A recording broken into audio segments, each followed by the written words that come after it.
Chapter 1. Typical, not so typical beginning. Bringing the taxi to an instant halt, the cab driver swiveled his head backwards to stare at his passenger, a thrilling grin plastered on his face. The passenger, a man in his mid-20s dressed in a pristine and well-tailored black suit, had a similarly thrilled look on his face. It had been one heck of a car ride that showcased the extreme skills of a seasoned taxi driver who knew how to burn rubber. "Damn, you are one mad lad, sir," the suited man excitedly said, fumbling to exit the cab with his luggage.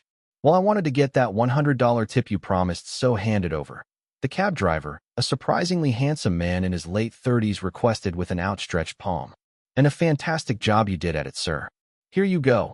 The young man quickly retrieved his purse and fulfilled his own end of the deal. "Thank you, kid. Now ensure you catch that flight all right," he advised as the man in the suit replied, while hurriedly making his way over into the airport. "I will." With a light smile, the cab driver nodded and then proceeded to exit the airport driveway.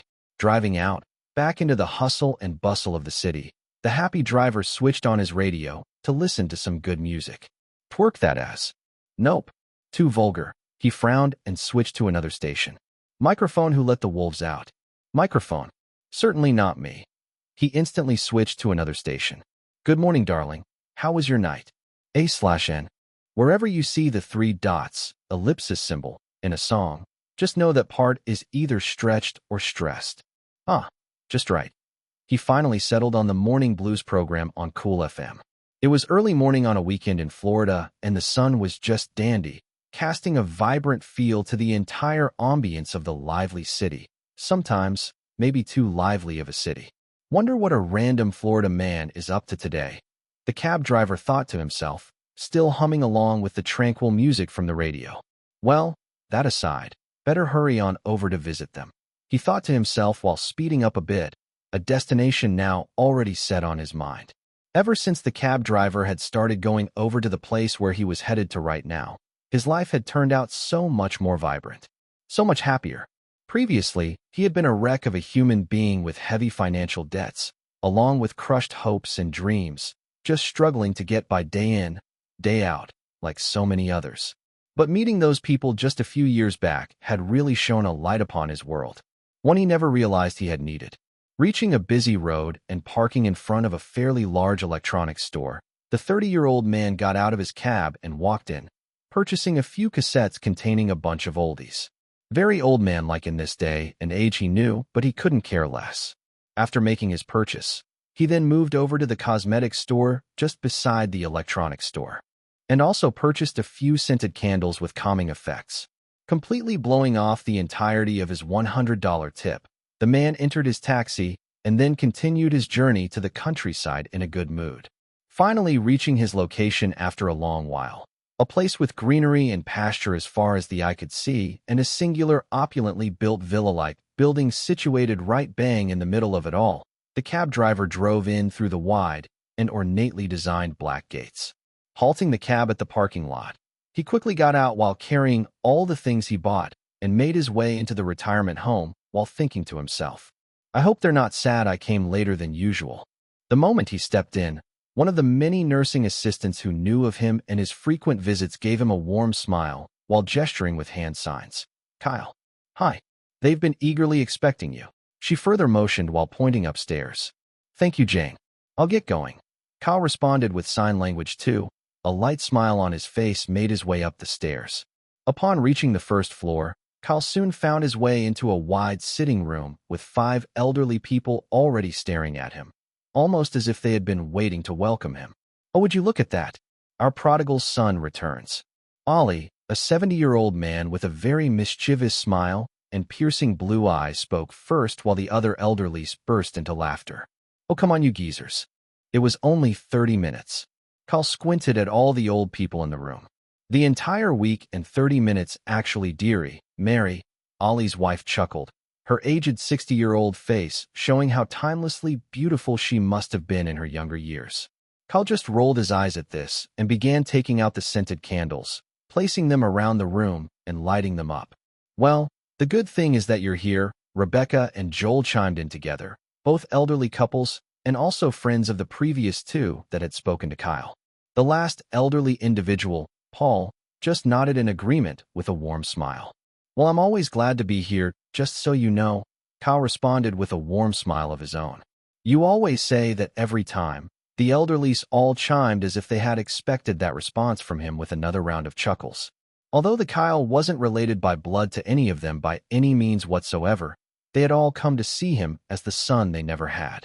Having transported all 5 of them a few times to various places in Miami as a cabbie before they eventually ended up moving to the retirement home in the countryside, they had all grown to become fond of the respectful man in his late 30s and had formed an exceptionally close bond with him.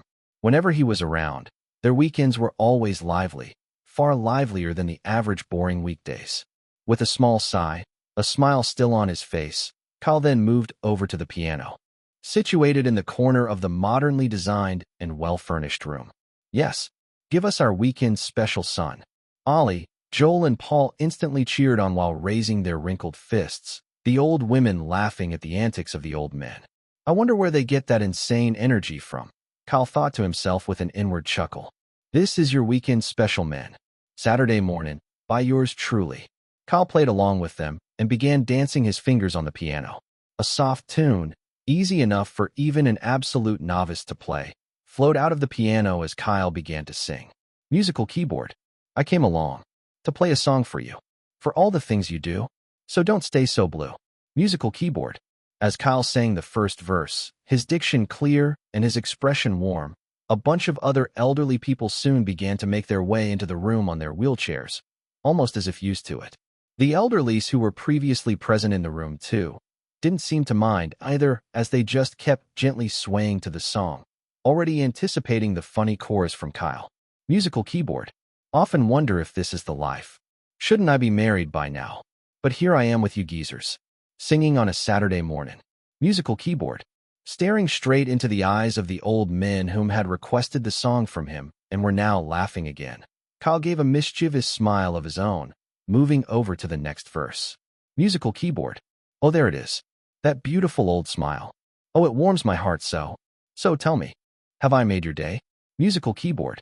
As Kyle completed the second verse this time, the now crowded room full of elderly people and their nursing assistants just let out even more chuckles as Kyle sang the chorus again.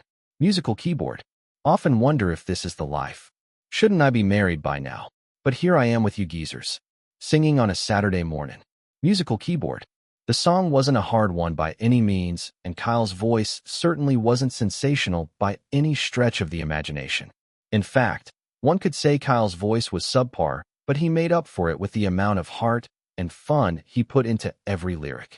That was what made all the people currently present in the room really love the song. As Kyle ended the song, though, applauses and cheers rang through the room, and he basked in it with a smile, while giving a small, graceful bow. "Never gets old, that song," Ollie declared with another hearty laughter while the rest of the elderly people nodded in agreement. "Yeah, I'd listen to it on repeat than most of those songs about profanity these days," one of the nursing attendants who had joined up also added. "Oh, stop it, you guys." Kyle unknowingly blushed, believing that they were just trying to fan his ego. "Kyle, dear, you need to get better at properly masking your real emotions." Mary pointed to his blushing cheeks with a small smile. Noticing this, the 30-year-old man just sighed and stood up from the piano's stool. Realizing he was done with his song, the other elderlies and nursing assistants soon left the room, and once again, it was only he and the initial 5 left. Soon, the 5 began to ask Kyle about the events of his week, and he was more than willing to share. After chatting for about an hour or so, Kyle's eyes soon caught wind of a popular star on the TV whom was performing on one of the best stages in the world. "Now that's a real musician and a bona fide star," he thought to himself. Noticing how his eyes had become glued to and mesmerized by the performer on the TV, all 5 elderly synchronously asked Kyle a question they had always been asking him since the day they came to know of his passionate love for music and acting. "Do you want to be a star?" The first time Kyle was asked this question in such a perfectly synchronous manner, he had been a bit weirded out by it. Now, though, not so much, especially since he now found it so normal considering they always seemed to ask him every time he came over. "I've told you so many times that it's impossible for me." Kyle gave an answer with an expression that seemed like he was just stating the obvious. Already expecting them to just nod their heads in understanding like they usually did, Kyle was surprised to hear them ask another question again today, in the same synchronous manner. Why do you want to be a star? Staring at all of them for a few seconds, Kyle sighed in resignation and then responded, because I want to make my own music. One that has a lot of heart to it. One that can touch people's souls. As for acting, I want to be able to portray so many characters so very well. I want to embody and breathe life into them. I get so excited at the prospect of it, and I feel so fulfilled whenever I think about it. But then again, that's impossible for me. I barely even qualify as average in the singing department, much less acting, Kyle concluded with another sigh while introspecting. I may be able to write nice songs, but what's the fun there if I can't even sing my own songs well? But you are so passionate about it, Kyle. You really are. Both singing and acting. Mary tried to let Kyle see that he could still give it a whirl despite the truth in his words. And you're also very handsome. That counts for something at least if you still venture into it now. Hollywood really loves their pretty faces, you know. Rebecca chimed in this time, and the others nodded their head in agreement. I don't think handsome will really get me anywhere if I'm not talented, he replied to all of them with an arched eyebrow, his arms folded across his chest. Everyone sighed in resignation at his words, while Kyle firmly stood his ground. They at least wanted him to give it a try, but their so-called son seemed adamant on believing he wasn't destined to follow his dreams. And to a certain extent, considering he had just healed from a lot of baggage just a few years back, they understood why he still found it quite hard to believe in himself. But if that was the case, they had all decided they would have to make it possible for him to follow those dreams their own way. Say, son, hypothetically, just hypothetically, do you think that if you did become a star, it would warp the kind of person you are now? Ollie casually asked Kyle this time as the others waited for his answer. Pondering over it for a minute or so, Kyle kept thinking, a range of complex emotions phasing across his face. No, I don't think it would. That just isn't me. I'd never do something untoward and improper just because I suddenly became a star. I'm better than that, he resolutely declared. The moment he did, everyone in the room heaved a sigh of relief, and Kyle couldn't help but just tilt his head in slight confusion while asking, why do you all look so relieved? It was just a hypothetical question, no.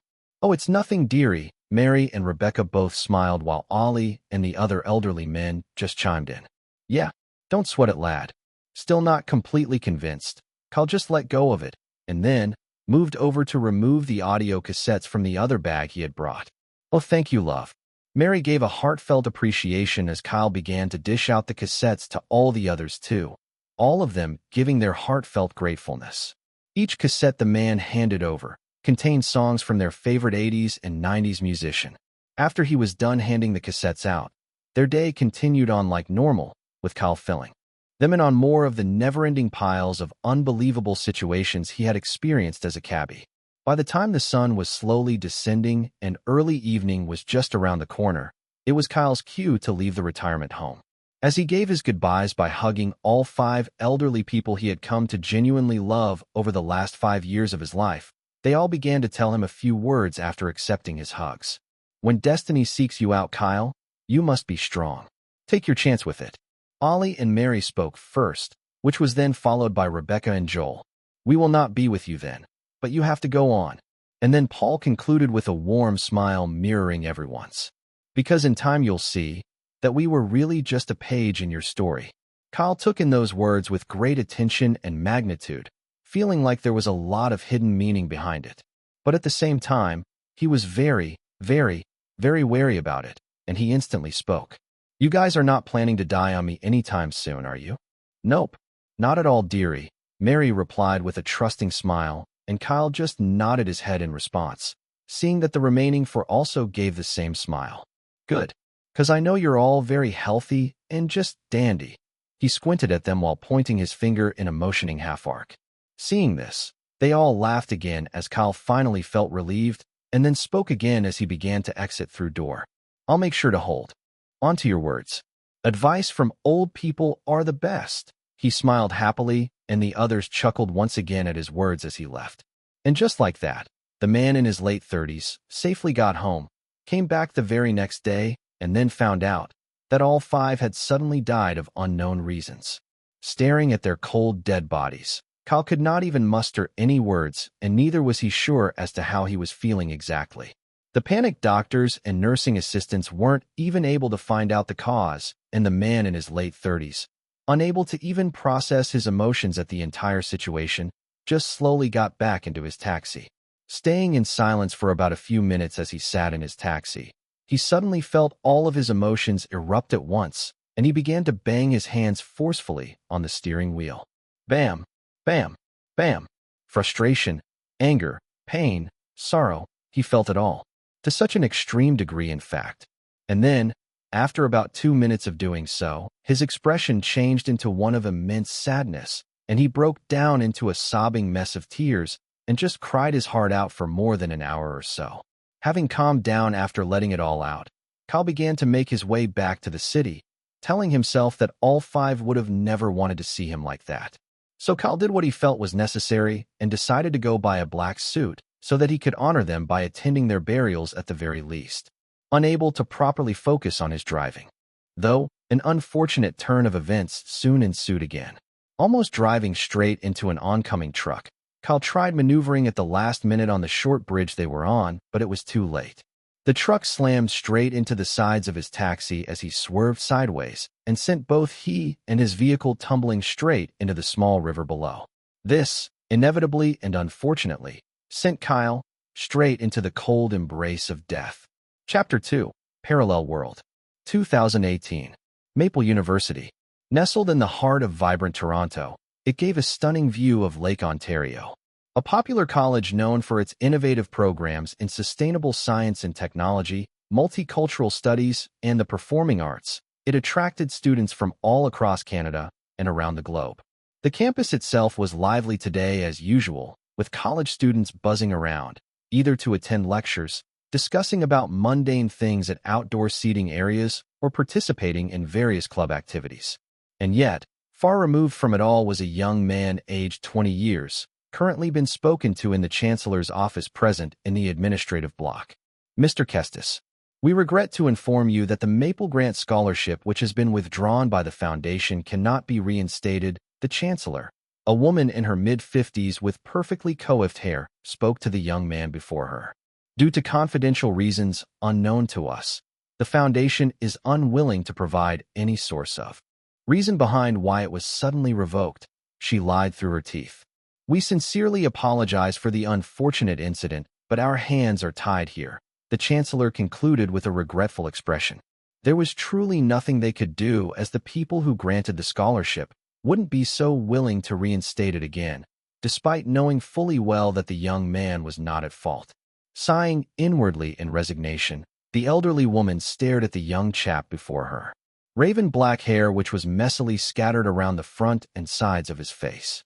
The messy hair itself almost completely covered his sapphire blue eyes, which was further framed by thick, black, square-framed reading glasses, presumably from a prescription. He had naturally broad shoulders, a fairly average build with an impressive 6 feet 1 inch height, all along with a light skin color tone. Overall, dressed in just a simple white shirt and faded dark blue jeans, along with Maple University's blue and white custom jacket, the young man had a pretty nerdy feel to him. Right now, though, he was currently staring back at the Chancellor, a calm expression present on his features without saying anything. The average adult would be going absolutely bonkers with all I had just said, and yet, he seems so composed, the Chancellor thought to herself as she asked. Anything you'd like to say, Mr. Kestis? Slowly getting up from his chair, Kyle calmly replied to the woman. Nothing at all. Chancellor, if that's all you want to say, may I take my leave now? He respectfully requested, and the Chancellor obliged. As he was about to open the door to exit, the elderly woman spoke again, this time in a much less businesslike manner and in a much more gentle tone, a hint of guilt present in her voice. I'd love for you to be able to graduate with your peers, Mr. Kestis, as you're one of our very best students, she softly said, knowing fully well that the $15,000 fee was not something anyone could remotely even get close to easily making as a busy college student. Slightly nodding in response, Kyle made his way out of the room, out of the administrative building itself, and back into the buzzing lawns of the university. Walking with light, casual steps, Some of the college students who had gotten a wind of what happened directed gazes of pity towards him as they walked past. And then, all of a sudden, without even the slightest warning, a heavy carton of milk slammed straight onto Kyle's face, drenching him in its wet, disgusting, and rotten smell. The carton of milk was expired. "Oh, did that hit you, Kyle?" "My bad. Was just aiming for one of my buddies actually." A loud, obnoxious male voice cascaded over and boomed across the lawn, drawing everyone's attention. With a sigh, a small crowd now staring at him, Kyle casually turned around and then stared straight at Seth Douglas, or as he liked to refer to him as Shit Douchebag. Beside Shit Douchebag was a beautiful lady with short, shoulder-length dark auburn hair whom was also staring at Kyle with her light brown eyes, a snicker playing on her lips. She, the irredeemable bitch, also a courtesy of Kyle's quote-unquote exceptional naming sense, was the girlfriend to the shitty hunk of her blonde jock boyfriend who had just mistakenly thrown the milk carton. At the same time, she, named Haley, had also been the perpetrator of the pitiable state Kyle was currently in.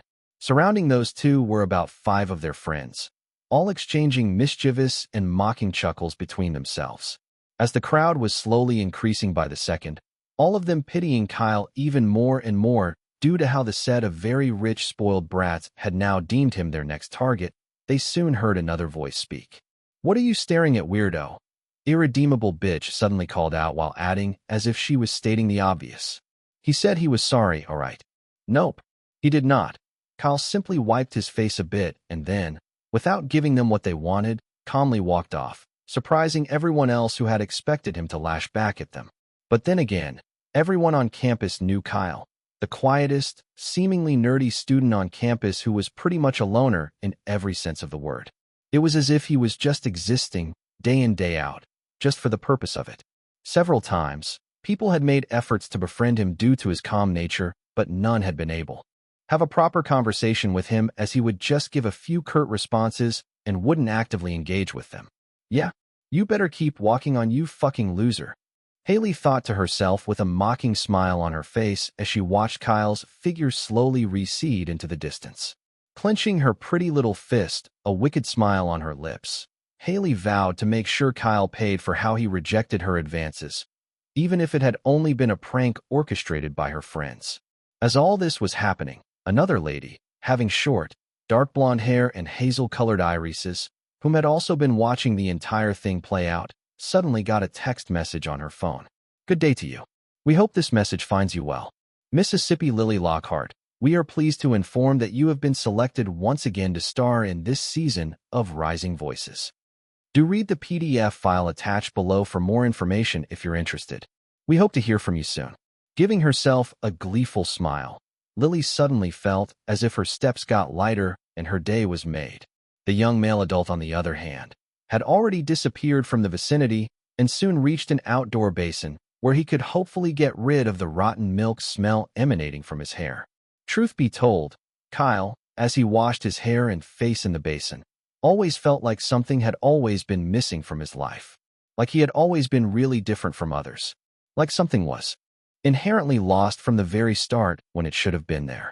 Like an uncompleted puzzle board with that singular, last, puzzle piece that would complete him was nowhere to be found. And this morning, after waking up, like any other normal day, Kyle had realized that he had been living in a parallel world, similar to the Earth he knew, for 20 freaking years now. Although the time range was vastly different, he knew for sure that was the only explanation to the very confounding scenario he found himself in. A good bunch of his other life's memories also came rushing back to him, and along with it was the experience he had also gained from that life.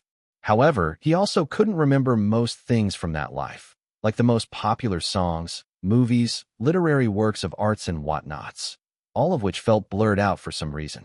Probably it was due to him already spending a few years on this earth. The young man couldn't exactly say. That being said, the core memories of what made him Kyle and the memories of the things that were most important to him in his past life was just as fresh as the morning's dew. But even then, Kyle still very much felt like a man in his early 20s, but with a lot more composure than the average one. If he had naturally always been a calm person, he was even far more composed now that he got his most important memories back.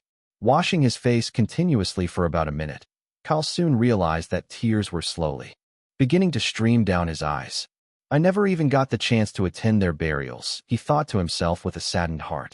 Even after unknowingly adapting to a parallel Earth for 20 years, Kyle's memories of Ollie, Mary, Joel, Rebecca, and Paul still remained so fresh in his heart.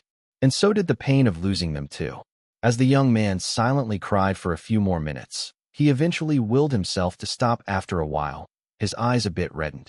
Raising his head up, Kyle then offered a strong, heartfelt prayer for all 5 of them to rest in eternal peace. Having done that, Kyle, just as he was about to reach for his glasses to don them back on, watched an unbelievable phenomenon present itself before his very eyes.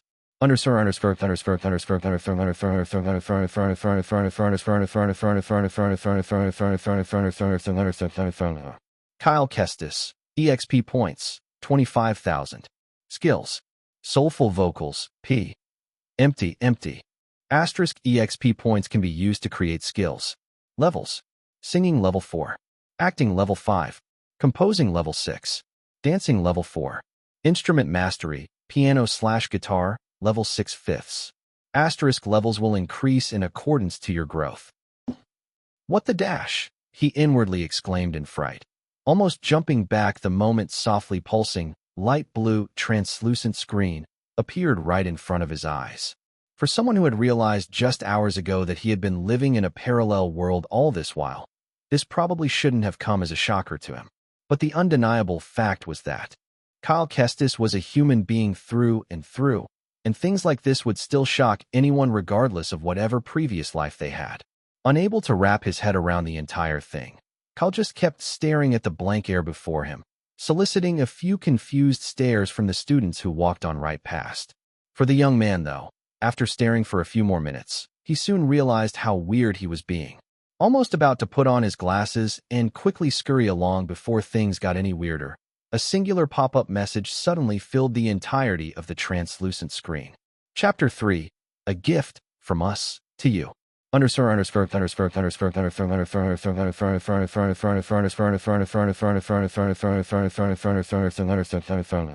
Hello, son. This might come off as a big shocker to you when you finally realize it, but this is our gift to you. You always dreamed of being a star. Your own, unique type of star. Well, this is our way of ensuring that those dreams come true. Thank you for filling our lives with warmth and light over the past few years.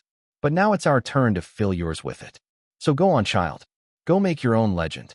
Love, Ollie, Mary, Joel, Rebecca, and Paul. Hello,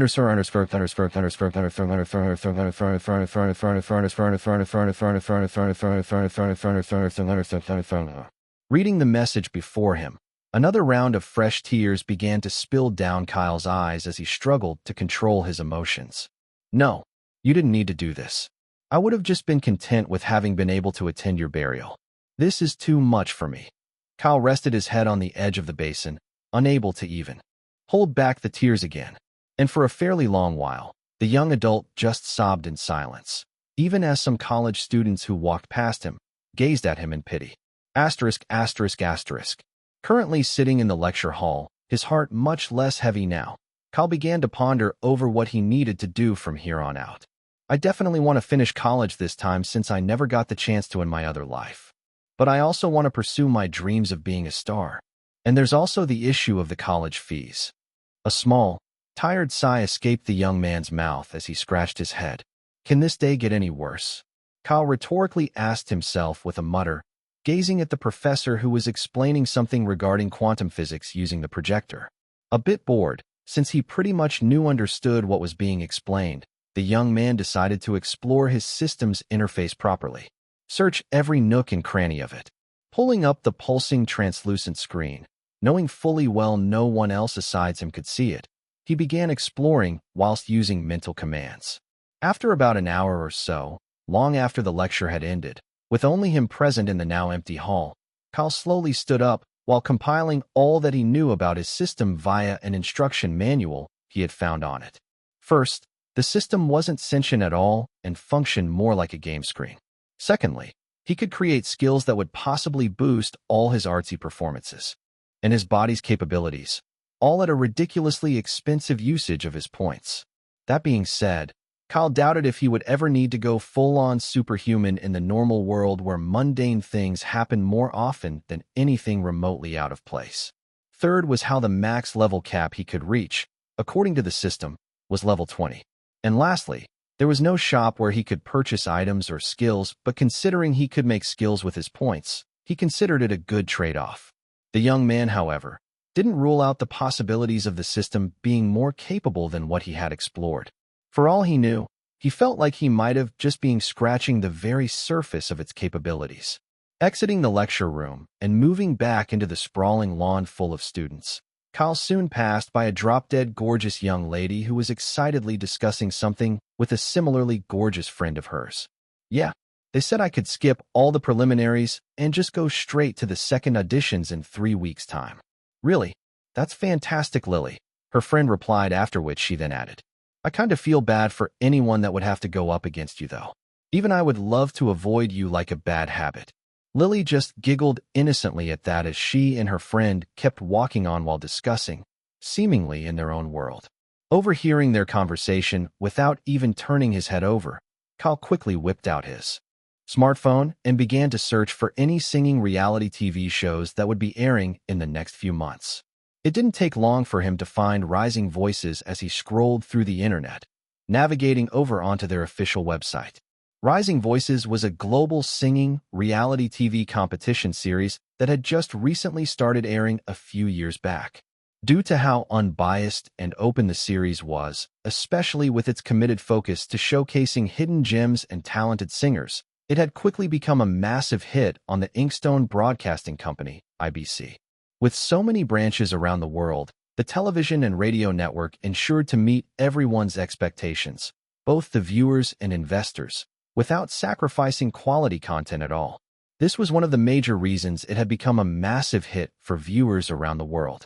Reading through the website and getting all the information he needed, the young man soon realized that the very first round of auditions would be happening in a week and 3 days, right here in Canada.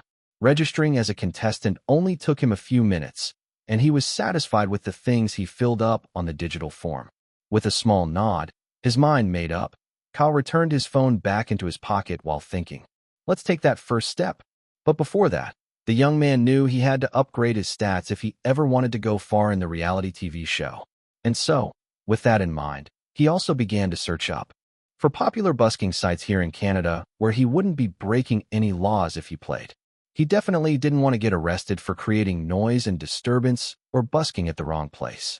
Also, moving over to an empty outdoor seating bench, Kyle once again whipped out his system's interface while also retrieving his packed lunch of just a few slices of bread.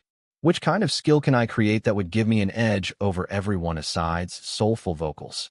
He thought to himself, ready to create his very first skill. Having read the description for that peculiar skill previously, he had found out that it was basically a passive skill that helped him fully express himself whenever he sang any song with an emotional depth to it. Before he could think any further about a new skill, though, Irredeemable Bitch and her band of no good, devil-skinned minions strutted over. Again, Kyle's brutal naming sense comes into play. We need to use this bench, please, so can you kindly scurry along? Haley innocently said to the young man as her and her girlfriends behind her also gave similar smiles. However, it was obvious that they were clearly faking it. Although most of the other benches were also filled up, it was quite weird that they would specifically come over to him, considering the larger-than-life status they had on campus. Anyone would quickly relinquish their spot to them if they had so much as asked so. The fact that they came over to his bench meant that they were just trying to mess with him.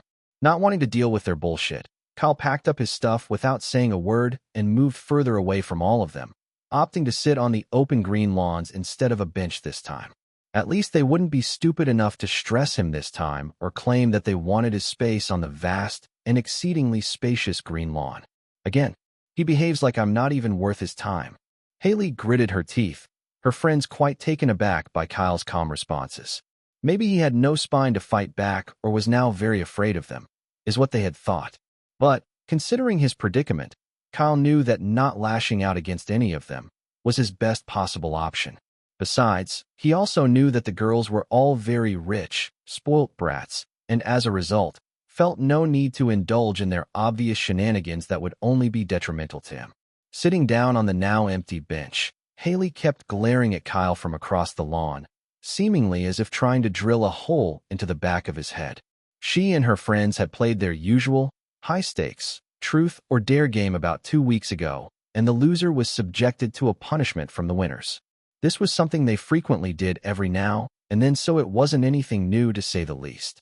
Around that time, Haley and Seth were off again, and so, her friends had come up with a pretty nasty punishment for her after she had lost. That was to hook up with Kyle Kestis, the campus loner, or well, at least, to get him to believe she had wanted to hook up with him. At first, Haley had wanted to reject the punishment, but after being told by her friends that they would help her with getting back together with Seth for the umpteenth time, she had opted to do it, believing it would have been a piece of cake for her anyway, because who wouldn't fall for her beauty and irresistible charms?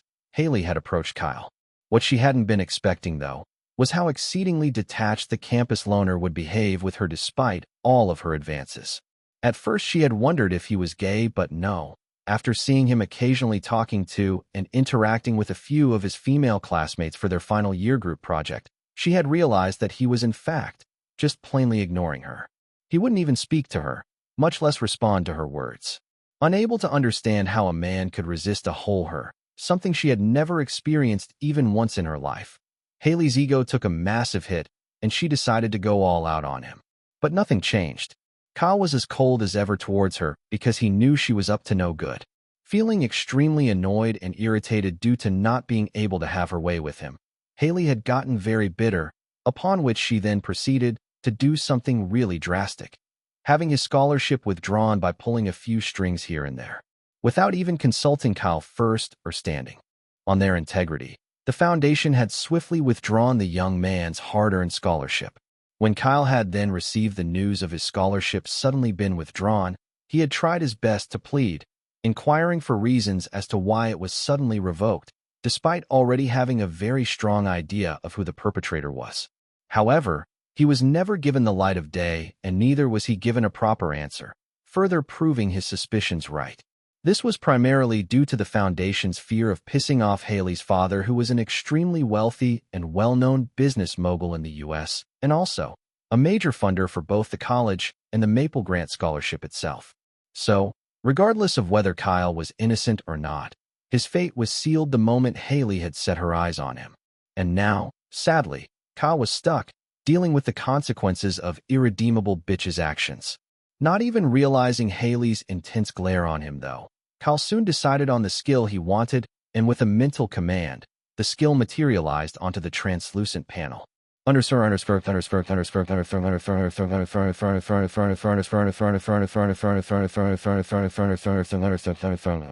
Passive skill, growth spurt. Able to increase levels and skills at an exceptionally faster rate than the average individual the more an action is performed. This also applies to non-skill related things. EXP points consumed, 25,000. EXP points left, 0.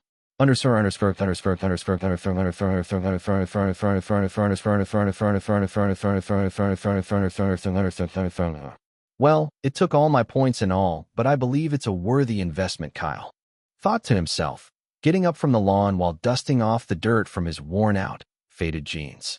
He was done with his classes for the day, and there was no reason to keep hanging around campus for the meantime, when he could immediately be putting his skills to the test. Let's go busking, the young man inwardly declared, deciding to head over to a music store first to get a new guitar, since he didn't have one yet in this world. Chapter 4. An Agent and a Busker. So you quit to him? Just like all the others, a man in his early 40s said to the young 20-something-year-old actress standing before him. He was pristinely dressed in fitting black suit, showing off his moderately buffed build, and yet, it did nothing to brush off that certain intellectual feel about him. The man, obviously, looked far wiser beyond his years, and he was named Oliver Stone. Yes, I do. The pretty actress with blonde hair and brown eyes, named Ellen Walker, replied in a pretty drab manner, almost as if she was doing Oliver, her soon-to-be ex-agent, a favor. Oliver calmly stared at Ellen for a minute, and then spoke while pulling the contract on the table she had requested for to be terminated, close to him. As he did, He began to speak while signing. "Well, I hope you make it at your new agency," he dryly commented, unperturbed by Ellen's mannerisms. Tossing the signed contract back to her, the agent made the actress herself feel bad for her rudeness, her eyes turning towards the ground like an ashamed daughter in front of a disappointed father. Oliver had been the one to notice her talent and pull her out of the crowd. He had also granted her the rare opportunities to star as the female lead in movies like Firefly, Lovely Day, and 9 Bullets, among many others, all of which were movies that turned out to be box office hits. And yet, the moment a much bigger agency with plenty of resources scouted her and proposed a contract to her, she did not hesitate to cut off her ties with her free agent in an instant. That being said, though, the man in question didn't allow her to have any second thoughts about her choices, as he instantly switched tones and spoke to her in a low and extremely cold manner.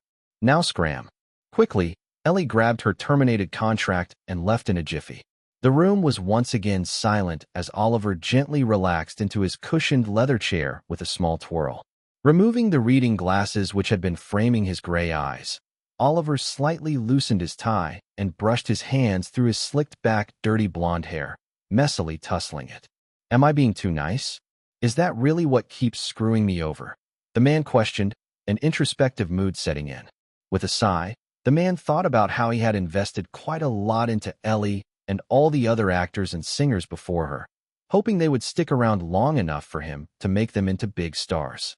But none stuck around the moment they got a bit of money and fame, leaving him with just a string of unsuccessful endeavors. They would either lose themselves to the fame, drugs, sex, and other forms of depravity that sometimes came with stardom, or just straight up terminate their contract with him because they felt he wasn't needed anymore for their success. He especially had big plans for Ellie, a career path for her in which he was sure would make her an A-lister in the next 2 to 3 years, still with all the freedom of being an independent artist. But even she had fallen into the trap of big agencies, not realizing that there was a literal haggling for resources on a daily basis, and getting them to focus on you was an impossibly daunting task. There was that saying in Hollywood, after all, about how one star is produced at the expenses of a few hundred others whom had failed. But Oliver wasn't deterred in the least. One day, he knew he was going to stumble upon a singer or an actor that would stick around long enough for him to make them into a big star. That had always been his dream. It was Hollywood after all, and there was no shortage of individuals who wanted to be made into stars on a daily basis. He just needed to lay his hands on the right one. Wanting to get a change of scenery after thinking for a few more minutes, Oliver decided to head out and clear his mind. Asterisk, asterisk, asterisk. Walking through the park, fallen maple leaves littering the floor in a vibrant green with people relaxing, having passionate discussions, or just having small picnics, Oliver felt a certain sense of calmness washing over him. Enjoying the soothing atmosphere of the late summer air, the 41-year-old agent soon heard a soft humming tune, along with acoustic strings of a guitar, gently cascade over into his ears. Out of sheer curiosity, Oliver decided to move closer to the source of the tune, and soon enough, he found the source of it. Surrounded by just 2 to 3 people, was a raven-haired young man with big, square glasses, framing his almost obscured sapphire eyes. He seemingly looked to be 20 years of age, and was singing while playing a pretty easy acoustic tune. Guitar. Tides are changing. Autumn's knocking. These clear summer skies. Wish they'd stick around longer. Guitar. Oh, a busker. Haven't seen those in a while, Oliver thought to himself, while standing a few fair meters away. As a habit he had picked up over the years of being an agent, the well-dressed man began to analyze Kyle's singing. The lyrics seemed to be made up on the spot. Not bad, the agent kept musing to himself. He really isn't bad. His voice even has a distinctive gentle feel to it too. But at the same, he isn't all that good. Barely touches average. He'll probably get much better in the next year or so. If he keeps this up though, he made a pretty solid analysis of the young busker from his own years of experience managing a few artists. As Oliver kept gazing at the busker in question, he soon noticed that said person didn't have his guitar casing open before him. Wondering why that was the case, Oliver's phone suddenly rang, and he casually retrieved it to receive the call. Speaking to the individual on the other end of the call, the agent, after discussing with said person for a few more minutes, soon wrapped up the phone call. "Thank you for the information, Hank. If by chance I do find a talented actor by next year, I'll have them audition for the role. Cutting the call after giving a few more pleasantries, Oliver decided it was time he went hunting for fresh new talent he could mold into becoming a star. Hopefully, maybe one would also come his way soon. Before leaving the area, though, Oliver casually walked over to the busker and stuffed a $100 bill into his front pocket while commending him. "Nice singing, kid. Keep it up and hopefully you'll improve nicely in the next year or two." With that being said, Kyle watched as Oliver casually walked off, a deep wave of surprise evident on his features. He hadn't been able to buy a brand new guitar with its casing and had instead opted for a second-hand one, hence why he had no way to receive any money even if people liked his singing. "Thank you," he quietly replied after a short while.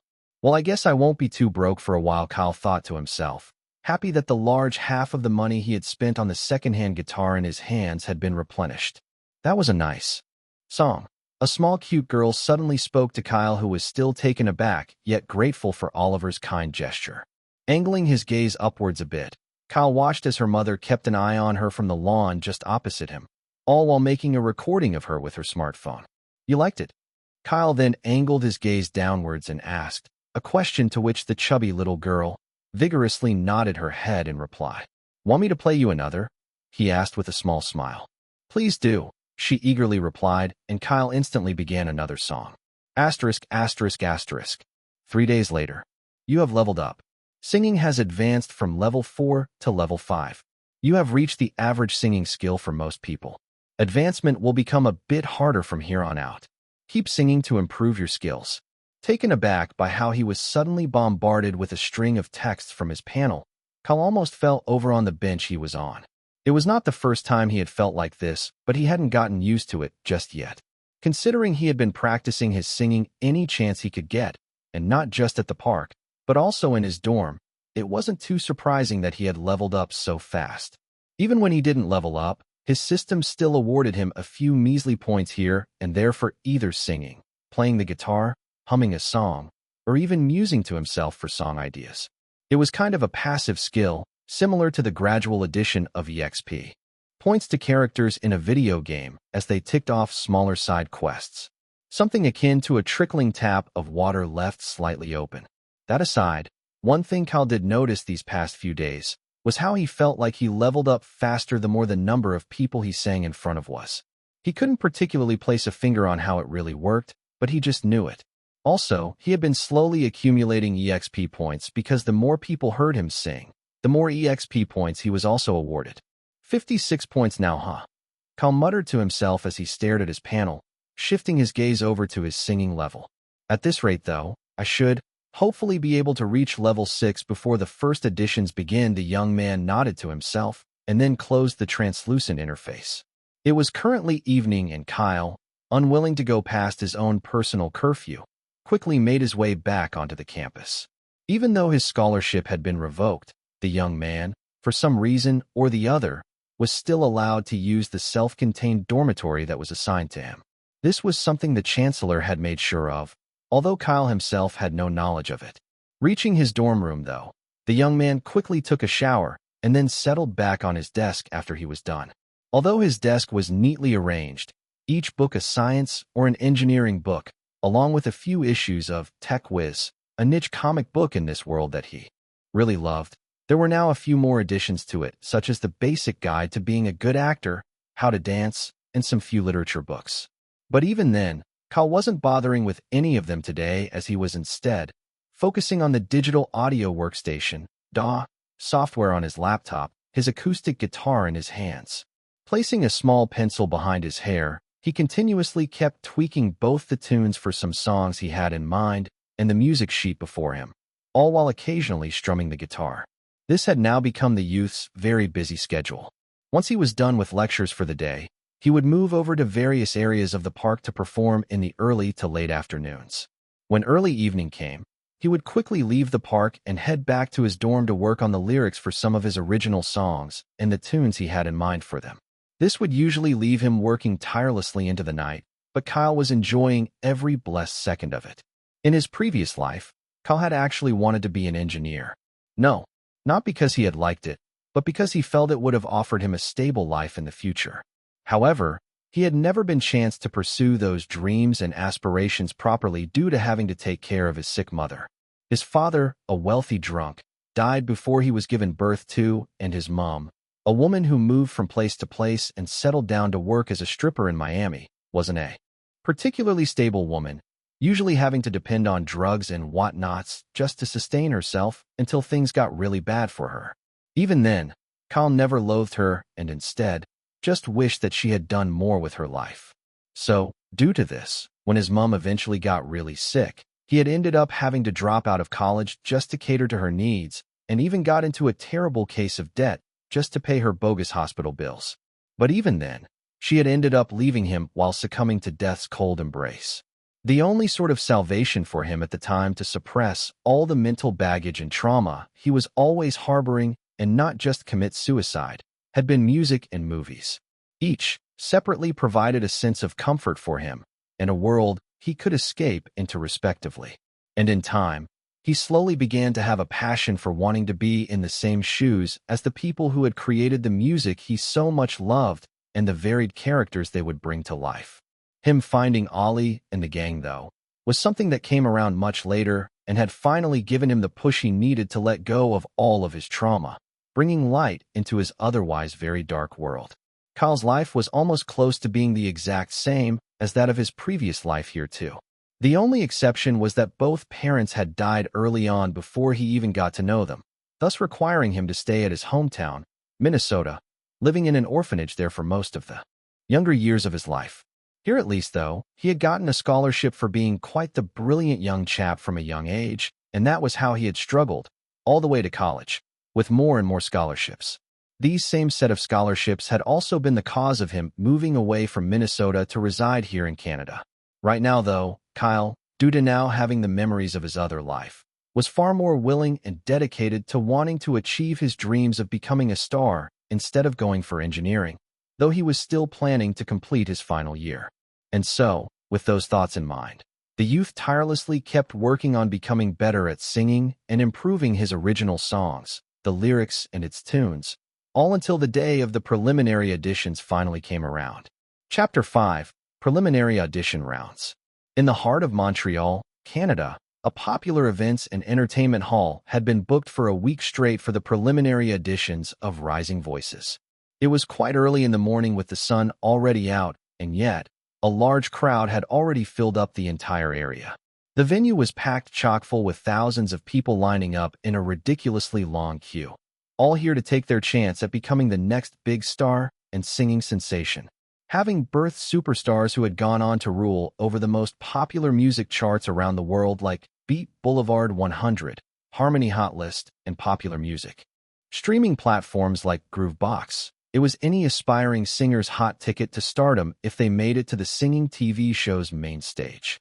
Some people, though, just wanted to make appearances on a stage that would be broadcasted all over the world, and to be fair, that was something to be actually proud of. The air, the atmosphere, the vibe of the venue, all of it was supercharged with a mix of electrifying excitement and anticipation. A stream of about 20 to 30 individuals from the long queue would be filtered into the hall itself from time to time after handing over their registration numbers to the staff. The staffs would then pass the registration numbers over to the staffs tasked with verifying them in the hall as the contestants themselves were brought in. As a few more individuals were filtered in, Kyle, dressed in faded black pants with his beaten black sneakers which he had cleaned up the best he could, along with an old blue shirt and a black jacket, also moved along with his stream as they were ushered into the hall. Already sure that people would have arrived even by the wee hours of the morning, Kyle had opted to also reach the venue by those wee hours too, traveling the night before from Toronto by bus. This way, he had been able to reach the venue very early. Glancing up for a short second to stare at the big star-studded, Rising Voices logo with bright lights dazzling on it, Kyle made his way through the large front doors and into the hall's lobby, his guitar on his back. Walking into the spacious lobby whose walls were adorned with large posters of Rising Voices, past winners, and some truly memorable performances, the young man soon found a corner to rest his back on while standing. The lobby was also packed with about 100 or so people, each waiting their turn for their contestant numbers to be called, a silent mix of talks and whispers filling the room. As Kyle waited his turn too, he gazed around to stare at the people present in the lobby with him, his sapphire blue eyes scanning the room from behind the frame of his glasses. Wow, those are some exceedingly flashy costumes, he thought as his eyes landed on a guy who was carrying a plastic scythe while wearing a black shroud with skeleton mask on his face. Another person, a man with dyed green hair, was dressed in purple suit with a red rose stuck onto its front pocket, while another, a woman this time, was dressed in a pretty and dazzlingly white dress with a golden wand in her hands. Joker and the fairy godmother in the same frame. What an uncomfortable sight to behold. The bespectacled young man couldn't help but inwardly comment. Contestant 0257. I repeat, contestant 0257. Please come to the counter to receive your ticket. One of the three pretty staff ladies handling the ticket from behind her counter called out. Quickly walking over, Kyle stood from across the counter while responding. That's me. Looking up at him for a second to ensure he was actually the contestant she had called through the picture on his ID card. The busy staff quickly gave detailed instructions to him, while also handing him said ID card and a ticket. Just walk through those doors on the left and head down straight into the waiting room. Thanks, Kyle responded and proceeded to do as he was told. Handing over his ticket to a security staff by the door, he was then allowed passage and quickly made his way through the fairly long corridor before finally arriving in the waiting room.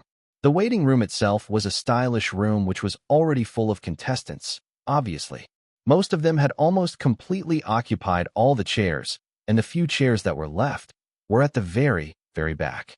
Cameras were expertly positioned at various angles to get multiple different perspective views of the contestants, further reminding them that this really was a reality TV show.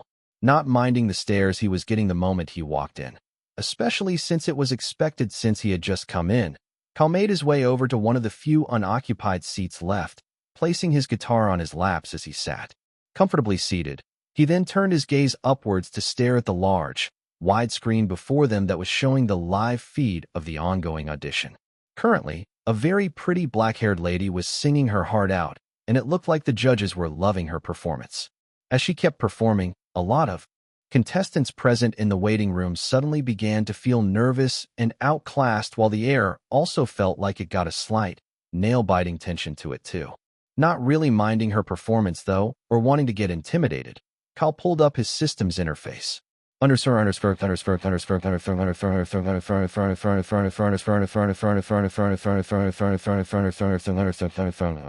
Kyle Kestis, EXP points, 165. Skills. Soulful vocals, P. Growth spurt, P. Empty. Asterisk EXP points can be used to create skills. Levels. Singing level 6. Acting level 6. Composing level 7. Dancing level 5. Instrument mastery, piano/guitar, level 6/6. Asterisk levels will increase in accordance to your growth.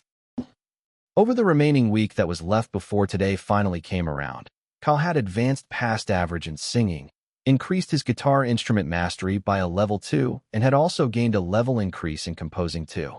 All those hadn't really surprised him all that much since he knew that he had been putting all his efforts into getting better at them, especially when taken into consideration that he had also composed 3 original songs within that short span of time.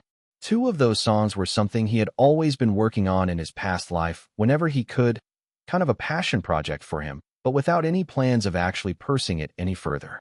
But the third one, which was also the newest, was one he had written as a tribute to Ollie and the gang. What had actually gotten him surprised, however, was how he had advanced a level in his acting and dancing while reading the book he had bought on the basics of the craft. Turns out, learning in depth about any craft he wanted to improve upon could also potentially be a way to increase his levels. Guess my hard work paid off a lot, Kyle said to himself, a bit proud of his small achievement. She's fantastic.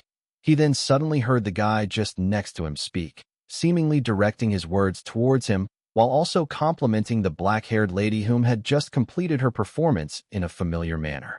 Turning his head around, the handsome dude with brown hair styled in a pompadour haircut, who was speaking to Kyle, quickly introduced himself in a show of courtesy while offering a handshake. Hi, my name's Ryan Parker. I'm a student at MAP. Ryan suddenly paused midway, his brown eyes widening in mild surprise. You? It's you. Campus loner. he declared a bit loudly, garnering a few people's attention. Ouch, Kyle thought to himself as he responded to Ryan while receiving his handshake. Yeah, that's me, Kyle Kestis. A bit surprised that he even replied properly, Ryan spoke again. Wow, had no idea you were this receptive. Everyone says you just tend to push people away, so I hope you can understand why I find this surprising. Yeah, I do, Kyle replied calmly. And then there was the whole issue with your scholarship being revoked. Sorry about that, man, the former directed a pitiful look at. The latter, who just responded again calmly. It's all right. Ryan, on the other hand, possibly still excited due to meeting another familiar face, immediately spoke again to the young man again. Never would have expected to meet you of all people here, though. You aren't even in the theater club, nor a performing arts major, are you? No, I'm not, Kyle curtly replied again, finding the company from Ryan a bit nice. Truth be told, he was just as nervous as everyone else, but he had been doing a pretty good job of keeping himself very calm. Ryan speaking to him only served as a way to further calm himself down. I see. Well, if you don't mind, feel free to join the club, even though we'll be graduating in a few months anyway. We're actually always welcoming of new members, Ryan grinned and said. Kyle just quietly nodded his head while offering a light smile of his own. Contestant 210. I repeat, Contestant 210. Get ready for your audition. A staff member among the production team suddenly called out. Welp, that's my cue. Wish me luck, man. Ryan swiftly got up and headed over to the front as the latter replied while giving a small wave. Good luck. As Kyle finally watched Ryan head in and introduce himself to the judges in a very charismatic manner, he figured that the dude was quite the extrovert, yet happy-go-lucky person, just from the way he carried himself. And then, when the time came for Ryan to actually showcase his singing skills before the judges, Kyle watched on, and he only had 2 words to say. He's good. Impressed by his singing, the judges didn't spare any effort to give him an instant ticket to the next audition, although there were the few usual criticisms here and there. I should create a skill for appraisal down the line, Kyle suddenly thought to himself, realizing that it would be a very handy skill. After Ryan's performance, though, most of the other contestants fell short, and as most kept getting rejected, so was the nervous tension in the room increasing by the second. Some people even cried off the stage as the judges harshly criticized them, while some felt angered by it, believing that the fault lied with the judges for not seeing how truly talented they were. The production team was absolutely having a field day with those set of contestants, and it was certain they would be including some of those scenes heavily when the show premiered. These strings of continued rejections with few acceptances continued happening until Kyle's moment finally came around. Contestant 257. I repeat, Contestant 257. Get ready for your audition. The same staff member on the production team called out. Well, here goes something. I guess Kyle calmly stood up and made his way over to the front with his guitar. Chapter 6. First song, first audition. You'll only be given 3 minutes to impress the judges aside the introductions and formalities, so give it your all, the production staff, whom had originally called for Kyle's number, said to him as he walked over. With a subtle nod of acknowledgement, Kyle slowly walked over to the stage, his guitar in hand, and a bit of nervousness washing over him. Although he was quite confident about how he would perform, especially since he grinded levels over the past week, there was still a certain insecurity that came with knowing he could get rejected without even getting a chance to shine. But with a small mantra in his mind, he kept walking on, his face completely calm on the outside. You can do this, Kyle. You can do this. Finally standing on stage as he stared at the 3 judges, Kyle gave a light smile as he watched them scrutinize him. Realizing that the young man before them was indeed one of the most relaxed they had encountered today, one of the judges soon spoke. Hello, how are you today? Jack O'Brien had been the one to speak to Kyle first, a blank look on his 50-year-old face. Being the casting director and also one of the integral judges throughout the show, he was committed to ensuring that only the most impressive contestants would move forward. Having been a music coach for years on end, the man had produced numerous talented singers who had gone on to become global stars. Reputed for being the hardest judge to please, Jack, with his salt-pepper hair and piercing blue eyes, usually stayed stoic with no sign of readability while listening to or judging contestants. I'm nervous, but I'll manage, Kyle replied with a small nod. Up front with your state of mind, That's good, Kiara Jones, A stunning Black American woman with curly olive-colored hair in her early 30s smiled and said, better known and most renowned for by her stage name, KJ.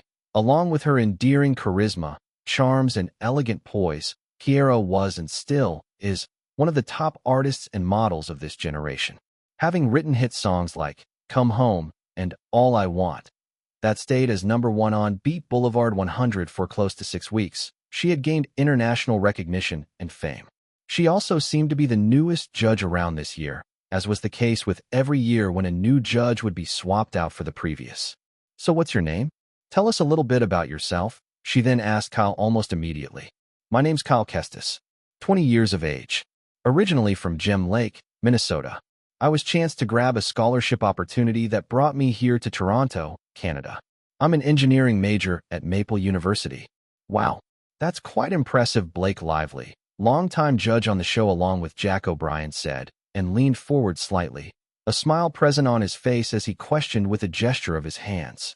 So, what made you decide to audition for Rising Voices? I mean, we obviously don't mind, but engineering seems like it would ensure a pretty stable life if you play your cards right now. Being the polar opposite to Jack's approach, Blake was a renowned vocal coach and music composer whom had composed multiple hit songs for the most widely acclaimed artists and movies. Still in his very early 40s, he really was more of a people's person.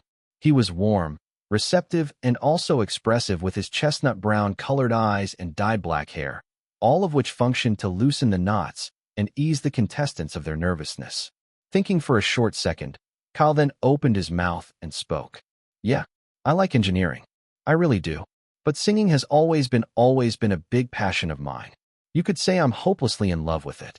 Finishing his statement, the judges noticed as Kyle's eyes lit up with a genuine passion from beneath his messy bangs, and the production team also ensured to zoom in the cameras on his face and capture that very moment. With a contented nod, same as the other judges along with a small chuckle escaping Kiera's lips, Jack was the one to speak out. We can see that you truly are in love, that's for sure. I hope you can live up to those expectations, though. So what song will you be performing? Kiera then followed up almost instantaneously with an important question. I'll be performing my original song titled Spark, Kyle replied with a gentle smile. Kyle himself knew that he was taking a very big risk by performing an original instead of a popular song, but he still wanted to do it regardless. He really wanted to spread his own music to the world, and this was the very first step he needed to achieve that. An original, We've certainly heard some today, but none was particularly good. I doubt his would be any different, Blake thought to himself, and then gestured with his hands almost immediately. Well then, let's hear it. The stage is yours.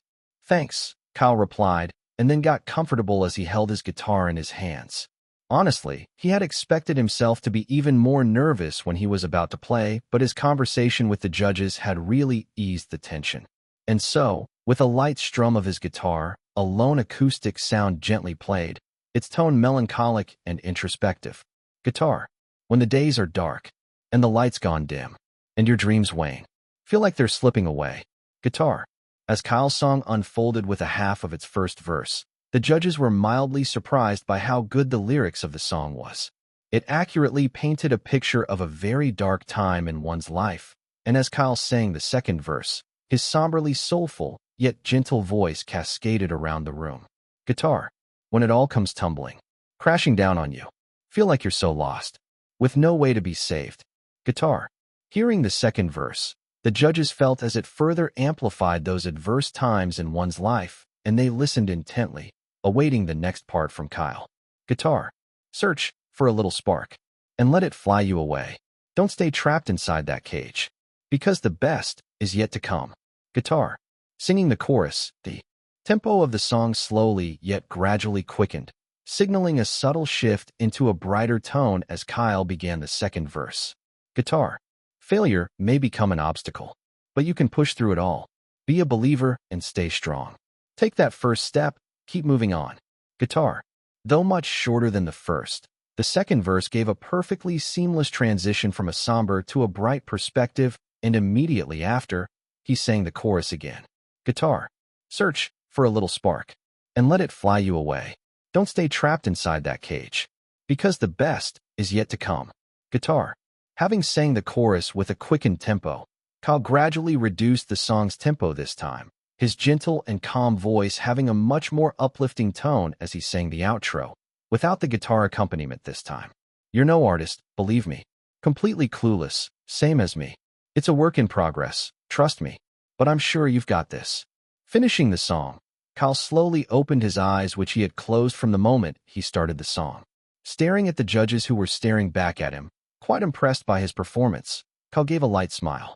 Now, standing before them, despite how well he felt he had performed, another wave of nervousness slowly creeped in as he awaited their verdict. "You know, I was not expecting much when you said you were going to sing an original, especially since most from other contestants have been quite disappointing today." Jack was the first to speak, his eyes focused on the young man as he gave his verdict. "But Kyle, despite how much work your voice still needs, that was the best original song I've heard all day." "A yes from me," he calmly declared, and for the first time since Kyle realized he was in this new world, he grinned. "It was a beautiful song, and I could clearly see the amount of thought you put in it." That was so inspiring to hear Kyle. "It's also a yes from me." Kiera gave her own verdict, and Kyle sheepishly smiled, a little blush on his cheeks. Then, moving his eyes over, he stared at Blake from behind the frame of his glasses, a glimmer of hope in his eyes. "Before I give my verdict, I'd like to ask you, Kyle." One composer to the other, Blake asked instead, his expression curious. "Ask away, sir," Kyle gently replied. "What was the inspiration behind you writing this song?" the judge curiously questioned. Thinking for a bit, Kyle placed a few of his fingers on his chin and then decided to just go with the truth. "I wanted the song to inspire not just me, but other people too. I wanted it to give them a bright outlook on life. To tell them that even when things are immensely tough, there's always a promise for a better tomorrow as long as they can persevere." Completing his statement with a very mature expression on his young features, Blake, genuinely satisfied with Kyle's answer, then gave his verdict finally. "Well, I hope I can look forward to more of your originals from now on then. See you next week, Kyle. And by that, I also mean I'm giving you a big fat yes." With that final declaration from Blake, Kyle let out a happy sigh of relief and then offered a small, polite appreciation to the man. "Thank you, sir. No, you earned it. You should be proud of yourself." "Take a bow." Kiera spoke this time with a light smile. Offering a small polite bow and appreciation just as she said, Kyle soon happily walked off the stage and went through the other door that served as the exit. As he left, the production team's staff member already calling for the next contestant, Kiera asked her co-judges, "What do you guys think of him?" "Well, like I said, his actual voice needs a lot of work. It might be soulfully gentle and calm, but it wasn't anything out of the ordinary," Jack objectively said. His song, however, "Now that was quite good," he added. "That's high praise coming from you, Jack." Blake looked over and said, but having been a composer himself, he knew that was actually the truth. Spark was a song he believed was well thought out and had really strong lyrics that could resonate with anyone.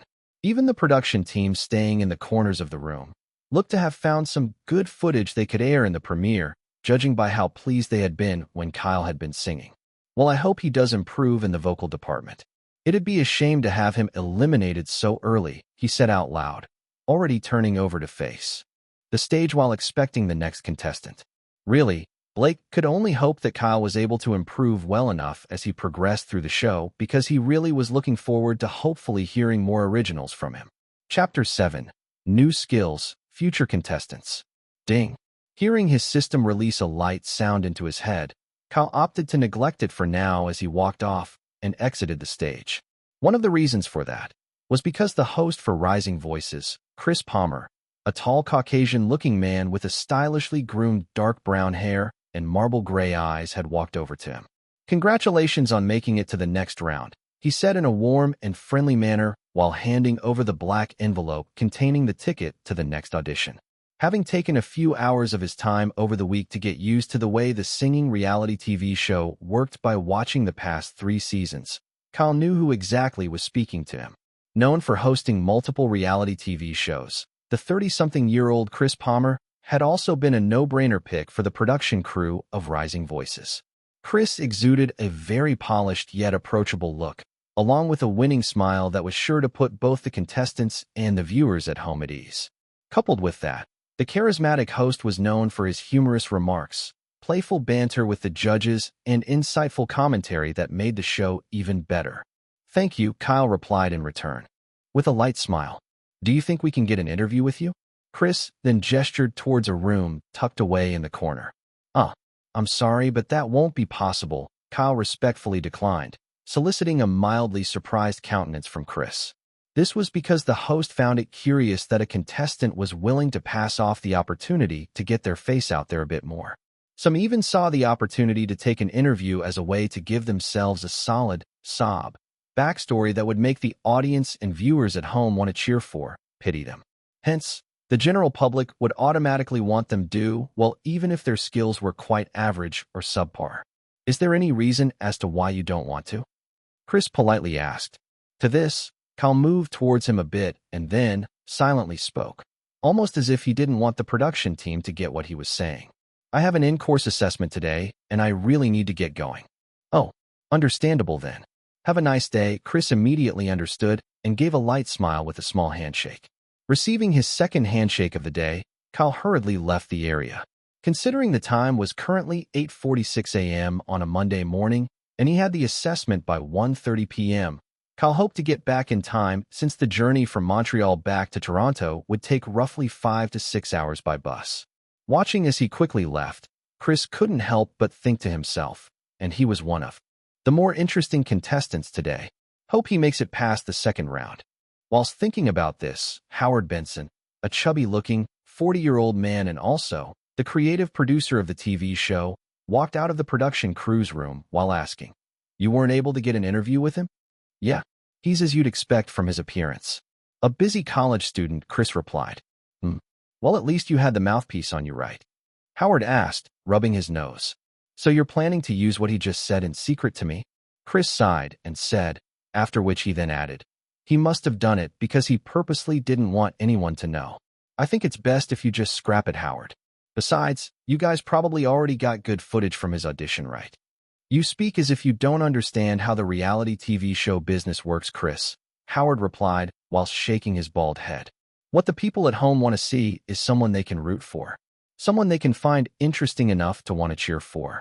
We have to paint that picture as the producers of the show," he continued, adding a few more words definitively. "And also the ratings. Those are also very important." The ratings. Of course, that was the actual reasoning, Chris thought to himself with an inward sigh. "You're lucky he didn't reveal any major personal stuff, but I'd implore you to take it easy, Howard. Ratings aren't always everything," Chris then advised. Yeah, I hear you." Howard gestured with his chubby hands and then motioned to the Caucasian host. "You should get going, though. The next contestant's a sobbing mess." "All right," Chris put on an instant, sympathetic gaze and then approached the crying young lady. ******. Barely made it," Kyle muttered to himself, placing his head on the cool metal table of the cafeteria. As usual, he was the only one at this table in the lively cafeteria, but he didn't really mind. "Well, it's about time I checked the system's messages," he thought to himself, picking up an apple from his tray and biting into it. Opening the system's translucent interface, Kyle was immediately bombarded with a string of messages. "You have sung your original in front of many people for the first time. A bonus will be applied. You have impressed the judges with your own original. You have impressed the audience with your own original." Audience? Oh, the contestants outside and the production crew presumably, Kyle mused as the system interface kept bombarding him with more notifications.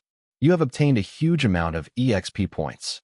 1,000 EXP points have been awarded. Total EXP points, 1165. You have leveled up. Singing has advanced from level 6 to level 7. Composing has advanced from level 7 to level 8. Advancement will become even much harder from here on out. Keep singing to improve your skills." With a small nod of satisfaction, Kyle thought to himself, "Baby steps, Kyle. Baby steps. Now, I need to create those skills," he decided, thinking about the 2 skills he had in mind while traveling back today. Kyle figured that even if he had impressed the judges with his original, he was only above average in terms of actual singing. Hence, he needed even more of an edge over the other contestants whom he was sure would be far better than him. With a mental command, he swiftly inputted the 2 skills into his interface.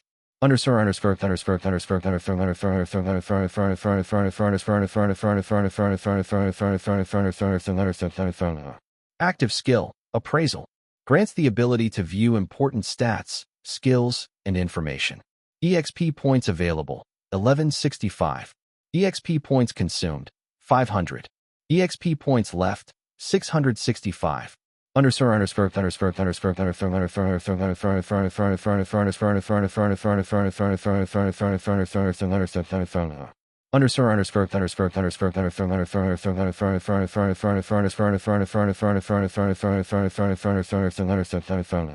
Passive skill, resonance, allows your listeners to resonate with the soulfulness of your song. EXP points available, 665. EXP points consumed, 665. EXP points left, 0.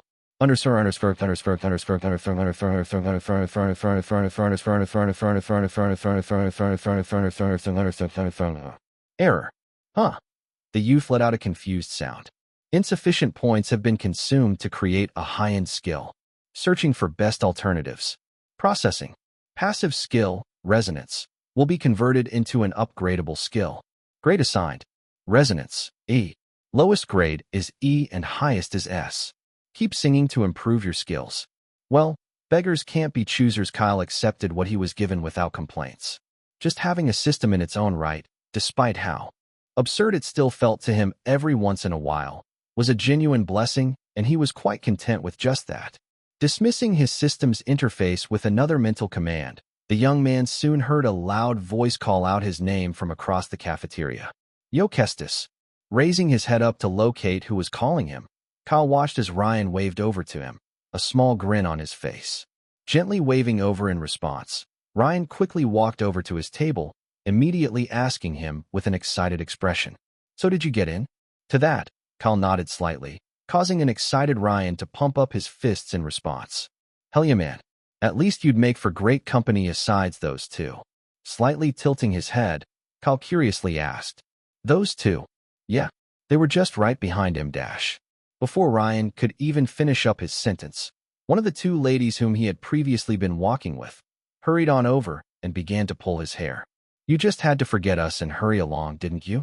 Katie Chopra, a beautiful Indian-American lady with long and smooth shiny black hair that reached all the way to her back, complained to Ryan, her dark brown irises housing a slightly annoyed expression. Ow, ow, ow. Katie, time out, time out. Ryan pleaded, his face contorting in pain. On the other hand, the moment Kyle saw Katie, he instantly recalled where he had seen her. She was the one singing when I entered the waiting room, he thought to himself. Then, averting his gaze, he glanced over to the other lady walking over. As she neared his table, Kyle also didn't have to think twice before he also knew who she was. Lily Lockhart. Having always been seeing her around campus, primarily due to how popular she was in the performing arts department along with her small YouTube channel with over 80K subs called Lily Sings, it really was easy knowledge for Kyle. A beautiful, small round face, curly, shoulder-length dark blonde hair, big doe eyes with hazel-colored irises, V-shaped chin jaw, a small nose with a high bridge, heart-shaped plump lips, pale skin, a slim yet curvy body figure, and a fairly average height of 5 feet 4 inches. Staring at her for a few seconds, Kyle understood once again why she had always been the target of so many guys in college despite her no-relationship policy. In addition to all that, whenever the performing arts department had a big play and she was involved in it, most of the guys around campus would band over and move to the college's main auditorium, just to watch her performance alone. He even recalled a period in college when a lot of the guys and some ladies had been going crazy over her golden ratio rating of 94.31% when she had briefly modeled for a fairly popular magazine. She was just that stunning and drop-dead gorgeous. That being said, the raven-haired man couldn't care less about it and just subtly averted his gaze.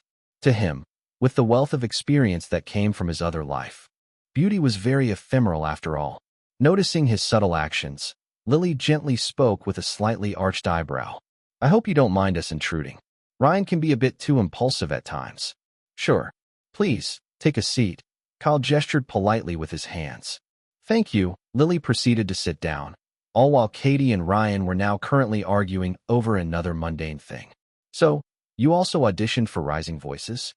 Squinting his eyes, Kyle directed a small glare over at Ryan, who was still arguing with Katie. Letting out a small sigh just after, he curtly replied, "Yes. I see. Guess I might be going up against you down the line," she said with a light smile. Kyle just nodded in response and then took a small bite out of his food. Coming to a conclusion of his own, he figured that Lily probably didn't even audition to be on the show. He also wasn't particularly surprised by this, as he knew that some very talented people would be given the opportunity to just skip all the preliminaries and be given a spot on the show. A special slot, or something it was called. Usually, it was awarded by the production team for talented individuals they wanted to scout for the show to add more spice. Only ever seen him from afar, but he's quite handsome, isn't he? Lily, on the other hand, thought to herself as she gazed at him for a while, noticing how well hidden his tasteful features were beneath the nerdy appearance. He'd be one heck of a dreamboat if he had a makeover, she inwardly continued. Well, it's his choice, though. None of my business. She then dismissed all her previous thoughts and also focused on consuming her meal. Kyle, on the other hand, suddenly had a bit of curiosity surface in his mind as he kept eating, quickly coming to the realization that this was a perfect time to test out one of his new skills. Mentally using the skill, a sudden translucent screen appeared above all three individuals' head.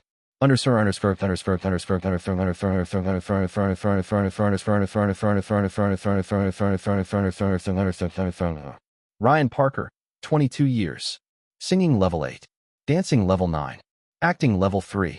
Instrumental mastery, bass, level 8. Skills, breakdancing.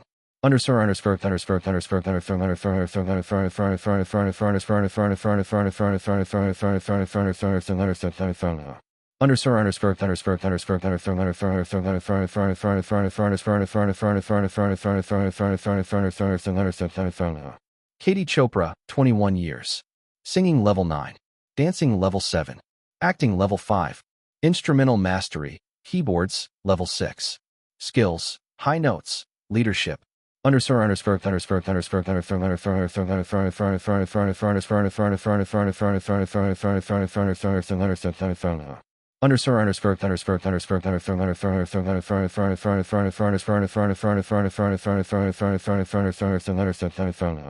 Lily Lockhart, 21 years. Singing level 11. Dancing level 8. Acting level 8. Instrumental mastery, violin/piano, level 7 out of 6. Skills, stage presence, vocal control mastery.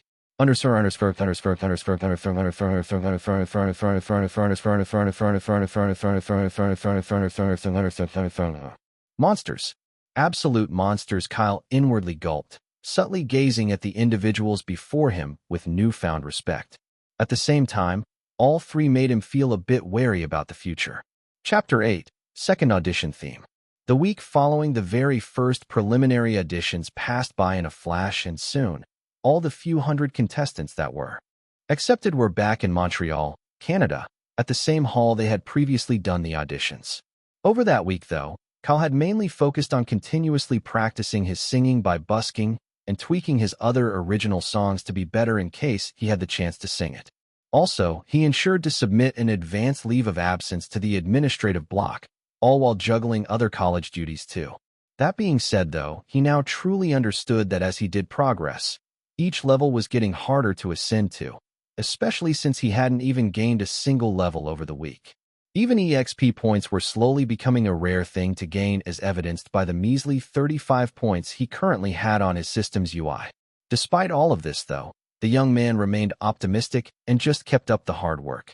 Now, currently standing in the massive hall with many other contestants conversing and making small talk, while waiting for the next instructions from the host or judges, Kyle gently removed his glasses and started cleaning the fog on it, the air conditioner in the room causing him to shiver a bit.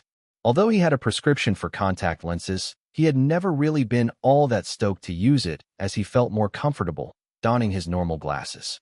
However, in the process of trying to clean the lens of his glasses, he actually smudged them instead, soliciting a small frown from him. "Your eyes look so small right now, you know," Ryan suddenly spoke out of nowhere. This immediately caused the raven-haired young man to raise his head a bit upwards while squinting his eyes, in an effort to locate where the voice came from.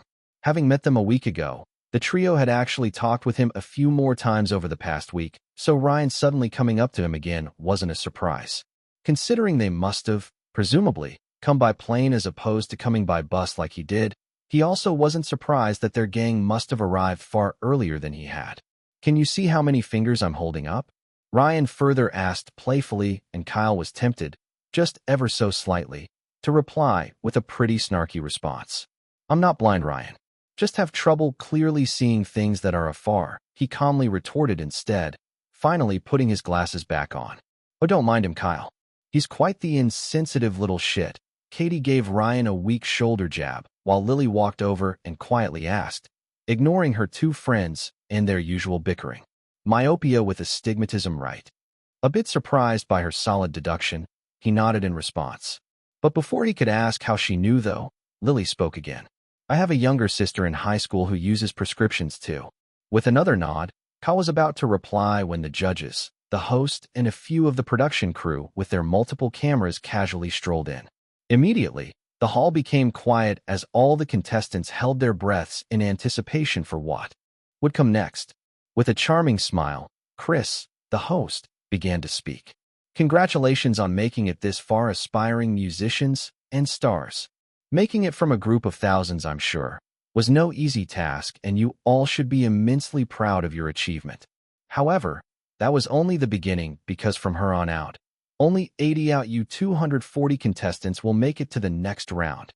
The moment Chris uttered those words, audible gulps and mutters could be heard, an instant wave of nervous tension cascading all over the room. The camera persons ensured to zoom in on the faces of the many contestants in the hall in an effort to further increase the tension they were experiencing. "I'm sure you all know that this was never going to be an easy experience, because at the end of the day, only one contestant will make it to the very end and claim the winning prize," Jack, casting director and the toughest judge on the show, said with a pretty intense and sharp look. The winning prize of $1 million was legitimately nothing to scoff at, and judging by the competitive spirits which had now being ignited in the eyes of every contestant, they were all gunning to make it to the very end. But remember, although you might not win, there are still prizes to be dished out to the second and third runner-ups. Kiera drew all the attention to herself with those words, and she continued speaking. "That basically means that you must get as far as you possibly can, because even if you don't win the grand prize, you will still be rewarded, and I'm sure a record label or two would be willing to pick you up." The second runner-up was given a pretty hefty sum of $500,000, while the third would be given $300,000. Even those amounts were nothing to look down upon, and the effect Kiera wanted it to have was immediately noticed as the contestants got even more fired up to do their very best. Most of them were aspiring singers that had just been hoping for that one big break or the other, so realizing that they could potentially be the ones to latch onto that chance was an opportunity they were not willing to lose. Now, with that out of the way, we will announce what the theme of the next round will be. Blake clapped his hands, and another round of nervous gulp and mutters from the contestants filled the room. As he did this, a staff on the production crew slowly walked in with a large tray containing 3 different envelopes, all of which were elegantly designed with the Rising Stars logo on it. One out of these 3 envelopes was basically going to decide their fate for the next round based off of the theme that would be selected. With slow and casual movements, Blake picked up one of the envelopes, and with no sense of urgency at all, opened it with a thin smile on his lips. His movements, however, only served to increase the nail-biting tension and anticipation all the contestants were now feeling. All of them except Lily, who had a pretty calm expression on her features, seemingly undisturbed in the least by all that was happening. Even Kyle was feeling the tension, and as he watched Blake view the contents, a thin smile soon surfaced on the judge's face, after which it then widened even further into a small grin. The bespectacled Kyle, along with the rest of the other contestants, then watched as he handed the card over back to the production crew staff without mentioning the theme. Already expecting this, the staff then went out of the hall, seemingly handing over the card in the envelope to the production crew backstage. Last year was a team round knockout, but Kyle thought to himself as he waited in nervous anticipation like the rest, "I wonder what the theme for this year would be." Finishing his internal thoughts, The giant screen present in the room suddenly lit up, a haze of bright colors, and the logo of the reality show spinning around rapidly until it then exploded in a crackle of fireworks to reveal the theme of the next phase. A three-way knockout round. Instantly, every contestant in the room unconsciously considered the person next to them a potential enemy, and the production crew was especially keen to grab onto even the smallest micro-expressions from the contestants. So there you have it, folks. A three-way knockout round. Chris let out an excited declaration, a wide grin plastered on his face. 3 contestants will face off against each other over the course of a week from now, at this very same place. Blake took it from Chris and began to explain. However, only one contestant would be allowed to advance to the next round. He further explained, and once again, mutters and hushed whispers filled the room. You will, however, be performing not just in front of us, but in front of a small audience too. Think of it as a small, intimate gig.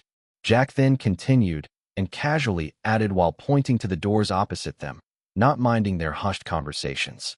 Although Kyle and many other contestants had wondered why the doors had been previously locked since the day of the preliminary auditions, it was now clear that it was going to be used for the second round of auditions. With that being said, you all can make your way back to the hotels which have been specially reserved for you, Chris announced once again with his signature smile. The buses are already outside, waiting and ready to take you there. More details about the next round and whom you will be up against would be given to you once you get there, so give it your all and good luck. Chris concluded as the camera person zoomed in on his face. Following this, he, along with the judges, casually left the premises, leaving the nervous contestants to their own fates as the production crew kept filming, wanting to get as much footage as they possibly could. All right, I've been all buddy-buddy with you punks enough. Add my novel to your library. That is an ord. Click to read. More. I should be nicer. They might get a restraining order. Well, I guess I can suppress it for now. Oh, and here's the song of the day. Mrs. Hollywood by Gojo. Chapter 9. Opposing Contestants. The buses transporting the contestants came to a halt in the parking lot of a fairly popular hotel in Montreal, the contestants soon alighting. Having paid for all of the expenses that would cover their stay for the next 2 weeks, the staffs and receptionists in the hotel welcomed the contestants and showed them to their rooms. Upon reaching his room, Kyle soon realized, just as everyone did, that they would be required to share a room with not one, but 2 people. The beds had already been arranged to accommodate them, and keys had already been provided to each of them in the order they came. They would also be required to share the bathroom and toilet, but the hotel would serve them meals for the entire duration of their stay. Of course, males and females were ensured to be separated, and there was no mixing of genders. So comfy. Ryan plopped onto his bed the moment he and Kyle walked in with their small traveling bag. Having received their keys in succession to each other, both males inevitably ended up being paired with each other. Now they only had to wait for their last roommate. What do you think the last person would be like, Kyle? Ryan asked, rolling over on his bed like a man-child. Not minding his childish mannerisms, Kyle slowly walked over and picked a bed of his own while sitting down on it as he responded, I have no clue. Let's guess then, he offered, resting both of his palms on his face as he turned over while gently kicking his legs in the air. I'd rather not. Horrible at it. Kyle lied down on his bed and stared at the white ceiling fitted with fluorescent bulbs. Come on, man. Just play along, will ya? Letting out a small simper at Ryan's obvious attempt to get him to speak more, Kyle asked a question instead. Why exactly are you in this, Ryan? Same as everyone else. To win $1 million, he declared with a coy grin. I don't buy it. Kyle angled his head on the bed sideways to face Ryan with a small squint.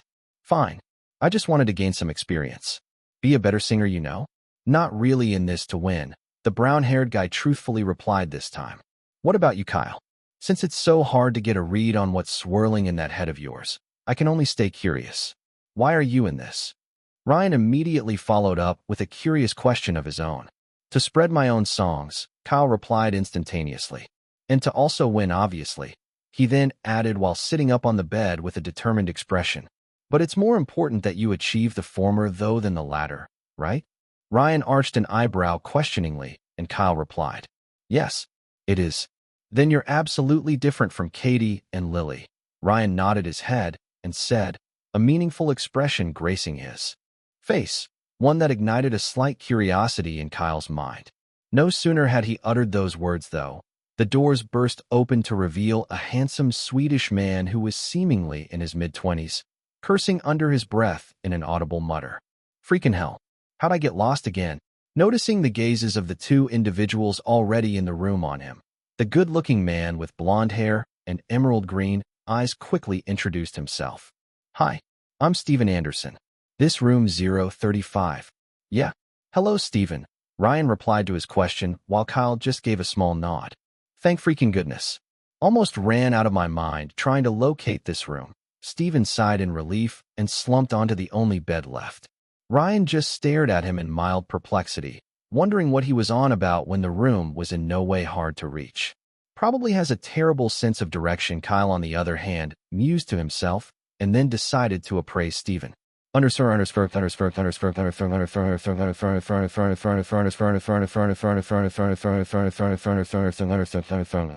Steven Anderson, 24 years. Singing level 10. Dancing level 4. Instrumental mastery, piano/guitar, level August 6th. Skills, immersion, perfect pitch.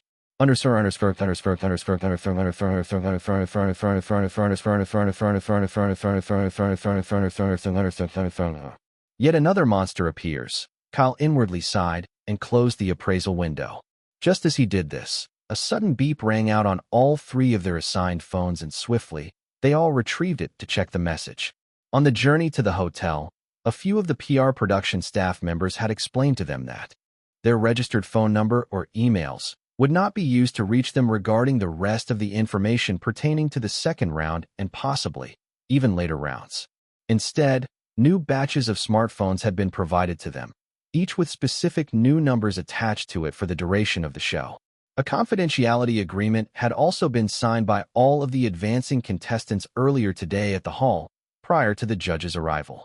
Considering it detailed just how careful each and every one of them needed to be regarding disclosing any information about the show itself or their fellow contestants, they all avoided doing so like the plague, fearing the pretty heavy clauses that would severely punish them if they did. Clicking on the message, Kyle soon read the names of his oppositions while also reading out some of the other information and instructions. Mike Woods and Jeremy Taylor. Seemingly having no idea of whom they were, Kyle just decided to trust in himself and give it his all. From the other information provided to them, it also seemed like this round was giving them the freedom to choose whatever song they'd like. This time around, though, they were given 5 minutes to perform instead of the 3 minutes they were given for the preliminaries. They had also been told to inform the production staff that would come around every morning and night from tomorrow henceforth, a few days before the day of their actual performance, the type of instrument they would use for those who wanted to. For those who wouldn't be performing with any musical instruments, though, they only needed to focus on actually singing, since the instrumentals for whatever song they would be performing would have already been prepared for them. Next week, Wednesday at 7:30 p.m. Kyle mused to himself, after which he then declared almost immediately, "Let's give it our all." Deciding that he had no time to be playing around, he immediately got off his bed while heading out. "Where you headed, man?" Ryan curiously asked. "To practice," Kyle curtly replied with a small nod, and then closed the door behind him. Making his way to the middle floors of the hotel via the elevator, the young man soon located one amongst the many music rooms which had been remodeled and made available to the contestants, each of which were fitted to the brim with all the instruments and equipment they would need. Stepping into the very first music room, though, Kyle's eyes widened slightly in mild surprise when he saw Lily already there, playing a soothing and melodious tune with the violin in her hands. Her eyes were closed in immersion, and even the sound from the violin was really muffled, considering she was in a smaller section portion of the room, which was soundproofed with wall paddings. These smaller sectioning with large transparent window panes had probably been done so that more contestants could use the music rooms at the same time without disturbing one another. Not wanting to interrupt her, Kyle quietly made his way over to the other sectioned end of the large room, sitting by the piano which was placed there. Running his hands across the tiles, a nostalgic feeling washed over him, and a light smile graced his face. Although he had been learning how to play the guitar too in his past life, Kyle always felt more at peace whenever he played the piano. "Since I'm planning to sing Embers," I should keep practicing the tune from now until the D-Day, he thought to himself as his fingers slowly began to dance atop the tiles in a familiar manner. Asterisk, asterisk, asterisk. Around the exact same time in the hotel. Flirting with one of the pretty receptionists, a fairly tall, handsome man with reddish-brown hair and light brown irises, felt a sudden beep in his pocket. Sorry, beautiful. Gotta check this. He winked at the blushing receptionist and then walked away while retrieving his smartphone. Jeremy Taylor and Kyle Kestis, he muttered to himself. I remember seeing that Jeremy guy. He was nothing special at all, he thought to himself and continued. I do remember also seeing the audition of that Kyle guy too.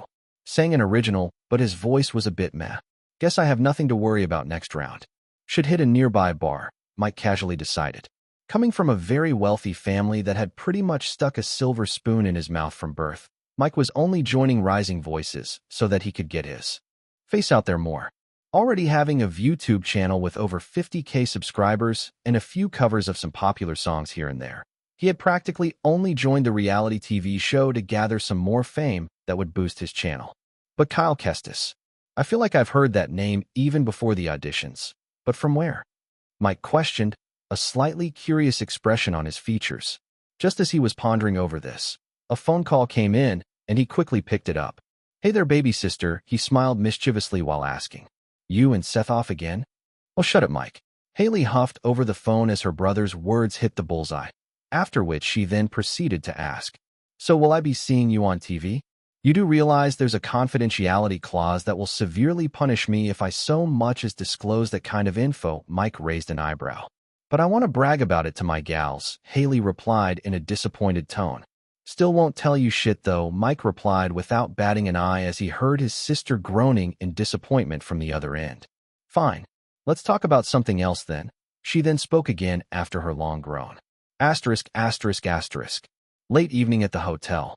Letting out a deep breath of air, Lily, satisfied with her performance, gently returned the violin to its corner. Exiting the small section portion of the room she was in, Lily heard a pretty somber, yet muffled piano piece playing from the section opposite. Hers. Not particularly curious, though, she still glanced over and in a mild wave of surprise, watched as Kyle kept playing the piece, lost in his own world. Not bad, she thought to herself and then walked out of the music room, seemingly now a bit more curious about the piece he was playing, a small hum leaving her lips. Chapter 10, Second Audition Rounds. There's no shortage of talented contestants this year, Kiera said to her fellow judges, her eyes scanning the contestants going up against each other today with the tab in her hands. All of them were in the same limousine that was driving them to the hall for today's evening to late-night auditions again. A week and 3 days had already passed by since the three-way knockout challenge had been announced to the contestants, and over that period, they had already noted a few promising contestants.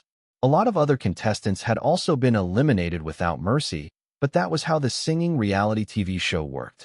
Only 3 people would end up reaching the very end. Today was the 4th day of the week though, Wednesday, and once again, the judges were all prepared to maintain impartiality with the auditioning contestants. Yeah, some are already talented enough to even join a record label after a few more months of training, Blake said, also scanning the tab in his own hands. Are you referring to Lily and Steven? Kiera asked in curiosity. Yeah, those two are absolute monsters.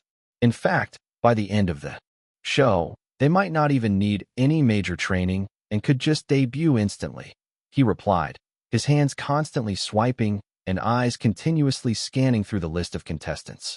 What's your take, Jack? Blake then inquired, raising his head up to watch as the most controversial judge out of all of 3 of them kept staring out the window. This year's competition is going to be fierce. That was all Jack replied with, and Blake nodded his head in understanding, his eyes returning to the list of contestants auditioning today. And then, his eyes suddenly caught hold of someone whom had personally impressed him from the very first audition with his original. So he's auditioning today, huh? Blake thought to himself, a bit of interest in his eyes. It's a pity he'll probably get eliminated, though. He then inwardly sighed and returned to going through the list of other contestants. Asterisk, asterisk, asterisk. You nervous, man? Ryan asked Kyle as he was about to leave the room. Maybe, he truthfully replied, a light smile on his face. What do you mean maybe? Ryan spoke again, more nervous about Kyle's performance than the Kyle himself. Good luck, man. Steven, on the other hand, gave his well wishes to the young man. Kyle nodded in appreciation to his words and then closed the door, patting Ryan gently on the shoulder just before he did. Over the past 2 days, Ryan and Steven already had their auditions and would be advancing over to L.A for the next rounds. So had Lily too. Now, although Ryan was a bit confused by Kyle's reply to his question, it was actually the truth for Kyle himself. He really wasn't sure if he wasn't nervous or if, because he had consistently practiced his song over the week, he was very confident about it, despite not even knowing the people he would be up against. Making his way downstairs via the elevator, he soon reached the lobby and was quickly ushered into the bus that would be taking him over to the hall, a small production team recording footage of he and the others as they walked past. Now comfortably seated inside the bus, Kyle rested his head on the windows and stared at the orange sun slowly descending below the horizon while thinking to himself, let's give it our all again today. Asterisk, asterisk, asterisk. Driving over to the venue in a sleek black Porsche, Oliver Stone, suavely dressed in his well-tailored 3-piece brown suit, parked his car by the side of the road. Stepping out, the agent handed his car keys over to the female valet who was close by, and then walked into the hall. Having received an invitation from an old friend of his whom was part of the production team of the reality TV show, he saw no reason to reject the offer since he wasn't really busy handling any stars these days. Walking into the lobby and handing his invitation card over to the guards situated by the door to the hall, he was then respectfully let in with a polite gesture. Making his way into the fairly mid-sized hall fitted with red, comfy, velvety chairs, enough to fit about 50 to 60 people, Oliver chose an empty seat in the middle rows and sat down in mild anticipation for the show to begin.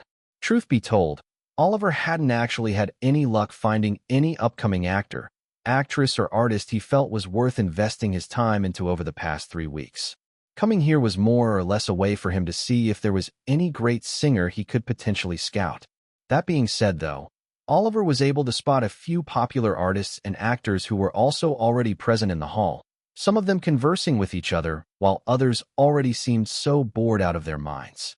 Just as his eyes was scanning around for a few more familiar faces, he and the others already present in the room watched as all the judges entered, immediately taking their seats at their elevated panel. And just like that, the show began as Chris, host of Rising Voices, came onto the stage with his signature winning smile and kicked off the first few segments of the show. Hope I find anyone worth investing on today, Oliver thought to himself, comfortably settling into his seat to enjoy the auditions. Asterisk, asterisk, asterisk. We've already briefed all of you previously, but once again, I'll reiterate. You have 5 minutes this time for each of your auditions. If you're going to need any form of instruments, let the staffs know beforehand, and they'll get on it. Is that clear? The production staff, whom had been explaining to all the contestants, said to them, his tone a bit authoritative. Nodding their heads in understanding while some let out words of confirmation, the staff nodded as he went back into the production room opposite the waiting room they were in. Batch A, get ready for your auditions, another staff member signaled to all the contestants. Those who already knew their batch sucked in a deep breath and began to move forward while the others just sat down, watching as all the formalities happened while also awaiting their own turn. Watching as Katie, who was in said batch A, was called up by Chris for a short interview, a few minutes after one of her fellow contestants in the same batch had already gone on stage, the contestants in the waiting room just felt more and more nervous. Good evening. I'm Jeremy Taylor. I presume you must be Kyle Kestis. Jeremy, a fairly mid-height man with a cream-colored fedora hat atop his head, said to Kyle, offering a handshake. Yes. Nice to meet you, Jeremy. Kyle politely replied while receiving the handshake, wondering when Jeremy came over to sit beside him. I was actually among the few contestants staying in the waiting room when you auditioned on the very first day. Jeremy explained how he knew about Kyle. I see. Well then, I wish you the best of luck today, Kyle responded with words of encouragement. Thank you, the man in his late 30s warmly smiled in reply. His dark brown hair was long, reaching his shoulders, his irises were black, and he had a very bulky figure. Overall, he seemed to be a man whom had already experienced his fair share of life's ups and downs.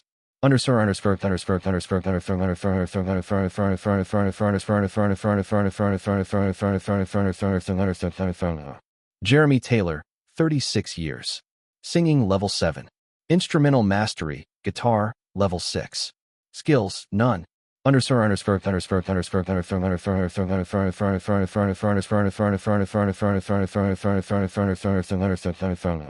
Same as me, Kyle thought to himself as he closed the appraisal window, a bit more confident about himself and the effort he had put in for today's performance.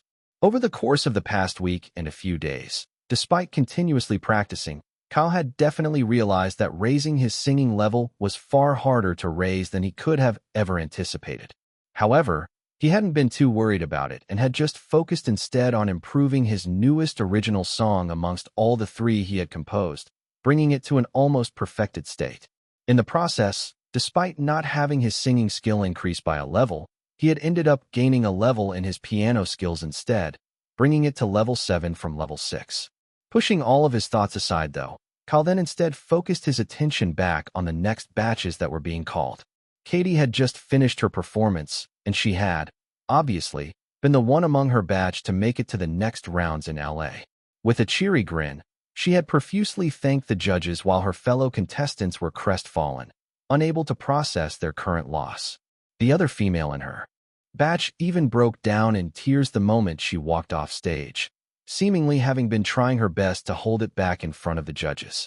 The production team, as usual, more interested in showcasing the high stakes of the competition, zoomed the cameras in on her face without mercy and got their precious footage. This, on the other hand, though, just further drove home the fact to the rest of the contestants yet to audition that if they did fail here, they would be sent home straight, without mercy. Such was the harsh reality of a popular singing TV show. Chapter 11. A Tribute to You, an Ode for Me. Batch D. Get ready for your auditions. The same staff who had been calling out all the other batches thus far, called out this time. With a deep breath, Jeremy and Kyle got up from their chairs and moved forward, staring at the reddish-brown-haired guy standing before them. Both contestants immediately understood that this was Mike Woods. So Mike Woods goes on first. Then Jeremy Taylor second, followed by Kyle Kestis. That clear? The same staff asked again after they had walked over to him. With a small nod, all 3 responded, and the staff then let them be, going over to hand the envelope containing their names over to Chris, who was nearby, and was about to take the stage again to announce their names. "Hello, Mike," Jeremy gently called out to his fellow contestant while wishing him. "Break a leg out there." Seemingly having heard him, Mike turned over for a split moment, scrutinized both individuals behind him, and then, with an audible scoff, turned back around, almost as if neither of them were worth his time. A bit taken aback by his rudeness, Jeremy just stood there, scratching the back of his head with a wry smile. Kyle, on the other hand, had a pretty unperturbed expression and instead just appraised the young man before him.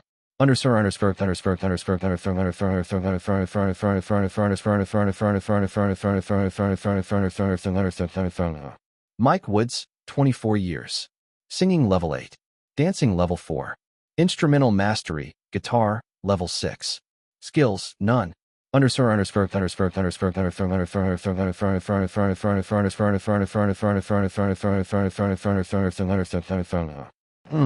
Just a level higher than me at singing, Kyle thought to himself, wondering if this would make for a pretty big difference in their actual performance. Well, there's no use pondering over it now, he further thought as he closed the appraisal window. Now, Kyle was solely focused on just giving his very best when his own turn came around. In a few seconds following his decision, he watched as Mike went up to the stage, had a small chat with the judges, and then began his performance without any further delay. As Kyle kept watching his performance, he had to say that Mike really did give a very good performance with the classic pop song he was performing. Also, judging by the way Jeremy was now nervously fidgeting beside him, he was sure the 30-year-old man felt like he stood no chance against the youngster. Kyle, on the other hand, despite commending Mike's performance, still felt like the young man hadn't really given it his all. "He's really looking down on us, huh?" No sooner had Kyle said this, Mike ended his performance, and even some of the people in the audience cheered. In addition to that, the moment the reddish-brown-haired man had walked backstage, Chris walked over to him and requested for a small interview, an opportunity Mike excitedly took. As Jeremy was then called on over for his own performance, Mike exiting the small room, he had his interview in a few minutes just after. The dude casually directed a condescending smirk towards Kyle. This guy, does he not realize there are cameras everywhere? Kyle wondered, slightly tilting his head in response. Not minding his childish mannerisms, though, Kyle turned around and instead focused on Jeremy's performance. Singing a pretty hard pop-rock ballad, Jeremy's husky yet well-trained voice was the highlight, and it shone through in every aspect. If Kyle had to say, Jeremy really gave it his all, so much that it almost rivaled Mike's, who had taken it easy. Even Mike himself couldn't help but frown when he noticed this, as the crowd also cheered for Jeremy, and Chris also requested for a short interview from him. Now, it was Kyle's turn to perform, and as he was called up, he took in a deep breath and calmly made his way over. Slightly nervous, yet still very confident, Kyle stood in the limelight of the stage as both audience and judges stared at him, instantly remembering him due to his original. Blake and Kiera both gave meaningful smiles while Jack just maintained his poker face. Hello again, Kyle. How's the past week been? Kiera asked first, a light smile on her lips. Truthfully, it went by so fast that I'm wondering why I'm suddenly on stage again, Kyle joked in reply instead. Finding his words a bit humorous, Kiera and Blake chuckled, while Jack responded with a very thin smile. Well, you certainly have a way with words, Kyle. I hope you can give us a good performance today. I'll try my best, Kyle replied with a small grin, and Blake then asked, curiosity evident in his voice. So which song will you be performing this time? I'll be performing another original of mine titled Embers. The moment those words left Kyle's mouth, both the audience and the judges looked at him in mild surprise, while some even had a few hushed conversations and mutters regarding his choice. This was because the knockout round was one where most contestants would rather just play it safe as opposed to the normal preliminary auditions. Although the judges had been impressed by his original song in the very first auditions, there was a major doubt in their minds as to if he could deliver again. Composing a song, after all, and then being able to also properly perform it, was a Herculean task to say the least. Haha. Well, I hope it's up to par, Blake laughed a bit, and then said while gesturing with his hands. Go on then. Let's hear it. With a nod, Kyle then walked over to the piano, which had been placed prior to his performance, and sat on its leathered stool, surprising the judges even more. Since he had used a guitar in the first round, their slight surprise was very understandable. Taking a deep breath as resonance activated on its own, Kyle then began to play the tune of the song, his hands skillfully dancing on the piano's tiles. A pretty somber tune played out, and Kyle began the first verse of the song, seemingly already stuck in a trance he himself had not realized yet. Musical keyboard. Weekends were your favorite. Musical keyboard. Hearing that first lyric alone, everyone in the hall instantly felt the emotional weight of the song. Unknown to any of them, though, and even Kyle himself, multiple tiny strings, similar to the silky threads of a spider, slowly expanded out of his body to touch everyone in the hall, an effect of resonance at work. Musical keyboard. You'd laugh as I told you about my week. You'd tell me you loved my smiles, and I was content with yours. Musical keyboard. Finishing up the first verse, a bittersweet expression now present on his face, Kyle continued singing and moved on to the pre-chorus, his hands playing the gentle yet somber tune that had slowly picked up. Musical keyboard. In time you'll see, child. We were just a page in your story, and maybe that's what you are, but I'll keep holding on. Musical keyboard. Finishing off the pre-chorus on a fairly high note, his eyes a bit teary, Kyle finally moved on to the chorus. Musical keyboard. I may not have known, but you gave me the best of both worlds. Now you rest in peace. And I'm left here, holding on to your embers. Musical keyboard. By now, the audience, the judges, the contestants, and even the production team had gone pin-drop silent as the song reached over to them from the stage, touching the very depths of their heart. Musical keyboard. I remember your smiles. The things you said. When destiny seeks you out, you must be strong. We will not be with you, but you have to go on. Musical keyboard. Finishing the second verse on an even higher note than the pre-chorus, Kyle proceeded to sing through the chorus again. And even as he did, his soulfully gentle voice didn't crack, and neither did it lose its clear diction despite how emotional he was getting. Musical keyboard. I may not have known, but you gave me the best of both worlds. Now you rest in peace. And I'm left here, holding on to your embers. Musical keyboard. Finishing up the chorus, Kyle then proceeded to move on to the bridge. Musical keyboard. Holding on to your words. Holding on to your smiles. Holding on to my best memories of you. Right here, holding on to your embers. Musical keyboard. The bridge, far more powerful and deeply emotional to listen to than all the other aspects of his song, was deeply conveyed to everyone who was listening. With a gradually lowered tempo, Kyle then slowly rounded the song up with the chorus again, his voice barely above a whisper. Musical keyboard. I may not have known, but you gave me the best of both worlds. Now you rest in peace. And I'm left here, holding on to your embers. Musical keyboard. The song. A message and a tribute to both the composer himself and his most loved ones in the old world, was a song that had been the easiest for him to compose. And yet, it was the hardest for him to sing. Finally, as his hands gently yet shakily left the piano, Kyle just sat still on the stool, still deeply affected by his own song as tears swelled in his eyes. However, after a few more seconds, he got a hold of himself when he remembered where he was. Considering that it was the most emotionally meaningful song he had ever composed, it was understandable that he felt like that. Since he also hadn't gotten the chance to use the new skill, though even once since he had created it, Kyle's eyes did blink a few times in disbelief as he watched a few silk-like threads slowly retract back into his body. Finally coming to terms with the weird sight he had just witnessed, the raven-haired young man then slowly stood up from the stool and faced the judges, awaiting their verdict. Noticing that they all just kept staring at him without saying a thing, he quietly spoke into the mic in his hands. Hello. Instantly, as if taken out of their trance, the judges quickly blinked their eyes a few times, and Kiera even wiped some of the tears that had dropped down her face. She seemed to be quite the emotional one. Why ya? Sorry about that, Kyle. Jack was the first to speak up, clearing his voice and returning back to his stoic expression. The other judges also returned back to normalcy pronto, immediately requesting for the other contestants to come back on stage. Although the verdict had not even been given, everyone in the hall already knew who was going to pass this round. If before they had thought it was going to be a close win between either Mike or Jeremy, they had all discarded those thoughts now. Everyone except Kyle himself, who was still a bit nervous and unsure if his performance was worthy enough to take him to the next stage. Mike, in contrast, just had an immensely deep frown on his face as he stood beside Kyle, feeling quite inferior right now. Jeremy, on the other hand, constantly kept cleaning his red, watery eyes, sniffling as he stood on stage.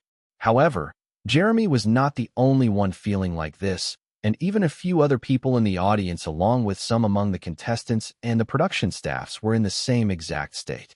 It was a song that had really resonated with a lot of people whom had lost their loved ones. It took about a minute for the judges to make a decision, and soon enough, they gave their verdict. I will say this first. All three of you gave great performances today. You should be proud of that, Kiera began, and then Blake picked up. But as you all know, only one among you three will make it to El Dada. And after much deliberation, we have decided that the individual who will be going forward is, Jack trailed off, as he said. Kyle Kestis, congratulations. You will be going El Dada. With a happy grin, Kyle instantly replied gratuitously. Thank you. Thank you so much. His opponents, on the other hand, each very angry and sad about their losses, stormed off and slowly walked off the stage respectively. With a polite bow, Kyle was about to leave the stage again when Blake suddenly threw a question at him everyone else was curious about. Whom exactly did you write that beautiful song for? This time around, Kyle pondered over the question for a few seconds and then decided to go with a half-truth, everyone else patiently waiting for his response. I wrote it as an ode, not just to myself and the people I've lost, but also to anyone who has ever lost a loved one. It's just a heartfelt song, really, he explained with a tender smile. With a shrewd gaze in his eyes, realizing that Kyle wasn't going to disclose whom exactly it was he wrote the song for, Blake nodded and then spoke. Well, it really was a beautiful song. Congratulations once again, Kyle. See you in El Dada. Thank you, sir. Kyle politely bowed once more and left the stage with a standing ovation from the audience. As this happened, the next contestant was already being called up in the waiting room.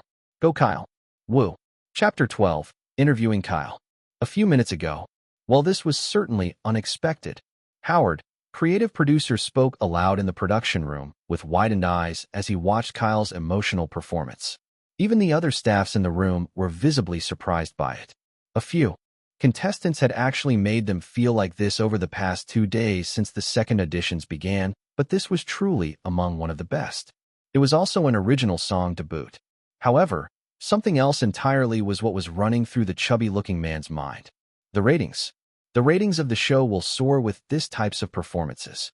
Howard could already picture it in his mind, branding Kyle as the underdog that everyone would want to root for. Even just releasing a clip of his performance on YouTube by the time the show finally began to air would guarantee a few million views if they promoted it well enough. He had already planned to do the same with Lily, Steven, and Katie's monster-like performances, but this was clearly just an added cherry on top. Swiftly, he walked out of the production room to meet Chris, who was near the foyer of the stage, but still hidden away from the audience's view. "Chris," he called out, and immediately, the host turned around to respond. "You must get an interview with him this time no matter what. Get him to tell you everything about himself if you can," Howard quickly said, and Chris just shook his head in resignation. Although he understood why Howard was behaving like this since he was the one heralding the main production, he couldn't help but be concerned about how the creative producer only had figurative dollar bills running through his head. "I'll try my best, but you know we can't push contestants if they're unwilling to share anything regarding their personal matters. It's in our policy," Chris calmly explained. "Screw the policy. At the very least, just make sure to get an interview with him," Howard swiftly replied, all of Chris's words flowing through one ear and immediately out the other. "All right," the host reluctantly sighed and agreed. Asterisk, asterisk, asterisk. What the hell did I just witness? Oliver thought to himself as he watched Kyle walk off the stage after his performance was done. That was the one singular question that kept ringing inside his head. As the question kept surfacing in his mind, he continuously also felt chills run down the entire length of his spine. This was the same busker he had seen just 3 weeks and a few days ago. A busker he had told would improve in due time if he kept practicing. He had never expected said busker to improve so much in just a span of mere weeks, though. Was he holding back then? Oliver couldn't help but question himself. No, that doesn't make sense. His voice wasn't as refined as it sounded just now.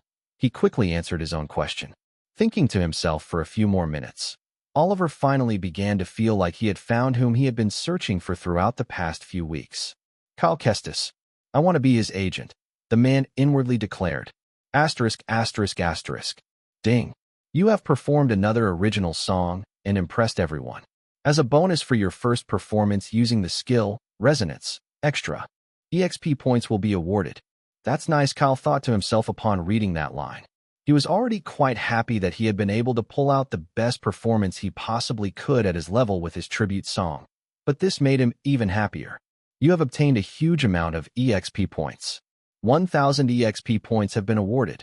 500 bonus EXP points have been awarded. Total EXP points available, 1596. Keep singing to improve your skills. Guess the system wasn't kidding when it said level advancements will be much harder from now on, he mused to himself as he kept walking off the stage and into the waiting room. Surely you wouldn't mind an interview this time? Chris walked up to Kyle and asked with a light smile. Yeah, sure, Kyle replied in kind, understanding how the friendly host was hinting at him not taking the very first interview with him during the preliminaries. Making their way over to a corner of the production room, which had been designed specifically to take interviews, a giant poster of the Rising Voices logo behind, Kyle comfortably sat on the leathered stool in front of it. Chris then began the interview, the camera person situated on the side zooming the camera in on their faces.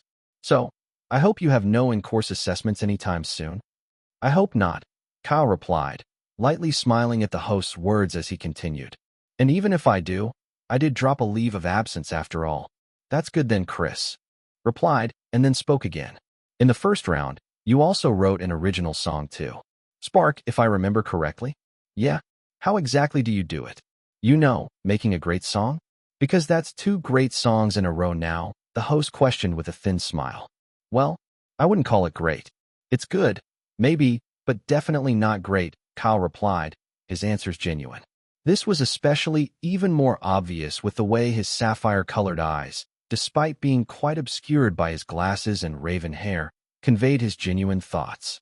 Chris nodded at that, happy that his words didn't get to Kyle's head like it would to most contestants.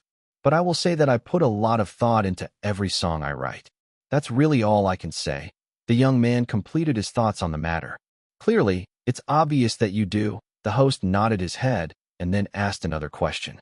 Do you have any plans to sing any other original songs on the show?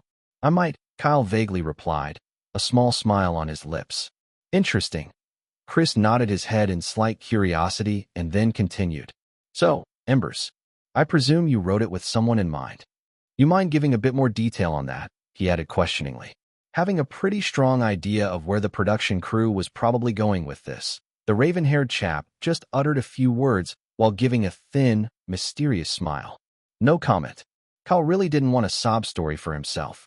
He wanted to be judged solely for his performances. Chris, a bit surprised by Kyle's shrewd understanding of what they were planning to use that information for, trickily tried to ask the question again in different formats as the interview went on. However, whenever he did, Kyle would just give him the same secretive smile without saying a thing. Eventually, the host gave up on trying to get the answers out of him and focused on just asking about a few other questions. You used a guitar in the first round and now a piano for this round? Yes. I've always liked the piano more, but I figured there was also no harm in learning how to play the guitar too, Kyle truthfully replied. I see. Well then, I hope you make it to the very end. I'm rooting for you. Chris then offered a handshake to which Kyle replied while answering with a light smile. I feel like you say that to everyone, but I still appreciate it nonetheless. Chuckling at his words, the host watched as the young man left the room, while thinking to himself, what a breath of fresh air. Very mature for his age. Kyle, on the other hand, who was now back in the waiting room, decided to take a seat at the very end while planning to watch the rest of the auditions for the day. Although he was feeling the very intense glares that was directed towards him from the other contestants, all of whom had successfully made it to the next rounds, he ignored it. Since they would all still be transported back to the hotel, losses or wins, most of the contestants were still in the waiting room. The only exceptions were the people who had already been eliminated and could leave the set as they pleased after signing out at the lobby. One of such contestants was Mike, who had already stormed off the set angrily the moment he lost to Kyle. However, just as Kyle took his seat, he watched as Jeremy quickly walked over and profusely began to thank him, much to his confusion and bewilderment. The man then explained how he had lost his wife just recently, and he had decided to just try his hand at singing again, because she had always told him he could be a musician. He had decided to fulfill her dreams as a sort of a coping mechanism for himself, but after hearing Kyle's song, despite not winning, he was grateful he gave it a shot. This was because hearing Kyle's song had given him the strength to move on from her, but at the same time, made him realize that he could still pursue singing without the tag of just a coping mechanism on it. Happy that his song had inspired someone because this was what he had always wanted, the young man then gently wished Jeremy the best in all of his future endeavors. Watching as Jeremy walked out the waiting room with a light smile and a short wave, Kyle then proceeded to sit back down into his chair. He was right, you know. Your song truly was a lovely one-inch. The lady who was sitting just in front of him turned her head over and said, Thank you, Katie, Kyle replied, and then the black-haired lady spoke again. After all this is over, you should make time to join the theater club if you can. It'll be fun. Granted, there's only a few months left till graduation, though. I'll think about it, the young man responded with a meaningful smile. Chapter 13, Meeting with an Agent. Click. Opening the door of his hotel room, Kyle was immediately bombarded with a singular question from Ryan. Did you win? Well, I'd appreciate it if you moved away first, Kyle calmly replied, watching as Ryan's face was just inches away from his. Stephen, who was lying on his bed while pressing his smartphone, spoke without even raising his head up. Welcome back, man. Thanks, Stephen. And yes, Ryan. I'm going to L.A. Same as you, Kyle answered both of them. Oh yeah. Ryan pumped his fists up in the air while Stephen just chuckled and said, He was a bundle of nerves the whole time you were gone. Well, I appreciate you looking out for me, man, Kyle gratefully said while tapping Ryan's shoulder a few times, after which he then proceeded to slump on his own bed. Just as he did, Ryan suddenly heard his personal phone beep and then picked up the phone call from Katie with another fresh bout of nervousness. Hey, babe. So how'd it go? he said, trying to maintain his cool. Uh-huh. You did. That's great. See you soon then. He cut the phone call in a jovial tone.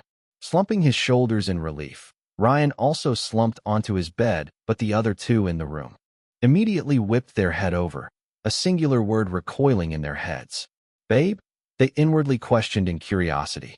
Sure, there was no rule against contestants being in a relationship on the show, but most people would rather just avoid it altogether since this was a reality show, and their private lives could be publicized to a certain extent if they weren't careful.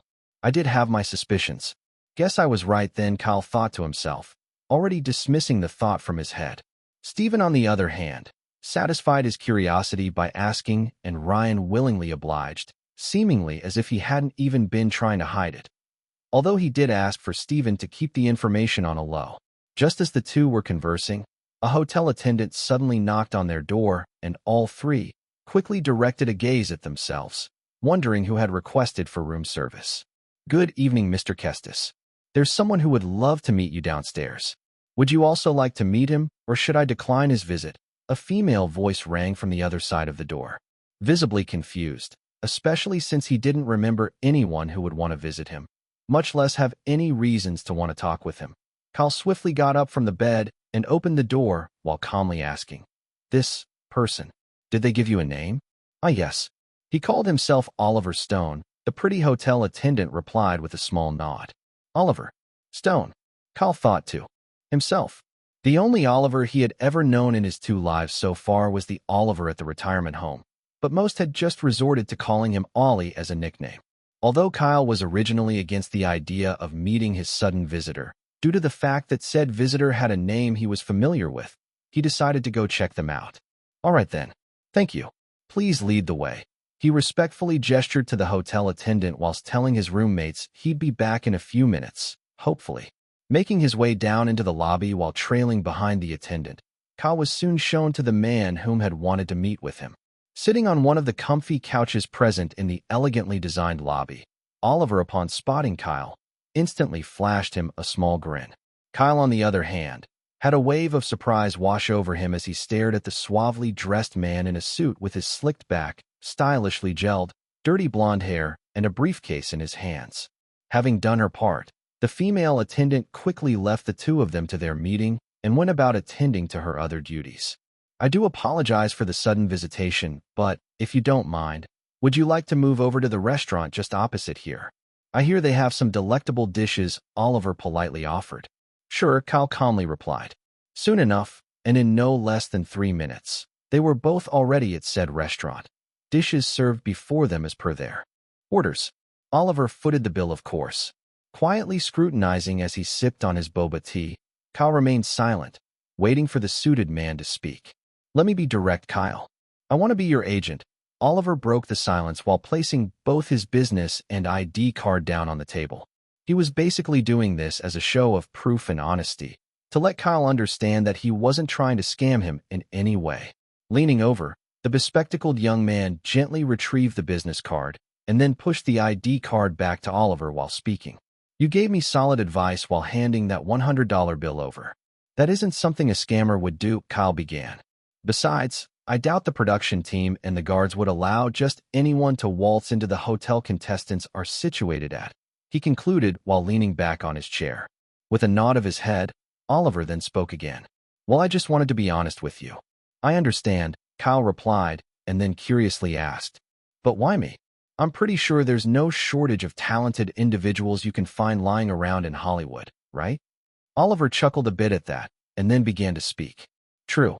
But I haven't seen anyone in my entire life improve so fast within a span of just 3 weeks and mere days. That's enough reason for me to be interested in you. He hinted at Kyle's rapid growth. They all may not have noticed it like I did, especially since they never saw you perform before the show. But I did. I saw you amateurishly sing just once, as a busker at a park. And then, the next time I witnessed you sing again, you had improved by leaps and bounds. That kid is one of the makings of a star, and I want to be the one to take you to the very top with that kind of talent, Oliver finally concluded. Kyle seemed to be deep in thought over his words, and after musing over it for a bit, he asked another question. How are you so sure I wasn't just holding back the first time you saw me sing? Believe me, Kyle, with my wealth of experience managing artists and musicians, I knew what I saw wasn't a fluke at all, Oliver replied, confidently crossing his arms across his chest. With an understanding nod, Kyle stared at Oliver for a few more seconds, his hands fiddling with the business card in his hand, after which he then curiously questioned, "There's no agency present on your business card. I'm guessing you're a free agent." "Yes, I am," the suavely dressed man replied, and then asked, "Does that dissuade you from accepting my offer? Because I feel like I should also inform you right now then that I don't have the best connections. I, however, do have a fair few that are really, really good," he added. "No, not at all. I don't mind. In fact, I'd much rather prefer that," Kyle responded, and Oliver's face brightened up. Honestly, Kyle understood that working with a free agent rather than an agency wasn't particularly the best offer for someone new who wanted to make a stand in the industry. However, he was also of the belief that it was always more beneficial in the long run as an artist is given as much freedom as they wanted regarding the things they wanted to do, with all of the resources focused on them alone.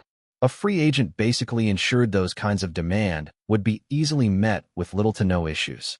This was much better than having to haggle for resources in an agency that could throw an artist under the bus at any time the moment they began to give out bombs, or slowly fade out of and into obscurity in the general public's minds.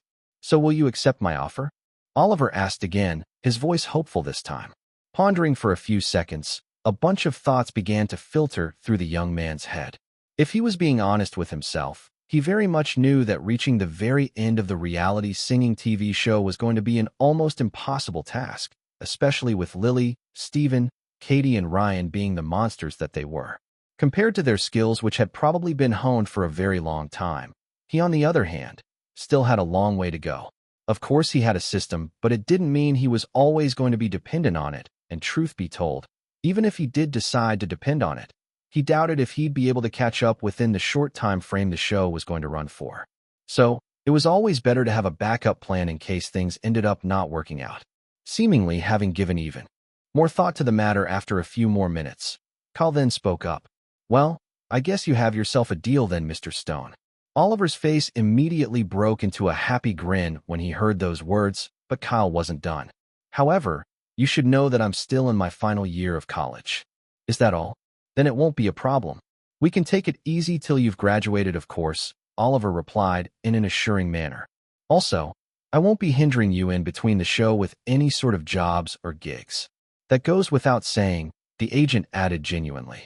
Nodding his head in appreciation, Kyle then watched as Oliver retrieved the contract for the terms and conditions from the briefcase he had brought with him from the very beginning. Reading over the contract with complete concentration and a lot of prudence, Kyle's sapphire eyes kept scanning the document in his hand for almost more than 20 minutes.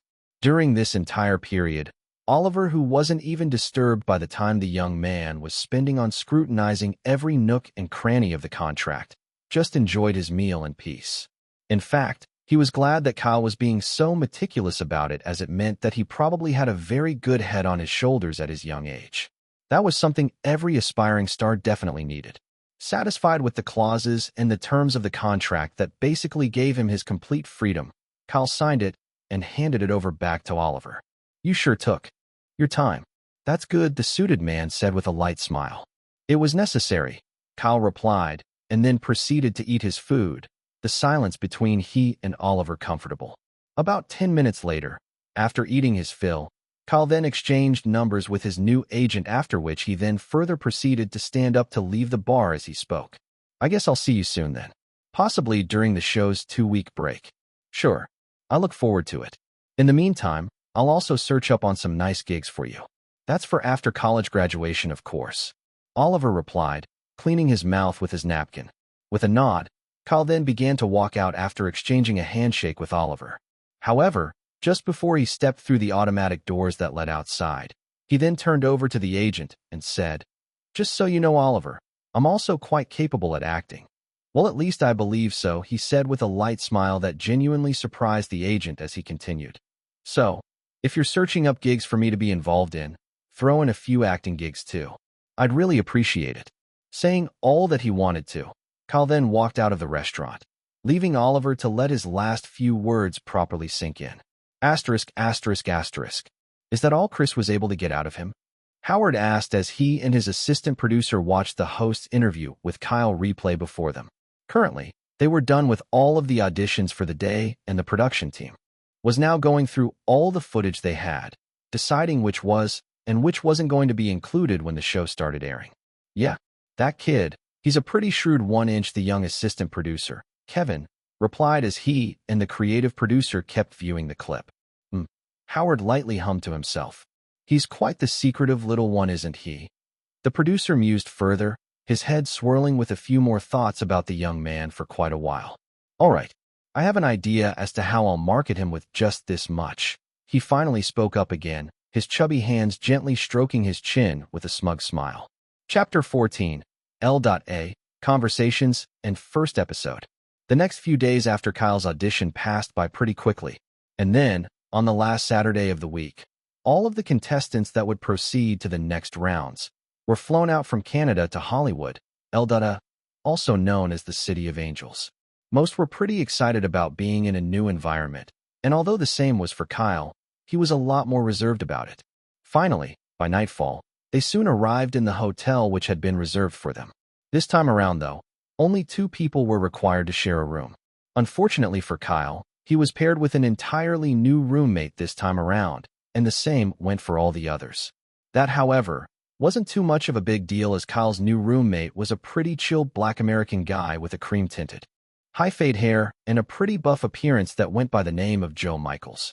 Leaving his new room to receive some fresh air, Kyle made his way over to one of the many balconies of the 3-story hotel, each giving a pretty panoramic view of the busy L.A. nightlife below. This is nice, he thought to himself as the cool night breeze washed over him and gently tousled his hair. Pretty, isn't it? Kyle suddenly heard a familiar voice come from behind him. Casually glancing over, he then watched as Lily slowly walked over. Yes, it is, he coolly replied while turning his head back over to gaze at the busy traffic and bright night lights below. Leaning on the balcony in a relaxed manner, the gentle night breeze similarly blowing her dark blonde hair backwards, Lily spoke again. Heard you sang a pretty emotional song during the knockout round. Katie, I'm guessing? Kyle asked, his tone rhetorical. Yep. She said it was really amazing, Lily replied, and then asked knowingly. She tried to rope you into joining the theater club, didn't she? That she did, he nodded his head with a thin smile, and then said. I also heard you gave a really sensational performance. Courtesy of Ryan, of course. As expected, Lily chuckled, and then turned her head over to look at Kyle. You're not wearing your glasses today? She curiously asked. Trying out contacts again. Heard there's going to be a lot of makeovers to give us a visually appealing image as we progress, Kyle calmly replied. And you fear they might end up breaking it during the process? Lily picked up on the reasoning behind his words. Yeah, it's pretty expensive after all, he nodded in response. Well, believe me, I know just how expensive they can be, Lily familiarly spoke, slightly shivering at the thought of how she had to shell out $300 plus the last time her younger sisters broke. Noticing her small shiver, Kyle simply decided not to pry any further into the matter and just returned to his scenic gazing. You know, you're quite easy to talk to. I would have never expected that, the beautiful lady then said with a thin smile, her eyes scanning a few people on the busy street below. Thanks, Kyle replied casually, similarly enjoying the scenery below. In the next few minutes following that, both individuals just took in the sights, a pretty comfortable atmosphere settling between them. And then, as if to destroy the peaceful ambience, Lily's personal smartphone beeped first, which was then followed by Kyle's, both messaged by Katie and Ryan respectively. Retrieving their smartphones, they both read the message on it, and in the second after that, slowly left the balcony together to head for the central living room present in the hotel. The first episode of Rising Voices was finally going to air in a few minutes. Walking side by side until they reached the living room, they watched as multiple contestants had already crowded the large room, eventually finding a place to lean his back against. Ryan and Steven walked over to Kyle, while Lily split up to meet up with Katie and her roommate named June from the previous round. An interesting thing that did occur as this happened was how Steven and Lily directed fiercely competitive glares at each other, surprising both Kyle and Ryan. After asking Steven about it, he had made mention of how he and Lily actually had a bit of rivalry going on even way before the competition. Apparently, the two had a VTuber face-off one time with a particular singing quiz, and Lily had aced it by leaving him in the dust. That was the cause for their current shenanigans. Now staring at the large screen in anticipation after Steven was done explaining, they all awaited the show to begin as a few commercials played out. And then, a few minutes after that, the show finally aired for real as the logo of the show rapidly spun onto the screen from nowhere. Familiar with its opening sequence, the contestants in the room then watched as the Chris Palmer's charming voice began to narrate. Currently the most popular singing reality TV show, Rising Voices has inevitably returned for another fantabulous season. On the screen, following those introductory comments, it was shown as the camera quickly brushed past multiple screaming and smiling faces of various contestants. "Hey, that's me."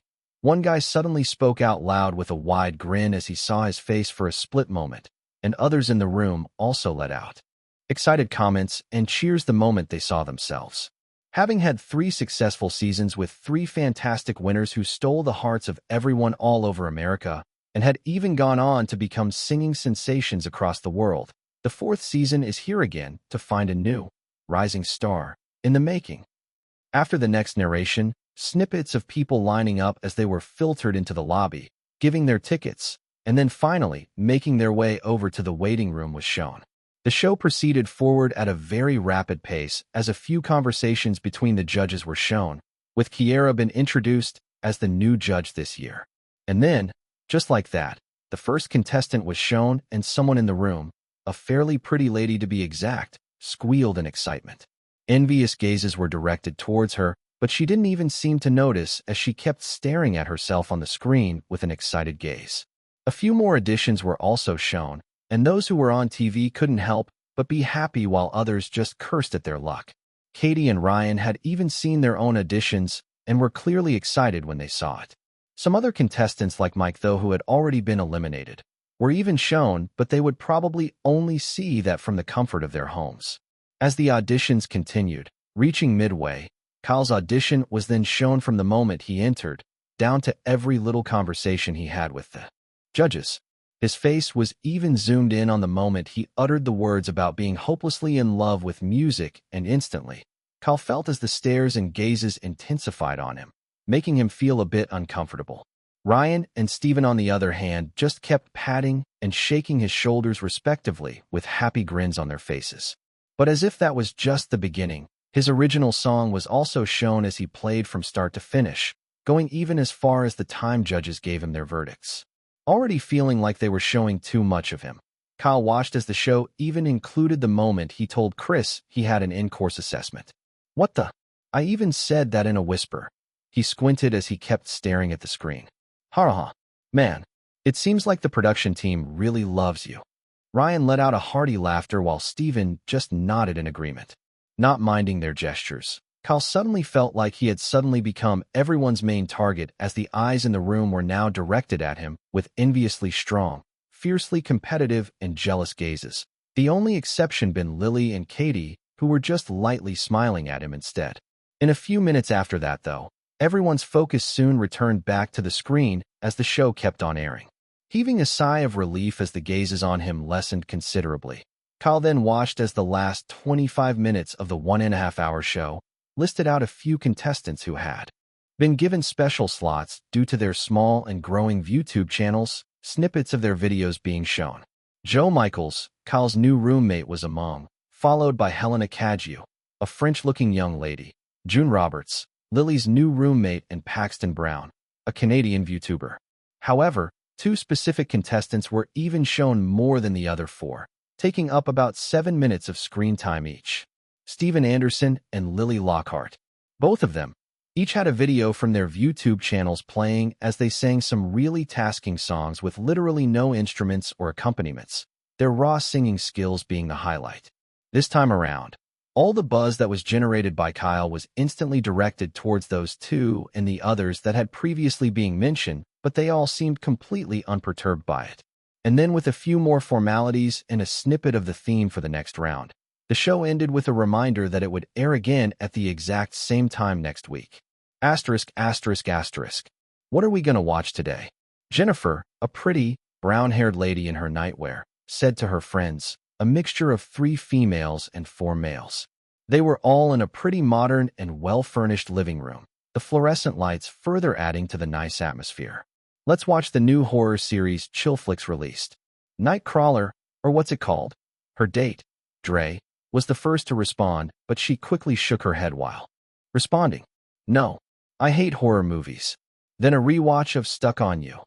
2 of her friends, Cassie with violet-dyed hair and the other, Betty, with blonde hair styled in a messy bun, said in unison.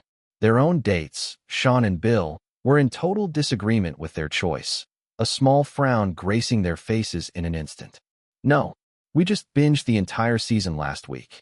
I'd rather wait for the next season," Jennifer quickly refused, agreeing with the guys who were genuinely relieved. Also, with a pretty nasty glare directed at Seth and Haley who were passionately making out, the lady voiced out a bit in annoyance. "Will you two get a room, for fuck's sake?"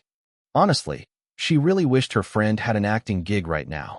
At least that way she'd be busy doing something worthwhile, and not just making out with Seth who had cheated on her more times than all of them in the room could count. "Fine. We apologize," Haley mischievously giggled while the other 5 just shook their heads in resignation. "How about we tune in to Rising Voices? I hear they're airing the first episode today." She then spoke again excitedly while the others offered pretty enthusiastic nods and replies. "Yes, sure. Why not? Let's do that. It should be fun."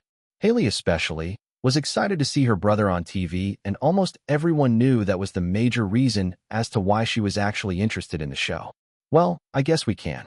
Not like there's anything I'm particularly interested in at the moment anyway," the young lady, choosy as ever, reluctantly agreed, and then switched the TV station over to the Inkstone channel. Having decided that she could at least pass the time with the reality singing TV show, she comfortably settled into her date's laps as the show, which had already started airing, kept on playing. And then, with a few remarks and comments, they all laughed and made jokes about the contestants that were rejected while commending those that were accepted. Eventually, Mike's audition came up and Haley was squealing like no tomorrow while her friends even commended her brother's performance, most especially the girls who really liked his handsome appearance. And then, Haley, as if already losing interest the moment Mike's audition was done, instantly resumed her makeout session with Seth. "What the? That's Kyle, right?" Dre suddenly said, surprise evident in his voice as Kyle walked into the audition room, snapping both Haley and Seth straight out of her smooching session. Visibly shocked by the occurrence, all of them could say that that was the liveliest they had ever seen the campus loner being their entire lives. Watching his performance, which was even far better than they had anticipated, Haley and her female friends most especially, had been the one to be the most astounded by what they were viewing. And then his audition ended, and everything else phased by like a film tape in their minds, the only other thing catching them by surprise again being Lily Lockhart's, Katie Chopra's, and Ryan Parker's appearance on the show. Everyone except Haley, who was also in the theater club and pretty much knew about the other 3's involvement in the show. Chapter 15, Reactions and the Blind Editions. It didn't take long for Rising Voices to instantly begin trending as #1 on Tweet Talk the moment the first episode of the 4th season had finished airing. The popular social media site, which basically served as a hub for discussions about anything and everything, was already buzzing with talks about it, and people giving their own opinions. Underneath a post from the Rising Voices official account, which was gathering the most traction and was titled, "Rising Voices Back Again, Bigger and Better," along with an edited snippet of the most interesting contestants from the first episode, people had already started commenting and retweeting. Popeye's grandson. Wait, people still watch this show? Sony Tark, at Popeye's grandson, of course people still watch it. What are you on about? Anyway, I'm rooting hard for Lily. She's got this in the bag. Hashtag Lily Stance. Playboy69. I've never even seen her before in my life, but man, she's freaking drop-dead gorgeous. So, anyone know her Mediagram handle? I need it for, research purposes. 00680007 at Playboy69. Waltz into my DM, man of culture, and I'll give you the precious info. Bob the Builder at 00680007. So, you got Helena's too. Man. Force User 66. Sigh? Another season. Another set of irredeemable simps. I am the inevitable purple guy. TCH. The short videos of Lily, Steven, Joe, and Helena that were played at the tail ends of the episode weren't even their best covers. I genuinely pity any future contestants that will have to go up against any of them, though. GTA 6 is getting closer. Genuinely hope this season is better than the last. Just seems like a recycling of the last 3 seasons. I will say, though, that this year's contestants seem really talented. It should make for a fierce competition. Girl Next Door, been following Steven's channel for a long time. I believe he's got the skills to come out on top. Also, he's really handsome. Those Swedish jeans, my god. Hot guys in the area, de madame. At Girl Next Door, please. Ryan and Joe look way more handsome. Hotter too. Lammy Cabe. I genuinely feel like most people are missing the point of the show. It's a singing reality competition, people. Not a show to obsess over how hot, beautiful, good-looking, or handsome a person is. Spooty Man. Man, I'm rooting for Katie. Those high notes of hers are killer. Burning Scalp. At Spooty Man. And she's also a rarity on these kinds of shows. Can't remember the last time I actually saw an Indian-American woman on any reality TV show of sorts. Is this a me thing, or am I just capping? Call of Doodles 76. Never thought the day would come where I would know some of the contestants on a reality singing show. They literally attend the same college as I do and are in the same department. Bowser with a suit at Call of Doodles 76. Same here. Although seeing Kyle on the show was a friggin' surprise, if I'm being honest. Never thought the guy was capable of expressing so many emotions, talk less of actually having such a soulful voice. The more you know, I guess. Studious Snail. Heard a few rumors that there's going to be a major overhaul of the themes after the first few preliminaries. Though it's just rumors, though. Mamma Mia. Sparks was a really motivational song from Kyle. Was currently in a pretty dark place before I watched the auditions today, and now I feel so much better after listening to his song. I'm so rooting for him from now on. Hope he goes all the way. Shrek Loves Fiona. At Mamma Mia, FRFR. I've watched his audition again a few times now just to hear that beautiful song again.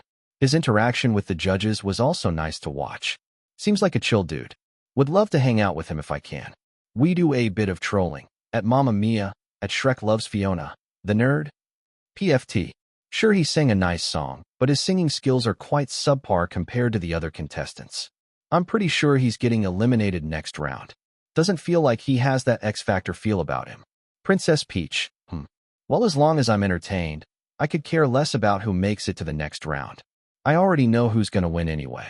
The post, which had already amassed over 5.3 M views and counting within the short span of just an hour, along with over 1K comments, 180K likes and 9K retweets, just kept racking up by the second.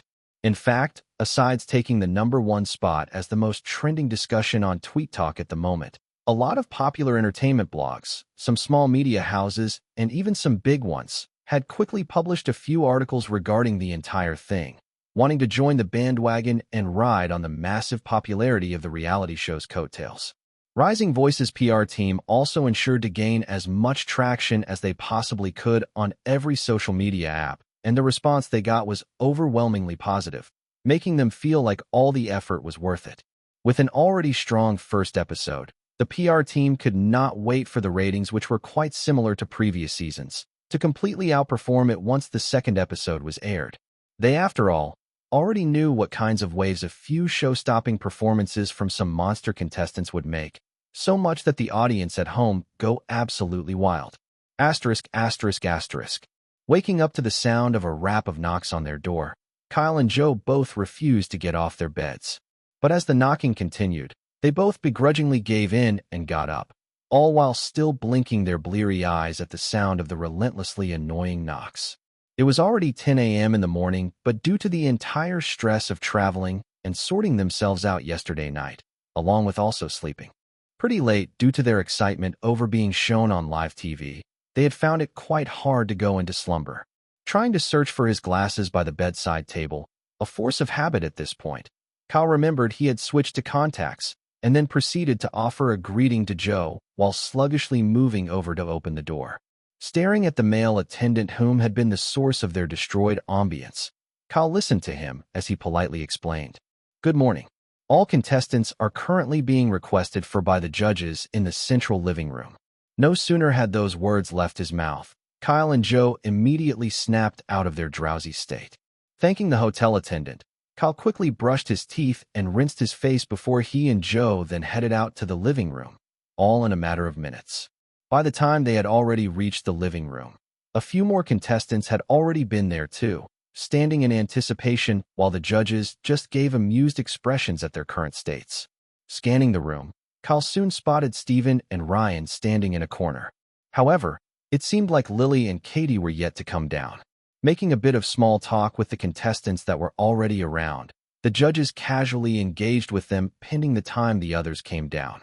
The production crew, all of whom were also supposed to be recording from the corner, were yet to actually start and instead, leisurely engaged in a few conversations of their own here and there. Even Howard, who was usually working behind the scenes most of the time, was there, he and his assistant producer laughing over and discussing a few mundane things. Finally, after about 5 minutes more, the cameras soon started rolling as the judges reassumed their businesslike demeanor and spoke to the contestants who were now completely assembled. "Good morning to you all. Trust most of you had a good night's sleep after ego searching them," Blake said with a thin, knowing smile while gesturing with his hands. In response, a few contestants coughed in embarrassment, feeling like the man's words had hit them right where it hurt. "Well, you have every right to do so. You did make it to L.A after all, and the first episode even aired yesterday night," the judge casually continued. "But remember, this is a singing competition and any of you can get disqualified if you don't put out good performances," Kiera reminded the contestants with a stern expression. A few contestants gulped the moment those words landed, as it reminded of the stark reality of them being able to be kicked out even as early as the next round. That aside, though, let's get down to the theme of the next round. Jack clapped his hands, garnering everyone's attention towards him.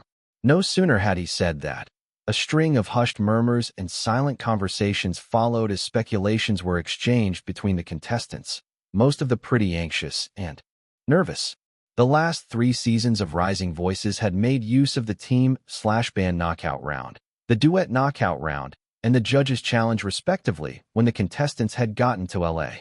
So it was understandable that the contestants were visibly nervous, wondering how they could make the teams with the best contestants in case any of the previous 2 was brought back again. Most hoped they could at least join whatever team Lily, Steven, Joe, and Katie would be in, but unknown to them, Howard had completely changed the format for the show this season with a pretty innovative idea. An innovative idea he had been sure would skyrocket the ratings to unprecedented highs. Well, at least it was an innovative idea in this world, but it wasn't the same for Kyle, since in his previous world, this was an idea that had already been used by a similar popular singing show. However, Kyle himself didn't know about it just yet, and like the other contestants, he too was currently waiting in anticipation for Jack to finally speak. Originally, this was supposed to be a duet knockout round. Jack finally spoke again, his tone calm. Some contestants instantly sucked a few breaths in upon hearing those words, but the salt-pepper-haired judge, unperturbed by their fairly audible sounds, kept speaking. "However, this season, we'll be introducing an entirely new theme," Jack smiled amusedly, a rare occurrence in itself that instantly put all the contestants on edge. "A theme we've come to refer to as the blind auditions," he declared, an even stronger hint of amusement in his eyes. "Please do let me hear your thoughts if you're reading the novel. You readers might not realize it, but it's everything to an author to know that anyone sees their work. I'd really appreciate it if you could do that." Chapter 16, 24 Slots. "A theme we've come to refer to as the blind auditions," Jack declared, a hint of amusement in his irises. No sooner had those words left the judge's mouth, a mixed wave of relief, wariness, and curiosity washed over all of the contestants in the room. "The blind auditions, huh?" Kyle mused to himself, more curious than wary of the new theme.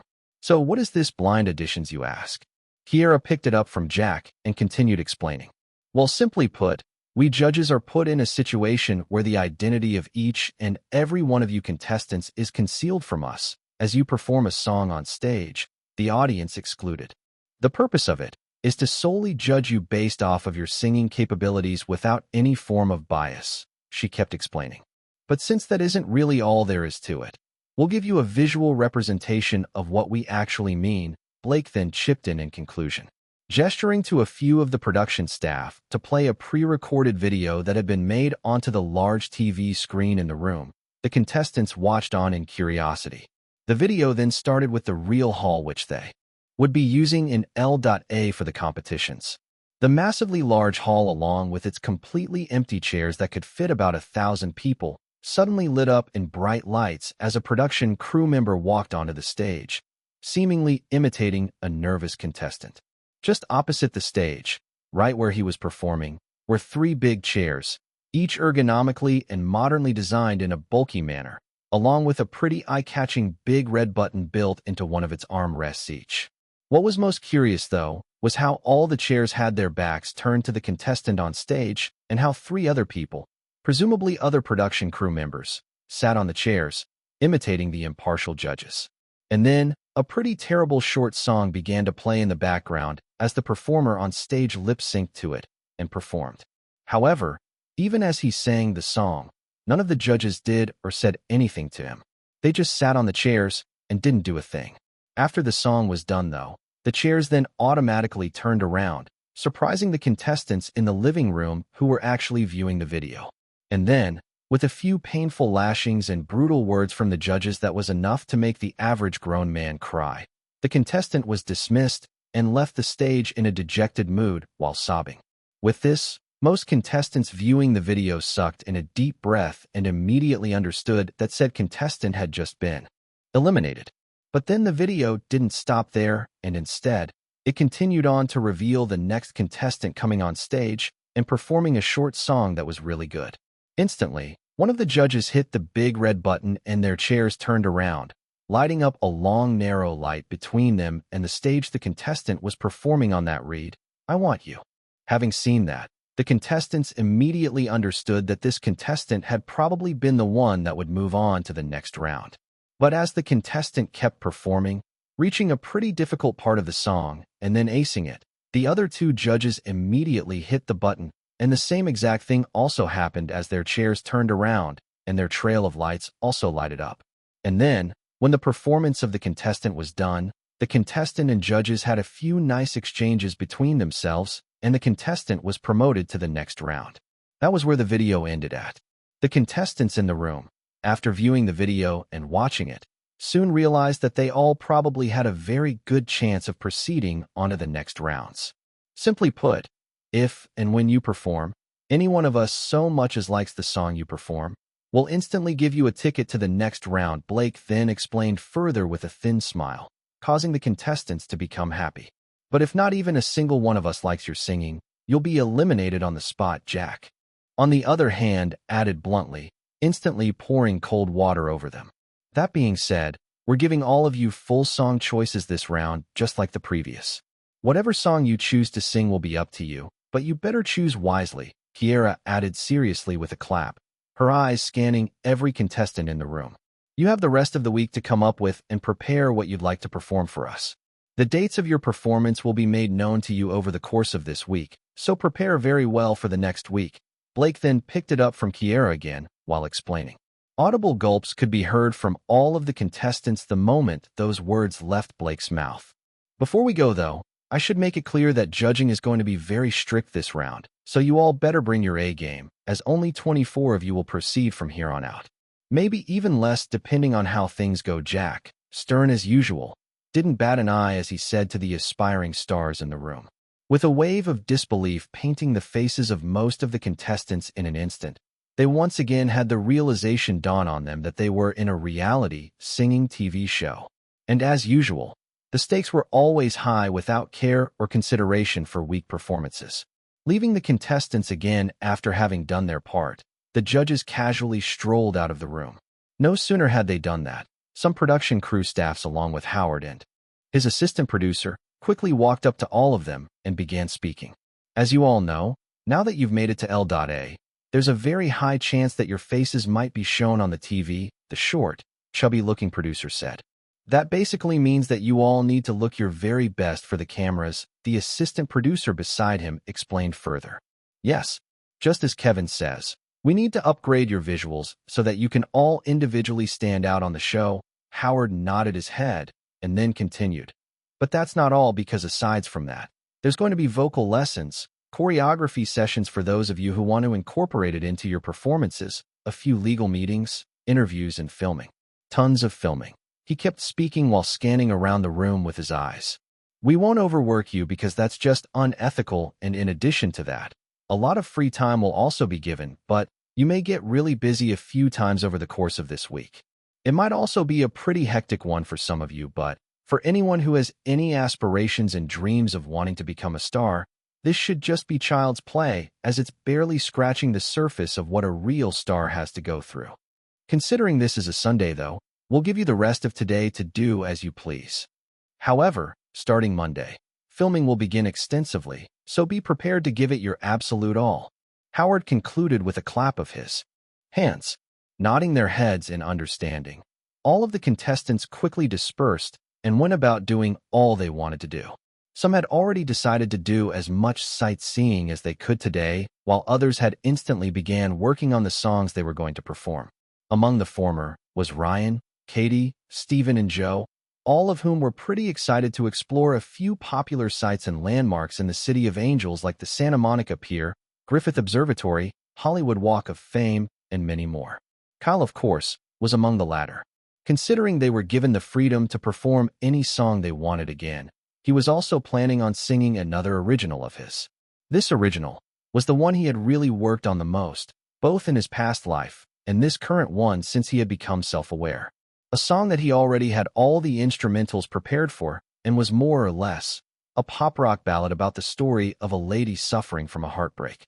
Having taken a bit of inspiration from the way his mother had tried to move from one man to the other while trying to get over his dead father and being unable to do so in his past life, Kyle really felt like it was a song that would resonate with a lot of females in similar shoes. In addition to that, he actually wanted the song to be quite uplifting too, as Kyle, unsurprisingly, was a big fan of happy endings, already having created and tweaked the instrumentals of the song to an almost perfect degree with his DAW from his laptop. It was the first song Kyle was going to perform without playing any instruments, which meant he was purely focused on pushing his voice to its absolute limits. Although he noticed his voice was becoming more refined as he leveled up, and he was able to push past some fairly high notes he previously couldn't, he hadn't really explored where exactly his singing strengths lay at. This made him feel like he was practically a noob at the entire singing thing when most contestants had probably crossed that road a long time ago. All that aside, though, Kyle still very much believed he could make the actual song itself even better, and with that thought in mind, the moment he got back into his room and took his bath, he sat down to begin working on it again. Staring at the lyrics sheet, playing the pop ballad tune on his laptop, pondering over a few things here and there, Kyle began making a few changes that he felt would further elevate the song. Yeah, I should add a bridge now that I think about it. That means I'll need to tweak the instrumentals further to fit the longer length of the song. The instrumentals, a short pause here maybe, build a slight anticipation for the final chorus after the bridge. Using a falsetto would be nice at the ending post-choruses. Should I try it? I'll need to take those vocal lessons then. Just like that, the young man tirelessly kept working on his song till night came, getting up only at intervals to eat when hunger struck. Chapter 17, a visually pleasing upgrade. The rest of the week steadily passed by, and within those span of days, every contestant was focused on giving their very best performances. Vocal lessons were frequently attended to and taught by professional coaches. Choreography sessions were always packed with contestants. A few legal meetings were attended to, and just like Howard had said, there was a lot of filming during the entire process. Regardless of that, though, the contestants were asked to be as free as they possibly could, as only a few scenes from the recorded videos would be used, and their performances would actually be focused on the most. Fashion stylists, makeup artists, and professionals would also regularly come to the hotel. The contestants were then asked to meet up with them at assigned time periods so they could do the necessary to upgrade their visuals before the day of their actual performances.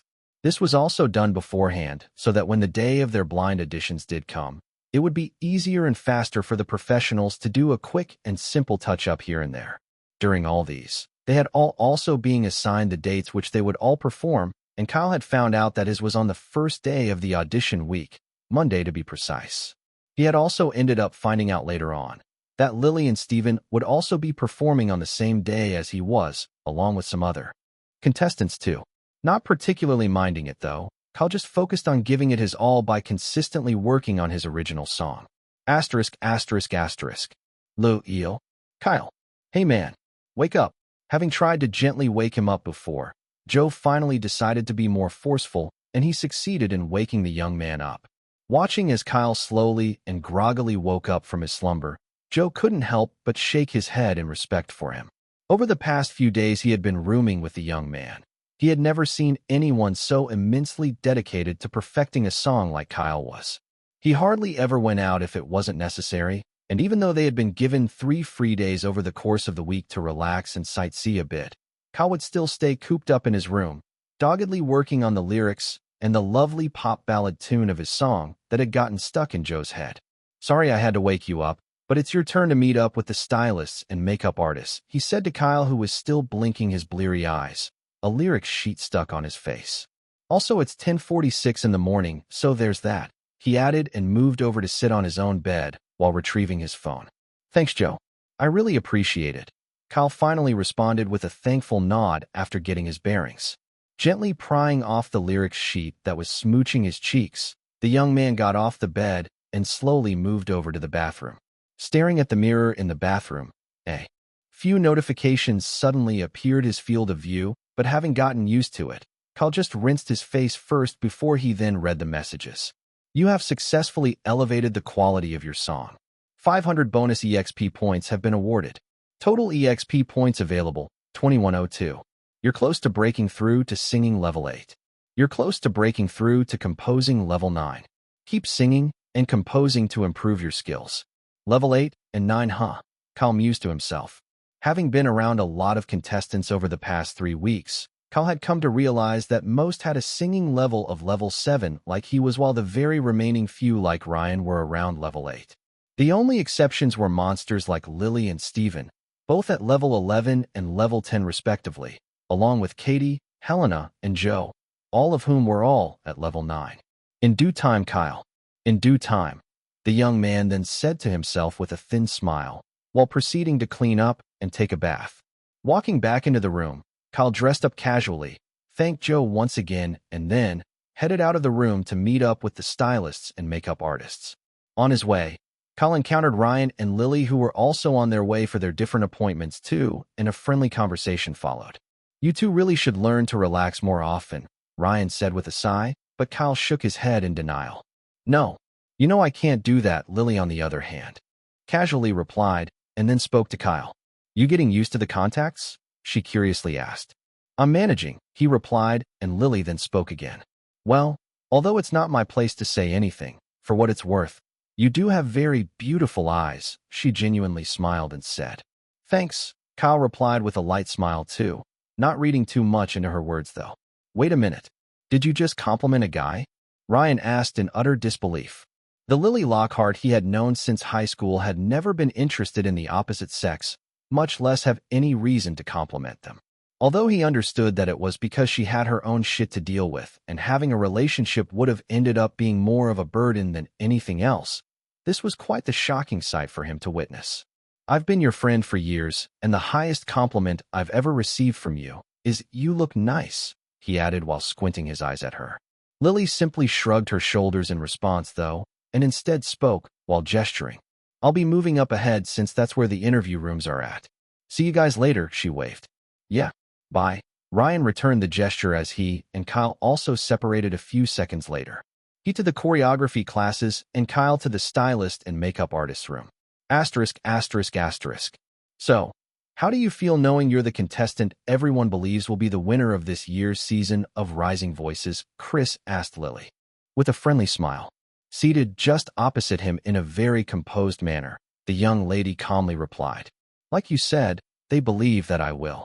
That doesn't translate to me being the definitive winner, the gorgeous dark blonde lady began. There are so many other talented contestants on the show that would definitely send me right off the show in a heartbeat if I let down my guard just because of a few praises here and there. I can only say that I am giving it my all to come out on top regardless, she concluded. That's certainly the spirit. Never say never until it's over, eh? The host flashed a small grin, a bit impressed with how she had handled the question. Although it seemed like a completely harmless question, it was a question where if she had so much as slipped up once or had even shown a hint of pride while answering, the producers would have had an absolutely fun time twisting and devil editing her words to something else entirely. Is there any reason why you decided to accept the invitation to star in this season of the show?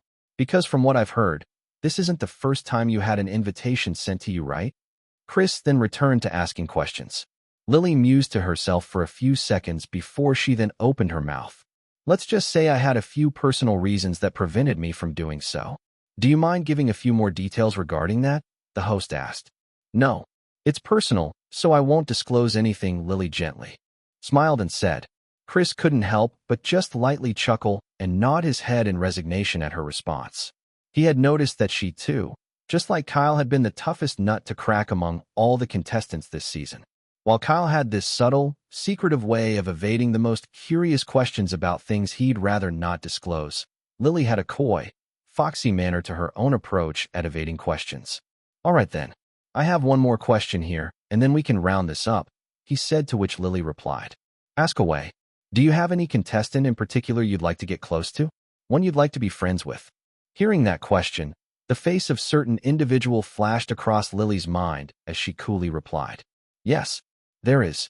Having a bit of mild surprise wash across his features, Chris then asked with a curious smile. A boy, I presume. What if I said it was a girl? Lily then asked with a coquettish smile that indicated that she was unwilling to give a proper answer. Haha, that's certainly one way to evade my question, Mississippi Lockhart. Chris genuinely laughed at that and then said, Well, thank you for your time, Lily, and I hope you make it to the end of the show. Thank you. I appreciate the sentiment, Lily replied, and then made her way out of the interview room. It had been a fairly short interview, and considering Chris still had a few more contestants to interview today, it was understandable as to why it had been so.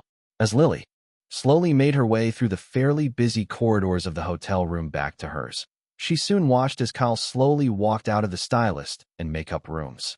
Glancing over to her as he closed the door, Lily offered a small wave with a light smile, and Kyle did the same, his appearance so different from what anyone could have ever anticipated.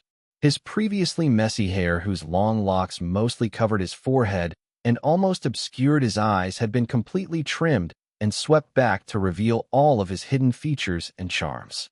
His now wavy, curtain-styled, voluminous dark raven hair properly highlighted his sapphire blue eyes, his surprisingly chiseled and well-defined features, his strong jawline, and his high cheekbones. Having strong and attractive boyish charms that also seemed like it was on the verge of fully transforming into that of a handsome young man, the beautiful lady was sure he was going to get a lot of core fans after he performed with his new appearance. Overall, Kyle currently looked far more handsome than most guys would, enough for him to effectively stand out on the reality show where there was already a plethora of handsome dudes. With a small nod to her, he then turned around and began to make his way back, presumably to his room, as Lily mused to herself while watching him go. Called it, didn't I? He'd be an absolute dreamboat if he had a makeover. Nodding proudly to herself in satisfaction over her accurate prediction, Lily also began to make her way back into her own room. Chapter 18, second episode airs. On Tweet Talk, a current post was getting a whole lot of traction as people kept clicking on the link that led to an external website to read its long yet informative article. Rising Voices, a new season ramping up to be another big success for IBC. Following the airing of the first episode of IBC's most popular reality TV show on the Inkstone channel, the internet gremlins have had no shortage of interesting things to say. From the shameless simping of multitude of guys for the beautiful and extremely talented Lily Lockhart, Katie Chopra, and Helena Cadju, to the insatiable thirst of female admirers of Steven Anderson, Joe Michaels, and Ryan Parker, there's been no shortage of fun tweets to read. Putting thirst tweets aside, though, the fourth season of the show is looking to be a memorable one because right from the get-go, it's clear that immensely talented contestants were selected this year. Add that to Chris Palmer's signature smile and charisma as the host, the impartial judges of Jack O'Brien, Blake Lively, and Kiera Jones giving their unbiased verdicts, along with longtime creative producer Howard Benson helming the production affairs, you get a high-value reality TV show that has only gotten better each season. Today's second episode of the fourth season, however, has already far outstripped the previous season's ratings with some truly top-tier and unbelievable performances from many contestants, both expected and unexpected. The episode had started right off with a surprising change to the usual band/team battle formula of the previous season and had instead showcased how the next round would be a three-way knockout round. Instantly, we here at Vogue Culture couldn't have been more excited to see how it all played out, and in spades did it not disappoint. Starting off the rounds was Ryan Parker, with an electrifying pop song performance of Rock Your World, to Helena Caju's enchanting performance of the popular love song, Euphoric Dreams, all the way to Joe Michael's polished rap performance of Mr. Hollywood and Katie Chopra's sensational high notes, which brought Fallen Angels to life in all its glory. Already an adrenaline-infused episode, we had totally forgotten about the fact that there were absolute monsters this season. Monsters who had definitely reminded us why they were already fan favorites as early as the first episode. Lily Lockhart delivered unbelievably and exceptionally well with the 90s popular ballad about the stress of life titled Desperate Thin, stunning not just the judges, but even the audience who were wondering how she was able to blend and control her voice from the highest possible notes to the lowest possible ones in literal seconds. Steven Anderson, on the other hand, sang amazingly well while performing the immensely complex piano piece of Weeping Nights, a popular ballad in the 2000s about the struggles of trying to get over depression. At this point, we thought we had seen it all with the second episode's broadcast. We truly thought we had seen it all, because how else could someone come close to those two in their monster-like performances? And we were almost proven right because the rest of the contestants, although also performed really well, didn't really spark our interest like the previously listed contestants who had truly spoiled us with their exceptional singing talents. However, as if saving one of the best for the very last, a dark horse by the name of Kyle Kestis performed a strongly resonating original and emotional song titled Embers, causing a show-stopping performance where even the judges were visibly affected with no words to say for a while. With his performance, the show's singing section ended on a pretty high note, and then it transitioned over to the interview sections. Although we'd like to give you all more details on that, there was quite a lot to cover, so we'll attach the YouTube links for both the performances and the interviews below. All that being said, we were truly enamored by how spectacular this episode was, and truly, we are interested in seeing how the show proceeds from here on out. Considering rumors have been circulating pertaining to how there's going to be a major overhaul to the themes of the other rounds that will take place in L.A., we can only hope it delivers another episode as amazing as this one. But for now, Rising Voices genuinely struck a gold mine with their batch of contestants this season, and we here at Vogue Culture will be coming along for the whole ride. This entire article was currently the most read article regarding Rising Voices, and it was posted by one of the biggest entertainment blogs at Vogue Culture. As if opening the floodgates, many more other articles similar to its structure soon began to pop up, but none reached the levels of impact Vogue Culture's article had. The PR team of the singing show was literally having a field day as it was basically free promotion, but aside from that, it was the ever-increasing YouTube views of the videos of the contestants performing along with the interviews they had released that was really making them elated. Already crossing over 1 million views in the span of 2 hours since they had released the video, it seemed like the increasing views had no intention of stopping anytime soon. The comments section of the video itself was also obviously increasing by the second with over 350,000 comments, the top comments garnering the most attention. That random guy, here first. Pin me. Princess Peach. Petition TO release and audio version for Embers and Sparks. Hashtag KK's #1 fan. Anna_MZ_27. At Princess Peach. Calm your mushrooms down, woman. He has all the rights to his song, so they can get sued if they release it without his consent. Sucks, but what can you do? Coffee Addict 24/7. Lily for the win. There's nothing y'all can say. She's taking home the grand prize. Her vocal control is insane. OMG. Go Queen. Punk Daft. Hopefully Kyle releases his 2 originals on Groovebox after the whole show's over. I'd love to listen to it. Speaking of originals, I really need to get back to tweaking mine. Ban of what the? Get off your high horse right now at Coffee Addict 24/7. Did you watch the video at all? All of the contestants this season are insane. Anyone can win. Sunny Shadow. I bawled my eyes out when Kyle performed Embers. Lost my dad recently, and his song resonated so much with me. He had already been my favorite contestant since the first episode, but this just makes me want to root for him even more. Varth Dater. Steven is a solid choice for me going forward. I really believe he can win this. Being able to perfectly play such a complex piece without a single issue, while also singing so well, is really amazing. 1_Fark_. Everyone out here be forgetting about my girl Katie and Helena. Rooting hard for you girls. Florida_man. Joe's rapping skills are straight up fire. And dare I say, his cover of Mr. Hollywood was even better than the original. Rorden Gamsay. I'm sure this show will eventually end up in a grand face-off between the highlighted contestants in this episode. Now I'm looking forward to the next episodes. October 0919. Steven, Joe, and Ryan would make for a great boy band. Hope the future rounds will do a band face-off. Dad_bot_squad. Lily seems like that girl who would be the usual dumb-type stereotype that only has her looks and beautiful voice going for her. Except, she's immensely smart. Shrewd too. Even in her interview, she's careful as to how she answers any sensitive questions. Mama Mia 0702. To God who made me. If Kyle doesn't win this show, I'ma get a gun. Composing and singing 2 good songs twice in a row is no easy feat, and yet he's so humble about it in his interview. Somehow_Palpatine_ escaped. He has this really mysterious vibe about him at Mamma Mia. I wonder if that's case or it's just the production team at work again. It does seem like he's unwilling to share about his personal experiences though. Very unexpected on a show like this. Ladies just want to have fun at somehow_Palpatine_ escaped. At Mamma Mia 0702. If you look hard enough, you'll notice that he's also really good looking underneath all that messy hair and his glasses. Just needs a bit of a makeover to properly shine. Bikini Bottom. I really can't wait for the next episode to air. Wonder how they'd top this though.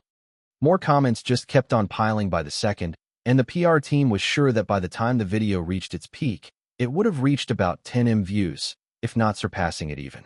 ****. Haley and her friends had just finished watching the second episode of the singing reality TV show. Although they had been visibly surprised and disappointed that Mike had been eliminated and wasn't even given enough screen time, they all couldn't help but inwardly admit that Kyle did perform far better than him. Everyone except Haley, who was in a really sour mood as she strongly cursed at Kyle. That fucking little nobody. Although she felt like karma had definitely ran its course in its usual bitchy ways, she was still very annoyed nevertheless. Her friends who watched her terrible display of anger, though, couldn't help but sigh inwardly. Although they had been the one to propose the stupid game to her, believing she'd reject it regardless, they had never expected her to still be so affected by the events that had transpired between them. Him completely rejecting her without even the slightest hint of interest had been a powerful blow to Haley's ego, and they knew it. Occasionally glancing over to her as she kept gritting her teeth, while still letting out foul curses, they had only hoped that she would be able to come to terms with her fragile ego being broken and also get over her supposed deep dislike for Kyle eventually. ****. What are you? Ryan asked Kyle, who was tweaking the lyrics of his song the moment he barged into his room, a bit of amazement on his face and in his tone. Human, I guess. Kyle replied, glancing up to stare at him while properly greeting. Hi, Ryan. What's up? You know, for someone who's currently getting just as much attention on the internet as the top contestants are getting, you sure are relaxed, Ryan replied with a sigh instead. I'm guessing the second episode just finished airing? Kyle questioned casually, while Ryan replied with a wide gesture of his arms. Yes, and honestly, when Katie had told both me and Lily about your performance, I just thought that it was good. Just that good. I didn't expect it to be so good. Completely surpassed all of my expectations. You need to give me some of your inspiration, man. The expressive dude finally concluded while folding his arms across in chest in demand, a light smile on his face. Chuckling a bit at his mannerisms, Kyle lightly shook his head in response, and then continued working on the lyrics of his song while humming its tune. Ryan, on the other hand, walked over to the free side of his bed and plopped onto it, scrolling through the never-ending comments section of the YouTube video that just seemed to be increasing by the second. First off, you become almost unrecognizable with that new hairstyle and makeover of yours, and now I genuinely fear that you might actually become a major threat to me. Stephen barged in next after a few more seconds while speaking to Kyle in a sportive tone. So you never really considered any of us as a major threat before? Joe, who casually strolled in after the Swedish-looking guy, said, a playful amusement in his tone. Isn't that obvious? Stephen casually shrugged and said in a borderline overconfident manner, although it was clearly obvious he was also playing along. To this, the guys in the room just shook their head in resignation. Yeah, we need to take him down a notch, don't we? Kyle then playfully offered to the other two, to which they both affirmatively answered. Agreed. You can try, people. You can try. Stephen shamelessly spread out his arms with a confident smile, and the others just gave up on his case while rolling their eyes. Chapter 19. Blind auditions commence. BRRR. It's so cold. Shivering slightly at the chilly temperature in the filming studio, an after effect of the AC being blasted at full power to maintain the normalcy and ensure that all the equipment were well regulated, Lily glanced over to the Kyle, who was currently standing beside her. Want my jacket? He offered. No. Maybe after my performance, though, she replied. All right, then. Kyle nodded and then returned his focus back onto the stage. A contestant from their batch today, Stephen to be specific, had been the first to go out and was currently performing a pop rock song on stage, the instrumentals playing in the background. Due to his perfect pitch and immersion skill blending in a symphonious manner, the young man was perfectly hitting all the correct notes at the right moment in the song's melody, further amplifying the audience's overall enjoyment of the music and his performance. The crowd was already so invested in his performance, and two of the judges had already turned their chairs over. The last judge yet to turn his chair, as expected, was Jack, and despite not showing any obvious signs on his face, Kyle was sure that Stephen was really hoping he would. Over the course of the week he had known him, Kyle had come to realize that Stephen was someone who wanted to be appreciated and acknowledged for giving it his all at something, singing and playing the piano especially. Also, he was quite the competitive person with anyone he considered a major threat to his chances of winning the show. Case in point, Lily. Eventually, close to the outro of the song he was performing, Jack finally hit the red button on his chair and it turned around, causing Stephen to be visibly excited as his song came to an end after a few seconds or so. Although the judge had wanted to turn around earlier, he actually was purposely stalling just to get a rise out of the audience. This, of course, was something he and the other judges were required to do occasionally, as per Howard's request to add spice and tension to the show. The crowd, however, just cheered on in excitement, and so did Chris Palmer, who was standing a bit further from the filming room and close to the foyer of the stage's entrance. It was his job, after all, to look good in front of the camera at any point in time. After that, a few words and advices were exchanged between contestant and judges, and Stephen was eventually allowed to walk off the stage, obviously making it to the next round.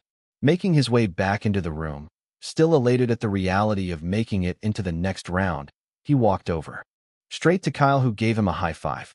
I hope you make it to the next round too, Kyle, he casually said to the young man, who calmly replied with a thin smile. I'll give it my all. Fingers crossed, though. As for you, Lily, I won't say a thing. He then directed a competitive glare at the beautiful lady, who innocently smiled back and responded with the exact opposite of her demeanor. Scared, Stephen? I would be too if I were facing myself. Squinting his eyes at her, Stephen promised himself he was going to wipe that innocent smile off her face when they eventually clashed again. The production team, on the other hand, who was filming all of the events happening behind the scenes, were glad that there was an exchange of such between the two fan-favorite contestants who actually had a rivalry going on between them. That basically meant that they didn't need to cause any drama of sort between them, or they could further edit the footages they got from their banters to create even more drama. Lily and Stephen, of course, were very well aware of this, and with occasional jabs that wouldn't get anyone triggered, they had been subtly laying taunts to each other since the first time they had met and realized that they would probably or eventually end up clashing. Not minding their obvious attempts to add more flavor to the show, though, Kyle just patiently waited for his turn while another contestant was called out. Remember, only one chair needs to turn around and you'll make it to the next round. Good luck out there, a production staff reminded the next contestant who was called. With a nod, The contestant nervously went on stage and soon performed.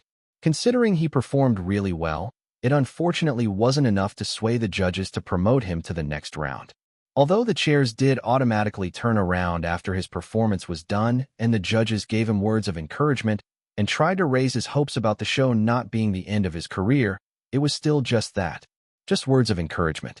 With a dejected mood and a fake happy smile on his face, the contestant then walked off stage while trying to hold back the tears that were threatening to spill down from his eyes. As if that never even happened, the next contestants were called up and the show continued on, with no other contestants still being promoted except Steven.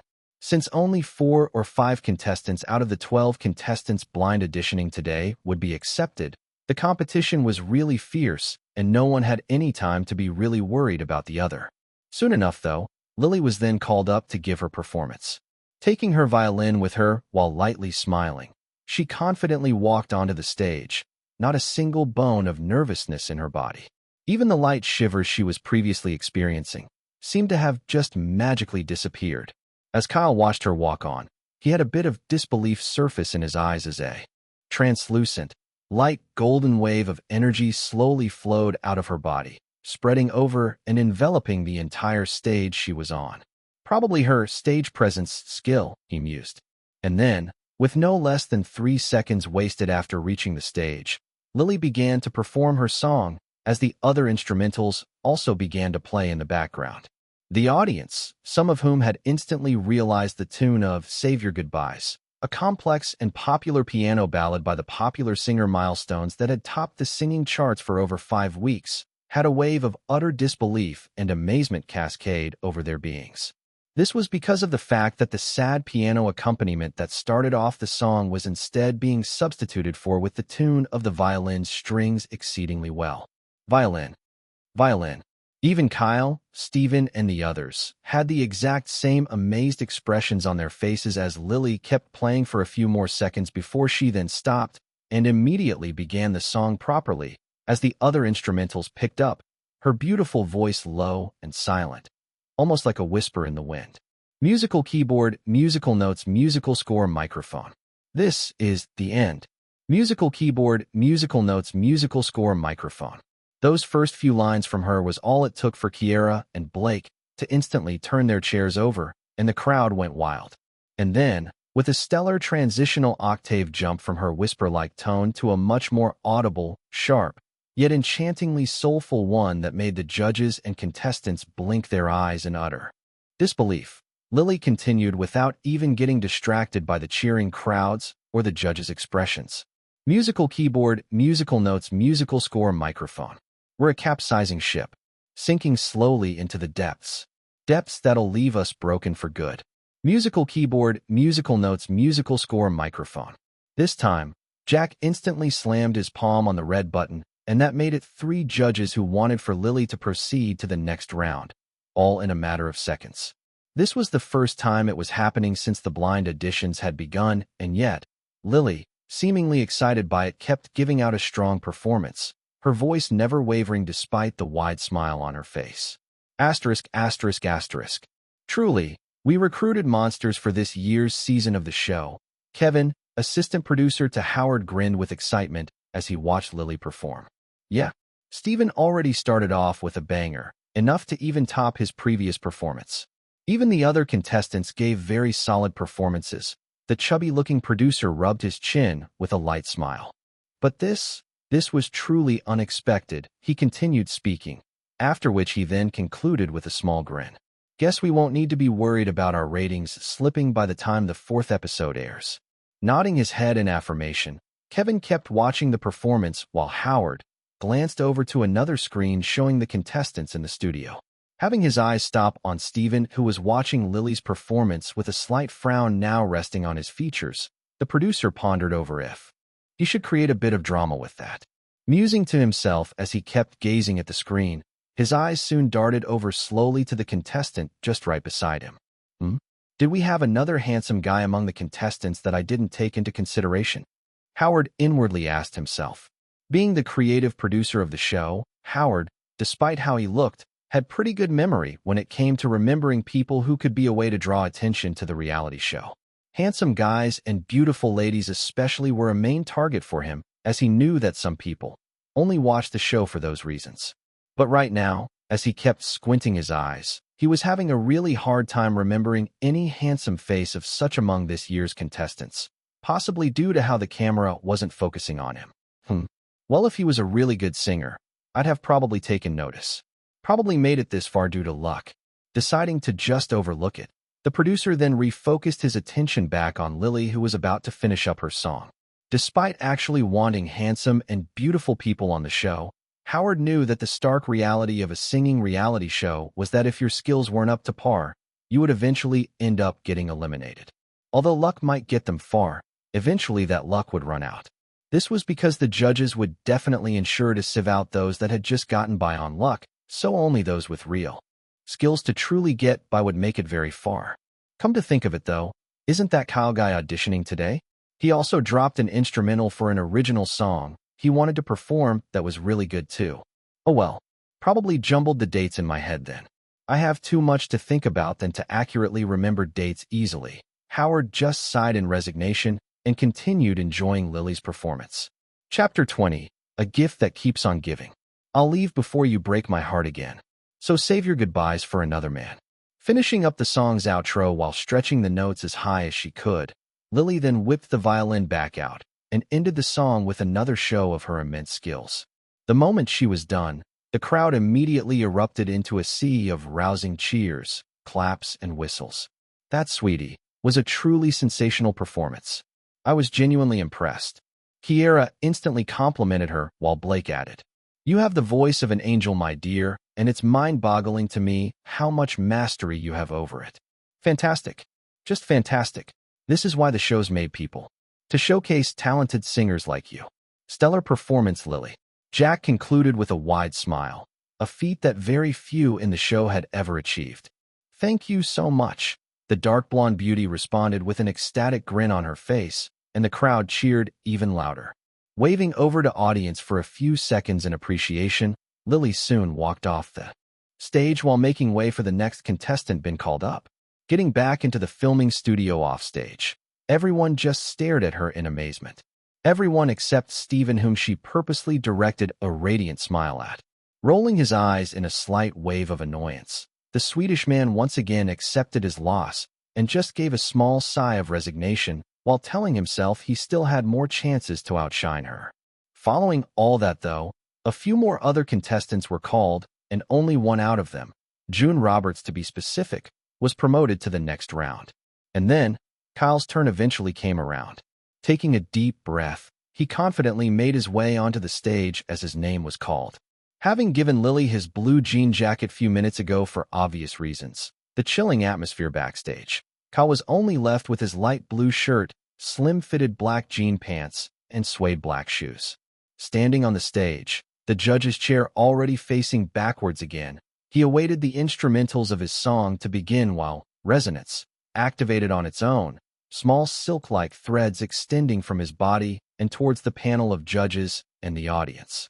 Some people in the audience, most of whom were usually just production staff relatives or people who had connections to the industry, had a slight wave of disbelief wash over them as they saw Kyle's new appearance. Beginning with a mellow acoustic guitar melody that set down a reflective tone, the song soon started shortly, and Kyle's gentle vocals entered and created a narrative. Broken heart with smudged-up makeup, tears streaming down her pretty face. Tired of having her heart played with. So done with all the lies and games. The first verse of the song vividly painted the story of a woman struggling with the pain of multiple heartbreaks and failed relationships. Among the three judges, Jack and Blake, who were longtime composers and music coaches, instantly realized that the song that was being sung was an original, and there was only one person who had been singing originals from day one. Kyle Kestis. Shards of broken glass lying around. Mirrors her fragile heart unhealed. Masks her pain with a broken smile. And yet she still yearns for love. Following the completion of the pre-chorus that further emphasized the pain and challenges of the woman with a broken heart, Jack, surprisingly, was the first to turn his chair around. This greatly surprised everyone in the hall, especially his fellow judges. Even Kyle was just as visibly surprised, but he just kept singing without messing up the flow of his song. Moving over to the chorus, a blend of pop and rock elements were introduced into the song as it picked up and enhanced the emotional depth of the song. Find the girl with a broken heart. Hold her tight and never let go. Tell her she's a beautiful soul, 'cause she needs to be loved. Instantly, Blake followed through and also turned his chair around, a look of mild disbelief on his face as he watched Kyle raise his voice quite high on the last note. Considering they were longtime coaches who could accurately gauge a person's skill level, this was a feat neither of them had ever expected from him with his previous skill level, but right here and now, he was proving them wrong. Kiera, on the other hand, was probably the most affected by the song, and as it evoked some very strong memories of the past. A lot of females in the audience were also in the same state, each and every one of them reflecting on the pains of their past failed relationships and the wishes they had back then, hoping someone would just genuinely love them. But without even the slightest idea about it, Kyle, whose eyes were now closed in immersion, moved on to the second verse, the pop ballad tune now in full swing as he continued. Let me heal your old wounds, darling. Give you all the love you need and more. Brighten your world, 'cause I've got enough for two. Make you believe in love anew. Oh, this kid, he just keeps surprising us at every turn. Blake thought to himself as Kyle, who was enjoying every second of his own performance, moved on to the second pre-chorus of the song, which had become more uplifting. I won't mind spending every day driving over to you when you call. Come rain or shine, love. Ask for me, and I'll come running ya. Kiera did not even wait for him to move over to the chorus this time, as she also joined the rest of her judges who had already promoted Kyle to the next round. Her eyes seemed watery, but there was a wide smile on her face because the tone of the song currently also reflected that vibe. Even the crowd was so invested in the song now, and Kyle just kept singing his heart out as he moved over to the chorus again. Find the girl with a broken heart. Hold her tight and never let go. Tell her she's a beautiful soul, 'cause she needs to be loved.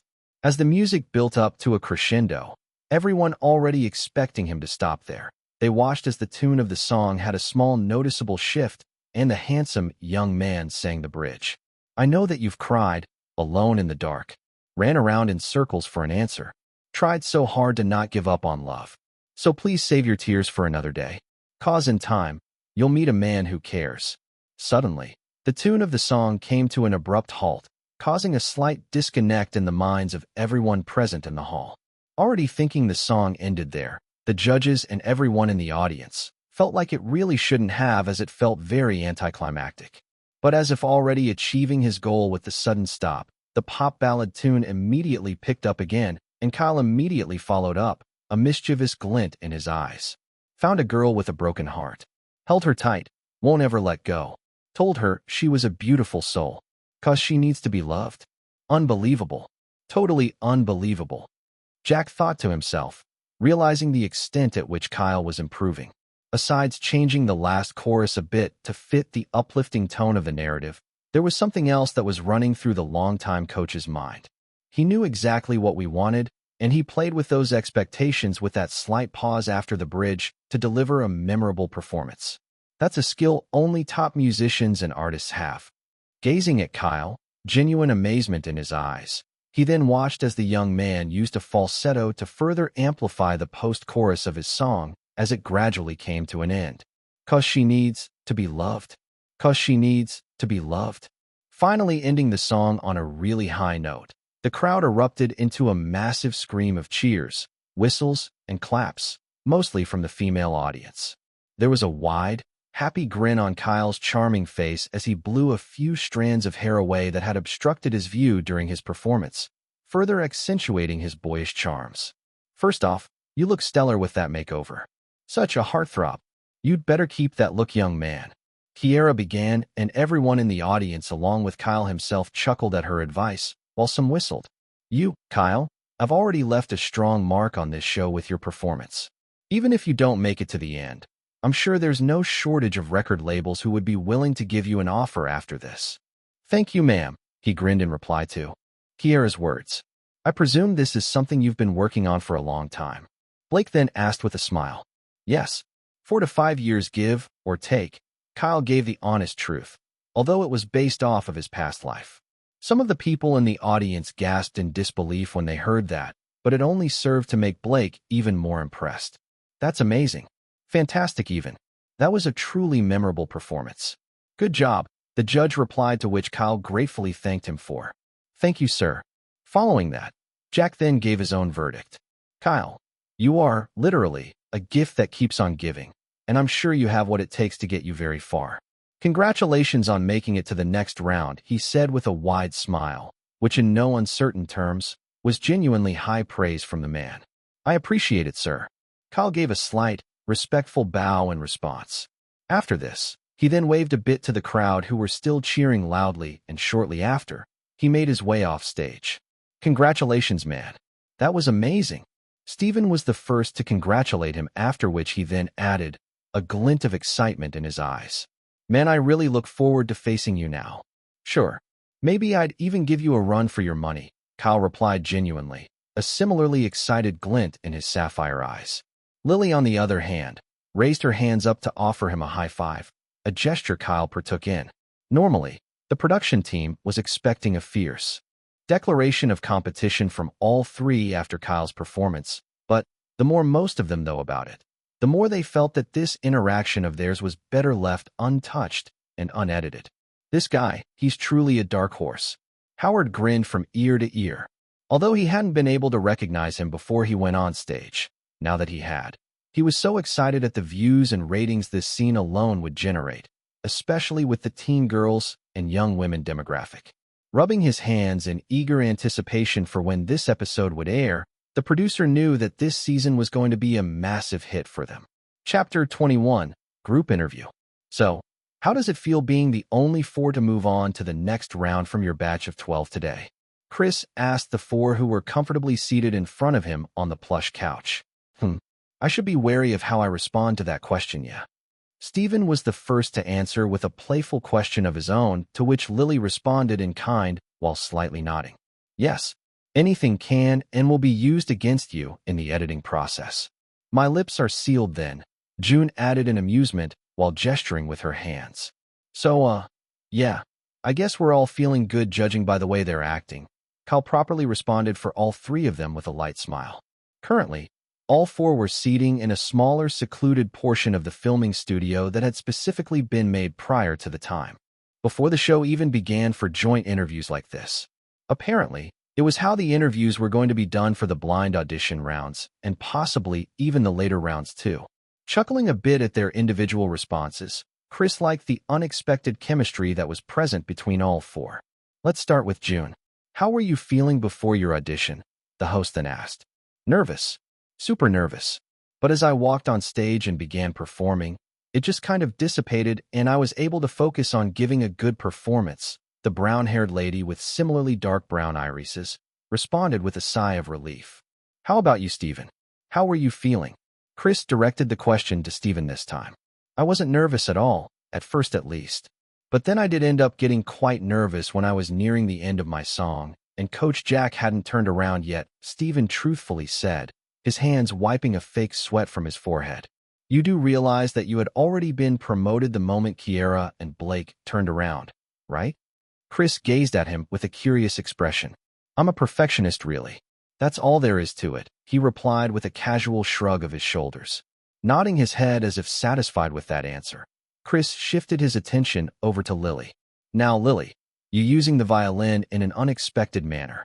That was quite something. Yeah. I just felt like I wanted to make an impact right from the start, so I decided to try it out. I'd already practiced it previously, so it wasn't too hard to pull off on stage, she responded with a slight grin. Well, it had an impact, all right. The judges and the audience really seemed to love it, the host replied with a small smile too. I'm glad they did, Lily smiled in response. So, Kyle, you really came in guns blazing, didn't you? The Caucasian host focused on the raven-haired young man this time. I mean, when you put it like that, then yeah. I definitely did, Kyle responded with a slight grin. You said you've been working on the song for about 4 to 5 years? Any details on that? Chris asked in curiosity. Even his fellow contestants in the room had their curiosity piqued by that question. Well, it's one of those song ideas you have in your head for a long time, but you never really plan to sing it to the world. Kinda like those conversations you pin down in your diary you want no one else to read, he answered, a thoughtful expression on his features. So why'd you decide to sing it now, though? The host asked again, to which Kyle lengthily replied. I just felt like I'd tweaked it enough to be sang properly. I really felt like I could pull it off. That was really just it. I'm also glad the production team also didn't mind an original song from me this round too. For the record, I'm glad that you sang it. It would have been a shame if a good song like that never got to see the light of day now that we've heard it, Chris genuinely said with his charming smile. Say, Kyle, would you be willing to give me composing classes? I can pay, Lily then jokingly asked with a glint of mischief in her eyes. How much are we talking exactly? Kyle played along while folding his arms. Peanuts, Kyle. That's all she can afford, Stephen butted in with a condescending remark, a small smirk on his lips. Watching as they both directed another fierce glare at each other, Kyle couldn't help but sigh while June just chuckled in amusement. Liking the fun interactions between all four contestants, a small smile on his face, Chris then proceeded to ask a few more questions. After about 3 more minutes, the friendly host then asked all four a pretty important question. There's a high possibility you could face each other in the upcoming rounds? How do you feel about that? Simple. I'd give it my all to win, Stephen confidently replied, his expression serious. The same could be said for the other 3 as their expressions instantly got serious too, any trace of playfulness vanishing in an instant. Sure enough, they could befriend each other, but it didn't take away the fact that there were all still contestants vying for the #1 spot on the show. Chris, contented with their mature attitudes towards handling and balancing friendliness with competitive spirit, gave an approving nod, and with a few more pleasantries, ended the interview. Asterisk, asterisk, asterisk. Thanks, Oliver. I really appreciate it, Kyle, sitting in a lotus position on the bed of his new hotel room, gratefully said to the man speaking from over the phone. Having already been promoted to the next round, a secret hotel, which had previously been reserved for the advancing contestants, was given to each of them. Each room had its own toilet and bathroom, along with a small kitchen for light cooking. Wait a minute. How exactly did you know about my performance today? The young man curiously asked with a squint. Considering today's auditions would air in the next 2 weeks, Kyle was a bit confused as to how his agent had watched his performance. I was among the audience, of course. How else did you think I saw it? Oliver replied casually. Oh yeah, you probably do have connections. Fair enough, Kyle replied with an understanding nod. Yes. Anyway, you said you could act, but I'm not actually sure of your acting capabilities, Oliver began. Obviously, I'll need to know your skill level before I decide the best projects for you to star in, so you have to be totally honest here. How would you rate yourself on a scale of 1 to 10, Kyle? He asked. If I used the rating from the system, I'd probably sit around a scale of 3 to 4, the young man mused to himself. But creating a skill to boost my performance may actually bridge a 1 or 2 level gap. So I guess either a scale of 5 or 6. Kyle tilted his head as he came to a conclusion. Well, I think around a scale of 5.5, Oliver, he finally replied after a brief silence. So just barely above average, the agent thoughtfully said. Yeah, Kyle nodded. All right then. I can work with that, Oliver's understanding voice rang from the other end of his phone. After that, the agent then had a few more mundane conversations with Kyle, and soon, it was almost time for them to stop conversing. Oh, and before you hang up the call, I should inform you that I've paid off your college fees, Oliver casually threw in. Kyle was completely and utterly stunned by those words. After a brief moment of silence, the youth then spoke again, his voice loud as he sprung out of the bed. What? How did you know? Did a bit of digging here and there to know more about you. I apologize for that, but it is my job to know quite a lot about you if we're going to be working together, the agent calmly replied. Also, did you know Haley Woods was the one who had your scholarship revoked? He then asked curiously. I mean, I figured she was probably influential enough to do that, but it's a bit disturbing how the entire thing just got buried. What's up with that? Well, that's the thing with crazy people. There's no logic to the stupid and unfair things they do. Kyle shook his head in disappointment, and then continued. So just ignore her, he concluded with a tired sigh. More than that, though, I'm really grateful to you for paying off the fees. Thank you so much. I won't let you down. Kyle gave his heartfelt appreciation this time. A bit of silence came from the other end of the line, but after a short while, Oliver replied. Well, just think of it as an investment. So focus and try your hardest at winning the competition. You got it, boss. Kyle replied, and Oliver let out a small chuckle before he then hung up the call.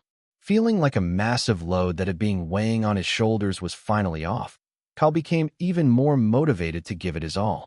All right, let's check it out, he inwardly declared, opening up his system, which bombarded him with a buttload of notifications. Although it had rung in his head the moment he had finished performing, he had opted to just check it all out later. You have performed another original song and impressed everyone. You have obtained a huge amount of EXP points. 1,500 EXP points have been awarded. Total EXP points available, 3630. You have leveled up. Singing has advanced from level 7 to level 8. Composing has advanced from level 8 to level 9. Keep singing and composing to improve your skills.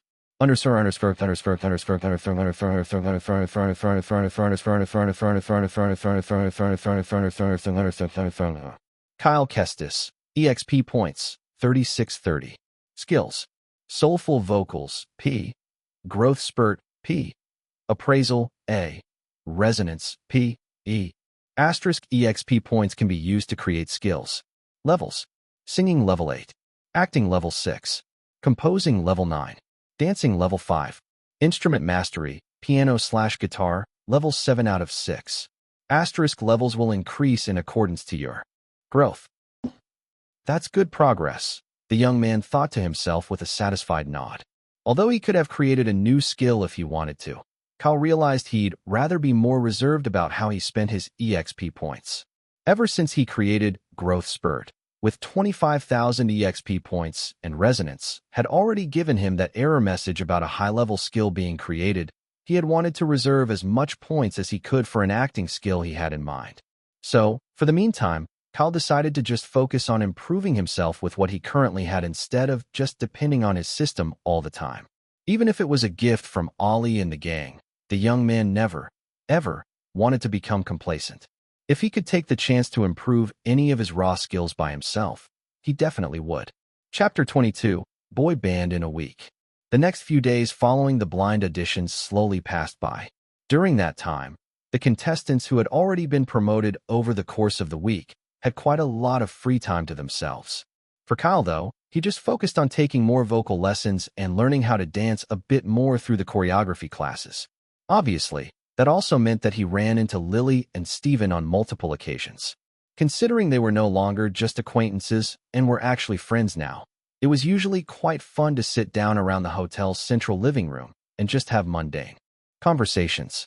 At the same time, too, the new hotel was slowly getting filled up, and soon, Ryan, Katie, Joe, Helena, and Paxton, along with some other contestants, soon arrived after also making it through the blind auditions.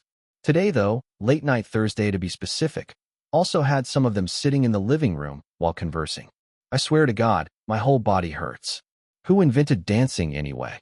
Steven frowned and said while Ryan just replied casually while downing an energy drink. Whoever it was, I'm super grateful to them. Of course you'd say that. Katie rolled her eyes and sighed, her head resting on Lily's shoulder. I have to agree with Ryan there. Dancing's pretty fun, Joe on the other hand said, without even raising his head up from his phone screen. Food's ready, Kyle called out as he walked in with a wide tray of food containing all kinds of delicacies. Good heavens, they smell delicious, Kyle. Katie was the first to spring up and grab her plate. The others also did the same and greatly complimented Kyle's cooking. Lily's especially was a standout. You are also a great cook. Definitely a dreamboat, she had casually said while enjoying her food with the most satisfying expression. Katie and Ryan immediately had their eyes widen in surprise at her sudden compliment, while Kyle just tilted his head in mild amusement. See, I told you she was broken. Ryan pointed to Lily while speaking to Katie, who swiftly replied, Now I believe you. Something's inherently gone lost in her. Well, I appreciate the compliment. Thank you, Kyle just said and sat down to eat his own food. What's gone lost? Steven asked in curiosity, and the same could be seen Joe's face. Lily, not particularly minding her two closest friends' reaction while also purposely ignoring Steven's question, just spoke to Kyle again, her tone full of humor. Say, Kyle, really, why join this crazy show when you have skills that would equally ensure you a stable life? Well, That's because passion can be a curse, Lily, Kyle replied with a thin smile. How so? She then questioned with a curious expression. You want the serious answer or you want me to play along? He pointed his fork at her. Let me in on the serious one first, Lily replied. Well, just like me, and all of you here, I'm sure there's one thing or the other that you can all do to effectively live a stable life, he began. But you won't do it because you don't love it as much as wanting to be a well-known artist or a star. You might even be willing to make big trade-offs and sacrifices just to reach it. I don't recommend that, though. Usually leads to eventual disaster, the young man casually concluded while eating. To Kyle, those were truly his honest thoughts on the matter. But unknown to him, those words had really struck a chord with all of them seating around, and a small introspective silence then descended into the room. Wondering what had happened, Kyle raised his head up to stare at all of them, his face questioning what had caused the pervading silence. Oh, it's nothing, Kyle. Just that. That was a really insightful answer, Lily replied with a subtle smile that pretty much summed up everyone's thoughts. And now, you play along. What's the other answer? The lady questioned again with an even more playful smile, while everyone else waited in slight anticipation for his answer. This time, Kyle sported a genuinely wide grin as he suddenly spoke in a British accent. So, I'd rather be here, cursed to be on this show, doing what I love, than have some foul-mouthed, rude, short-tempered, blonde-haired, sassy British chef calling me an idiot sandwich. The moment he ended his sentence, everyone in the room took a few seconds to grasp his joke and then instantly burst into a wave of uncontrollable laughter, completely forgetting that it was currently close to midnight. Asterisk, asterisk, asterisk. First off, congratulations to you all for making it this far. You're all truly talented. Chris congratulated the promoted contestants with his signature winning smile. It's definitely been a long journey, I'm sure, but remember, there's still more challenges to come. Those were Kiera's words as she stared at all the 24 contestants sitting around in the expansive living room. And speaking of challenges, it's time we informed you about the theme of the next round. Blake clapped his hands. Instantly, the large TV screen in the room lit up, showing as the Rising Voices logo slowly came up and then rapidly began to spin faster and faster.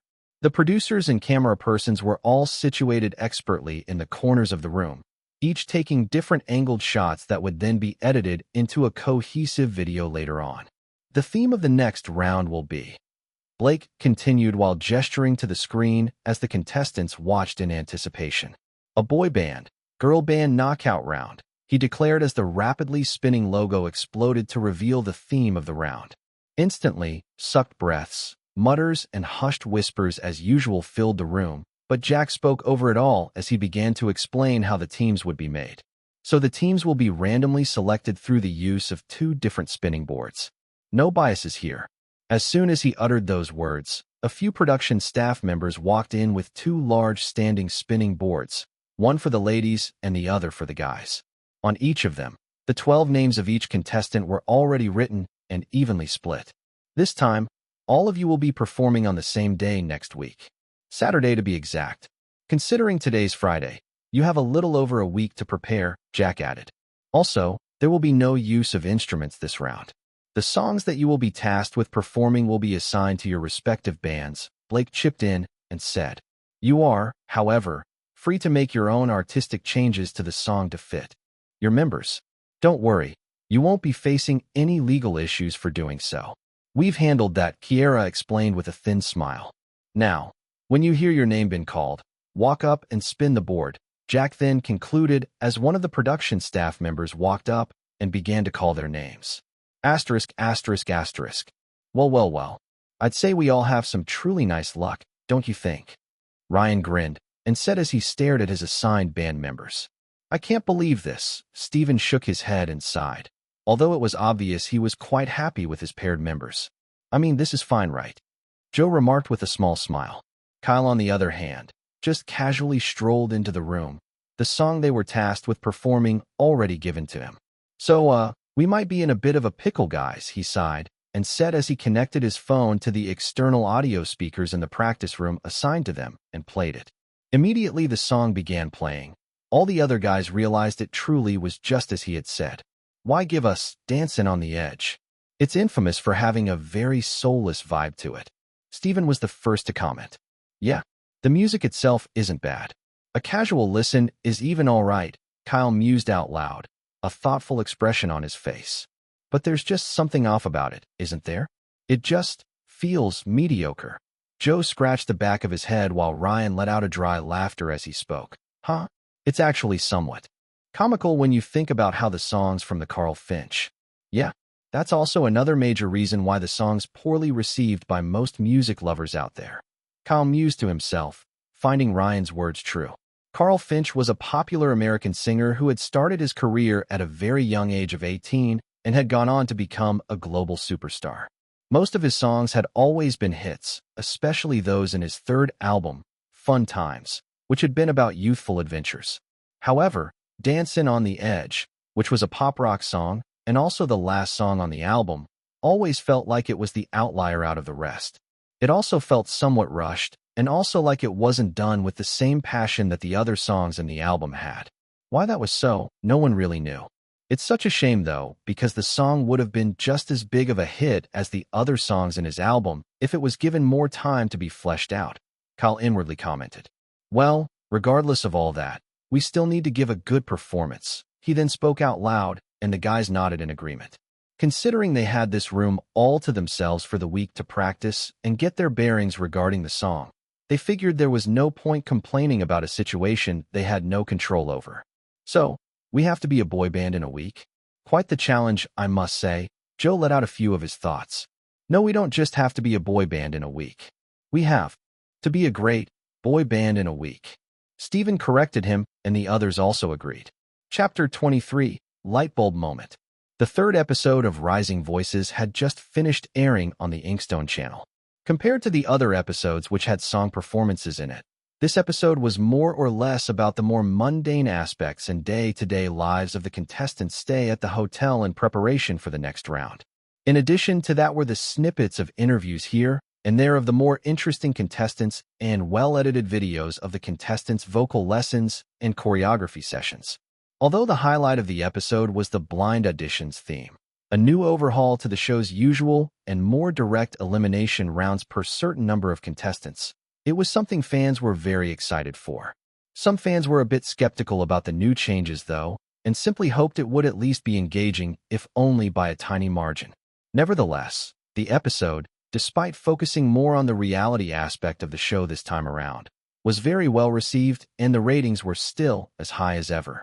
All that being said, though, there was a particular section in the episode that also really got a lot of people talking, and that was Lily's interview with Chris. When the part about her wanting to get close to a particular contestant came up, fans of the show and Lily's core fans instantly took to their social media apps and began speculating. Although it had been clearly stated that she only wanted to be friends, a good chunk of the internet saw it as a way to twist it into what they wanted to believe. Some started thinking maybe it was Stephen, especially since the two already seemed to have a bit of rivalry going on that could bloom into something more. Others saw differently and began pairing her with other guys like Ryan, Joe, and Paxton, which she had already interacted with. However, all that speculation changed as the scene soon transitioned quickly to a snippet of her waving to a particularly striking guy with strong boyish charms who waved back. Instantly, the focus of those people shifted to who that person was, and some were currently even having discussions about it. Considering most of them hadn't seen anyone of such on the show, and Kyle's personal interview had happened way before he had his makeover, it was understandable that a lot of people didn't realize it was him. All in all, the episode had also been a very successful one, and the ratings, although not as high as the second episode, was extremely commendable nonetheless, as it was higher than those of other seasons. The fact that there was a new theme too, and the production team had successfully built up hype for it without any actual performances in the episode, was a testament to the high quality of the show. Asterisk, asterisk, asterisk. No, of course not. I'm not interested in him like that. That's just the production team doing its thing, Lily calmly explained to her teenage sister, who was squealing like a love-crazed lunatic from the other end of the phone. Really? You're sure? 'Cause he is extremely good-looking. Even more handsome than those snobby rich ones who usually pester you. And you need to understand that looks aren't everything, Amy, Lily advised her younger sister, and then casually asked, Kyle aside though, how's Dad doing? What? What? No fucking way. That was Kyle. My Kyle. Good freaking lord. What's with that unexpected transformation? Oh, you just wait till the 4th episode airs. I will not be surprised by increased number of ladies that would be swooning for him. The lady mused to herself over her sister's reaction. Don't worry, sis. I won't tell anyone. My lips are sealed. You can count on that. Thanks, Amy, Lily nodded and said, appreciative of the young lady's gesture. It's not like she had broken any rules by saying Kyle's name. Considering a minute few on the internet would have also figured it out if they really took the time to scrutinize the mysterious, strikingly handsome guy. She really didn't break the show's confidentiality clause. However, Lily liked the fact that her sister was mature enough to still keep that information to herself regardless. Don't mention it. Also, Dad's doing great. Doctor said he'll be golden in a year and a few months. He's even been able to move around quite a bit now, which is nice. That is quite nice. I hope to see him soon. We'll be waiting. But don't come home unless you win the competition. Kyle may be my favorite contestant, but I'd never want you to lose to him. Well, I don't plan to lose to anyone really, Lily affirmed with a determined expression. That's what I love to hear. Like that. Both sisters conversed for a few more minutes about other mundane things before their call then ended. Moving out of her room the moment she was done to head out to her band's practice room, Lily encountered Kyle, who seemed to be pondering over something. Oh hey Lily, he greeted her as soon as he noticed her. Hi Kyle. Hope you're not uncomfortable about the way the new episode was edited, she responded and then asked in reply, her hazel eyes trying to gauge his reaction. Uncomfortable? Oh that. Well, it is what it is I guess, he calmly shrugged and added. That's why they're the production team after all. Free to do with their footages as they please. That is true, Lily nodded in agreement and then said. Well, I'm just glad you aren't bothered by it. Have to head over to practice now. See you later then. Yeah, later, Kyle responded, and both individuals amiably went their separate ways. Asterisk, asterisk, asterisk. Guitar musical notes musical note drum. Keep your eyes on me, boy. Blink even once and you'll miss it. Guitar musical notes musical note drum. As Dancin' on the Edge kept playing on repeat inside their practice room, the guys just sat down on the floor, listening to the song. Today was the 2nd day of practice, and yet, they were unable to even figure out a way to tweak the song to become better, talk less of even divvying the song up into the respective parts they would each be singing. They had mostly used all of yesterday, Saturday, just to listen to the song and get all its lyrics down by playing it on repeat, but there was still that unshakable mediocrity to the song itself. That was why they were currently listening to the song again. A bit of melancholy in the air as they wondered how they were going to get over the uninspiring, soulless vibe it was giving out. Honestly, this isn't helping. Joe stood up, planning to go switch off the song. Ryan nodded in agreement, while Steven sighed and commented, we should decide who gets to sing which parts at this point. We don't have all day. Kyle, on the other hand, was currently musing to himself over how exactly they would divvy up the song, since he really wanted for everyone to stand out when they did perform. Even if they were going to perform as a band, there was nothing that said they couldn't all individually shine in the performance.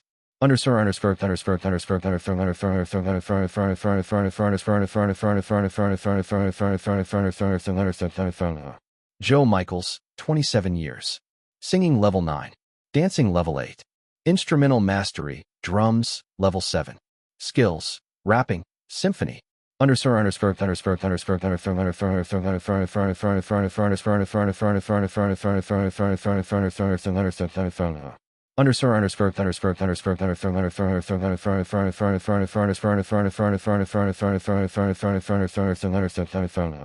Ryan Parker, 22 years. Singing level 8. Dancing level 9. Acting level 3. Instrumental mastery, bass, level 8. Skills, breakdancing.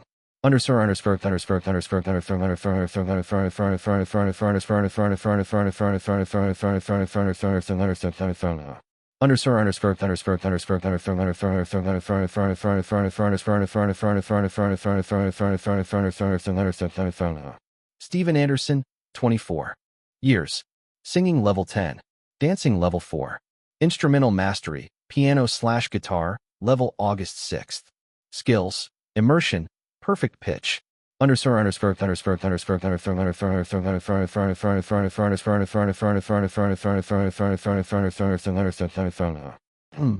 What to do? What to do? The young man pondered as he gazed at their panels, casually glancing over to the audio speakers as Joe slowly walked over to it. Kyle's eyes widened in surprise when another panel showed up in his field of view. It was the panel of the song being played. I didn't know it could appraise that, he inwardly exclaimed in mild surprise.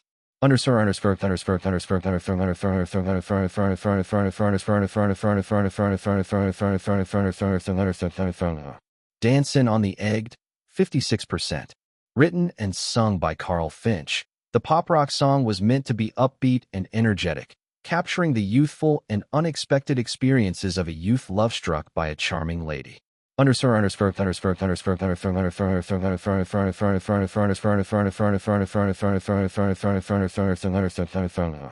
56%? Upbeat and energetic. Kyle thought to himself, his head slightly tilting. And then, like a lightning bolt, a wave of realization hit him, causing him to immediately spring up off the floor. I've got it. I know how we can make the song better. His sudden declaration halted Joe in his steps, causing he along with the rest of the guys turning to look at him with startled expressions on their faces. Without minding them, Kyle explained, the song is pretty much just sung like most pop rock song out there these days. It's generic and soulless. There's no infused energy or excitement to it. The song is supposed to feel infectious, to feel catchy, to make you want to sing along, to really make you want to bop your head to it. But it falls flat on its face because it wasn't sung with the immense enthusiasm that should have come with its lyrics.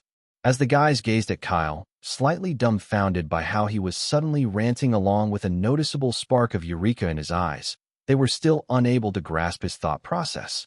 Realizing they weren't understanding what he was getting at, Kyle rewound the song and played it from the beginning, this time only with the instrumentals.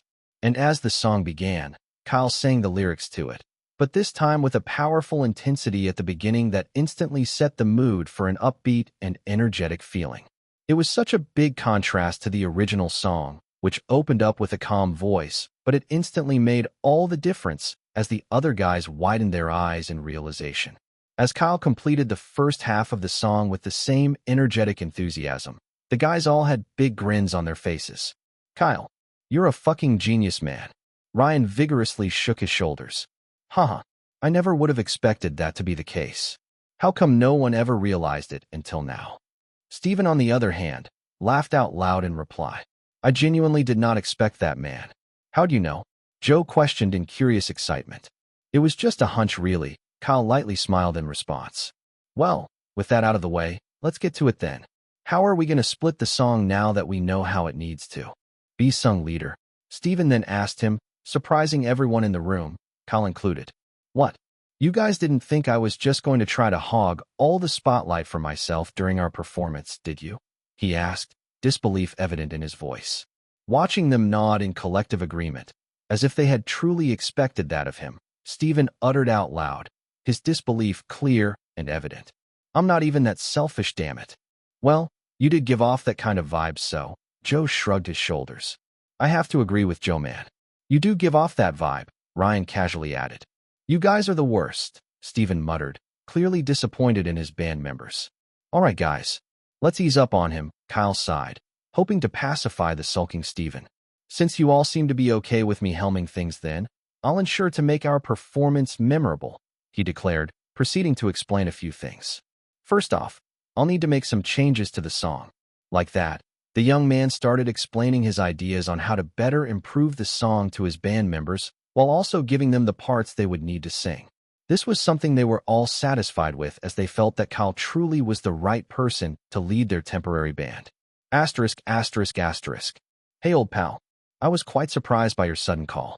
Why'd you suddenly decide to rent the studio for the next month? You started working with a new talent, a thin-looking, brown-haired guy who was casually dressed, said to Kyle's agent. He was the owner of a pretty secluded, small yet well-equipped recording studio in LA. He was also a longtime friend of Oliver's that went by the name of Ricky. Yeah, Oliver casually replied, and then added, well, let's just say I'm making plans for the future. Interesting. That actress you were managing leave too then, I guess, his friend asked. That she did, Oliver replied again. Well, I hope this one sticks around long enough, Ricky sighed and said, after which he then opened his mouth again. Wanting to make someone a big superstar as an agent in the free market is a pretty grueling task, Oliver. I really hope you can make those dreams of yours come true. Good luck again this time, old friend. Thanks, Ricky. I appreciate it, Oliver responded with a grateful nod. Chapter 24, Sassy Goth Girls. Over the course of the week till their performance, the boys put everything they could into making the song better, as per Kyle's instructions. In addition to that, they had also met up with the professional music producers of Rising Voices A and our team a few times. These guys would be tasked with making modifications to the instrumentals of their song if it was needed by any of the bands. Like that, any artistic changes and arrangements to the song could be easily accommodated. Yes, perfect. Thank you so much, Kyle said to the music producer with genuine appreciation. It's nothing. Your instructions were on point, so it was easier for me to make the changes, the middle-aged producer replied. Nevertheless, I appreciate it. I'll be taking my leave now. With those words, Kyle hurriedly left the music studio. Stepping out of the room, he ran into Helena and Katie, who were also walking over to presumably receive their song's new arrangement for their band. One interesting thing Kyle had noticed over the course of the week was how the songs assigned to every other band seemed to have a bit of an issue or the other that needed a bit of tweaking to elevate it. Exchanging a few pleasantries with them, though, Kyle quickly made his way over to the practice room for their band. No, Steven, you're doing it wrong. That's not how you pull off a leg shuffle. Ryan corrected Steven for the umpteenth time. I suck at this. I fucking suck at this. Steven, on the other hand, cursed in frustration while Joe just gazed on in amusement as the man's inability to pull off the simple dance move. Well, this is fun, he muttered to himself. Walking into the room, not really minding Steven's current predicament, Kyle played the modified version of the song.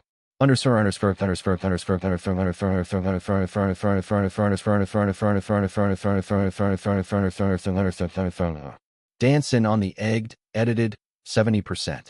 Written and sung by Carl Finch, the pop rock song was meant to be upbeat and energetic, capturing the youthful and unexpected experiences of a youth love-struck by a charming lady. After being modified, the song seems to have come close to reaching its original vision.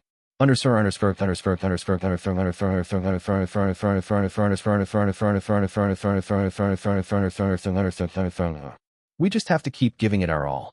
I'm pretty sure we'll hit 80 to 85% once we perform it together as a band, the young man mused to himself as he listened to the song. He had come to realize over the past few days how the percentage of the song was linked to how much of the song's potential was met in correlation to its vision. Wow, your modifications really did elevate the song quite a lot, Joe walked over and said. I'm just glad it came out well. All that's left for us is to perform it as we've practiced now, Kyle replied. And also get Steven to actually be able to dance properly, Joe added with a chuckle, to which Kyle did the same. Yeah, that too, he commented.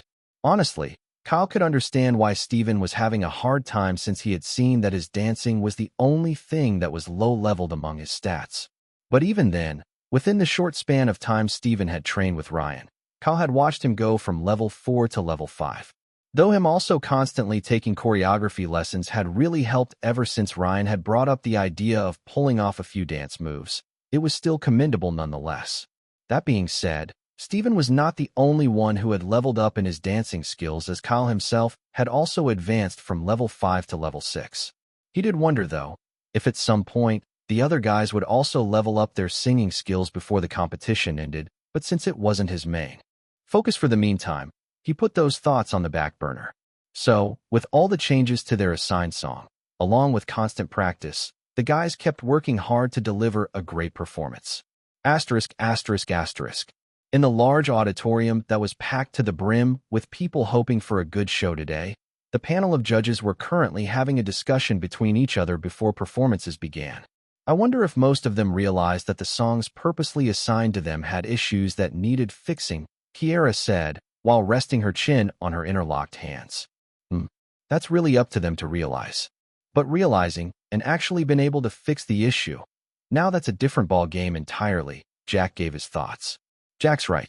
This might be a singing competition at the end of the day, but at the same time, it's important for these aspiring stars to also have good problem-solving skills. That's the only way a singer will ever be able to grow and advance forward, Blake added to their conversation with his own comments. Nodding their heads in agreement with his words, the judges moved on to another topic. As the judges kept having other discussions, all of which also pertained to the show, backstage, something else was happening. The bands were being assigned the positions as to how they would go on stage. Lily's group, which included June and two other females, were required to go on first. Then the next band, a boy band which included Paxton and three other guys, came next. Like that, positions were assigned. Katie and Helena's band group was assigned fourth. Kyle's band came in at sixth, and also the very last. Now remember, only 4 bands out of your 6 bands will move on from this round. Good luck to you all, the staff who had assigned them positions explained, and then left. Just like the last time, the filming studio backstage was quite cold, and the camera persons were just filming everything that was going on. Normally, there should have been a wave of nervousness surrounding the contestants after the staff had uttered her words, but it seemed like everyone had really come to get used to the tension of the show. Some even believed that at this stage, even if they did get eliminated, there was a very high chance that they'd be able to join a small agency or record label. And in all fairness, that was actually the truth, because among the audience, there was always scouters from any of such small agencies or record labels looking to recruit those that probably didn't go far in the show, but were still talented enough to put in the effort and become a star. There were quite a few like that in the past seasons, some who had even gone on to be far more popular and successful than even the winners and the runner-ups. First group, get ready to go on stage. One of the staff members called out while another began handing mini microphones to the bands and tightly clipping it to their clothes. Letting out a deep breath of air, Lily and her team members warmed themselves up in preparation. They were all super confident about the performance they were going to put out, and even from their dressing alone, which was in a Gothic-themed format, it was obvious that they had gone all out. Staring at them, most of the other groups knew that they were in for some fierce competition. Kyle's group, though, was very relaxed despite seeing how hard Lily's group had gone for their performance. They, on the other hand, had gone for a more simplistic dressing style. Dressed in simple tight black jeans, black shoes, and a slim-fitted white t-shirt. The only exceptions being Steven, who wore a long-sleeved turtleneck, and Kyle, who wore a black leather jacket atop his shirt. They all stood out individually. But at the exact same time, each of them had their own charm that blended well with each other. Joe even had a dragon tattoo across the length of his left forearm that was usually hidden by his long-sleeved shirts in full view today, as some of it peeked out from underneath the arm of his short sleeve. First group, take the stage. The same staff member called out once again, and without fail, Lily's group went up. There was no need for any interactions between them and the judges today. They just needed to give it their all and give their best possible performance. Today, they were just entertainers who really wanted to shine as bright as they could. Walking onto the darkened stage, their backs facing the audience who had gone deathly silent, the instrumentals of their song began to play. As the tune of the song began, laced with an edgy feel and having a contemporary and catchy pop sound to it, Lily started off the song with a sassy feel to her voice while speech-talking. They say we're scary. They say we're bad. A nightmare to behold. I say we're misunderstood. The moment most people heard those first few lyrics, they instantly realized that the song was Maverick, a recent song from a popular female musician about rebelling against societal norms that didn't quite stick the landing when it was released. This time, though, Lily had thrown away the original slightly melodic vocal beginning for a Sprechgesang-style, talk singing approach that added more emphasis to the song's themes about rebelling against societal norms and traditions while also elevating it further. As she did, June and her other bandmates twirled around while flipping their hair in a very sassy manner, the stage lights simultaneously lighting up to reveal their faces.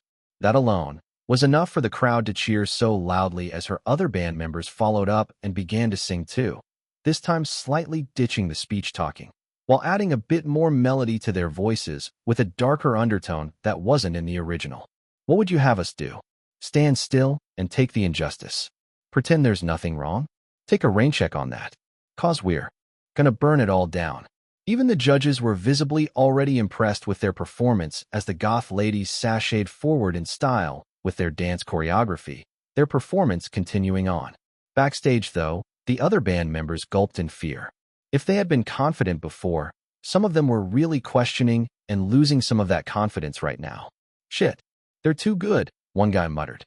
"Have we lost before we even performed?" One of the ladies sighed in resignation and said, "How do you even top that?" Another guy audibly exclaimed in a whisper, "They really went all out, didn't they?" Ryan quietly said to Kyle while shaking his head. "But I'm sure we can top that," he then added with a confident declaration, one Steven, Joe, and Kyle couldn't help but genuinely agree with. Just like that, they all watched as the girl band continued on, their performance only getting better and better as it went on. Eventually, their song came to an end and the crowd roared with excitement and cheers while the judges gave such stellar remarks about their performance, one the girls were genuinely grateful for. A few seconds later, they walked off the stage as the next band was called up to perform, not a single doubt in their minds that their band would definitely be making it to the next round.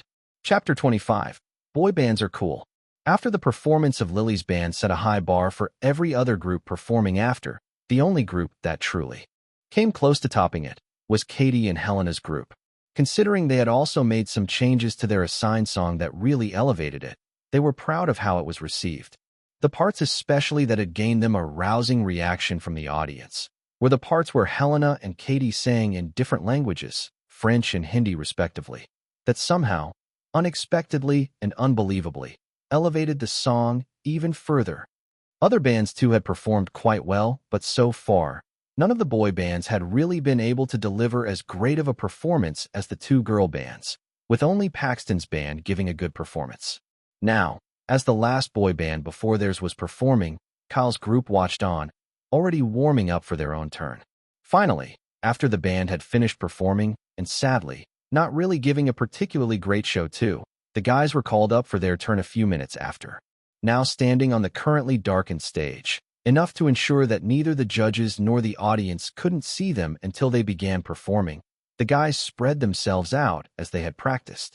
And then, with no further ado, the tune of the song began.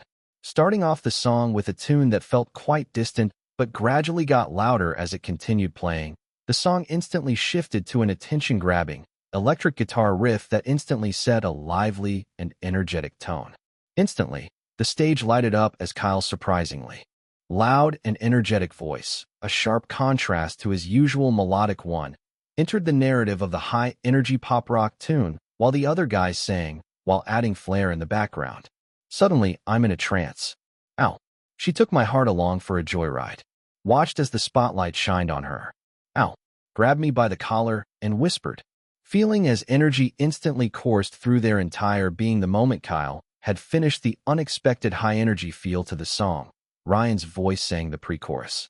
She said, "Keep your eyes on me, boy. Blink even once and you'll miss it." Picking up from Ryan, Joe instantly sang the chorus while the other guys joined in. Then she twirled around, dazzled me with her smile, came over and dragged me all the way to the floor. She's bewitched me with a spell. Now I'm dancing on the edge.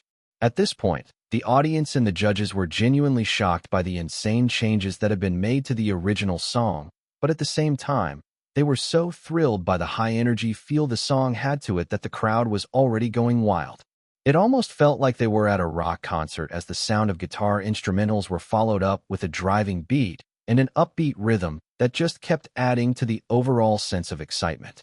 But even then, Kyle's group had really just started as they still had so much more to give, because just after the chorus ended, Steven started the second verse with the same youthful energy, the others adding flair in the background. Met her in a club in L.A. Ow. Had an uptown vibe about her. Told me she wanted to have fun. Ow. I never thought she meant with me. Instantly on cue, Ryan sang the second pre-chorus. I doubt I can escape from her, 'cause she just stole my heart. And then, once again, Joe started the anthemic and catchy chorus while everyone joined in. This time, though, all the guys bounced over to different parts of the stage to meet the rousing crowd. Then she twirled around, dazzled me with her smile, came over and dragged me all the way to the floor. She's bewitched me with a spell. Now I'm dancing on the edge. Moving over to the bridge as the high-energy tempo of the electrifying pop-rock tune slowed down a bit, Steven sang the part while Kyle, Joe, and Ryan sang in the background as they all moved over, back to the middle of the stage. This better not be a dream. No, no, no. And if it is, let me stay asleep. Yeah. I don't want to forget her. No, no, no. I hope she doesn't forget me. Yeah. And then in an unexpected turn of events, Kyle suddenly began a loud countdown mid-tune. 1, 1, 2, 3, go. Instantly, at the exact same time as the song picked up its energetic pop-rock tune again, Ryan and Joe, much to the crowd's electrifying excitement and euphoria, performed a no-hand backflip that caused the crowd to go even wilder. The moment they landed, the boys all began the chorus. Together while performing the dance moves they had all choreographed, Kyle singing in the background this time. 'Cause she twirled around on her heels, she twirled around. Dazzled me with her bewitching smile. Dazzled me with her smile. Dragged me to the dance floor, she dragged me along. And now I've danced off the edge, completely fallen for her. The chorus, obviously modified by Kyle to elevate the song even further, just had the judges looking on in utter disbelief. Wide grins plastered on their faces with Kiera clapping and grooving to the song. And then, as they pulled off the leg shuffle, the song coming to an end, Joe and Ryan stepped forward a bit as they sang the song's outro. This was another modification Kyle had added in, and both individuals sang it with soft vocals that mirrored the gradual decline in the song's upbeat tempo, Joe's voice accentuating Ryan's. Dancin' off the edge, I hope this lasts forever. Just dancin' off the edge, 'cause it's been such a fever dream. With that, the song came to an end as all the guys had their chest heave up and down, sweat dripping down their faces. The crowd was currently still going wild with cheers, whistles, and screams while the judges had stood up from their chairs to give their band a standing ovation. Even Chris was doing the same, as all four stared at the amazing scene before them. Excitement still coursing through their very beings from their performance, they were truly glad they gave it. What they were currently experiencing, was worth all the time and energy they had put into delivering a sensational performance. Backstage, in the filming studio, all the other contestants were unable to even say a word and were just as thoroughly impressed as the judges and the audience. But at the same time, a lot of them already knew they would be getting eliminated today because factually, no band reached the level of performance that the boys did. Even though we truly gave it our all too, there's no doubting that they completely trumped our performance. Lily, on the other hand, thought to herself with a small sigh. In the production studio, though, if the staff members were individually alone, they would practically be dancing their asses off right now at how high the ratings would soar this season, Howard especially. He just couldn't believe just how extremely talented each and every contestant was this year, and the collation of those talents into one team had resulted in something like this. Steven, along with his beautiful voice, who seemed to be lost in the song whenever he sang. Kyle, who was unbelievably getting better and better with each performance.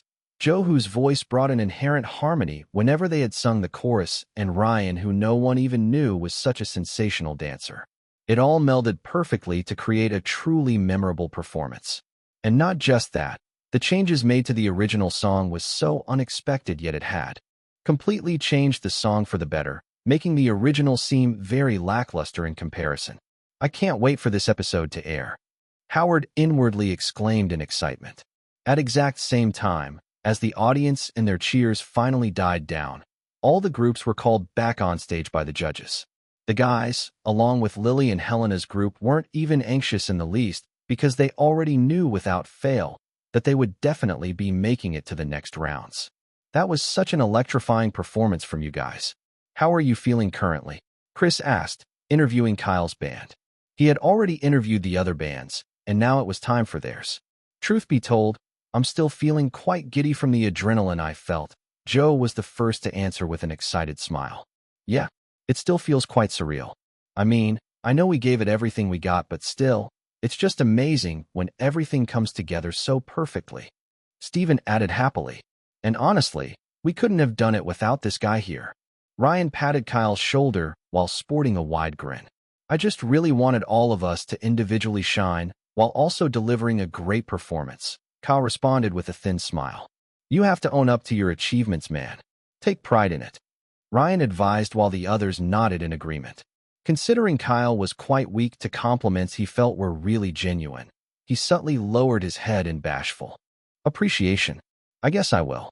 Thanks, guys. To this, the guys chuckled in mild amusement. Nodding his head in approval, though, Chris continued the interview while asking another question, a wave of excitement in his tone. The backflip. Whose idea was it? In response, the guys just pointed to Kyle with wide grins, all while the young man himself instantly clarified. I'd really only just said it as a passing idea. I actually didn't expect Ryan and Joe to be so willing to go through with it.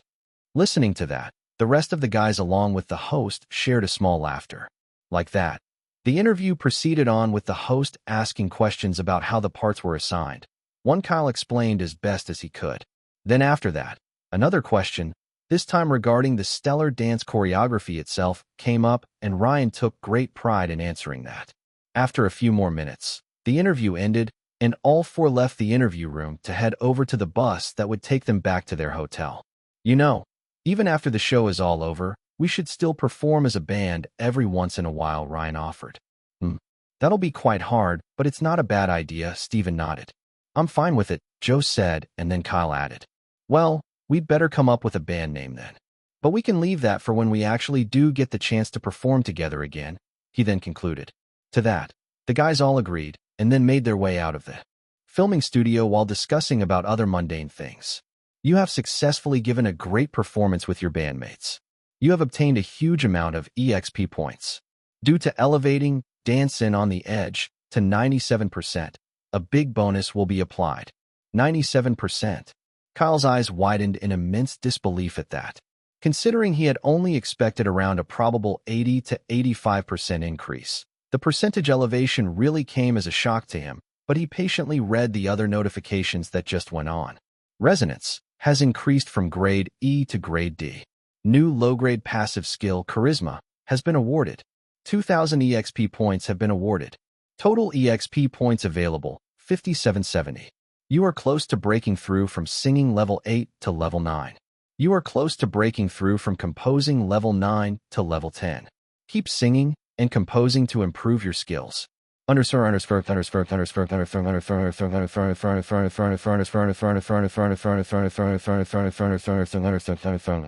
Kyle Kestis. EXP points, 5770. Skills. Soulful vocals, P. Growth spurt, P. Appraisal, A. Resonance, P. D. Charisma, P.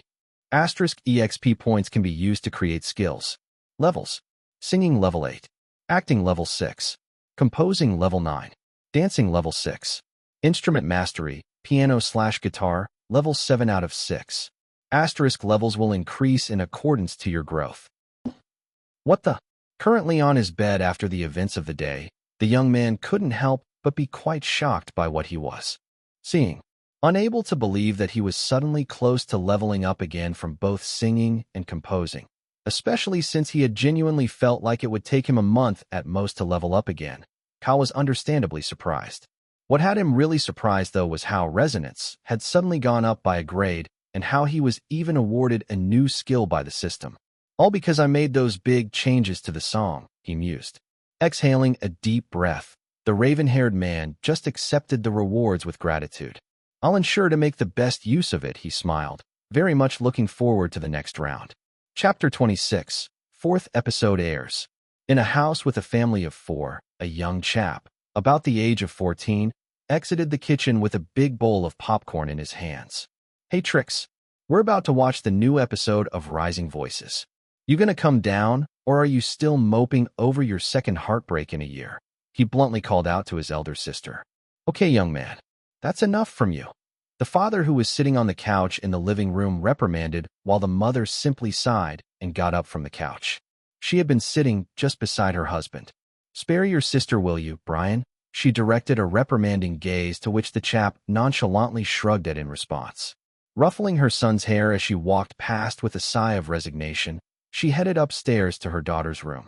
Knocking on the door, she gently said, Hey baby, it won't do you any good if you keep sulking over Billy. Besides, he was an absolute jerk, and you, my dear, are a sweetheart. Good on you for not giving in to his advances. Realizing she wasn't answering, the mother gently opened the door and entered the room, proceeding to sit on her daughter's bed. Trix, on the other hand, was wrapped in her blanket like a spider web's cocoon. I really thought he liked me for me, but he was just like all the others. Only after my body. She spoke from beneath her blanket, her sulky voice muffled. And you did the right thing by not giving in to him. Your body's a temple, darling, and it needs to be treasured.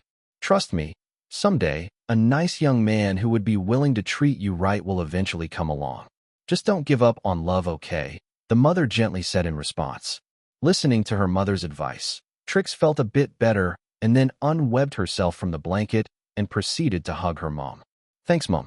You're the best, she said with a weak smile, to which her mother replied while gently rubbing her back.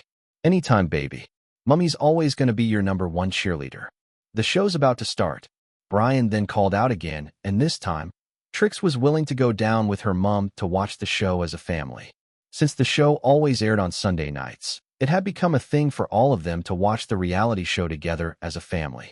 Making their way downstairs within seconds, Trix lightly hit her brother on the head first as an act of revenge before she then settled in between of her parents on the couch. All three chuckled for a while as Brian complained about his sister's actions, but soon, the family eventually turned their attention over to the large TV screen. Currently, the show was once again giving a brief overview of how the blind auditions would work. I do like the blind auditions theme a lot. It feels really innovative and fresh. But I'm still looking forward to the Lily and Steven's performance the most, Trix thought to herself, and soon, the auditions began.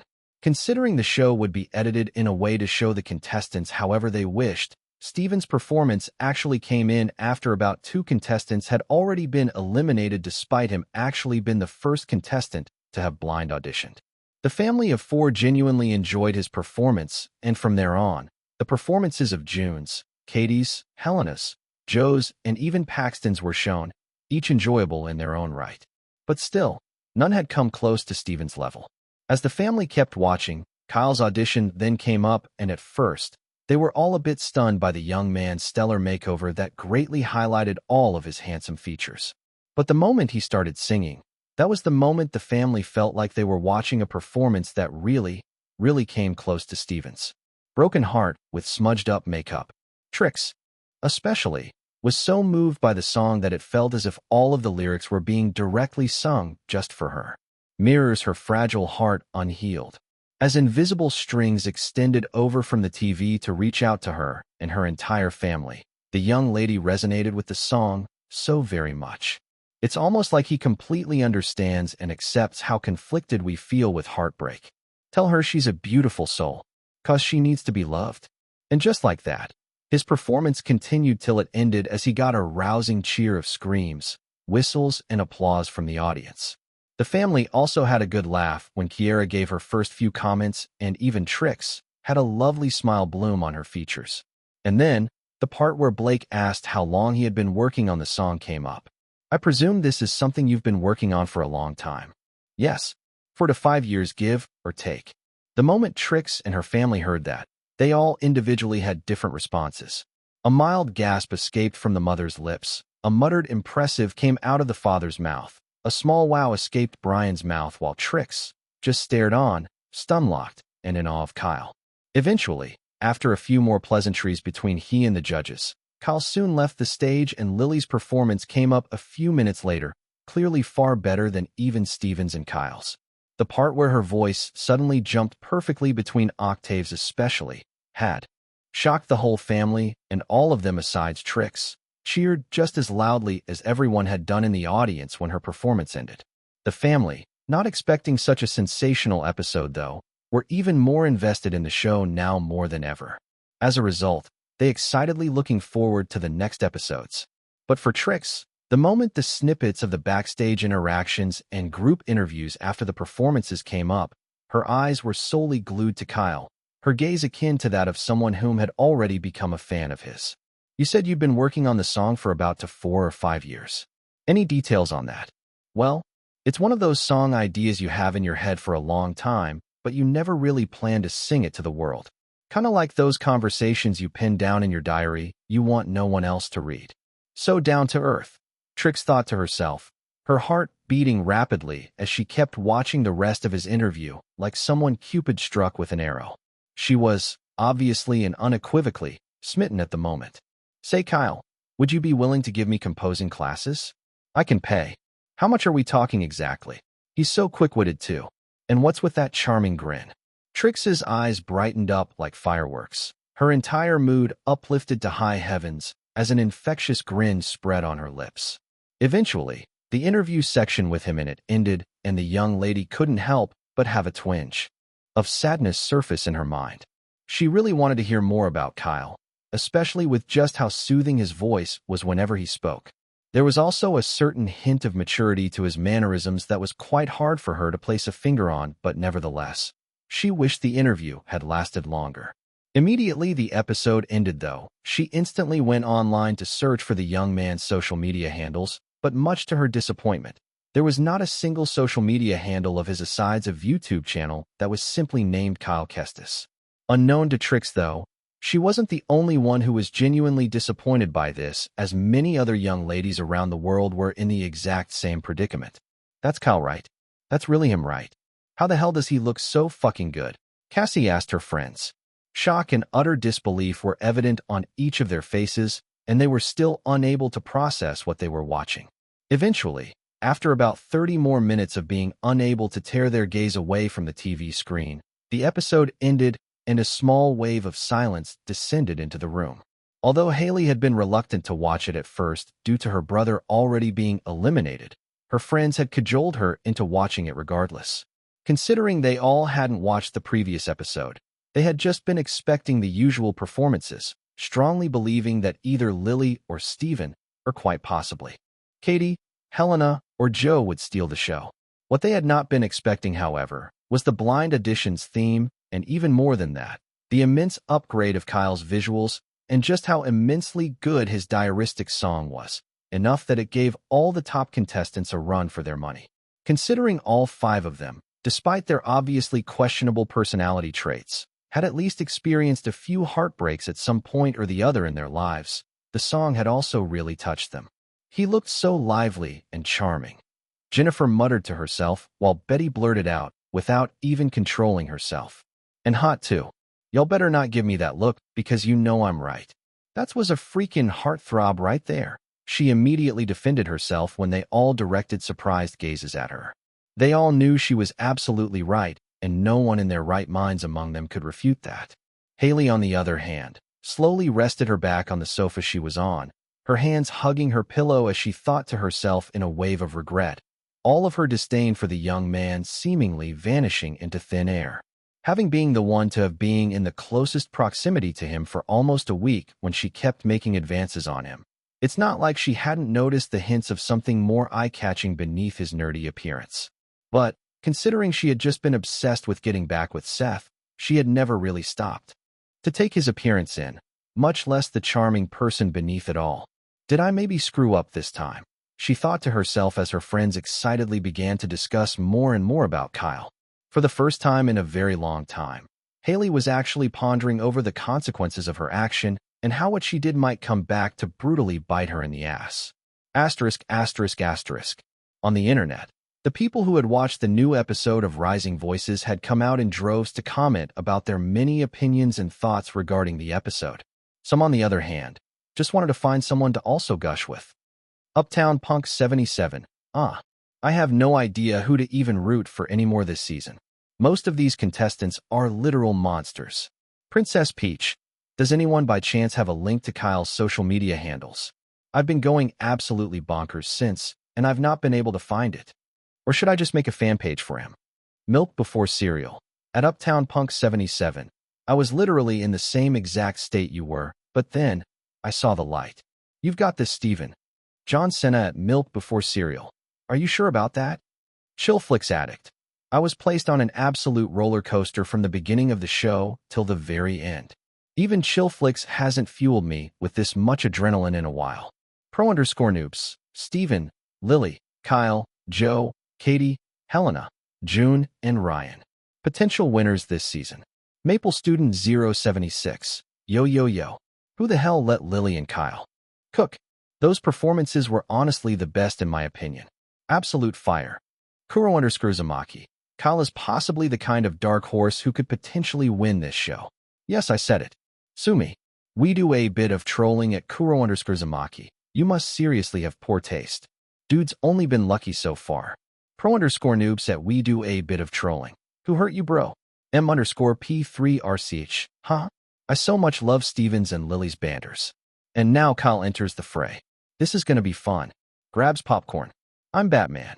At M_P3RCH. It was honestly quite fun to see their interactions, especially during the interviews. Wholesome yet competitive. I like that. Mamma mia. Please, Kyle. I beg of you. Just release all of these songs once you're done with the show. Needs to be loved. Is that one song I feel like every lady needs to listen to at least once in their lifetime. Tricks or Treat at Mamma Mia. Resonated with the song so very much. I really wish I could have an audio version to listen to. It'd be really nice if he did release the songs after the whole show's over. I'm now also rooting for him.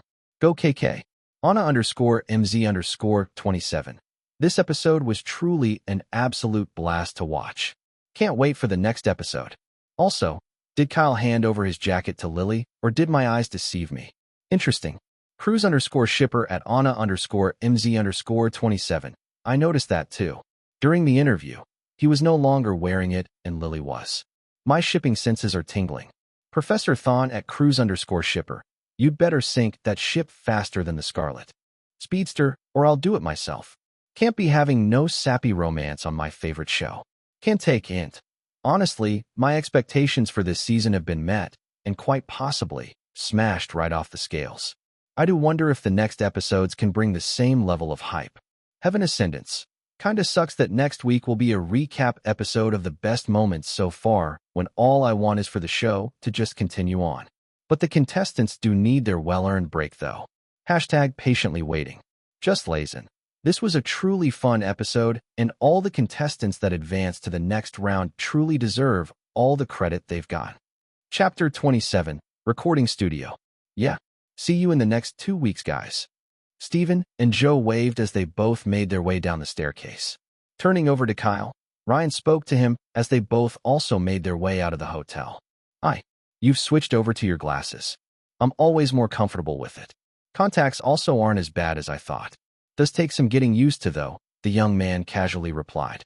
The hotel was bustling with people hauling their luggage since they had been given a 2-week break to go back home and greet their loved ones. The reality show would also begin again next month, so most contestants were pretty thankful to have a substantial breather before the next rounds. As for the aired episodes, the 5th episode would do a recap of the best segments of the show while also giving more screen time to each and every contestant that made it to the next round. The 6th, on the other hand, would finally include the boy band, girl band knockout theme with a heavy focus on how each individual team was made and how they all approached their assigned songs, all along with their actual performances on stage and their interviews. Since their numbers had lessened considerably, it was going to be very easy to fit all that into a single episode. As for the 7th, well, they had already briefed them on another change in themes which they were going to be using and were strictly warned not to break confidentiality unless they wanted to be eliminated without even getting the chance to continue on. Stepping out of the hotel as the early morning breeze washed over them, the two guys felt a sense of calmness cascade over them. So, you headed straight back to college, or do you have any other plans? Ryan asked. Yeah, I do. You? Kyle questioned in reply. Not really. I do need to head home for a few days, though. Haven't seen my mom and pops in a while, the young man replied. Well, I wish you a safe journey then. I'll see you back at college. Both individuals exchanged a bro hug, as Ryan replied. Sure, man. Remember to check out the theater club when you're around. Kyle suddenly heard as Lily and Katie audibly said in unison while poking their heads out of the windows of the Uber they were in. I will. Responding in kind with a small salute, Kyle watched as Ryan entered the Uber all three had previously ordered to drive them to the airport. Both ladies then waved him goodbye as the car's engine ignited, the young man returning the gesture as the vehicle drove off. The PR team had already ensured to cover all their transportation expenses back to each contestant's respective destination so they could take whatever form of transport they wanted. Watching the car gradually disappear into the distance, the young man took in the view of the bustling street around him. Gazing around for a few minutes after they had left, his hands tucked in his pockets, Kyle soon spotted whom he had also been waiting for and immediately made his way over with a light jog. A black Porsche was effortlessly gliding through the busy street, the traffic surprisingly free. In it, two people were conversing with each other. "So you're telling me that you don't have a single social media account?" Oliver calmly asked. "I do. A LinkedIn and a YouTube account," the youth replied while purposely averting his gaze and staring out the window. "Seriously, Kyle? You know that's not what I meant." Oliver rolled his eyes in exasperation. Understanding the meaning of the silence from him, Oliver spoke again. "You do realize that if you're planning on seriously becoming a well-known artist, you need to be active on other social media platforms besides those two, at least to a certain extent. A TweetTalk and Mediagram account. Especially, relevancy is what keeps a young aspiring star like you in people's mind, so you have to be willing to at least post a few things, however mundane, every now and then," the agent further explained. "All right, fine. I just never really felt the need for it before, you know. YouTube and LinkedIn was enough for me." Kyle reluctantly agreed while releasing a soft sigh. "And don't even get me started on TikTok. Absolute time waster of an app, though I actually have no qualms with them," he casually added. Oliver chuckled a bit at Kyle's words as he zoomed past another car. "Just make sure to open those other two at least. It's important," he advised. "I'll make sure to do so, boss," the young man playfully saluted. Sighing in response to the reply from him, Oliver changed the topic of conversation. "Say, Kyle, all the changes that was made to Dancin' on the Edge, that was all you, I'm guessing?" "Yeah, it was really fun to tweak," he simply nodded. Shaking his head in admiration, the agent felt like he had struck a gold mine by becoming Kyle's agent. What he had done was no small feat, but it seemed like his ward didn't even realize just how amazing it was. If he was lucky, he might even garner the attention of a few musicians, or maybe even Carl Finch himself when the episode finally aired. Those were the thoughts in Oliver's head. "Where are we headed to anyways?" the bespectacled young man then asked, breaking the silence. "A recording studio," Oliver casually replied, and Kyle nodded in response. "Wait, what? A recording studio?" he immediately blurted out once his agent's word properly registered. Laughing a bit at his reaction, Oliver explained. "Well, first off, it's a pretty small one. Nothing too spectacular, but it has everything you'll need." Kyle just vigorously nodded his head in response, clearly excited at the thought of even stepping foot into one. "Secondly, I figured that you should at least have all your original songs properly made. I know I said I wouldn't bother you with work, but considering you're going to be busy in the coming months, both with the show and college exams, I figured this was the best time to get you to make them. Also, however the show goes, you already have 3 singles people would definitely want to listen to. We can use your popularity from the show to further boost how well the songs will perform," the agent concluded. "That is very true." Nodding his head in understanding this time, Kyle understood what Oliver was getting at. When the reality show was still airing, people would still be very much interested in him since he would be relatively popular for a while, ensuring that his songs would do really well if he released them. If, however, he decided to put it off until much later, possibly a month or 2 after the show had ended, there was a really high possibility that it would not garner as much reception then, since it was very easy to fade into obscurity when you're not really a mainstream artist, much less an indie one. Basically, his agent wanted him to strike while the iron was hot, and he was genuinely grateful for the great strides Oliver was taking to ensure his success. Stepping into the air-conditioned recording studio, all of the essential equipment present despite how small it actually was, Kyle's eyes first landed on the lady who was sitting by the workstation desk, her hands dancing across the recording equipment with a skillful approach. Twirling around on her chair to face both individuals, the pretty lady with the girl next door kind of vibe to her had a lovely spark to her eyes when she saw Kyle. She had her dark burgundy-dyed hair styled in a long, neat ponytail, and her brown-colored irises exuded warmth. "Kyle, meet Jenny. She's a professional audio engineer, and she'll be working with you to further improve your songs." "Jenny, this is Kyle, my talented ward," Oliver introduced. "Hello. Nice to meet you." Kyle offered a small handshake, one which Jenny was all too happy to take. "Nice to finally meet you, Kyle. I really loved all of your original songs on the show. They were great." "Thanks. That means a lot, Jenny." He genuinely smiled and said, after which he then asked, "So, do we start immediately, Or is there anything else I should do first? Yeah, we can start immediately if you want, Ginny replied.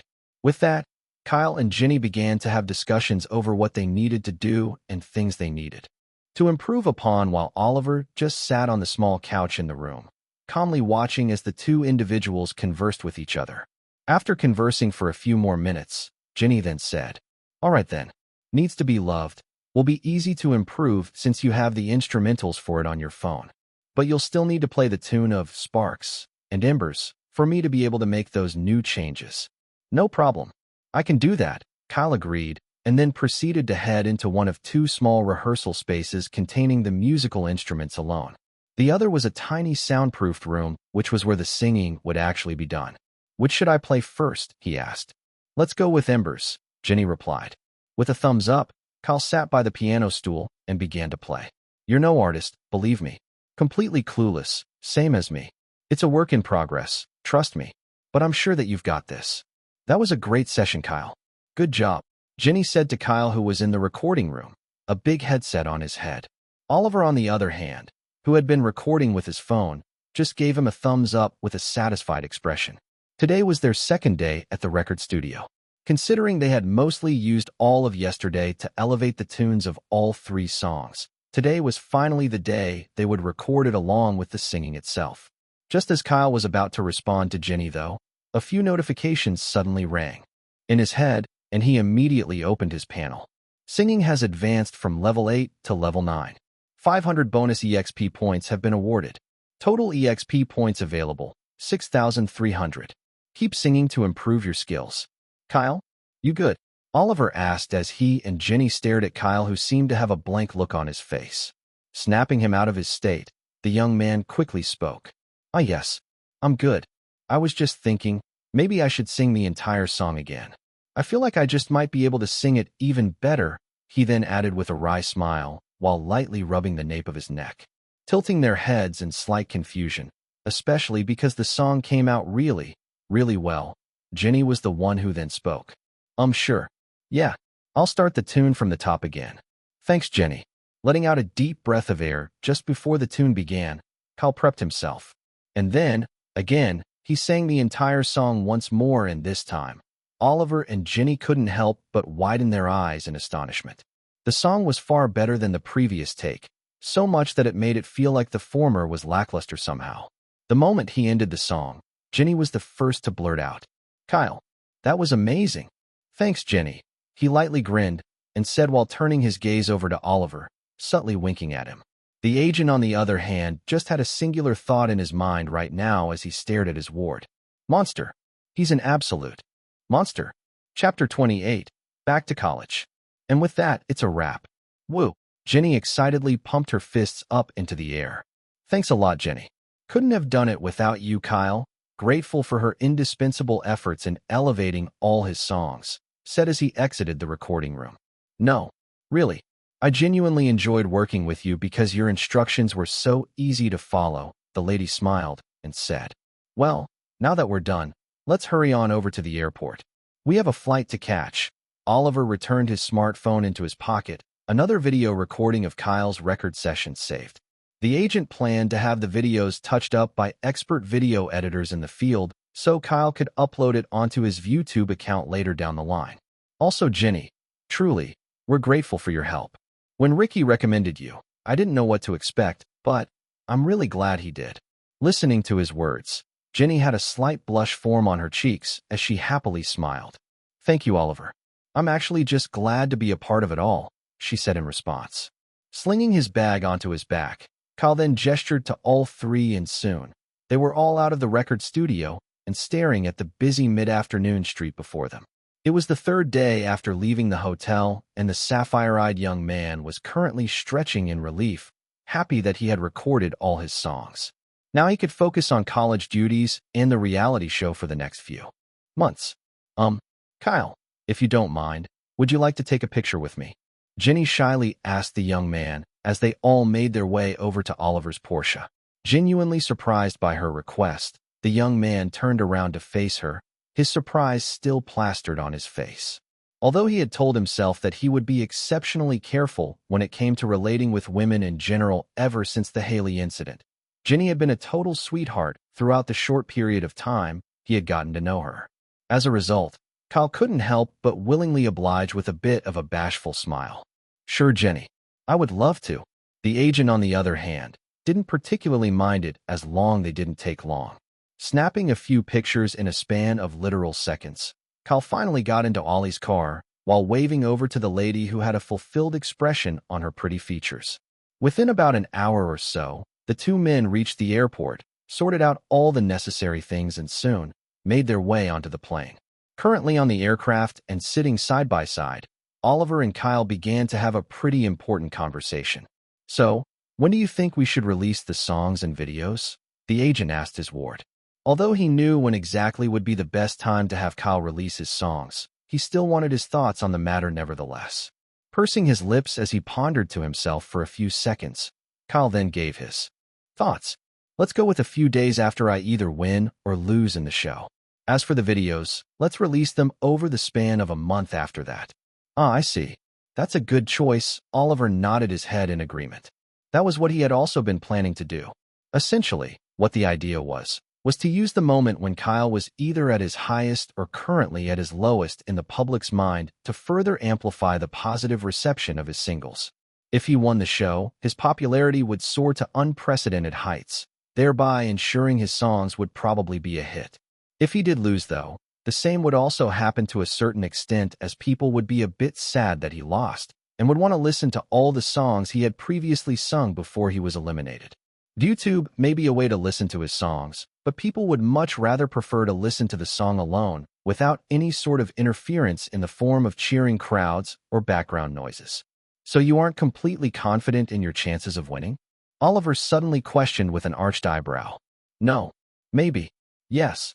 Sighing as he responded to his agent, he added, "Seriously, have you seen all the contestants this year? They're literal monsters. And don't even get me started on Steven and Lily. Would you look at that? A monster calling someone else a monster. How ironic." Oliver inwardly chuckled as he watched Kyle explain further. "If by chance I have to go up against any one of them, granted I have no idea what the theme for the next round will be, that's game over for me, Oliver. Yes, those two will absolutely trump you with no mercy," the suave-looking man bluntly acknowledged with a serious expression. "I really hope to God that I don't have to face either of them anytime soon." Kyle sighed again in response, gently resting his head on the window while staring at the clouds below. As the 5-hour flight continued on, very uneventful to say the least, they soon touched ground back in Toronto, Canada. Making their way out of the plane, the luminescent moon already taking its rightful place in the sky, they soon found themselves at the parking lot a few minutes later, Oliver leading the way. Locating his car, another sleek black Porsche, the man casually walked over and tossed their stuff into the booth. Kyle couldn't suppress his curiosity at this point and just asked, "How many cars do you even have?" "3. 2 Porsches and a van," he replied nonchalantly while walking around to the driver's side. "He sure loves his Porsches," Kyle inwardly chuckled as Oliver soon spoke to him again. "So, should I take you back to MU, or would a hotel be nice?" "I recommend you go for the hotel." He gestured to the night sky. "All right. Hotel it is," Kyle nodded, understanding the reasoning behind those words. "But before we do that, we're going shopping," Oliver casually stated. "We need to get you some much-needed, new clothes." "Can't have my ward not looking his best at all times," he added with a small smile. Those words completely caught Kyle off guard, especially because Oliver was right. His clothes truly were worn out, and if not for the show giving them designer outfits to select for their performances, he'd have been left with no other option but to wear those. More than that, though, Kyle couldn't help but wonder how he was ever supposed to repay Oliver's generosity at this point. "I'll make it up to him, one way or another." So, with those thoughts in mind, along with a small sigh, he then got into the car and it zoomed off almost immediately. Asterisk, asterisk, asterisk. In a lecture hall, wide enough to fit about 100 students, a university professor was currently explaining a few important things while using a pointer and a projector. The students in the class themselves seemed so bored out of their minds. They weren't even engaging with the elderly professor at all, save for a select few who were constantly taking notes. 10 minutes into the class, the back doors to the hall slowly creaked open, and in walked a well-dressed Kyle quietly, garnering the attention of most of the students who weren't focusing on the lecture. Dressed in a well-fitted, sleek, dark navy blue pants and black shoes, a similar dark navy blue long coat along with a white, long-sleeved round neck, the young man moved to the front seats. Instantly, gazes of surprise, admiration, jealousy, and envy were directed towards him as he quietly moved forward and took his seat, his attention already on the lecture as he retrieved his glasses. Seriously, how did we ever miss out on a hunk like that? One girl whispered to her friend who replied, "Sure girl, let me gawk at God's creation. We should talk to him after class." The lady ignored her friend and excitedly said, "Again girl, stop interrupting my scenic gazing." Kyle, on the other hand, paid rapt attention to the lecture without even batting an eye to the gazes around him. The reason why he had even been late was because of a few things and documents he had to sort out at the administrative block regarding his leave of absence and the rest of his tuition fees, which Oliver had paid off. Unless, he'd have probably been the first to reach the lecture hall. In about 35 minutes after he had stepped in, though, the lecture continued on and eventually wrapped up. Kyle calmly packed up his stuff and moved out of the hall, without even bothering to wait for his coursemates to begin an interrogation session with him. Making his way into the surprisingly crowded cafeteria, he wondered if most students usually skipped their morning meals, considering he usually never did. Today was just a rare occurrence due to him having to leave his hotel early. Not really thinking too much about it, though, he ordered his food and took a seat in his usual secluded spot, already expecting people to impede on his peaceful atmosphere. And he was right, because in the next second just after that, two ladies quickly sat in front of his chair, staring at him like he was some sort of rare, exotic specimen you saw at the zoo. The two girls were, of course, his coursemates who had been discussing about him. "Hello, Kyle. I'm Clara. And I'm May." Both ladies enthusiastically introduced themselves, their energy a tad bit too much for Kyle.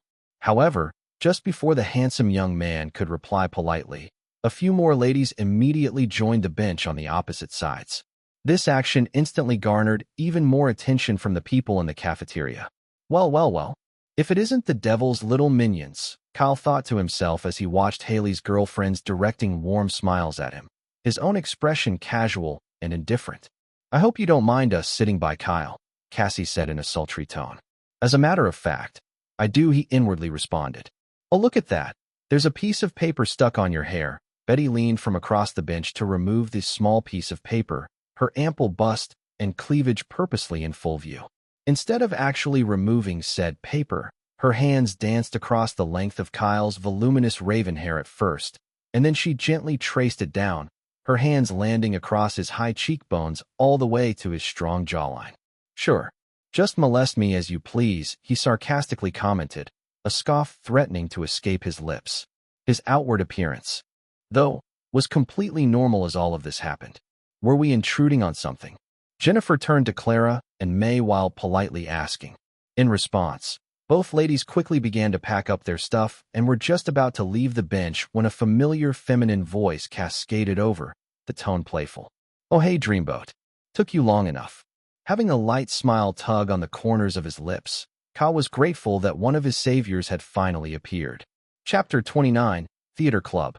Casually walking over to his table, Lily had a bright smile on her face. Dressed in tight, black leather pants that hugged her slender yet curvy proportions, white sneakers, and a knitted white cotton sweater that slightly draped over her shoulder blade, the gorgeous lady spoke to Kyle again. "Seriously, for days? What were you up to in L.A.?" she asked, her hands resting on her hips. "Stuff, I guess," Kyle vaguely answered, and Lily arched a curious eyebrow in response. By now, there was even more attention drawn to the young man's table, and the ladies who were previously trying to drape themselves over him became the subject of ignorance. However, without wanting the sight to linger on too much, Lily said to Kyle, "So Dreamboat, ready to check out the club?" "Yeah, I'd very much appreciate it," he replied with a light smile, and gently got up, effortlessly freeing himself from whatever plans Haley's little devils previously had in store for him. Watching as he walked off, with Lily, a lot of speculations and rumors instantly began to swell up in the minds of the students over the way Lily conversed with Kyle. However, the ones who were the most stunned by the interaction between the two were, of course, the three devils. In all fairness, It wasn't that Kyle couldn't have told them off previously when they had showed up, but he, more than anyone, knew he had to be exceptionally careful around ladies like them. It was already bad enough that he had quite the terrible history with their head honcho, but considering he now also needed to be vigilant and protect his image at all times, it was important that he handled the situation as carefully as he could. This was especially so due to the internet, where cancel culture had now become a norm and the slightest things, even when a person wasn't at fault, could tarnish one's image within seconds. Throw an unwelcome party into the equation and a recipe for disaster might ultimately unfold, usually to the detriment of the innocent individual a lot of time. For all Kyle knew, someone could have been recording their entire interaction, and he was so glad he had texted Ryan, Lily, and Katie earlier about his arrival, making his escape from the devils even easier. Now, walking side by side after he had left the cafeteria, he gave his appreciation to the lady. "Thanks, Lily. Frankly, I think you should have told them off. But I understand your predicament, Kyle. And you're most welcome," she smiled and said, finally reaching the doors to the theater club after about 5 minutes or so. A wave of surprise present on Kyle's features, Lily pushed open the doors. An entire auditorium? That's insane, he exclaimed as he stepped into the lively theater club, which was buzzing with excitement. From afar, the stage was filled with students wearing elaborate costumes and messing with different props. Rehearsals were currently ongoing, and yet, the auditorium echoed with laughter and camaraderie. Script pages littered the stage, too, with some holding it in their hands along with a highlighter. A few students could also be sparsely spotted sitting in the audience's chairs, either overlooking the entire stage, sleeping, or just having mundane discussions. All in all, there was a very vibrant feel to the entire space that bloomed with a passion for drama, music, stagecraft, and the arts in general. Kyle had never been to the leftmost wing of his university, since he never had any need to check out the performing arts department, so all of this really came as a surprise to him. "Yeah, well, I guess Maple University really loves its performing arts department," the lady giggled as she studied Kyle's amazed expression. "New glasses?" she then questioned, her hands slightly pointing to his eyes. "Yeah, Oliver, my agent, got them for M-." Kyle had almost finished answering before he realized what he had just said. "It's fine, Kyle. I did have a feeling you already had one," and she turned around and began walking down the auditorium stairs, her hands behind her back and a foxy smile on her lips. "I have one too," she suddenly whispered whilst twirling around, loud enough for the young man to hear her. How cunning, Kyle thought to himself, a thin smile adorning his face as he slowly trailed behind her. It's not like he wanted to hide the fact that he had an agent, but at the very least, he didn't want a lot of people knowing about it just yet, not until after the show at least. "So, do you want to meet everyone, or is observing more of your thing?" Lily asked. "I think I'll just observe for now," he replied, and then took a seat in the middle rows that seemed secluded enough. "No problem. I'll let Ryan and Katie know you're around." Lily twirled around again as she said, casually making her way over to the stage. Surprisingly, maybe because the hall was vibrant and lively with everyone doing their own thing, no one had noticed Kyle yet, and he was just fine with that. Glancing over to a few seats from just across him, Kyle soon spotted Haley and Seth smooching passionately, away from everyone's eyes. There was also another handsome blonde-haired guy making out with another pretty lady too, along those same rows of chairs. "Well, I hope they keep up with their shenanigans," he impassively commented, hell-bent on wanting to avoid them like a plague.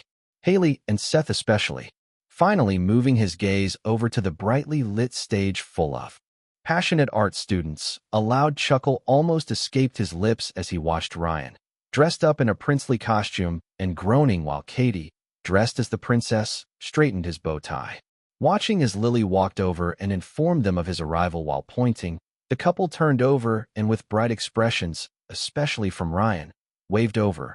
One Kyle subtly responded to in kind. Soon though, Ryan, after poorly acting out a few lines on stage, quickly made his way over to Kyle, the script he was reading still present in his hands. "Bro, what took you so long?" he asked in his usual outgoing manner. "Just needed to sort out a bunch of things," Kyle replied. Thinking to himself for a slight moment though, the young man then decided to let Ryan know about him having an agent. Considering Ryan was probably the closest thing he had to a really good male friend in just over the short span they had been around each other, Kyle didn't mind. Also, maybe due to his calm nature, along with his 37 years' worth of memories from his past life, there was a certain intuition he had when it came to meeting new people and knowing if they had good intentions towards him or not. That was why he was very comfortable with the extroverted young man. After hearing the explanation from Kyle, though, Ryan widened his eyes in genuine happiness and vigorously shook his shoulders with his free hand while congratulating him. That's amazing, man. Just like Lily. So happy. For you. Thanks, Ryan. I'm really grateful. Glancing over to the script in his friend's other hand, though, Kyle then playfully questioned in a medieval British accent. So, which dragon were you tasked with slaying, oh valiant Prince Charming? Or perhaps a beautiful princess to save? Has anyone ever told you have a pretty nice sense of humor? Ryan rhetorically asked while chuckling, his hand handing over the script. It's just a simple play written by our very own scriptwriter, Christina Aubert, he added, almost like a proud father. You don't say, Kyle replied, his eyes already scanning the first page of the script. Into the Dark Woods, huh?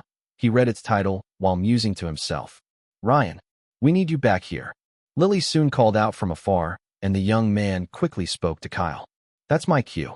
Talk later. Sure. With a nod, Ryan swiftly headed back to the stage while Kyle returned his attention back to the script, his appraisal skill already activated.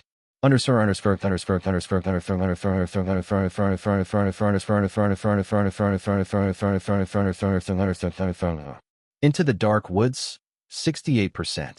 Written by Christina Aubert. The short fantasy play greatly encapsulates and captures the very essence of a prince rescuing his princess from the vile hands of a terrible wizard.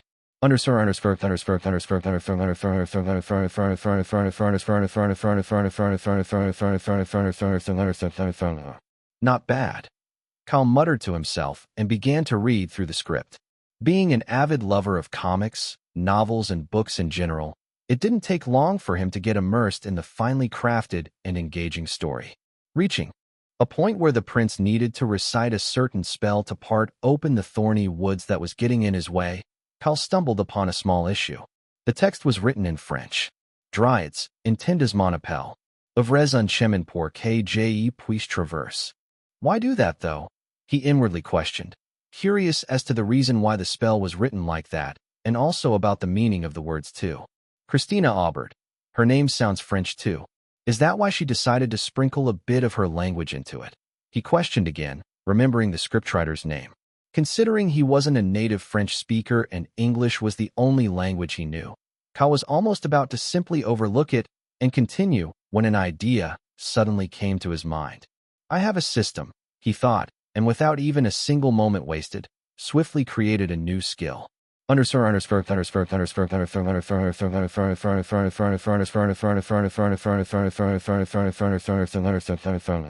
Passive skill, polyglot. Gain the ability to perfectly read, speak, and understand several languages. EXP points available, 6357. EXP points consumed, 1000. EXP points left, 5357.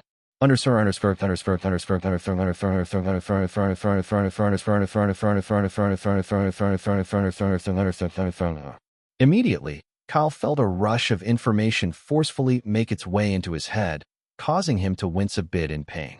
But just as quickly as the pain came, it also left. Going back to the part in the script where the spell was written, Kyle could understand what it meant now. Dryads, heed my call. Open a path for me to traverse through. What a simple spell. He chuckled a bit and proceeded to keep on reading while thinking to himself. Kind of feel bad for all the people who spent years mastering several languages.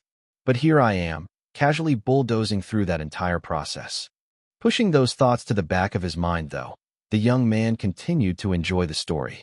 A few more minutes passed, and he finally finished reading the script, a small smile on his lips. That was nice.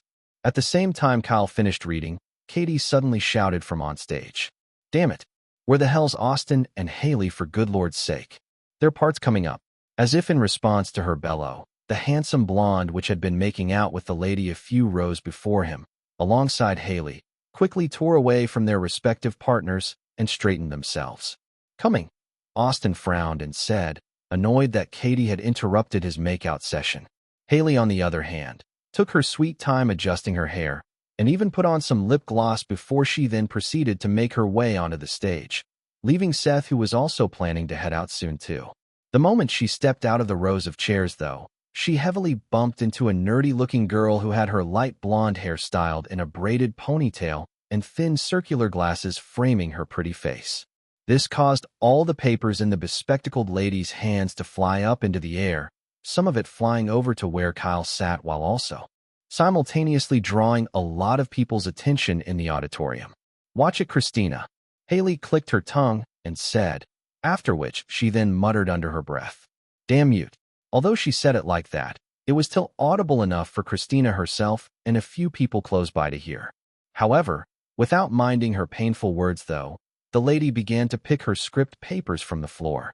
Kyle, who had watched everything happen from afar, slowly also got up and exited his row while speaking. "Hey, you dropped this," he said, and instantly, everyone in the hall had their eyes descend upon him, a pretty big wave of surprise on their features, Haley's especially. Adjusting her glasses while glancing upwards to stare at the guy who was handing over her scattered papers, Christina froze for a split moment when she saw his face.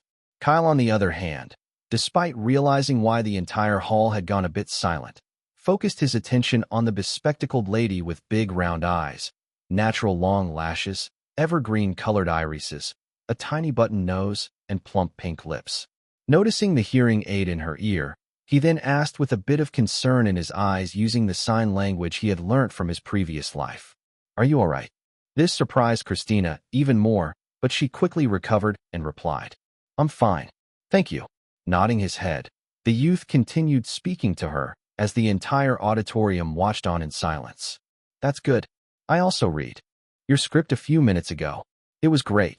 He smiled, soliciting a small blush from the lady who gently tucked a few strands behind her ear. And then, instantly remembering he still had another lecture to attend to in the next few minutes, Kyle spoke out loud to his friends who were watching from the stage. "I'll be heading back now, guys. See you later." He waved over, and they all returned the gesture as Ryan replied, "Come back anytime, man. We'll be expecting you."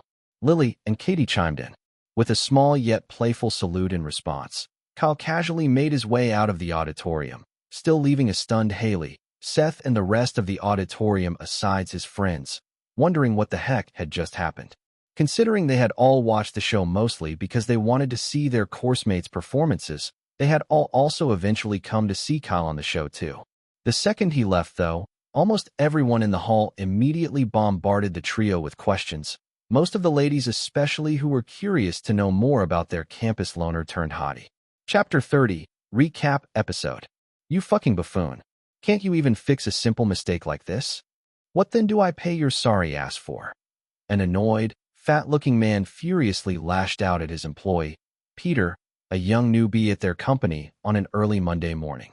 The fat man was the editor-in-chief of their small publication company, and he was currently complaining about a very tiny mistake where Peter had omitted the word that was linking two sentences together in their published magazine.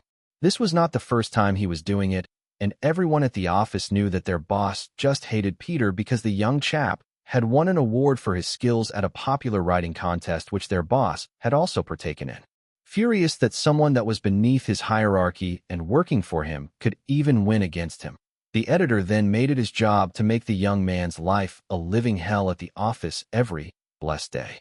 Bowing his head while apologizing, the young man soon left after his boss's spit had painted his face while muttering to himself, "It was you. You went through it yesterday, you damn pig, and you said it was all right. Fucking bastard. That's why this company will never grow. What did you say, you little fuck?" The editor suddenly called out after him, and Peter responded while replying with a wide, fake, happy smile on his face. "Nothing, boss. Just praising your immaculately sleek hairstyle. Really brings out your hidden charms." Some people in the office coughed at those words from Peter, while some almost exploded into laughter. Why? Because the editor was a baldy who only had a small tuft of hair in the middle of his head. Not really understanding the sarcasm behind his words, though, the fatty gently stroked his small tuft of hair with a proud expression while speaking. "Well, at least you have a good eye. Now, get out of my sight. I get migraines just by staring at you." He dismissed the young man, quickly scurrying along. Peter swiftly went back to his small cubicle and sighed. Retrieving his smartphone, he navigated to a popular app called NovelFire, quickly checking out the progress of his very first novel. Wow, 1.5 million views within just 50 chapters. Shouldn't I just quit this shitty job at this point? He inwardly exclaimed, unable to believe the massive traction his fantasy novel was gaining. Considering he was from a third-world country, the potential gains he could make in the form of finances was more or less nothing short of freedom. That being said, Peter had never really given much thought to publishing a novel before in his life, but when a friend of his had introduced him to the platform, he had seriously begun to consider it due to the ease that came with it. Not really expecting much from his very first novel, though, Peter had decided to test the waters and see if it could work out for him by writing about a great fantasy idea that had always been playing around in his head since his high school days. What he had never expected, however, was how his novel would have gotten this popular in just a month. As Peter was pondering over this situation, a notification from his YouTube app suddenly popped up, and he smiled the moment he saw it. Rising Voices Recap Episode, Full Feature. Considering he had spent all of his Sunday writing and rewriting an article about a popular actor in Hollywood found at an orgy party which his pig of an editor had forced him to do. Even though he didn't want to or enjoy doing it, the young man was unable to watch his favorite comfort show yesterday night. Looking around and ensuring everyone else was busy doing their own thing, the young man retrieved his earbuds and quickly clicked on the notification with giddy excitement. Soon, Peter even forgot he was in his office and became so engrossed in what he was watching. The episode started off with a few words of greetings and pleasantries from the host of the show. Following up after, Chris's voice then gave a short explanation as to how the themes for each round were selected before the video, then transitioned over to the three judges of the show and their creative producer having an entertaining discussion between themselves. Further giving a deeper expository into how the themes were selected and how Howard had gotten the idea for the blind auditions. The show then transitioned into the meat of the episode, actual contestants themselves performing their chosen songs. Although the previous conversation between the judges was entertaining to Peter, what he was really after was the best performances of the top contestants so far. It didn't take long before those performances were shown, and the young man was thoroughly satisfied again by each of them. He wasn't particularly supporting any contestant if he was being completely honest, and he really only watched the show for its fun factor. This season was really turning out to be a smash hit for the producers of the show, and it seemed like the viewers around the world were really enjoying it, so Peter genuinely hoped that they could keep up with this momentum. However, believing that the recap episode had nothing else to give after all the performances were shown, the man was surprised to see about 40 minutes left before the video ended. Well, you've seen the contestants perform on stage, and you know how talented they all are.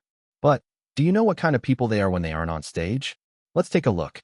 Immediately Peter heard that narration from Chris. His attention was once again piqued, and he soon found himself just enjoying the snippets of the mundane lives of the show's contestant as they trained, played about, and just did day-to-day things.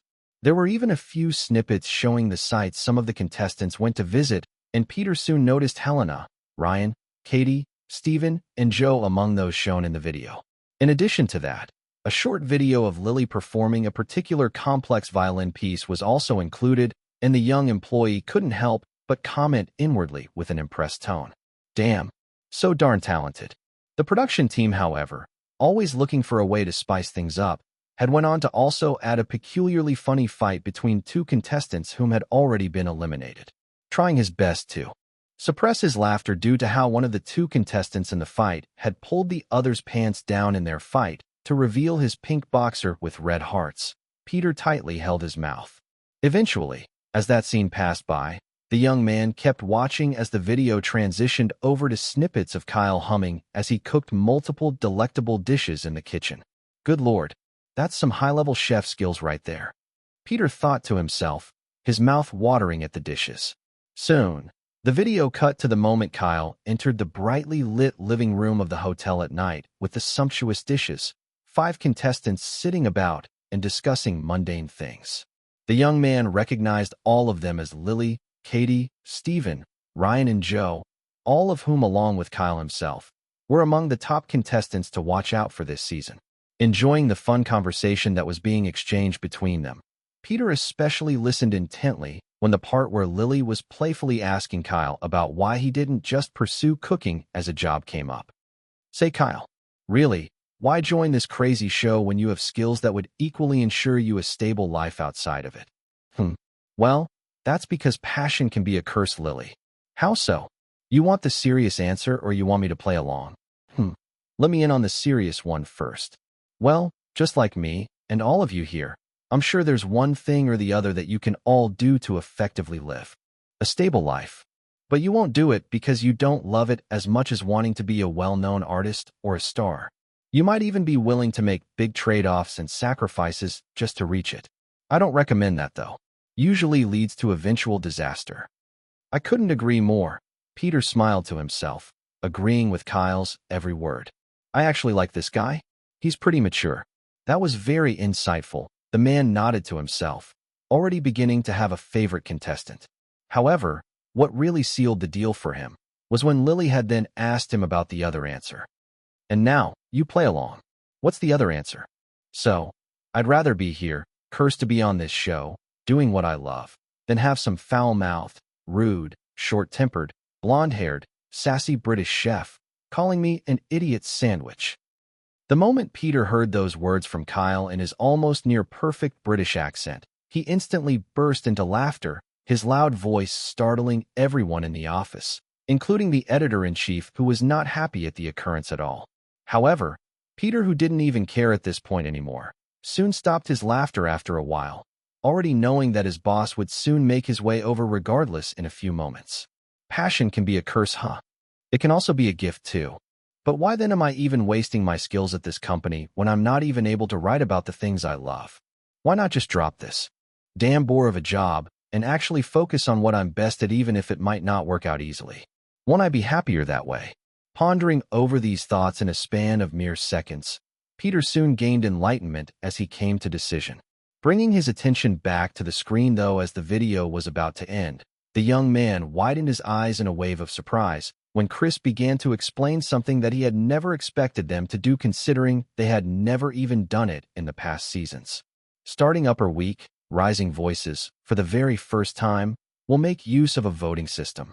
Contestants' performances from there on henceforth will be live-streamed to viewers all around the world. So get your phones ready, as the link for the app you will be using to vote will either be shown here on the screen for those who are watching through cable TV, or will be placed in the details section of YouTube description. Time limit to download the app will only be available till Upper Week, so don't lose your chance to download it. Remember, the fate of your favorite contestants will soon be lying in your hands.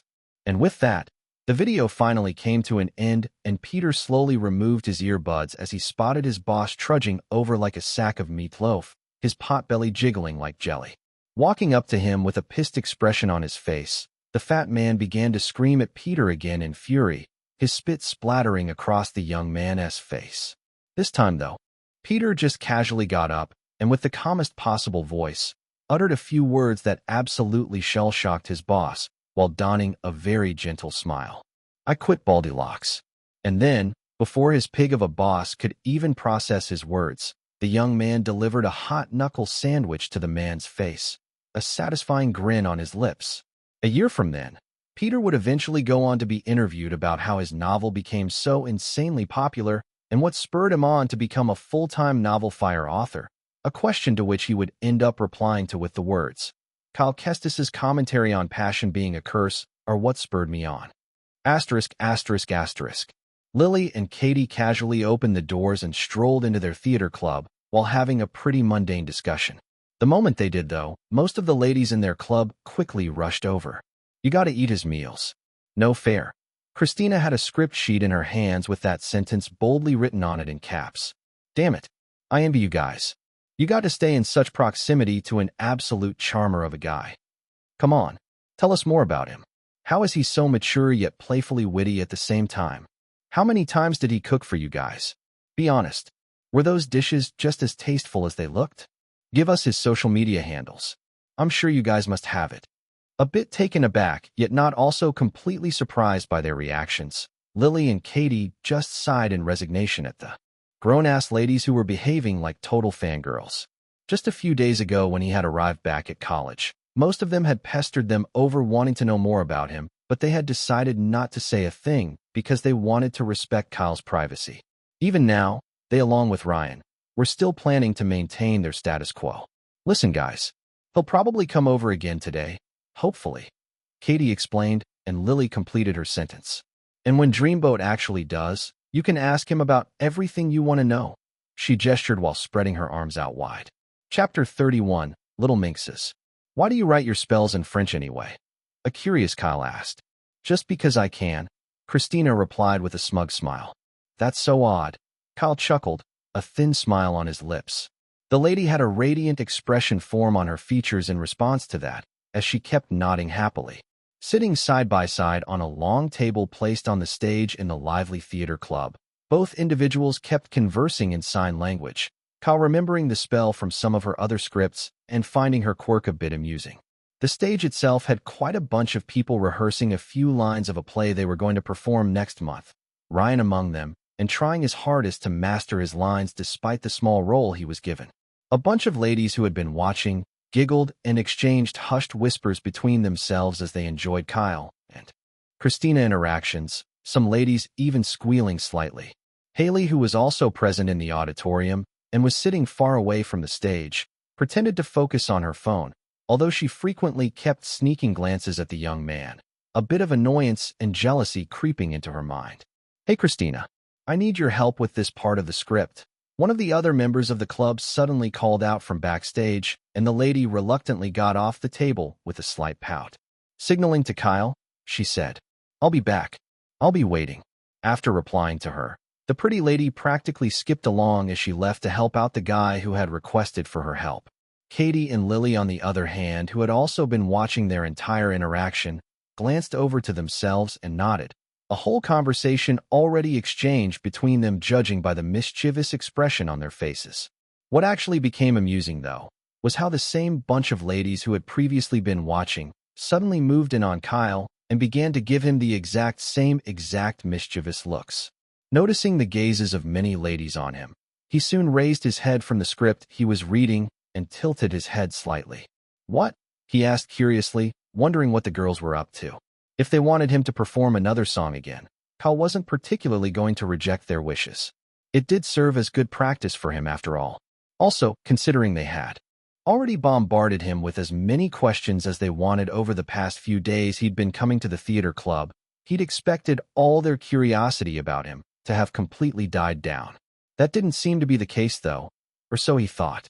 You are an exceptionally dangerous man, Kyle Kestis, one of the girls suddenly said, and like a stack of dominoes, all the other ladies burst into a wave of laughter. What they had been getting at, obviously, was how animated Christina seemed to be around him, indicating that she clearly liked him, though not in the romantic sense.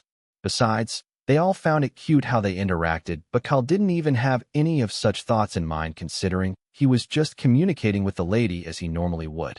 He also enjoyed experiencing the lady's stories, because she wrote really interesting ones worth reading. The script he was reading right now especially was one that he had already reread a few times over. Slightly tilting his head in confusion at the lady's laughter, though, Kyle eventually sighed in resignation and resumed reading the script.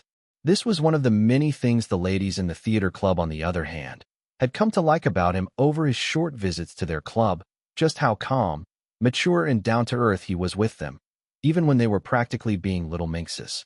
The amount of questions he had been subjected to respond to alone was enough to make the average person decide to run away, but Kyle had just taken it all in and replied the best he could. Much to their surprise and disappointment, though, the young man still did not have any main social media handle they could follow him on. All right, people, let's take it from the top again. Katie, club president, finally brought everyone's attention to the stage after a while. Whose scenes are we going to be acting out first? One of the members suddenly asked, and Katie mused to herself for a short moment. Let's go with Austin and Lily's part. Scene 7. She clapped, and instantly, everyone who wasn't supposed to be on stage filtered themselves away to the auditorium's chairs, Kyle included. Soon, Lily, dressed in a cheap-looking gown that dated back to the 19th century, made her way up to the stage. Austin still isn't back yet, someone suddenly called out from backstage. What? Why not? What's he up to now? Katie asked, a bit of disdain in her tone. Well, apparently he said he wasn't feeling too well a few seconds ago, and he needed to use the restroom. Haven't seen him since then, one of Austin's acquaintances explained to her. Or he's probably shagging with another girl as usual. The lady frowned whilst thinking to herself. Letting out an annoyed sigh while massaging her temples, Katie then said, Sorry, Lily. We may have to push your rehearsal back a few scenes. It's fine. When Austin comes, we'll sort it out, the dark blonde beauty replied. And just like that, Kyle, along with the rest of the small audience present, watched all the other people act out their scenes until Katie was satisfied with their performances. However, even by the time the others were all done, Austin still hadn't arrived, causing everyone to be quite annoyed, some even sighing in mild frustration. It didn't even need to be said before everyone collectively knew that he was probably having another makeout session or whatnot with another girl again. Although the dude was fairly good at acting, he usually had a tendency to pull stunts like this, only to pretend like he never even did anything wrong in the first place when he finally arrived. Maybe it was due to the fact that he had already starred in a few indie movies at his young age. The young man didn't particularly give much importance to the club's activities. Basically, Austin was a prideful, big ol' douchebag a lot of the time. At some point, as if already tired of waiting for the douche, Katie gave up and then spoke. Let's just allow someone else play Austin's part for now. I mean, he pretty much already has the scenes down, but considering Lily and I will be traveling back to El Dada tomorrow, her rehearsals need to be done with today, she declared. So, anyone willing to volunteer? Their club president asked. Instantly, all the guys began to pretend as if they didn't hear those words, some even moving a few rows back, leaving a confused Kyle in the front row with many other ladies who just burst into laughter again. Even Lily, who was on stage, couldn't help but chuckle whenever situations like this arose. The reason why the guys had all behaved in such a manner was because Lily would always outshine them whenever they acted a scene together, even when she was seriously holding back. So, despite having a chance to act with the campus belle, they'd all rather protect their fickle pride and ego. The only person who was quite good at matching Lily to a certain extent, though, was Austin, of course, and yet, he was nowhere to be found. Sighing again, her hands on her hips, Katie's eyes soon landed on Kyle, who seemed to find the entire situation curious. Considering she had seen Kyle reread the exact script they were practicing now due to Christina conversing happily with him over it, an idea instantly came into her head. Say, Kyle, would you be willing to help us out here, please? You can even take the script on stage, she pleaded with puppy eyes. The moment she did, though, all the other ladies in the hall, as if on cue, followed up with pleading eyes directed at the young man, their own hidden intentions obvious. These ladies, they just want to play dress-up on me, don't they? He squinted at some of them, who instantly averted their gaze as if they had been caught red-handed. Ryan, along with the other guys in the theater club, just shook their heads in resignation at their shameless female club members and their obvious, hidden agenda. Musing to himself for a few more seconds, though, Kyle's heart's rate gradually quickened in excitement, despite his outward appearance being completely calm. In fact, it had actually been beating very fast from the moment Katie had requested for his help. Acting was something he had grown to become passionate about in his past life, and finally, this was a chance for him to act. Regardless of how insignificant it was in the grand scheme of things, the young man finally had the chance to bring a character to life, and he was more than willing to take it. Well, if you all insist, he replied after a short while, and everyone in the auditorium cheered happily at that. Chapter 32, Deep Dive. Quickly pushing him backstage, the ladies, after trying out multiple outfits on Kyle, ensured he was fitted with the best suited outfit amongst their many costumes, all of which was also reminiscent of the medieval 19th century. The role he was tasked with playing was of a rich young lord called Andy who fell in love with a lovely commoner called Jolene. It was a really simple story with nice characters to boot. However, the most impactful scene in the script was the part where Jolene, despite loving Andy just as much as he loved her, wanted someone better for him due to the gulf in their status, culminating in a painful scene where both characters got their hearts broken. Considering Kyle had read this part so many times just for how impactful it was, he already had the lines down despite Katie telling him he could take the script on stage. In addition to that, Kyle finally felt that it was time to create the acting skill he had always had in mind.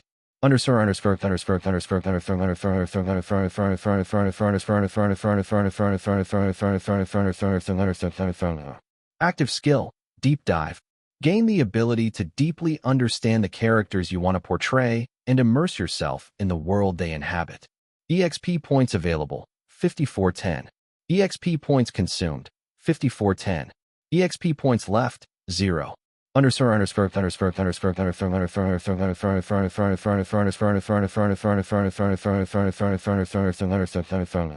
Insufficient points have been consumed to create a high-end skill. Active skill, deep dive, will be converted into an upgradable skill. Grade will be assigned. Deep dive, C. Keep acting to improve your skills. Already expecting this, Kyle wasn't particularly surprised as he made his way on stage. Although the skill he created might give him an edge above the average person, it was all for naught if his own acting skill, which was at level 6, didn't improve. Besides, there was that stage presence skill that Lily had along with her level 8 acting that he needed to keep up with. That being said, Kyle felt like deep dive, in addition to his charisma, a skill that amplified his ability to positively attract people's attention, might actually aid in bridging the gap between them, even if only by a little. Standing on stage now, all while the small number of people in the auditorium stared at him in curiosity for not holding the script in hand like Katie had told him to, Kyle gestured to Lily for both of them to start, all while simultaneously activating the new skill in his mind. Deep dive. The moment he did, most things around Kyle, including the audience and the auditorium itself, slowly faded away to transform into a lush green lawn with a big manor on the hills. It was almost as if the young man was suddenly thrust into a virtual world, a world where the characters he and Lily were tasked with portraying lived and breathed in. Not fated to be. Scene 7. Walking out of his manor, Andy spotted Jolene standing just a few meters ahead, her mood pensive. Moving over to her, his steps light yet purposeful, Jolene spoke, her voice quiet. "Heard you're going overseas, so I came to wish you goodbye." Andy, instead of replying to that, gently held Jolene's hand and had her turn over to face him. But the lady refused and instead kept staring at the ground, even as she turned around. Tears were brimming on her eyelids, and she didn't want Andy to see it, but eventually, he did, evidenced by the single tear that dropped onto a blade of grass. "Come with me, Joe," Andy tenderly said, his heart aching as he watched the woman he had fallen in love with from the moment he laid eyes on her, trying her best not to cry. Brushing a few strands of hair behind her ear, Jolene gently bit her lips and said, "You know I can't do that, Andy. You'll be ridiculed if you get married to me. I have nothing of importance to offer you, and I keep telling you that I don't care about that, Joe. That's all I want. That's important to me," Andy assured her while gently cupping her face in his hands and raising her eyes to look at his. "Don't let them get in the way of something beautiful," he said, his voice almost a whisper, signifying just how afraid he was of losing her. "But we won't be happy. You know that. No matter what we do, these societal standards, they'll always get in our way. Shackling us, shackling me, shackling you," Jolene's whispery voice countered, a few more of her tears landing on the blades of grass. I don't ever want us to look back and regret our actions." She gently pried Andy's hands away from her face and said, "So, that's why this is our final goodbye. I love you, Andy, but please, don't ever come back for my sake." Jolene slowly retreated from the man she loved with a heart-wrenching, bittersweet expression, her own heartbreaking declaration ringing in her head. As Andy watched her walk away, he tried to extend his arms to stop her, but he could only watch as his hands caught onto the fabric of her clothes, and even that slipped away from his grasp. Retracting his hands slowly, his heart heavy yet knowing fully well just how true her words were, Andy slowly lowered his head dejectedly, like a man whom had lost it all. And to him, he actually had, because the woman of his dreams had now left his world forever. The people in the auditorium watched on in utter silence. What they had just witnessed was nothing short of a stellar performance from the two. Ryan and Katie were probably the most stunned, but Lily, not even realizing she was so in the flow due to how convincingly Kyle acted, took a bit of time to gather herself. That whispery voice he used, The way he tucked my hair behind, cupped my face in his hands.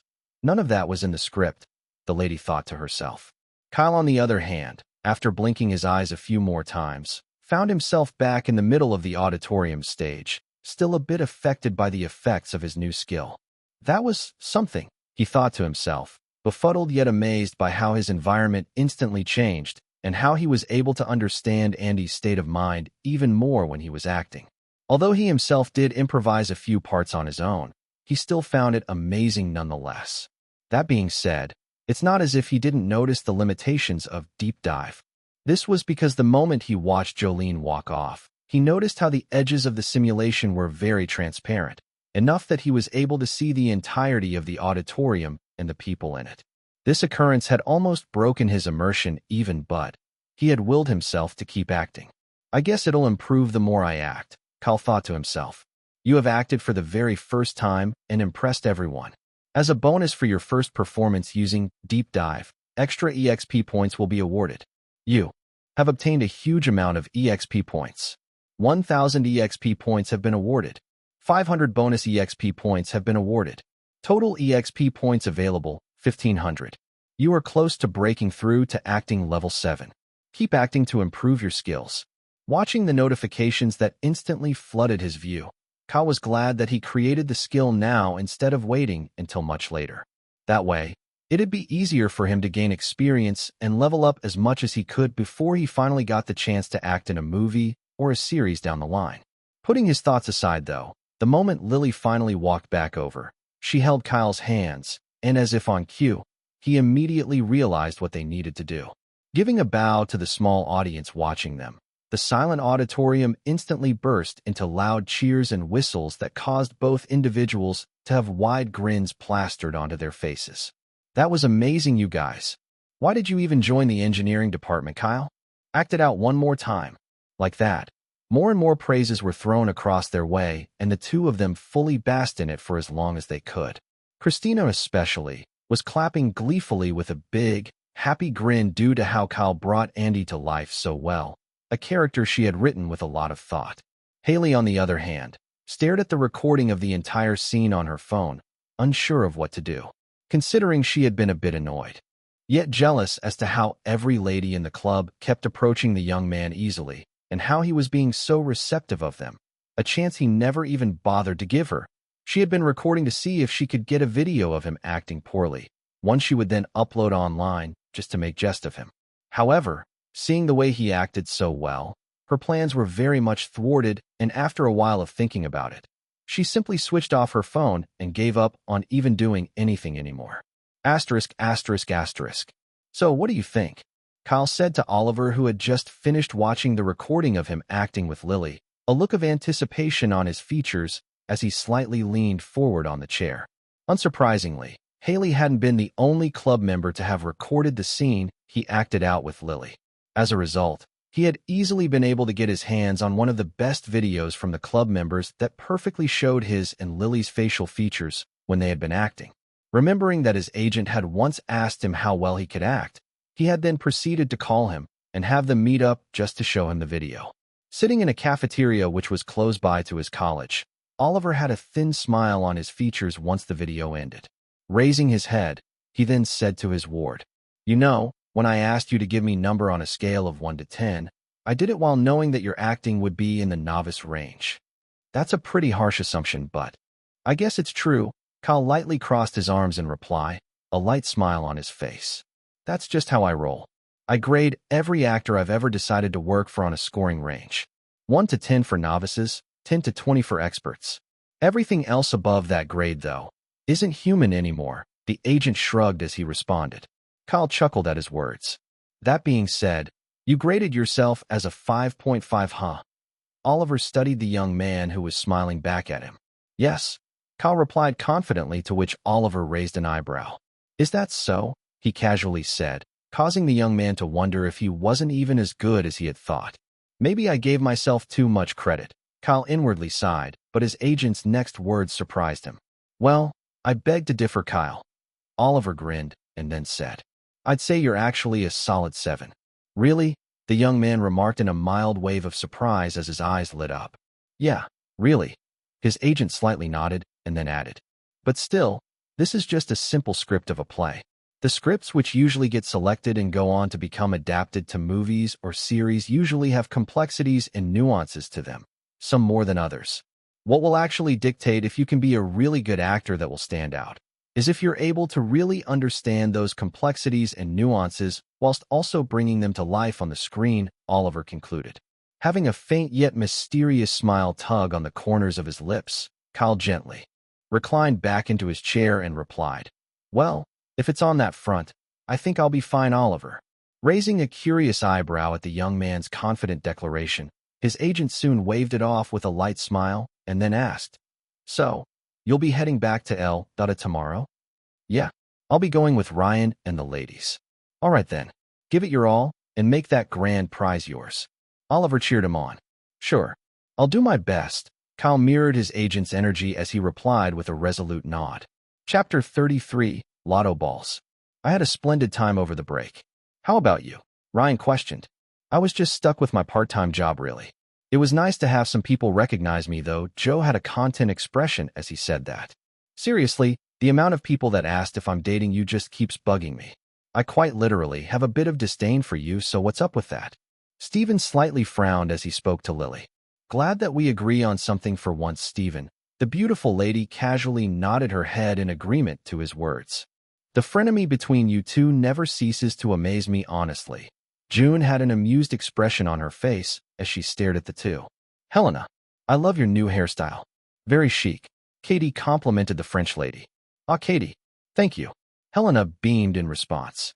The expansive living room was not only filled with these set of people, but also a few other contestants left who were glad to see each other. After the 2-week break, as the chatter between different contestants present in the room just kept increasing, Kyle soon raised his gaze up from an issue of his favorite comic book, Tech Whiz, which he had been reading, just to appraise everyone in curiosity. Staring at some of their status screens, he couldn't help but have a small sigh escape his lips as he began to feel a bit wary about the future. They've all improved, he thought to himself. Lily and Stephen's singing skills were now, respectively, at level 12 and 11 from their previous level 11 and 10. Katie, Joe, and Helena were now at level 10 from their previous level 9, while Ryan and June were now also on the same level as Kyle himself was, level 9, both also advancing a single level from their previous skill level. Although he had already expected this to happen at some point, it still left him feeling a bit unsure of his chances of winning against most of them as he currently was. Even though he had also improved by leaps and bounds in just a month and a few weeks, he was sure it would end up being game over for him if he had to battle against the top two. The others he could find a way to outperform, but those two were a literal death sentence if he ever had to go up against them. Sighing to himself, the young man just resumed reading his comic, hoping that fate would deal him a good hand when the theme for next round would be announced tomorrow. Asterisk, asterisk, asterisk. As the camera persons in the room angled their cameras expertly to get the right shots, the contestants sat around the living room while waiting for their judges who were seated on the wide couch in the middle of the room to speak. "Welcome back, everyone. Trust you had a nice break."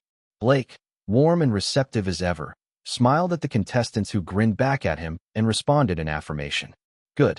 Because starting next round, your fate won't be lying in our hands anymore, but in how well you're able to persuade the audience, both in the hall and viewers at home, to vote for you," he reminded them. "I'm sure you all remember Howard informing you just before you left on the break that we will be switching over to a live stream format, yeah?" Kiera smiled at everyone and said. Once again, the contestants nodded at that, and Jack then finally spoke, introducing the theme of the next round to them. "With that refresher done, let's now inform you all about the theme we've decided on this round." The salt-pepper-haired judge trailed off as he said, "And that's a duet round." Blake clapped his hands, and instantly, some contestants sucked in a deep breath. "We decided to go for a more traditional route this time, but make no mistake. In this round, whoever you sing a duet with is pretty much your opponent." Kiera explained further, and Jack picked it up from there. "Which means only one contestant among each duet performer will move on to the next round by means of voting from the audience," he concluded, his expression blunt. Studying the gazes of the contestants as a pretty tense atmosphere descended upon them in the room, Blake then opened his mouth. "All that being said, we won't be the ones to select your matchups. Rather, it will be selected purely at random by using a lotto ball machine." Saying that, the friendly judge then signaled to the production staffs, and shortly after, they walked in with 2 lotto ball machines, one for the males and the other for the females. Each machine already had few similarly colored and numbered balls in each of them, and it was yet to be switched on. As you can see, each machine has a colored lotto ball along with its number. So, when you select a ball and it corresponds to another on someone else's hand, that's who you'll be facing. Kiera gestured to the machines. "The songs you'll be singing will then be assigned by us after you've identified your fellow opponents," Jack conclusively said. Following that, the atmosphere in the room got even tenser as a few contestants began to dread facing anyone that they couldn't even put up a fight against, especially Lily and Steven. Not minding their predicament, Jack calmly gestured with his hands and said, "Now when you hear your name, walk up and select a ball." And just like that, contestant names began to be called out by members of the production staff. Paxton Brown. Swiftly, the young Canadian man got up to retrieve his ball, a red number 6-1, which was eventually then picked by June Roberts. On the other machine, a pretty even matchup considering both were at level 9. Helena Cadieux, the pretty French lady, was called, and she promptly retrieved her colored ball from the machine. Jerry Thompson, Anna Briggs, Ryan Parker. Upon hearing his name called, the brown-haired man soon had a wry smile form on his lips when he picked up his own ball and realized that he would be facing off against Helena. Kyle pretty much understood that expression on his face and already felt sorry for his friend. Steven, on the other hand, was very safe as he faced off against the lady by the name of Anna Briggs, whom had previously been called, and Kyle had appraised to be at level 8. He did pity her, though, when he saw the immense wave of panic in her eyes the moment she realized that the Swedish man was her opponent. Joe ended up being evenly matched with Katie, and Kyle was really interested as to how that would play out since they were both at level 10 and had pretty powerful skill sets. Eventually, Lily was called up, and she ended up selecting a green number 2 ball, but none had selected it yet, so she had to wait till her opponent picked a similar ball to hers. After a few more minutes, Kyle was also called up. Taking a deep breath as he put his hands into the lotto machine, whose colored balls were spinning rapidly in the transparent container, he hoped for the best. Just as his hands slightly latched onto a yellow ball, fate, being the bitch that it was, had a certain green suddenly ball smack away that which was in his hands, and at the same time, perfectly lodge itself into his hands. Sighing as he retrieved it, Kyle glanced at the large number 2 on it, and inwardly cussed. Just my darn luck. Asterisk, asterisk, asterisk. Not wanting to linger too much on his shitty luck, Kyle watched as Lily stared at him from the other end of the piano where she stood whilst leaning against the wall, her expression pretty casual. Flexing her eyebrows upwards, she then lightly smiled and said, "I won't hold back, Dreamboat. In fact, I plan to go all out again this round. I hope you can do the same too. Well, I'll make sure to give you a run for your money. Just be prepared. Who knows, you might actually end up losing to me," the young man replied with a thin smile, rising up to the challenge. "That's the spirit," she grinned at him as her hazel eyes lit up with excitement. At the exact same time, a particular staff member walked into their rehearsal room and handed over their assigned song to Kyle via wireless transfer using the smartphones they had been provided with since the second auditions. Walking over to his side and sitting just beside him on the piano stool, Lily glanced at the song they were tasked with performing. "End of Us, huh?" the lady inwardly commented. "This is going to be a pretty tough one to pull off due to how well we need to be in sync right from the first verse," she mused. "Will he be able to keep up?" Lily glanced at Kyle, who didn't seem to be particularly disturbed despite the complexity of the song, judging by the expression on his face. Although she felt like the young man was improving rapidly, probably even faster than anyone on the competition, this was a song that had a lot of high and low notes that was so, well, perfectly blended together. In addition to that, there was the fact that the song was also sang by 2 very popular musicians who had collaborated to put out such a great song that had then gone on to become very popular all over the world. As a result, Lily more than anyone also understood that they couldn't afford to ruin it, unless the fans of those 2 musicians would absolutely rip into them. Kyle, on the other hand, just stared at the song's 99% potential which had been met. unable to even come up with anything he felt he could use to gain an edge or an advantage over Lily. Accepting that he just needed to give it his all regardless, he then turned over to Lily and said, "All right, Lily, if you're ready, let's begin rehearsing." "Sure," the lady replied, and just like that, they began practicing the song in preparation for the duet round. Chapter 34, 6th episode airs. "Yo, James, haul your ass over, man. The game's about to start," a guy said to one of his friends who was getting drinks for them from the kitchen. "Come on, Liam. The match starts in 10 minutes, so there's still time. And for the love of God, please go drag Austin from the front door and tell him to stop flirting with the pizza delivery lady." Whipping his head around from the couch, Liam did see that James was indeed right, and their third buddy was once again at it with his annoying habit. Groaning, the young man got up, retrieved the pizza they had ordered with a polite smile from the pretty lady who Austin was still flirting with, tipped her generously, and then dragged their friend back inside like a bouncer on a mission. "You gotta learn to keep it in your pants, man. Not everything that wears a skirt needs to be chased after," Liam advised his friend with tired sigh. "Oh, come on now. I was just having a friendly conversation with her," Austin simply replied while opening a can of beer. "You're right. You were practically already undressing her, right there at the doorstep, with your freaking eyes." James scoffed in disdain. "Well, it's your life anyway. Don't say we didn't warn you, though." He finally made his way over to their living room and placed the bag of chips on the table, too. Rolling his eyes in slight annoyance, Austin then spoke. "Well, let's just watch the game. Pretty sure my team will be winning against yours." "Sure they will." When pigs begin to fly, James retorted with a condescending grin that earned a scowl from Austin and a good laugh from Liam. Not minding their reactions to his snarky words, James just switched over to Sports Channel. However, the moment he did, he was met with the message that their subscription had ended, instantly making all three feel like a huge bucket of cold water had been poured over them. "Oh, fuck.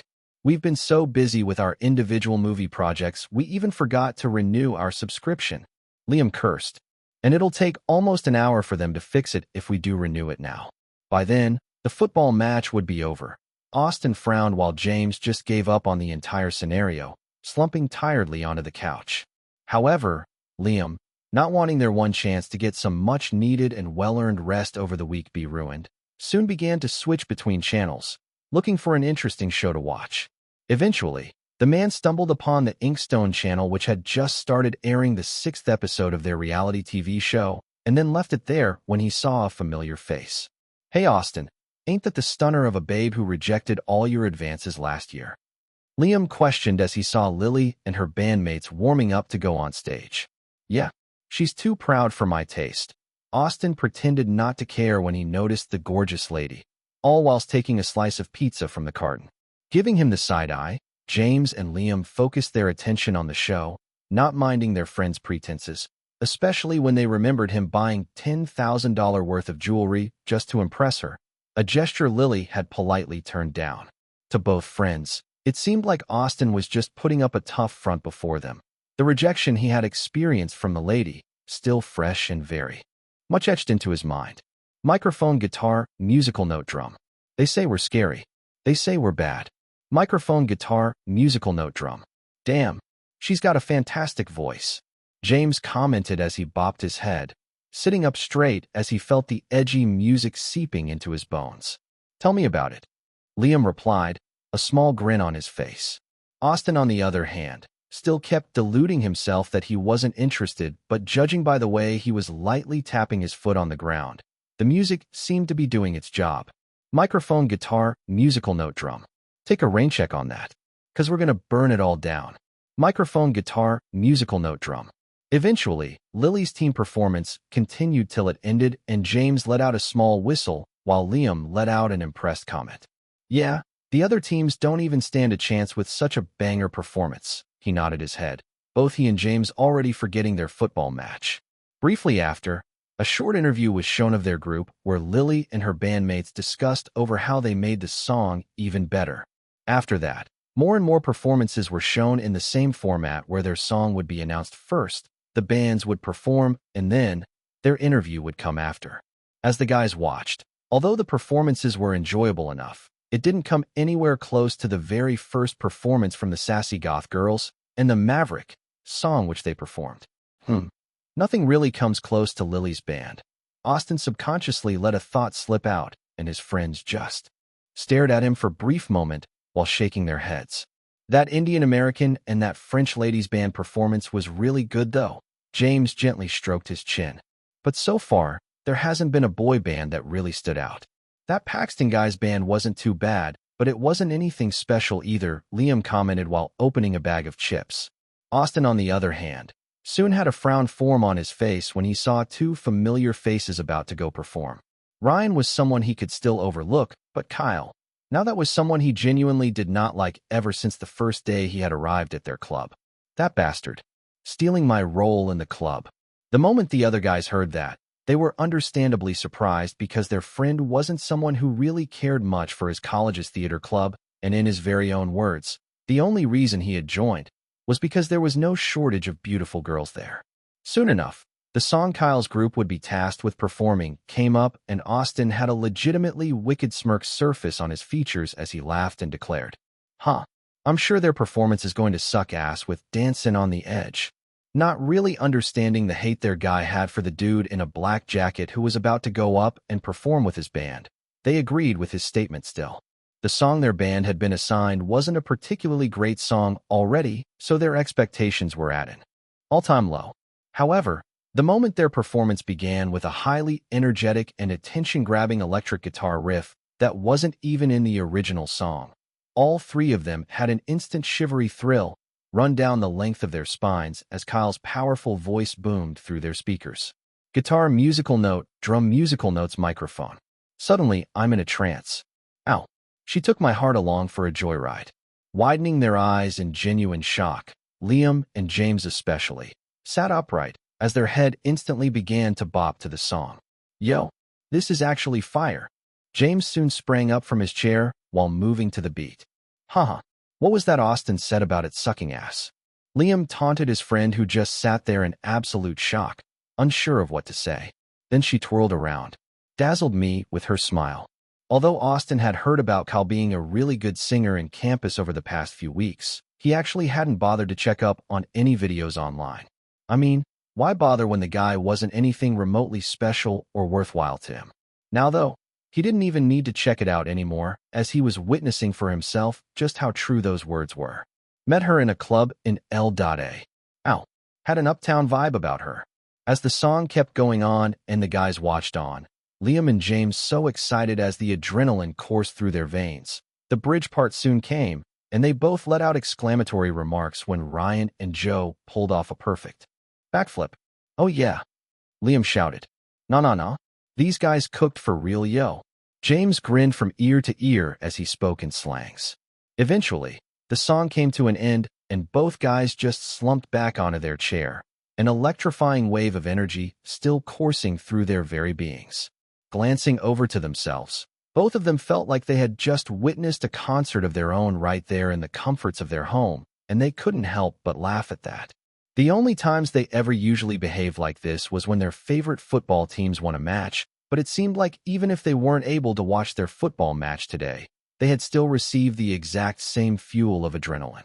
As the scene on the TV then transitioned over to the interview section, the two guys were still grinning happily and excitedly, while Austin couldn't help but just purse his lips, a slight frown on his features as he kept glaring at Kyle from the screen. Truth be told, I'm still feeling quite giddy from the adrenaline I felt. Yeah, it still feels quite surreal. I mean, I know we gave it everything we got, but still, it's just amazing when everything comes together so perfectly. And honestly, we couldn't have done without this guy here. I just really wanted all of us to individually shine while also delivering a great performance. You have to own up to your achievements, man. Take pride in it. I guess I will. Thanks, guys.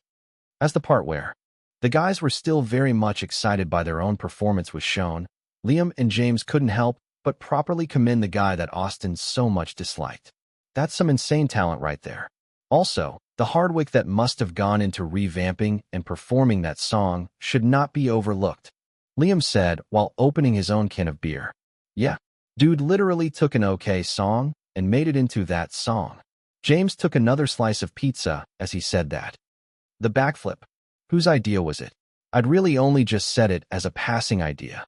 I actually didn't expect Ryan and Joe to be so willing to go through with it. That particular scene earned a good laughter from the two guys, and they couldn't help but feel like they had a great night after the show had ended, despite being unable to watch their game. At the same time, they weren't the only ones who had felt like that. For those who just couldn't help themselves and wanted to share that exact feeling with someone else, soon took to their next stop for all things discussion-related. Tweet talk. Boy_bands_cool. Boy bands are so fucking cool. Princess Peach. Oh my god. Oh my god. Oh my god. I was literally screaming my ass off the moment the guy started performing. And Kyle, you talented freaking genius. I need to update his fan page with my screenshotted pics from today. Anna_MZ_27 at Princess Peach. I shall now join that which is called the fan page. Send link. Mama Mia 0702 at Anna. MZ_27. Welcome to the club. Make way for the queen. Lily and June's band along with Katie's and Helena were really the highlight for me. Go Queens. You got this. Infinity Stones_Power Stones_ I want them all. Truly this episode was a banger. From thinking Lily's band had already stolen the spotlight to having such an adrenaline-infused ending from the guys, it was literally just chef's kiss. Moi? Girl__love? Steven. My one true love. You really own the stage again today with that beautiful voice of yours. Peter_writes_fantasy. Paxton's band was good. Katie and Helena's band was great. Lily's band was really, really great. But the guy's band, wow, that was just out of this world. And really, Kyle is just something else, I swear. It takes some insane hard work and talent to take an already established song, tweak it, and then elevate it to unprecedented heights. We do a bit of trolling. Pro_noobs at we do a bit of trolling. Oh, so now you're silent. Haha. Where's __golden_ticket? Joe and Ryan would make for a perfect duo, in my opinion. Any agency who fails to see it is just sleeping on some amazing talent. Want nude pics off _DM. Check out my OV and Sex Hub page. Botkiller at want nude pics of me _DM. Fuck off bot. I want a magic castle. Just seeing all my babies in one single team and wiping out the competition was a dream come true. I would be so nice if they could end up performing as a band again in the future. Piggy, actually kinda hoping that Carl Finch sees this and decides to revisit this song. The potential had always been there for it to be better, but these guys really brought it to life. Kudos to them. This _does_bring _smile face. I should be conquering Earth right now, but yes, I've decided to leave this planet after seeing such an amazing performance. Truly, this does bring a smile to my face. Said _Dumbledore calmly at this _does_bring smile face. Purple Alien Man. Is that you? Heaven Ascendants. Honestly, I'm a bit conflicted as to who I'm even going to vote for since next round will surely feature some tough matchup based off of the team compositions this round. Elise_N at Heaven Ascendants. May the best contestant win. Maki. Yeah, hopefully that happens because a lot of the time, the audience just votes for whoever they like, not the people who are actually talented and deserve to move forward. Ricky Roll at Kuro_Uzumaki. I couldn't agree more. Despicable_me. So excited for the next episode now. As more and more comments continued to pile up, #rising voices, #boybands girlbands, and #dancin' on the edge soon began trending on Tweet Talk in just a few hours. Due to this, a certain agent whose singer had just entered his luxurious camper van after another tiring day of his tour soon showed the tired man a video of the guy's performance, which had already been uploaded to YouTube via Rising Voices official channel. Staring at the screen, the man's eyes soon widened in genuine surprise as he gently exclaimed to himself, "That's my song." Chapter 35, Duet Rounds. The massive hall hosting Rising Voices was packed to the brim, and the expansive walls of the hall showcased the show's logo in vibrant lights. In addition to that, the elegantly modern hall was also equipped with cutting-edge sound and lighting systems, setting the mood for today's performances. The audience, all of whom were seated in the rows of comfortable, plush seats that lead to the vastly wide stage, impatiently waited for the show to begin as a palpable wave of excitement hung in the air. At the same time, that exact same feeling of excitement was translated over to the people at home who were watching all of the show's proceedings as it was being aired live, both on cable TV and directly on YouTube. Yetis exist. I'm so nervous right now. Bob the Exorcist. Come on, start the show, darn it.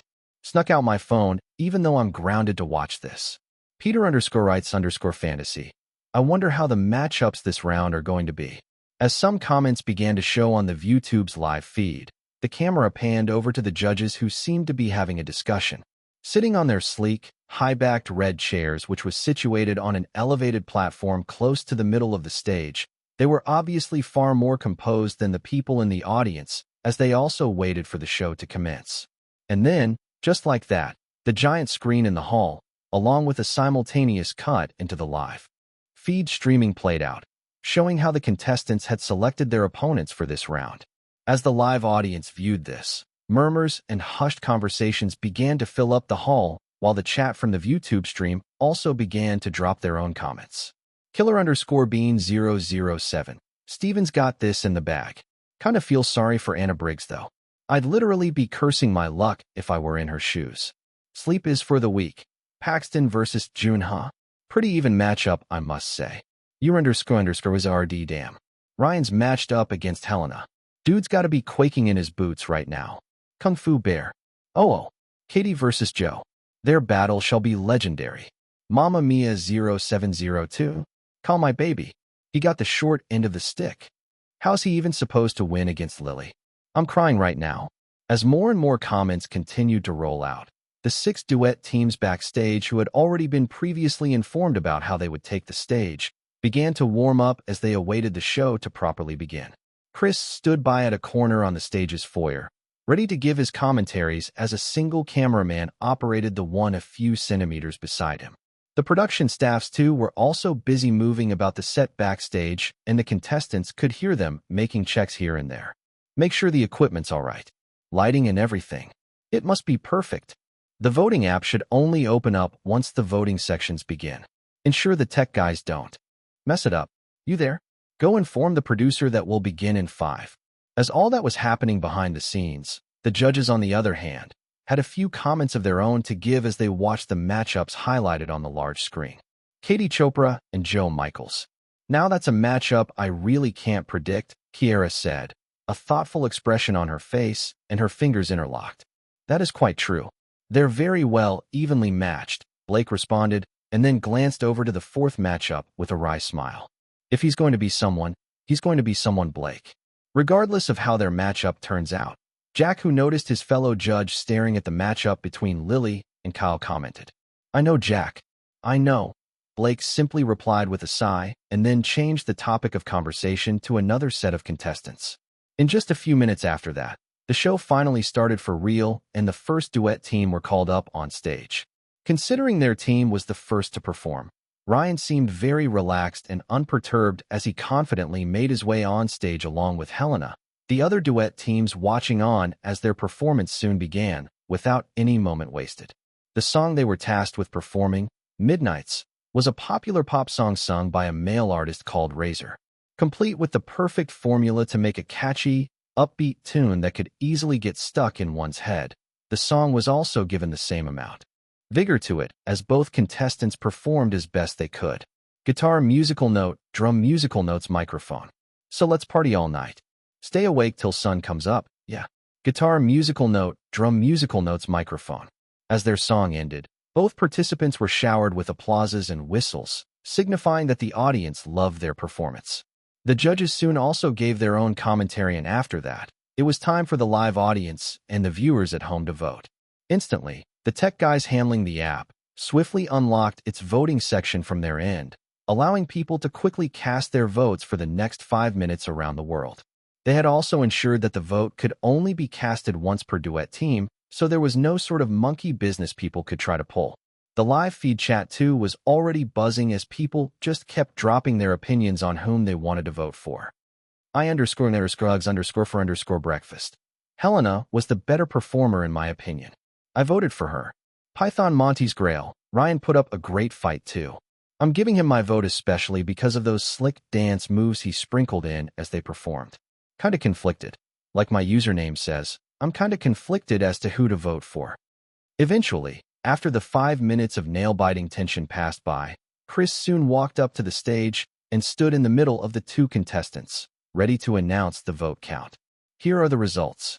Ryan Parker tallies up to 695,301 votes, the host read out. And Helena Kaju earned a total of 861,545 votes. Congratulations, Helena. You'll be moving on to the semifinals. No sooner had Chris announced this, the audience began to applaud. Some contestants backstage sucked in a few sharp breaths, realizing they could be the next to get axed, while the chat section on the live stream increased rapidly within seconds. Call _of_do_war_veteran. First blood. SimKing64. Yeah, baby. Helena for the win. I'm _cold_is_ice. Man, I'm going to miss Ryan on the show. Dude was a pretty chill person.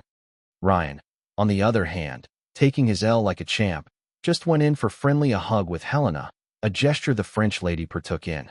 Exchanging a few words of motivation from each other, both contestants soon made their way backstage as their fellow contestants either congratulated or consoled as required.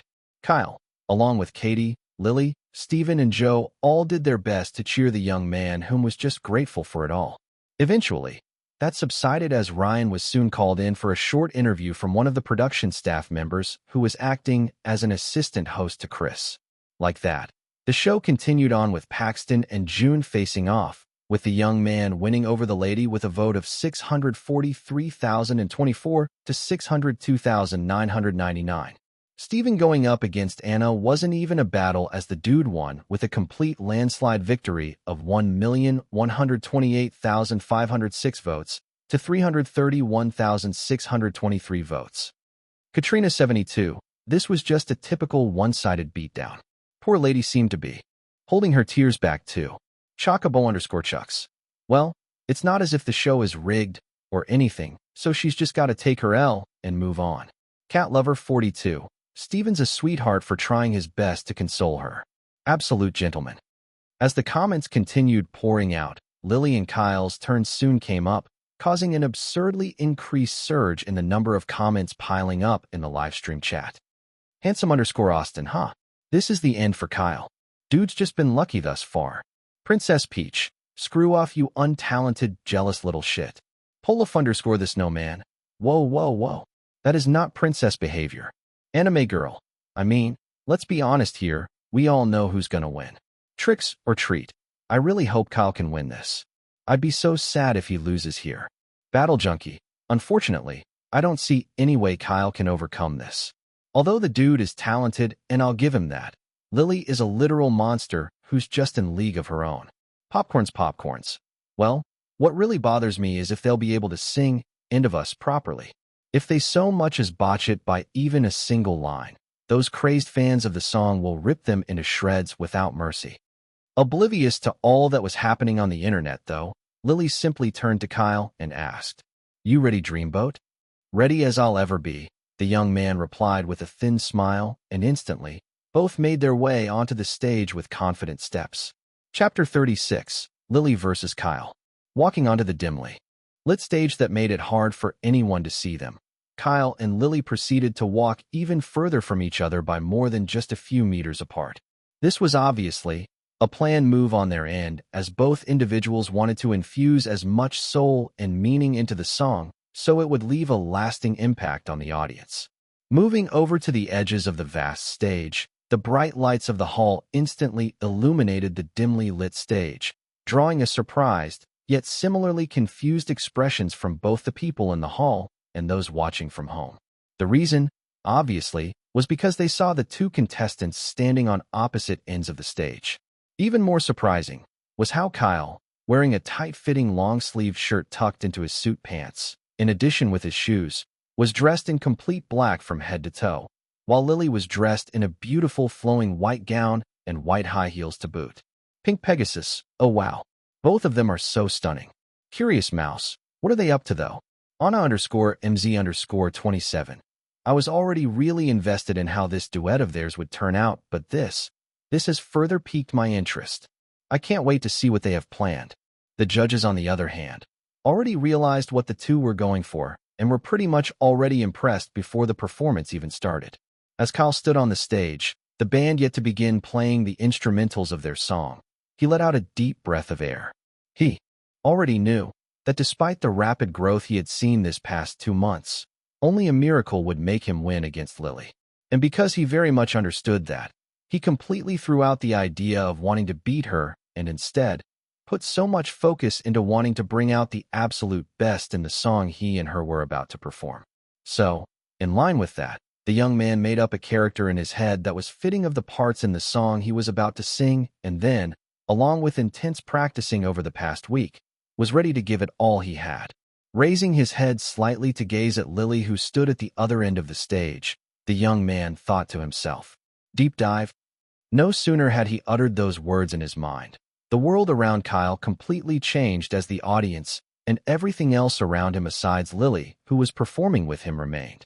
It was only both of them who were now on the stage, and the lighting, despite actually cascading on the entire stage in a soft, gentle manner, the spotlights to Kyle, was only focused on he and Lily as everything else went pin-drop silent. At this exact same time, the delicate piano tune of their song began to play, its tone somber and reflective as Lily's soft and emotive vocals then entered, delivering an introspective first verse. "Tell me something, babe. Are we going somewhere? Is this just another failed attempt? Or do we have more to give?" Ending the first verse while taking slow yet deliberate steps towards Kyle, the crowd instantly let out small claps, whistles, and light cheers while the chat on YouTube went absolutely crazy with Lily's delivery of the first verse. Not minding the cheers, though, her eyes solely locked onto the man a few meters from her. The pretty lady sang the refrain. "Why are we holding on, even when we know it's wrong?" Finishing her part with her vocals stretched high while still keeping the somber feel of the song, Kyle sang the second verse, his voice far more somber than hers, as he also slowly walked towards her. "Listen to me, babe. Haven't we tried enough? Love's past in this day and age. How do we expect it to grow?" Stunning both the judges and the audience at the rich emotional depth on display, which Kyle had so much infused into his voice, as his soulfully gentle vocals deeply resonated with everyone. The young man, oblivious to it all, sang the next refrain with the same intensity to his voice. "We're stuck in an illusion, and we're so scared to let go." And no sooner had the refrain ended, the audience and live viewers, seemingly stuck in a trance by the hauntingly beautiful performance of the two's portrayal of the complexities, struggles, and pains of a broken relationship that had run its course. Both singers harmonized perfectly with each other as the music's orchestration reached its crescendo to deliver the standout chorus that only served to add more to the emotional intensity of the song. "Struggling along, just like a house of cards, where nothing lasts anymore. Let's be real. Let's be real, babe. This love will be the end of us." Having sung the chorus and delivered it so perfectly with so many somber high notes and equally low notes, Kyle struggled to keep up with Lily's monster vocals, but having practiced the song so many times, he was able to articulate his voice enough to pull it off as best as he could. Now at the middle of the stage, mere centimeters from each other, Lily picked up the next verse as they both stared into each other's eyes and interchanged after each lyrical line. Kyle feeling the intense, varied complexities and loneliness of a relationship gone stale. "You're on the clouds, and I'm deep underground. Signals are fading, and static's all that's left." This time, the verse, which was short, yet still so impactful as it accurately portrayed the lack of meaningful communication, emotional intimacy, and haunting isolation in a dying relationship, resonated so deeply with the audience. The two's performance, on the other hand, just kept moving on as they both sang the emotionally resonating chorus again with their powerful vocals and insane chemistry, which was on full display as they gazed into each other's eyes with a complexity only they could feel as they were performing. "Struggling along, just like a house of cards, where nothing lasts anymore. Let's be real. Let's be real, babe. This love will be the end of us." With that last lyric been sung from both parties, Kyle and Lily slowly raised their hands up. However, instead of their hands actually touching, it stayed suspended in the air, seemingly separated by an invisible wall only they could see. To Kyle, though, he could actually see a thin frame of transparent glass preventing him from touching Lily's hands due to deep dive still being in effect. This gesture of theirs, though, to the audience and judges, had so much more of an emotional impact to the song they were performing, as it signified that even though they were trying to give it their all to yearn for each other once more, the spark they once felt in their relationship was long gone. In addition to that, a lot of people, both from the live audience and those viewing at home or via YouTube, could now understand just why both of them had dressed in all black and white attires. It was done to further enhance the emotional weight, raw honesty, and evocative performance from the two, making the song that much better audio-visually. Black and white, signifying two people that are unable to see eye to eye with each other even when they're trying so hard to do so. Deactivating deep dive. Kyle finally felt himself return back to the real world while watching Lily grin at him happily after the melancholic piano tune finally came to an end. "You were amazing," she gushed. "And you were breathtaking." Kyle returned the compliment twofold with a light smile of his own. At that exact moment, the entire auditorium erupted into a wave of full-on applause for a minute straight as people stood up to give them a standing ovation, extremely loud whistles and cheers filling the entire hall. Even the judges followed suit, genuinely impressed grins and expressions on all their faces.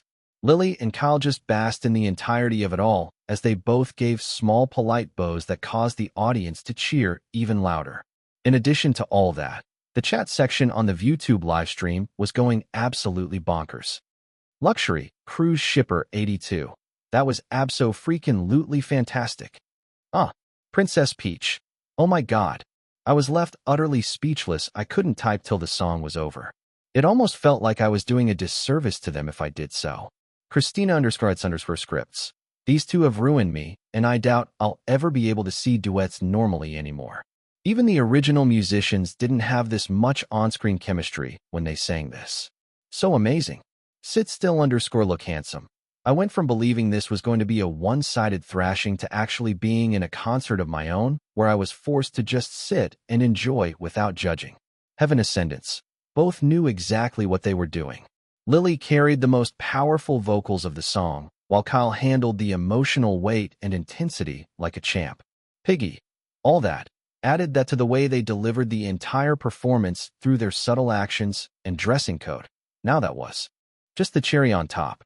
I am mind blown. Catnip_dealer091. Usually, when Lily performs in a band or against her opponents, I've noticed that she tends to far outstrip and overshadow them. That was not the case this time around because damn, Kyle perfectly matched her stage presence without issues. Kuro_Zamaki. Darn it. It's such a shame that one of them has to be eliminated today.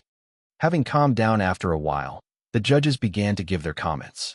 Honestly, I don't know what to say. I'm speechless and I feel like it'd be a crime at this point to try to even give a compliment because it just wouldn't be enough. That's how I feel about your performance. Kiera rambled on without pause, chills still running down her spine. I hope that, no matter the outcome today, that you two get to collaborate again in the future. It would be a big shame if you didn't. Blake, on the other hand, gestured to them with the widest of smiles. That was a phenomenal performance, period. Just simply out of this world. Jack spared no efforts with his compliments this time, and he himself knew it. That was literally the best compliment he had given any contestant, team, or band over the course of his time as a judge on the show, and the salt-pepper-haired judge was sure that it was something he would never do again in a very, very, very long time. Lily and Kyle simply grinned happily at those words from their judges while the crowd gave another short round of applause, cheers, and whistles. "Thank you so much," they both said with appreciative gestures. After all that was over, Chris then walked onto the stage and then initiated the voting with his charismatic demeanor and winning smile. Viewers, please place your votes within the next 5 minutes on the app. The fate of these two amazing contestants is in the palm of your hands. Chapter 37, a new chapter. The votes are in, Chris declared. Having gone backstage to retrieve the envelope containing their vote counts for a moment, the audience waited impatiently in anticipation for who would move on to the next round. Liliston, I was truly enthralled by both of them and their performance, but I will forever be a Lily stan. Her insane vocals just really sell the song for me. She has my vote, and that's unshakable. Tricks or treat, mine goes to Kyle. He really deserves it solely based off of the immense emotional depth he brought to the song. Donkey Kong, I'm actually quite nervous. And that's saying something because usually, when anyone goes up against Lily, their fate's usually set in stone. This is a rare case of it not being the case. Hika, may the best contestant win. Godspeed. As the comments poured out in the livestream chat, Chris, who was on stage, slowly retrieved the paper from the envelope containing the votes. Standing between Lily and Kyle, who had the calmest expressions and smiles on their faces, the charismatic host read out the contents. Lily Lockhart racked up a vote total of 1,554,578, and Kyle Kestis had a total vote count of, the host trailed off, adding a wave of nail-biting tension in the air. 1,128,510 votes. Chris declared, and then commented immediately after. Congratulations, Lily. You will be proceeding on to the semifinals. No sooner had those words been uttered, the audience began to applaud the winner while the comments section had its own things to say. Mama Mia 0702 no. Kyle lost. I'm going to go sob now. Internet gremlin. Hell yeah. Lily won. That's my girl. Pro_noobs. Damn. Even though Lily won, I'm still very surprised by the fact that Kyle garnered 4 more votes than Steven's 1,128,506 vote count. Amazing. Handsome_Austin, huh? Called it, didn't I? So satisfying to see pretty boy eliminated. Princess Peach, shut up you insecure little shit. Kyle darling, please ignore dim-witted assholes like this who only have jealousy and nothing else going for them. Trust me, this is just the beginning of your amazing journey as a singer. Mushroom Toad, now princess, let's not use such crazy languages. Sid_Knight. Well, the best contestant did win after all, but yeah, losing here doesn't mean a thing when there's a whole lifetime ahead of him. If Kyle's truly meant to go far, I'm sure that he will. As Kyle stood on stage, the reality dawning on him that this was his last time on this stage, there was a certain, small, unhappy knot that began to form in the pit of his stomach. Or maybe deep down, he had already expected this outcome the moment he was paired up with Lily. And although he had felt like winning against Lily was going to be a daunting task, enough that he had also prepared himself mentally for when he lost against her, there was still that downcast emotion that had ultimately wiggled its way into his mind. Unwavering with his outwardly gentle smile, though, Kyle, as he stared at the judges and the long rows of applauding audiences, vowed to reach a stage far bigger than this in the future. I promise, he pledged to himself. Turning over to Lily, who had already turned over to face him, her arms offering a friendly hug, the young man indulged in it. You were truly spectacular, Dreamboat, she whispered into his ears as she hugged him. And you'd better come back home with the first prize, Kyle replied with a whisper of his own. Count on it, the lady declared as she tore away from the hug. Ending their gesture with a firm handshake, Kyle and Lily began to walk off the stage as the audience kept applauding. Backstage, though, in the production room where Howard usually was, a slight frown was on the chubby man's face. As the main producer, he knew just how much of an impact Kyle losing this round would be to the later episodes, especially because he had been sold as the dark horse this season. Although it would have been very easy for him to ensure that the young man had never gone up against Lily in the first place, there were some lines he would never cross. He might be open to forcing contestants to reveal their backstories or devil editing them as he pleased, but manipulating the matchups and actual performances. Now that was a line he would never cross, even if it meant the ratings might go up a bit more. This was also because, in his opinion, if it ever got out that the show was rigged, his reputation, which he had painstakingly built for a few years now, would come crashing down like torrential rain shower. That was something he just did not want. And so, with a slight click of his tongue, Howard further sighed in regret. Staring at the screen, he watched as Kyle and Lily finally left the stage whilst Joe and Katie were soon called up for their own performance. Packing all of his stuff into the single backpack he brought along, Kyle slung it across his shoulders and made his way out of the hotel room. Walking downstairs to the lobby within a few seconds, he soon came face to face with his friends. With a playful smile, the young man made a witty remark. You guys here to make me walk the plank? Oh, come on. They're here to make all 3 of us walk the plank, Joe added, playing along as he and Ryan also made their way down the staircase. Please make it a short plank. Make it quick and dirty. Ryan grinned and joined in on the joke. Hear that, guys? Awfully diabolical of you, don't you think? Kyle smiled at Stephen, Lily, and Katie, all of whom could not help but let out small chuckles and laughter. Yes, Joe had lost to Katie with a vote count of 1,092 for 65 to 1,092,467. Oh, stop being so sarcastic, babe. Katie rolled her eyes and placed her hands on her hips, replying to Ryan as she moved over to give him a tight hug. We should hang out again if we get the chance. Tabs on me. Stephen, on the other hand, grinned and pointed to himself with a thumb. Don't you dare forget that. Joe and Ryan simultaneously said, while Kyle just chuckled.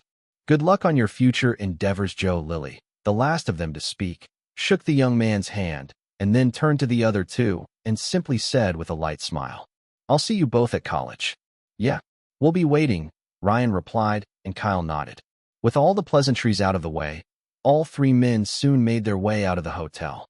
The cold air of the night and the headlamps of the many cars zooming past, along with the vibrant and busy nightlife of the streets, greeted them.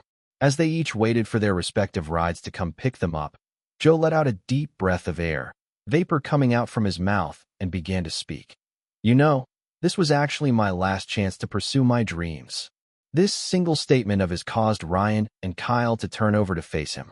Pops and Ma have never been all that supportive about my choice to pursue a singing career, he continued. They've always wanted me to become a basketball player since that's what our family's been known for. My elder brothers followed their whims, and although they're great and all, it just never felt right for me. Guess I'll have no choice but to honor their wishes now, because I'm not getting any younger, and I've also been offered a spot on a small basketball team before coming to the show. Might as well have a proper source of income, Joe concluded, his hands in the pockets of his jacket. I don't think you should do that. Trust me, it's not worth it, Kyle swiftly countered, a very mature expression on his face as he looked to the sky and said, If there's something you really want, Joe, you have to chase after it and tightly cling on to it without worrying about appearances. Last chances are what we delude ourselves into believing when we see no way out. Kyle continued his monologue with a bit of a thin smile. It's what we tell ourselves when things aren't going our way, he added. But in reality, there's really no such things as last chances, he said, his eyes lingering on the many stars in the sky. Just opportunities and missed opportunities, he sighed and said, turning his gaze over to face his friend. The young man then added a few more words with a warm smile. So, Joe, if you lose or miss an opportunity, or you're unable to find or grab another one for that matter, then you make one. You make your own opportunity. You make do with what you have, and you pursue your dreams. Believe me, you don't want to look back one day and wish that you'd done things differently. No one does. So, do what you love and be proud of it. At least, that way, you'll lead a happy life. Patting his friend's shoulder, Kyle then turned back to gaze at the street while Ryan and Joe just stared at him, a bit in awe of his demeanor and his words. Occasional moments like these were things they had come to experience with him over the past 2 months, and it was as if the young man always knew the right words to say for any scenario. Allowing a wave of deep introspection to wash over him, Joe pondered over Kyle's words for a few minutes before he then spoke, this time a thin smile on his lips as he said, You sure do know how to cheer someone up. Makes me wonder if you're really in your 20s just like us. I know, right?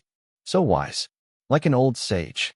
Ryan chimed in, and Kyle just gave him a light jab while smiling as he replied, Course I'm still in my 20s. What did you mean an old sage? Exchanging a hearty laughter between themselves, Kyle did comment inwardly as they all faced the street while waiting for their rides again. Well, mentally, I guess they aren't too far off. Although it was still a bit complicated to Kyle himself how he had years' worth of memories, but didn't particularly feel like he had aged past 20, he did like the fact that his thoughts felt very mature for someone his age. No sooner had he thought of that, though, a black van suddenly screeched and came to a quick halt before them. Rushing out of the driver's side was a man in his late 50s who quickly ran around to meet them, confusing all three of them even more. Panting tiredly, the man glanced over to Kyle and instantly shook his head. He knew he would never get the chance to recruit him due to other agencies and record labels with more resources already being after him. And so, quickly, he faced Ryan and Joe. Are you all right, sir? Ryan worriedly asked the suited man. Yes, I'm The man fumbled to remove a card out of his pocket and then gave it to both Ryan and Joe. I'm from Soundwave Records. A mid-sized record label, really. I'd like to have a word with both of you. The man whose black hair already had a few mixed grays and anxiously said, his tired gray eyes hopeful. Glancing over at each other, genuinely surprised by the turn of events that was currently unfolding, especially because they knew where it was headed, both men were short of words to say. Glancing over to Kyle, who was standing on their left, the young man simply smiled knowingly and shrugged, understanding that his gesture basically meant, why not give it a shot? Joe and Ryan swiftly replied, yes, we'd like that. In the next few minutes after that, all three had already planned out a small restaurant nearby to meet and have a much longer discussion regarding the entire thing. Now currently standing alone after they had left, Kyle just shook his head at how crazy and unpredictable life really was. Isn't that just fantastic? He suddenly let out a hearty laughter as he spoke and looked to the twinkling stars in the sky.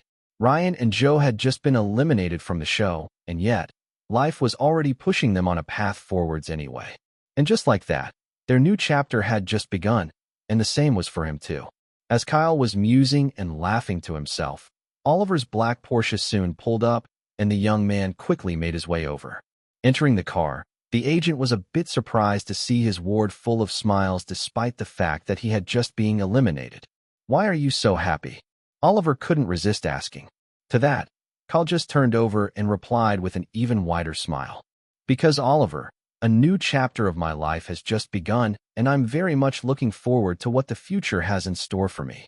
Don't worry, Kyle. You are destined for great things. Chapter 38, Perfect Picture.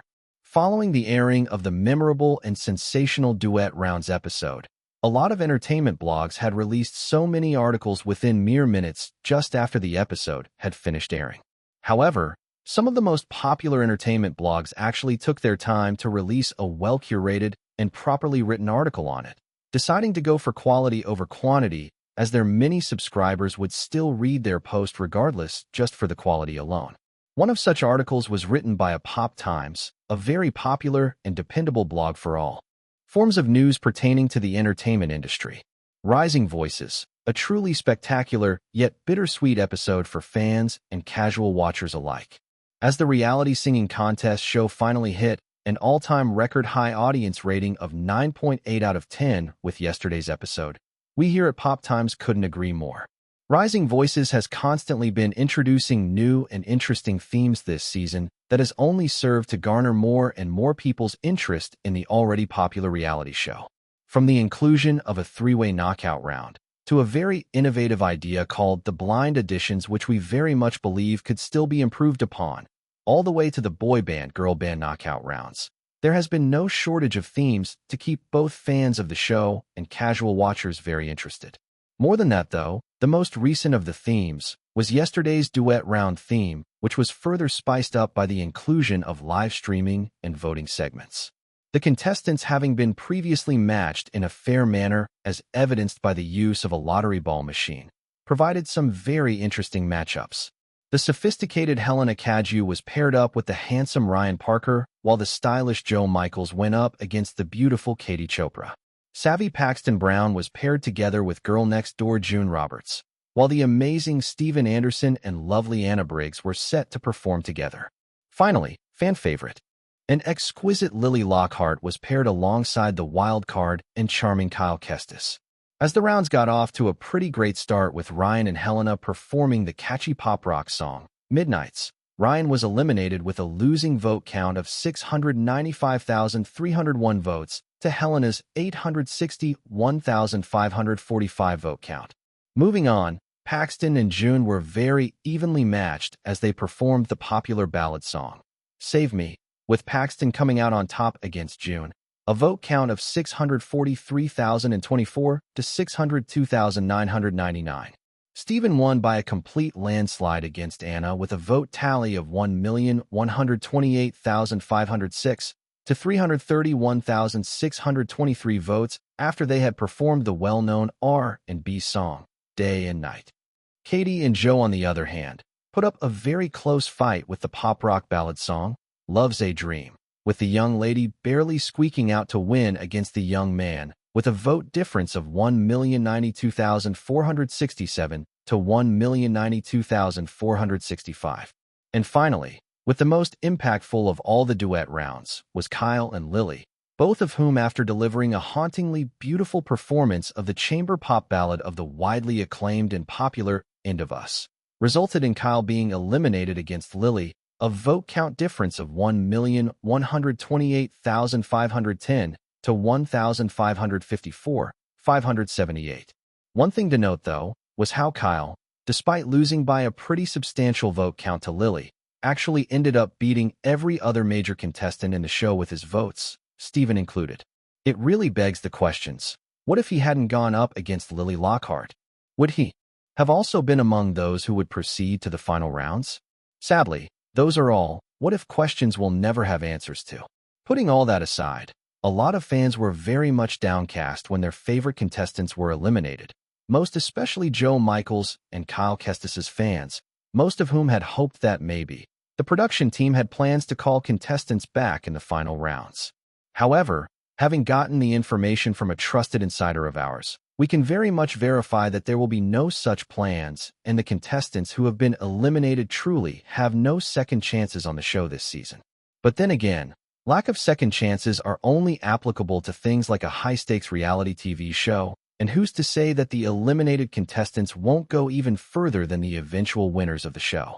And if the previous seasons of not just Rising Voices, but even other reality singing contests in the past are anything to go by, the possibilities of that happening are very much in the cards.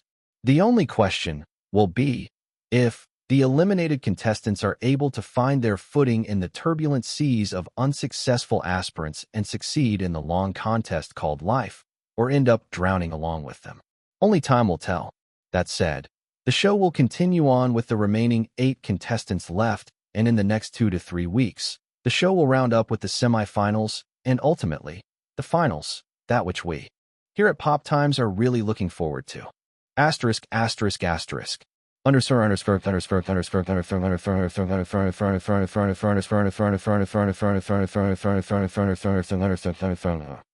Kestis, EXP points, 3579.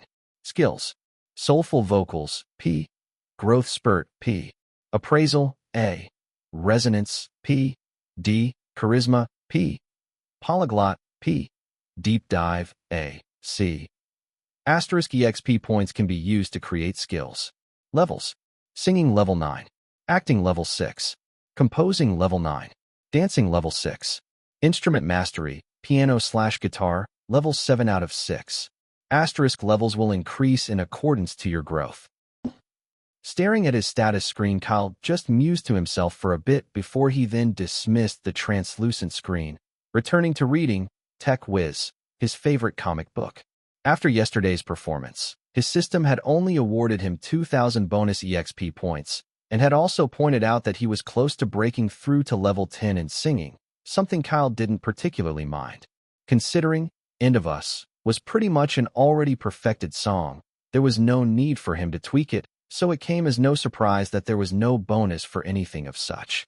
That perfection of the song was also what made he and Lily decide to make their performance itself impactful, visually, as opposed to trying to elevate the song itself.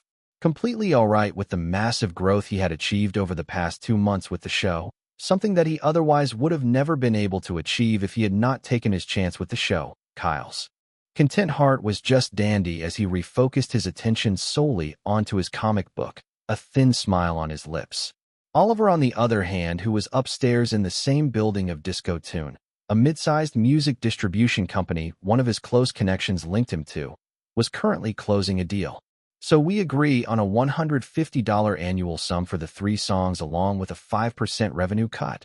Oliver extended his hands to the CEO, whose team was seated beside him, a poker expression on his face.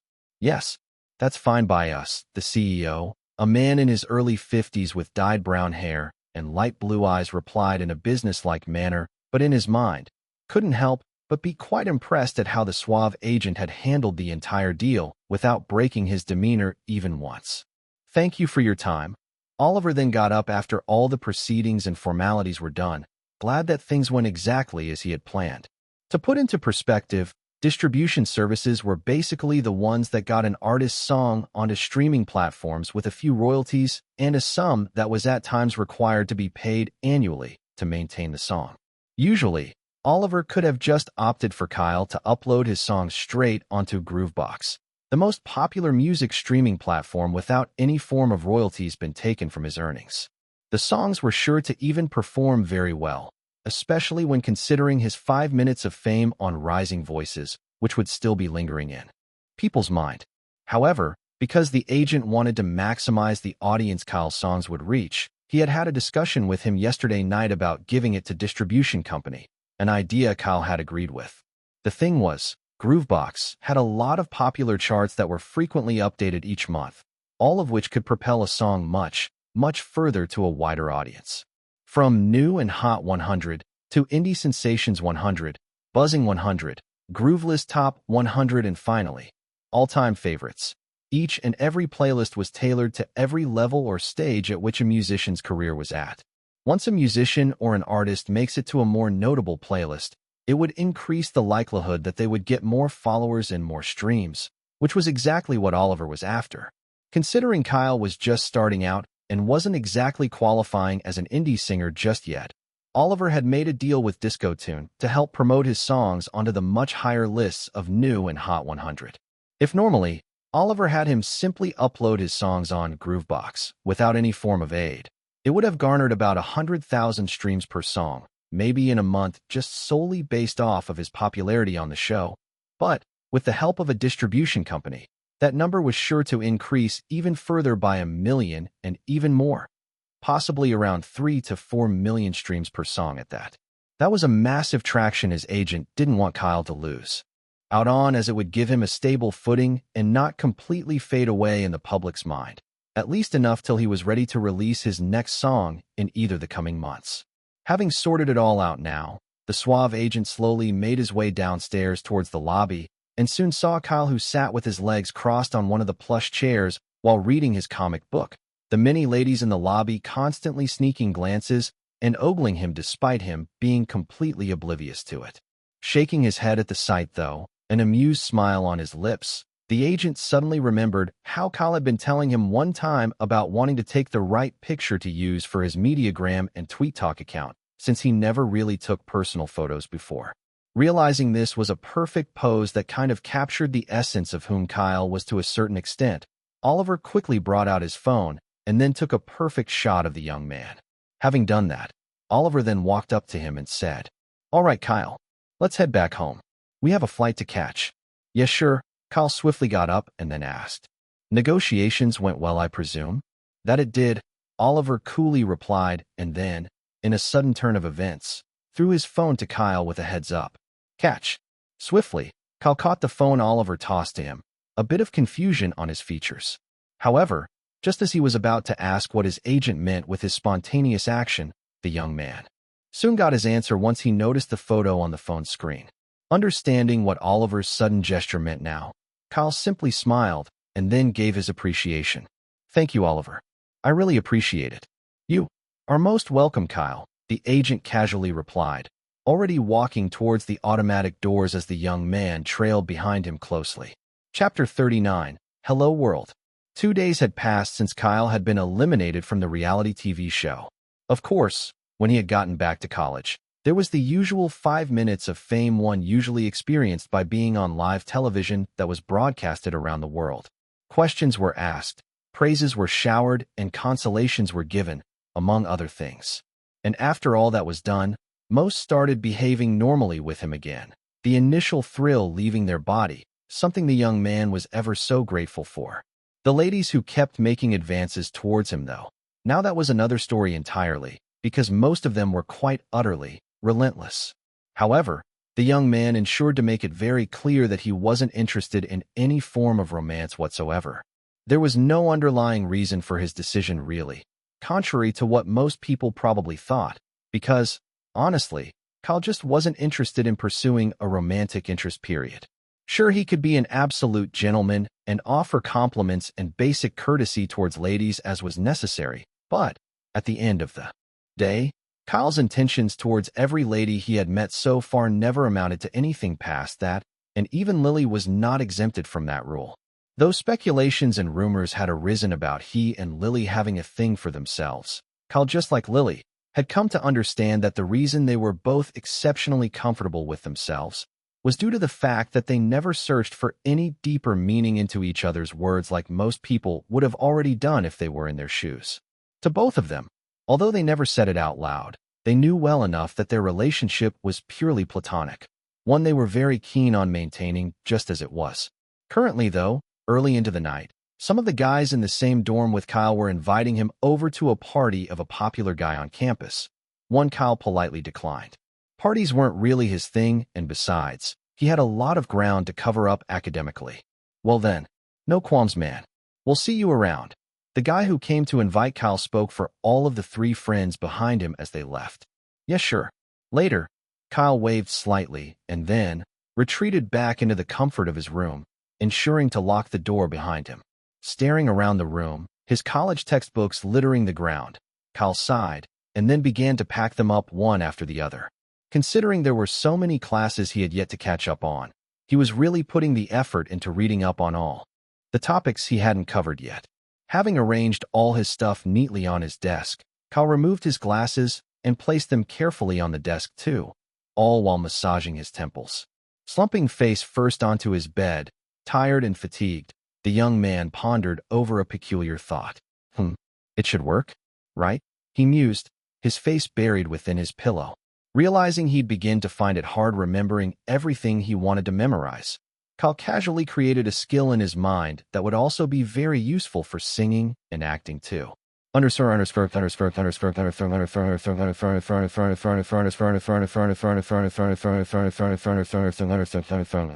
Passive skill. Recollection. Effectively and easily remember anything that you're keen on reading or remembering. EXP points available, 3579. EXP points consumed, 3,000. EXP points left, 579.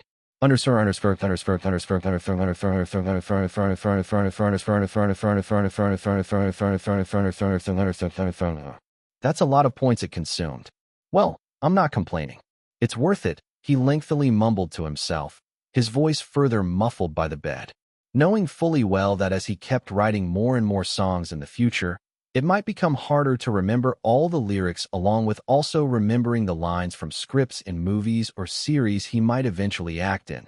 Kyle felt that it was a worthy investment. Should clock out. I'm so tired, the young man thought to himself as his eyelids got heavier and heavier. However, quickly remembering something, Kyle turned over on his bed and then retrieved his phone. Finally, his songs were going to be released onto Groovebox tomorrow. That being said, though, Kyle had yet to actually create his Mediagram and TweetTalk account to further promote them due to college stuff taking up his time, and the entire thing just skipping his mind generally. Taking now as a time better than ever to do so, the young man navigated to the apps individually, and then, after filling in all the necessary details, the new photo of him included, created the accounts. Now, thinking of the best way to promote his songs, Kyle pondered to himself, and after a while, decided to just go for a simple greeting. Simultaneously using his profile picture as his very first post, the simple description written under the photo being "Hello World." He then also added a link to the post that led to his songs on Groovebox. Having done that, he then navigated over to a small notepad app where he had written Oliver's, Jenny's, Ryan's, Lily's, Joe's, Steven's and Katie's social media handles, tagged them to the post, and then finally posted it, both on Mediagram and TweetTalk. Putting his phone on silent and placing it on the bedside table after all that was done, Kyle finally succumbed to his fatigue and dozed off, completely unaware of the wondrous numbers that single tweet and post from him were going to do to his song the very next day. ******. 12:46 a.m. midnight. Jenny, the pretty burgundy-haired lady whom had helped Kyle and Oliver with the production of his song, was mindlessly scrolling through her Mediagram account after a tiring day in the studio when she received a sudden notification from Kyle Kestis. A bit skeptic and confused, especially when considering that she had searched up his social media handles a few days back after he had been eliminated from the show and had still not seen a thing, the lady wondered if bots were just at work again or someone was simply trying to prank her.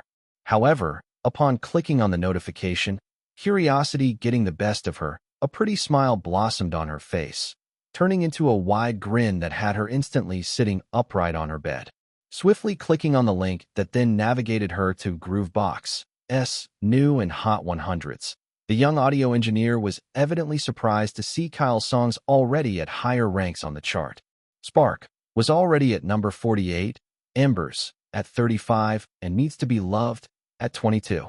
All of the songs also had a simple music cover of a young man sitting by a piano in a small room as he performed. Widening her eyes at this, another happy smile blossomed on Jenny's lips. Quickly, the lady listened to Needs to Be Loved again, her favorite out of all his 3 songs first, before she then made her way down the list. Putting the 3 songs into a newly created playlist of her own and repeating them on loop, the lady then quickly reposted Kyle's post with the caption, "So honored to have been able to produce this with you." Also, remembering that one photo she took with him, a pretty nifty idea ran through Jenny's head. Switching over to her alt account, bragging rights in hand, the lady navigated over to his fan group, added the link to the Kyle's own post, and then added the photo they took separately while commenting. Mamma Mia, took a picture with a future superstar. Go listen to his songs right now. No sooner had she posted that, the relatively lively fan page of over 57 netizens exploded further into a stream of an unbelievable number of messages, all while Jenny herself had a smug expression on her face as people kept bombarding her with questions. Princess Peach, no. It should have been me, not her. Why? Just why? Damn you, universe. Anna_MZ_27 at Princess Peach. Oofed. Haha. But seriously, at Mamma Mia, how'd you get to meet him? Mamma Mia at Anna_MZ_27. That's a secret. Peter_writes_fantasy. Sweet. Time to follow his page first before I go enjoy the songs. Embers is my favorite, so I'ma be listening to it while writing my newest chapters. Peace. Tricks or treat. Needs to Be Loved. Just makes me all fuzzy on the inside. Help. I'm getting butterflies again. Shrek loves Fiona. Yo? Still saw him a few minutes ago in the dorm. Damn. My man works fast. Darth can wow. Just wow. Embers and Sparks just moved up to 25 and 34 respectively. Needs to Be Loved is already at 18 and is fast approaching top 10. Christina_writes_scripts at Darthkin. That's amazing. Alice__Wonderland 88. I think I clicked on the wrong mediagram. Link. What is this page? And who's Kyle? We do a bit of trolling at Alice_Wonderland 88. Now that you've joined the occult, you ain't leaving no more. Off with your head. Sacrifice your blood for the success of the man called Kyle Kestis. Pro_noobs at We Do a Bit of Trolling. Hello, good sir. Are you perhaps the lost one? Did you wake up on the wrong side of the bed today? Are you perchance possessed? What kind of drugs or psychedelics are you on? Kuro_Zamaki, what the actual shit is this guy doing here? Lost_Wanderer at Kuro_Zamaki. He's even more lost than I am. And that's really saying something. Piggy wow. Listening to all the songs again, I can definitely feel all the improvements in both the tune of the songs themselves and Kyle's voice, and yet, the heart of the song and the emotions imbued into all of them can still be very much felt. Heaven Ascendants. I really hope he'll be able to put out even more good songs as he proceeds onward with his music career and not just be that one-time wonder kind of guy. Princess Peach. Come on, guys. Let's get Kyle's songs even further up the charts. No aggressive streaming, though. Remember, we ain't hardcore K-pop stans or crazed fans here. Just people who, aside from wanting to see our boy succeed, also enjoy good music. Stay sane. Requiem, roger that. Mamma Mia at Princess Peach. You recovered so fast. As the messages kept pouring out on the fan page, simultaneously, a large number of people began navigating to Kyle's Mediagram and Tweet Talk page, further leading to a rapid increase in the number of streams he had, all of which the young man would be finding out much later that morning. Asterisk. Staring at the screen of his phone, a certain accomplished star had a thin smile on his lips as he watched a compilation of all of Kyle's performance on Rising Voices. It was a video on YouTube which Rising Voices themselves had released, and it had racked up close to 2 million views, beating out even Steven's performances and coming only second to Lily's. He very much reminds me of my younger self. It would be nice to have him feature in a song with me, Carl Finch mused. But first, I'd like to see how far he can go on his own. Making that decision, Carl Finch decided to keep tabs on Kyle's growth, a bit curious to see if the young man would rise up from the ferocious seas of many other aspiring artists. Chapter 40, Small Achievements. Waking up to constant vibrations from his phone was not a thing that Kyle enjoyed one bit. However, being an early morning person, his hands soon reached for the phone as he blinked his bleary eyes open. Seeing the multiple missed calls from Oliver, his friends, and a lot of unknown numbers which he presumed were from record labels that had been bugging him these past 2 days, the young man quickly sat upright, his slumber disappearing in an instant as a bit of wariness creeped in. Almost instantly, another call came through from Oliver, and Kyle swiftly picked it up. "Morning, Oliver." "What's up?" he anxiously asked. "Kyle, just go check the Groovebox chart where your songs were released," his agent calmly said from the other end of the phone without even answering his greeting. "Okay." The young man squinted his eyes slightly, his voice trailing off, finding the entire thing confusing, especially since they both already knew that his songs were going to perform quite well regardless. Kyle wondered where exactly his song must have been at on the charts for his agent to be behaving like so. Navigating over to the new and hot 100 chart, Kyle blinked his eyes a few times in utter disbelief while slowly covering his hand with his mouth as he spoke, his words barely above a whisper. "What?" And then, in a much stronger tone, his voice a bit louder this time, he questioned again in complete shock. "What? Asterisk, asterisk, asterisk. You guys think he'd go out with me if I made stronger advances?" Betty, a beautiful lady, shamelessly asked while gently twirling her blonde locks. "Well, unless you live under a rock, I'm pretty sure he's made it clear that he's not interested in anything of sort." Her friend, Cassie, who had black hair and was also quite beautiful, rolled her eyes as she answered. "And besides, with the shit we put him through 2 months ago, you think he'd really want to go out with any of us?" The last friend, Jennifer, who had brown hair, quickly shut down her friend's stupid delusions. "But he might be more receptive now, you know. That last time we spoke to him in the cafeteria too, he didn't seem to completely hate us or want to leave until that bitch Lily came along. Maybe he's just playing hard to get." Betty continued with her delusions as she swooned. "Hard to get? Really, Betty? When he literally seems to have a really good relationship with Lily and a bunch of other girls." Jennifer gave her friend the side-eye. "Yeah, I'm pretty sure him saying nothing to us that last time was his way of telling us to politely fuck off." Cassie massaged her temples and sighed, genuinely regretting her and her friend's actions a few months back. Glancing over to their friend Haley, who was pretending not to hear their conversation, although her eyes constantly kept drifting to the middle of the outdoor lawn where Kyle was seated on the ground just a few meters away from them. They all couldn't help but sigh in regret once again. However, just as Haley kept gazing, she soon watched as a familiar face approached Kyle and plopped down just in front of him. Her friends noticed the sudden frown that formed on her face and also glanced over to see a pretty girl with her blonde hair tied in a neat bun and thin circular glasses that framed her eyes, grinning at Kyle as she began to speak using sign language. And in reply, they watched with widened eyes as the young man raised his gaze from the academic textbook he was reading and then responded with sign language too. "He just becomes more and more endearing, doesn't he?" Betty swooned for a bit before she then asked, a scowl forming on her face. "Who the hell's that bitch?" A bit of silence was exchanged between all four since no one seemed to know whom the blonde-haired lady Kyle was currently conversing with was. However, after a short while, Haley reluctantly replied to her friend with a regretful sigh. Christina Aubert, completely oblivious to the four ladies and how they were watching her interaction with Kyle though.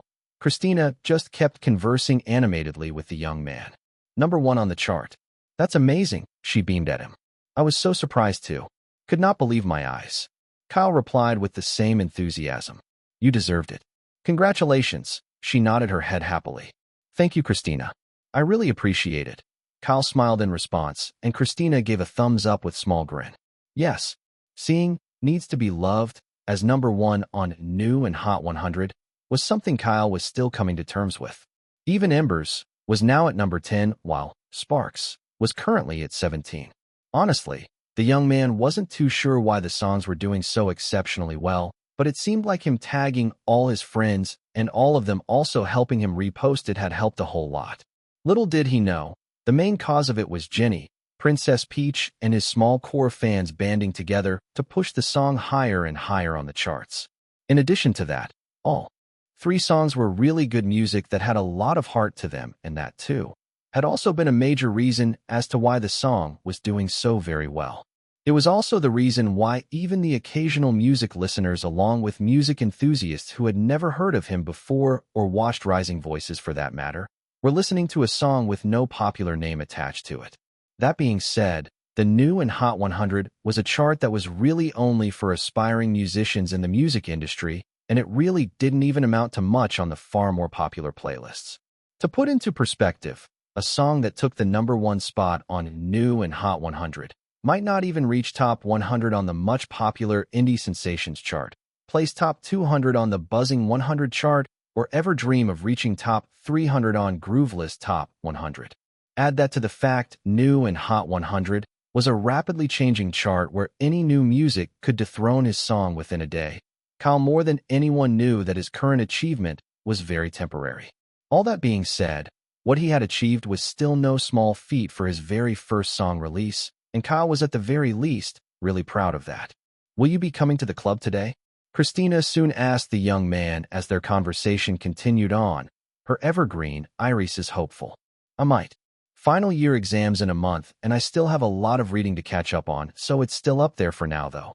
Kyle directed his gaze towards his textbooks for a split moment, and Christina nodded in response while replying, "I understand. I wish you the best." "Thank you, Christina. I appreciate it." Kyle signed back in genuine appreciation. No sooner had that happened, though. Both of them heard a familiar voice boom across the lawn to meet them. "Hi, there's the man of the hour." Lightly smiling, Kyle and Christina turned over to see Ryan casually walking over to them with his arms spread wide open. Waving over to him, Christina beamed happily while Kyle questioned, "Yesterday or this morning?" "Yesterday. Had to lodge at a hotel due to arriving at midnight," Ryan replied as he plopped onto the ground beside them. "Congratulations once again, man. You earned it." The young man offered a fist bump to which Kyle returned the gesture. Considering he and Ryan had already spoken this morning and he had congratulated him, this was a fitting response. Turning his attention over, Ryan then lightly smiled at Christina. "Hello, Christina. How have you been faring?" He acknowledged her presence, to which the bespectacled lady gave an okay sign that signaled that she was just dandy. Glad to see her doing well. Ryan exchanged a few more gestures with the pretty lady until Kyle soon asked a curious question. "So, how'd the meeting with that agent go?" "Well, let's just say it was a really, really good offer. One Joe and I were more than willing to take our chances with," he answered, and then proceeded to give all the details to Kyle. Asterisk, asterisk, asterisk. Constantly getting calls from multiple record labels that wanted to recruit Kyle, Oliver began to have a bit of a headache as he massaged his temples. Literal hawks, these people. The suave man slightly frowned as he reclined back into the comfort of his chair. Ever since the moment Kyle had left the show, so many people had kept bugging both of them frequently with calls, all of them very intent on making the talented young chap theirs. The calls had then further exploded beyond normal just this morning when his songs had taken the #1 spot of the lowest of the charts too, instantly throwing Oliver into a busy state. Some agencies and record labels had also been very rude in their approach, some of them even going as far as to belittle both individuals, telling them that Kyle would never go far if he didn't receive their helping hands. However, the young man had made it very clear to Oliver that regardless of whatever or whoever contacted him, he wanted to stick to having a single agent and focus on his studies till he was done with final year exams in college in general. After that, they could focus full-time on moving his career forward. Those were his exact words. Oliver, too, also taking it as a good chance to work out a few good acting and singing gigs here and there for the young man the next few months after, was also on board with Kyle's decision. Glancing over to his table where a script of a popular series that would soon be reaching its season finale in the next 3 months was, Oliver sighed to himself at the thought of all the future plans he had for Kyle. He had made a few calls here and there regarding some other projects, and it seemed like there was one, along with another his friend had informed him about a few months back, that would both begin pre-production into the early or late first quarter of the next year. With all that information in hand, the agent wondered if he'd be able to make it all work out and if Kyle would be able to land any roles if he auditioned for them. Sadly, those were questions he had no answers to. Running his hands through his dirty blonde hair, Oliver pushed his many thoughts aside for the meantime, hoping that all these endeavors for his talent's future would work out fine. Chapter 41. A Friendly Conversation. The days passed by very fast. But within those rapidly passing days, a lot of things also happened. First off, it didn't even take less than 2 days after taking the top spot before Kyle's song was dethroned, relegating it, and the others to the lower 10s and 20s of the chart respectively. Having already expected it, the young man wasn't particularly disturbed by it, and instead, focused on his studies just like he had planned. Still, Needs to Be Loved, Embers, and Spark each had a total of 4, 3, and 2 million streams respectively in just over 2 weeks, and judging by the way it was going, it would only increase. Further, in addition to that, the video recordings of him at the studio, which had finally been touched up to the highest possible qualities, were also uploaded onto his YouTube channel over the span of 1 month. Sparks, when it had first been released, got over 100K views in over a week. Embers got 275K views 2 weeks later when it had also been uploaded, and now Kyle's core fans were impatiently anticipating the video recording of Needs to Be Loved. They just couldn't wait to see more of Kyle, even if it was still his previous songs, and that was what Kyle himself and Oliver had been going for.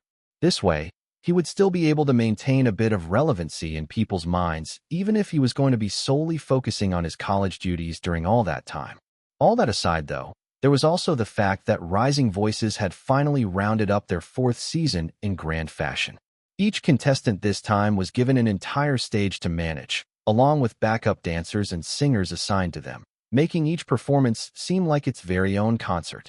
The views, despite Kyle, Ryan, and Joe being eliminated, had still shattered all the ratings of the previous episodes, solidifying the reality singing competition as one of the very best of its generation.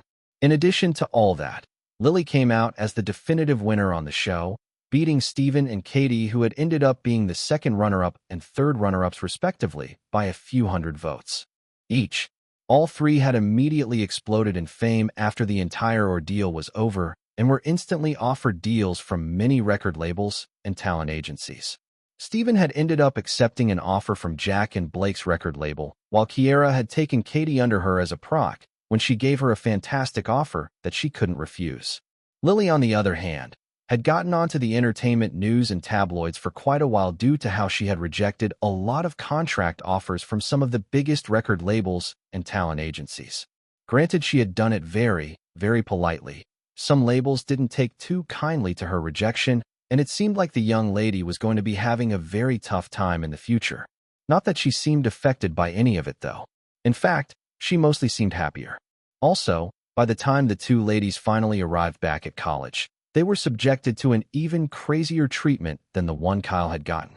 Having already experienced what they were feeling to a certain extent, the young man felt quite sorry for them, but he was sure they'd be fine. And just like that, the days went on. Final year exams came and went. Graduation happened. 2 months had casually passed by. Asterisk, asterisk, asterisk. Walking into a small cafeteria, Kyle made his way over to the table which had been reserved for him while dusting the snow off his long coat.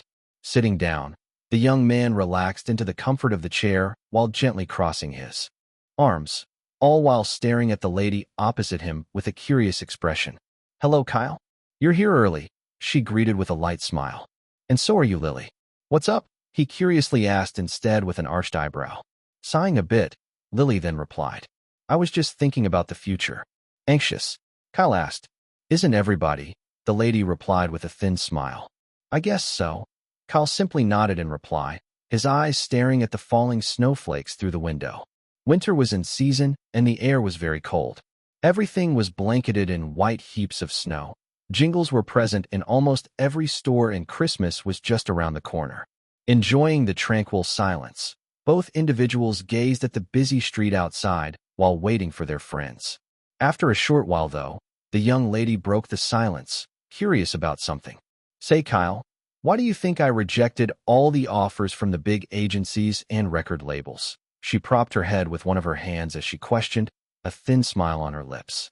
Most people could not understand the reasoning behind why she had done so, and they couldn't help but question her whenever they got the chance. Kyle, on the other hand, never seemed surprised by her actions, so she had always been a bit curious to know if he saw things the same way she did. Same as me. You don't want to be held down by anyone in the industry, the young man casually replied. However, when he noticed Lily's gaze, still wanted more answers, he sighed a bit and then expatiated further. On the surface, deals like that seem like fantastic offers, but if you were to sign them, you'd basically be foregoing a lot of rights to your own songs. Even the prize money you got from the show will end up going back into the agency's pockets when they begin to help with album production, since they expect you to pay back all the costs that went into making it. And that's just the tip of the iceberg among many other things. Shitty royalties, exploitative contracts that binds you to them for years. And worst of all, they can drop you at any moment they please when you become less relevant, Kyle continued. And sure, that isn't the case every time. It's usually the case 95% of the time.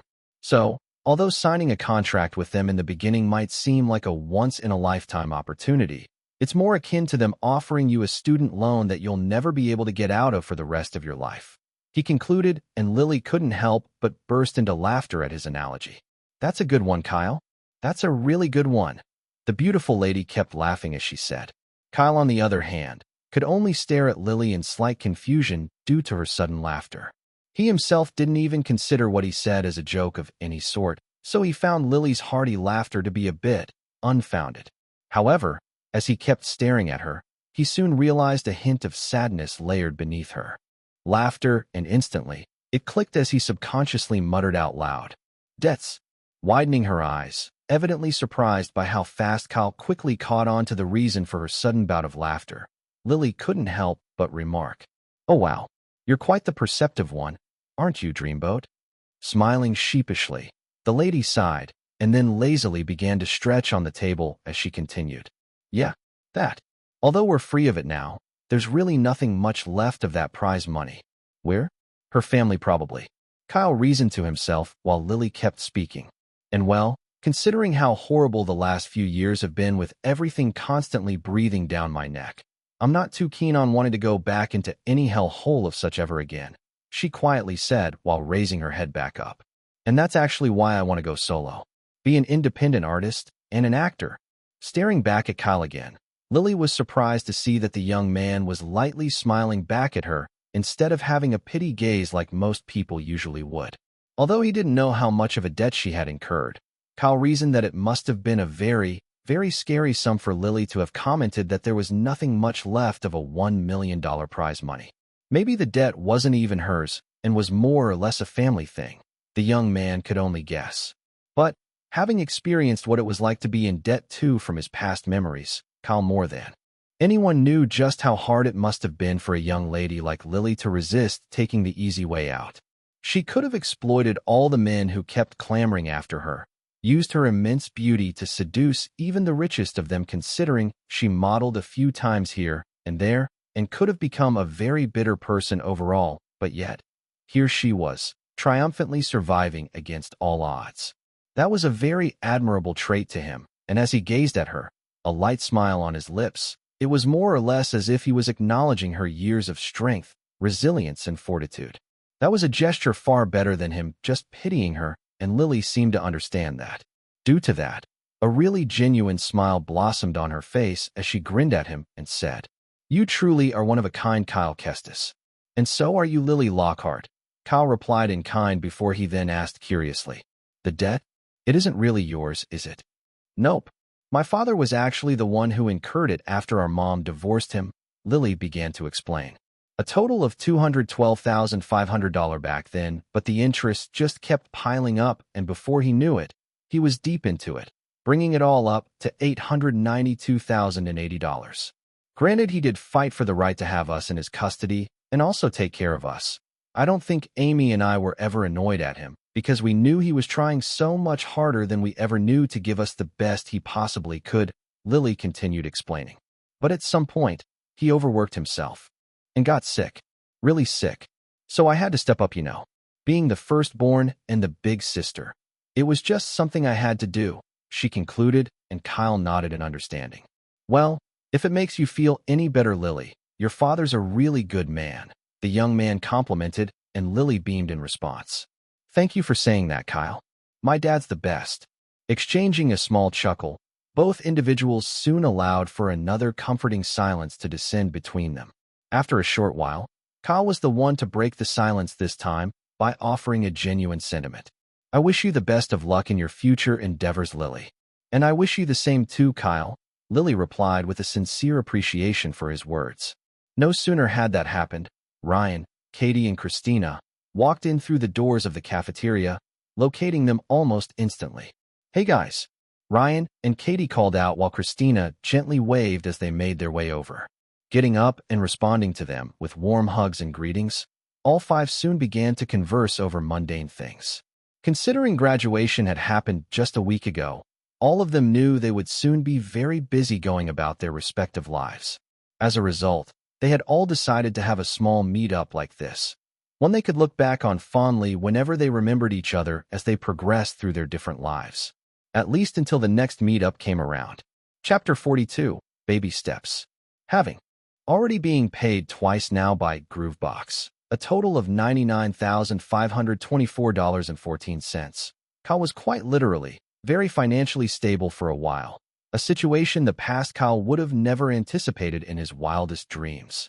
This amount was, of course, after both Disco Tune and Oliver had taken their own cut, so the rest was all his. Considering his songs had collectively gotten 12 million streams and 10 million streams each for the past 2 months, that sort of amount wasn't particularly shocking since Groovebox usually paid a sum of $0.005 per stream, all of which would be tallied and paid at the first week of the next month. But even then, it was still a lot to Kyle as it was his very first time having such large amounts in hand. But that wasn't all. In addition to the stream earnings from his songs, there was also his ViewTube account earnings.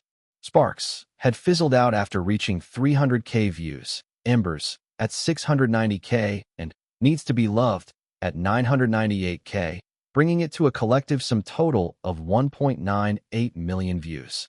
Since ViewTube paid about $0.016 per view, his total earnings for the last month had come down to $31,808. The very first thing the young man had done, though, after getting all that money, was to rent a fairly nice and well-furnished 3-bedroom apartment that cost him $3,350 per month. Kyle had also bought a professional stage digital piano, one that cost him $5,799. Since he would need one in case he had any inspiration or idea for a new song and he needed to get a tune down as soon as possible, it was a worthwhile investment.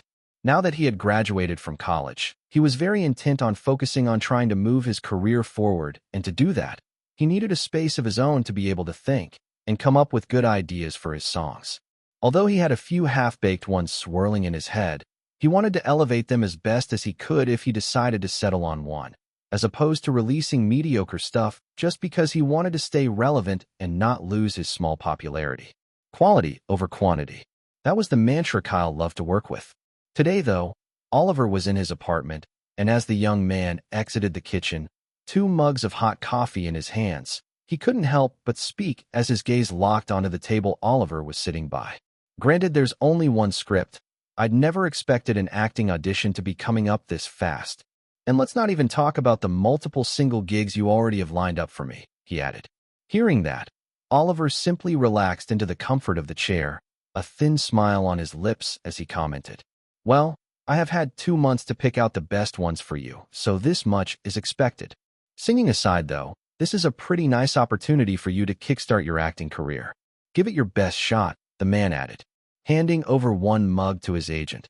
Kyle picked up the script on the table as he remarked, "Yeah, that's a given, but still, just how well connected are you?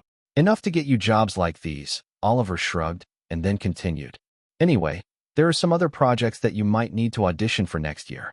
Some of them are even from fairly well-known studios, so you can be rest assured that it will give you a bit more visibility if you star in them." "I see. Which ones, though?" Kyle questioned. "Black Box Films and Silverline Studios." Nodding his head, Kyle realized that both were truly one of the fewer well-known ones in Hollywood. Both had made a lot of popular films over the decade, with Black Box Films mostly making intense action and action-adventure movies, while Silverline Studios focused more on low-budget drama and romantic comedies. If I might need to star in an action movie, I should probably put on some muscle and stay fit. Just in case, Kyle mused. Not wanting to ponder too much over it, though, he soon returned his attention back to the script in his hands. Scanning through it, his head instantly memorizing everything due to recollection being in effect, the young man read through the entire script within minutes. Having done that, he could now solely focus on the qualities of the character he was tasked with playing and try to get into said character's skin. But more than that, there was a particular part in the script that caught Kyle's eyes. Written simply, the line stated, "Harry convinced Matthew to confess his feelings to Layla." The reason why this line was particularly curious to him was because it was the only line in the script that really should have had a dialogue interaction, judging by the way the story was unfolding. But surprisingly, it didn't, making it a bit odd and out of place.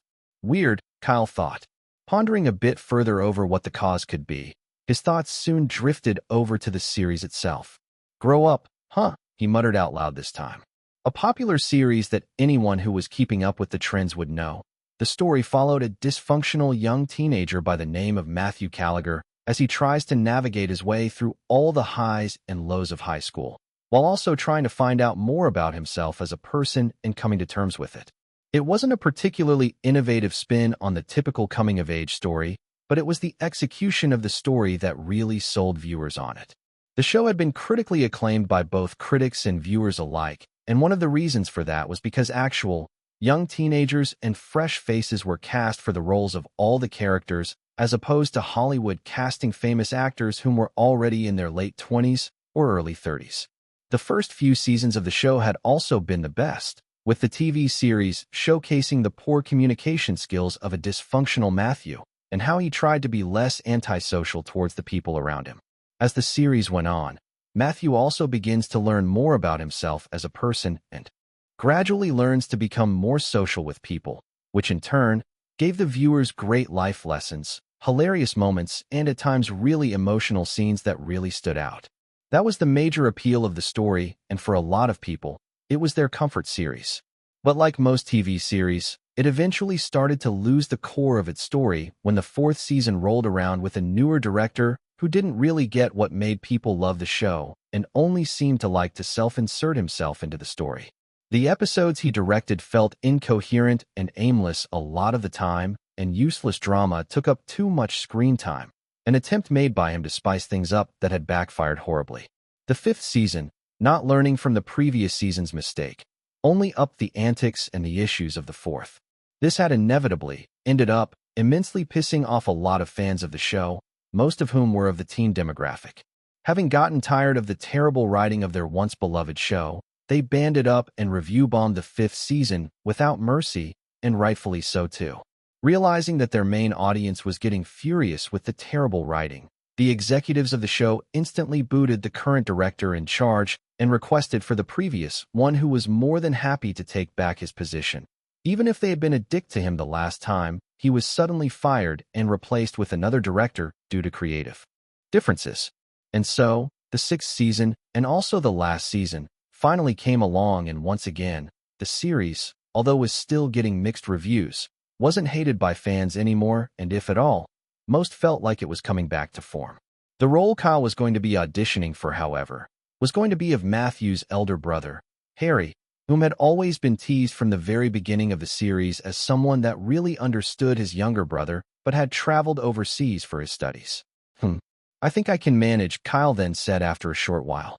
Well, it's not a big role, but it's still very impactful nonetheless, especially since the character shows up in the season finale to help the main character. Oliver added his own thoughts, and Kyle absent-mindedly nodded in response. His head was already coming up with the best way to tackle the task at hand, and Oliver seemed to notice that as he watched Kyle's eyes dancing about the script. The audition was going to happen a week from now, so he understood why Kyle was so focused on it. Finally taking a sip out of his coffee, the agent then also pointed out, "We should also head on over to the Actors Guild to have you registered tomorrow, Kyle." Tearing his gaze away from the script, Kyle widened his eyes in mild realization. That's true. Should have done that a while back, really. Previously, actors had to earn their memberships into the guild, a sort of badge of honor one might call it. But a few years back, things had changed considerably. Now, anyone could get the membership as long as they had the money to pay for it. Considering he wanted to pursue an acting career as much as he wanted to be a well-known musician, Kyle knew that getting a membership card in the union was necessary. Although the membership itself cost about $3,000 for its initiation fee, it was still a necessary rite of passage for anyone who wanted to pursue a professional acting career. Yeah, well, now you can. I'll drive you over. Oliver took another sip out of his coffee as he said. Nodding in appreciation, Kyle gratefully replied, "Thank you, Oliver. I really appreciate it. Also, I think I should start taking driving lessons. You can't keep driving me everywhere all the time," he quickly added with a smile. In response to that, Oliver simply chuckled a bit and leaned back into the comfort of the chair while Kyle returned his attention to the script. Late into the night, far past 12 a.m., the lights in Kyle's apartment was still on as he constantly pinned down a few notes here and there while perusing through the script for the umpteenth time. For the next few minutes, save for the occasional distant sound of a vehicle roaming about the streets, the scribbling of Kyle's pen filled up the silent ambience in the room. Having listed out certain qualities that he felt would bring Harry to life, Kyle nodded with a satisfied gaze, stretching a bit to relieve his stiff joints. Gently closing the notebook, Kyle then relaxed onto the comfort of his chair, his eyes lingering on a certain line in the script as he muttered, "Now, how would Harry, based on what I've gleaned from the script, have his dysfunctional younger brother confess to a love interest?" Picking up the script and gently circling that part with a pencil this time, the young man began to brainstorm, his eyes focused and dedicated. Oblivious to the fact that he had spent the past 5 hours solely dedicated to gleaning as much as he possibly could from the short script, Kyle seemingly had no plans to make his way to Slumbertown because in his mind, he felt like there was still so much more he could do. This friggin' workaholic. Chapter 43, Auditioning for Grow Up. Thank you for your time. We'll contact you later if you got the role.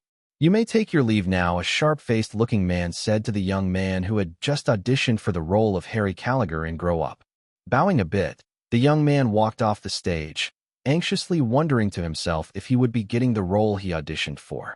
Massaging his temples, director Sean Piper, with his sharp-looking black eyes, black hair, bushy brow and beard, along with his fairly stressed face, which had a few wrinkles on it, glanced over to Gary Coleman, producer of the show and longtime partner. So how was he? Gary, a man with a messy brown haircut on the much thinner side of a fairly average build, asked the director. Well, he wasn't bad for starters. But at the end of the day, I didn't feel any sort of chemistry between he and Zach, Sean sighed and said. No sooner had he uttered those words, both of them turned their gaze over to the stage to watch 18-year-old Zach Mendez, frowning a bit after the last person who had just auditioned for the role left. I was not convinced, the actor whom had been playing the role of Matthew Gallagher since he was 13 years of age, stated with an even deeper frown. A fairly handsome lad in his own right, Zach had light brown irises and a curtain-style dark brown hair along with a sharp jaw. Due to the fact that he had been playing the character from such a young age, Zach knew exactly how Matthew's brain worked, and as a result, did not feel like the guy who had just auditioned for the role really understood Matthew himself or really convinced him to confess his feelings to Layla. Due to the director also requesting for him to be around for all the auditions so they could find the best person to play the role of Harry, his fictional brother, the young chap was not planning to take it easy on any of the people who came to audition for the role. It was either he found the perfect person to play the role or he didn't. There was no in-between. You too, huh? Sean scratched his beard as he replied to Zach, while Gary, whose dark brown eyes displayed a hint of tiredness, just rolled his eyes and said in exasperation, "But, you know we don't have all week to find the so-called best person to play the role of Harry, Sean. We've been screening people all month, and we still haven't found someone that fits as you and Zach seem so adamant on getting," he continued, a bit of frustration in his tone. The season finale will also be filming in just a week from now, so we better hurry up and choose someone good enough and just get on with it, the producer vented out. And risk upsetting the fans again. Sean replied with a casual tone, but it pierced Gary right where it hurt. Sighing to himself, Gary dialed his frustration down and then calmly said, "Look, I know you're still mad at Ava, Lincoln, and the executives for butchering your show, but we have to find someone to play Harry's role so they can get acquainted with the crew and the cast. And you more than anyone should know that we don't have all the time in the world to find the best person to play his role. So please, let's just make do with whoever's good at least. You know we still have the numbers of some really good people who auditioned for the role. Just give the order, and we'll get one of them back as soon as possible," Gary explained. Listening to his solid reasoning, Sean and Zach knew there was a lot of merit to their producer's words. Rubbing his nose, Sean then said, "All right, Gary, we'll do it your way." Hearing that, Gary heaved a sigh of relief while replying, "Thank you. But first, let's finish the auditions for today," the director added, and the tired producer agreed. "All right, Sean, that won't be an issue." No sooner had they finished having their conversation, though, Zach, who was on stage, watched as a handsome young man with glasses framing his sapphire blue eyes walked in on stage. He had a pretty calm demeanor about him and was dressed casually, not really going all out to impress from his attire. And yet, that choice of his seemed to have been right decision, as Zach immediately felt that Matthew would really feel at ease around someone like him. At the same time, too, Zach also felt like he had seen that face somewhere before, but he couldn't quite place where exactly it had been. "He's a bit too good-looking, though," the young actor thought to himself, already feeling like the young man wouldn't really have good acting skills. It was usually very rare to find a really good-looking young actor who also had really good acting chops to back it up, so Zach's thoughts weren't completely unfounded. Noticing the new person who had also come to audition for the role, Sean and Gary casually turned their attention to him. "Go on. Introduce yourself," the director requested, and the young man obliged. "Hello, my name's Kyle Kestis, and this is going to be my very first acting audition. I hope I can impress you." Kyle went straight to business with a polite and confident smile. Arching their eyebrows a bit in mild surprise, Sean and Zach shared a curious expression, but Gary just watched on dully, believing that Kyle was just another typical pretty face. Add that to the fact that he had already lowered his expectations by stating that this was his very first acting audition, and Gary immediately relegated the young man to the list of poor actors in his mind. "All right, Kyle, I'll give you a basic rundown of what you need to do, and you'll have to act it out with Matthew there," Sean pointed to Zach with his pen and added. "So there's a part in the script where Harry helps Matthew out with confessing his feelings to Layla. It has no dialogue, but that was purposefully omitted. Now, I want you to naturally act out a scene that convinces Matthew to take his chance with her." "All right," Sean gestured, his tone a bit authoritative. "All right, sir," Kyle nodded, and then took in a deep breath while closing his eyes. Truth be told, Kyle was a bit nervous, but because he had been in this kind of atmosphere before, it wasn't anything he couldn't manage. Considering he had also expected that peculiar part to be used in the audition, especially when it was so obvious that it was a scene with its dialogue interaction amiss, the young man had prepared very well for it. And also, maybe due to the fact that Kyle was far more mentally mature than his age, the young man knew he could pull off a convincing act as a big brother who understood his weirder younger brother. That was also why the young man was opting not to use deep dive this time, because he knew he could handle it all on his own without his system aiding him. Opening his eyes, Harry turned to face Zach, whom had also gotten into Matthew's state of mind, his entire aura changing from confident to insecure in an instant. Staring in curiosity, Harry tilted his head at Matthew, who had just pretended to awkwardly speak to an imaginary Layla as she left their house. Matthew, who turned around after closing the door, soon faced his elder brother, who had a really mischievous glint in his eyes as they both stared at each other, a certain silence descending between both of them. It was almost as if they were speaking with their minds alone, and instantly, Harry understood what was going on here, judging by the look in his brother's eyes, who was trying to hide something. I see how it is," Harry seemed to say as he playfully flexed his eyebrows, and Matt couldn't help but be taken aback by his brother's actions as he instantly tried to defend himself. What? "I didn't say anything," Harry casually shrugged and said. "But your eyes did." Matthew pointed at his elder brother with his hands. "What do you mean my eyes did?" Harry squinted, and Matthew immediately countered. "Don't play dumb with me, Harry." "Dumb? Me? Seriously, Mats, Who's playing dumb here? Harry folded his arms as he scrutinized his brother with a raised eyebrow. At those words, Matthew stayed silent, but Harry just continued. Unless you're just pretending at this point, no matter how socially inept you are a lot of the time, man. I think it's obvious that you clearly like her. And she clearly likes you too. He nudged his head towards the imaginary door. Staring at his brother who seemed so sure of what he had just said, Matthew nervously questioned. You think so? I don't think so, Mats. I know so. Harry sighed while staring at his younger brother. So what do you think I should do? Matthew finally questioned after a short while. At this point, both Sean and Gary could not believe the strong and sudden chemistry that was instantly present between the two individuals, especially when considering that this was all improv. It was almost as if both had known themselves for a very long time, but more than that, there was a certain flow that Kyle had already created from the very first moment their acting began, bringing a sense of curiosity to both Zach, who was acting, and they themselves who were watching, by not suddenly trying to cajole Matthew into just confessing his feelings straight out of the box.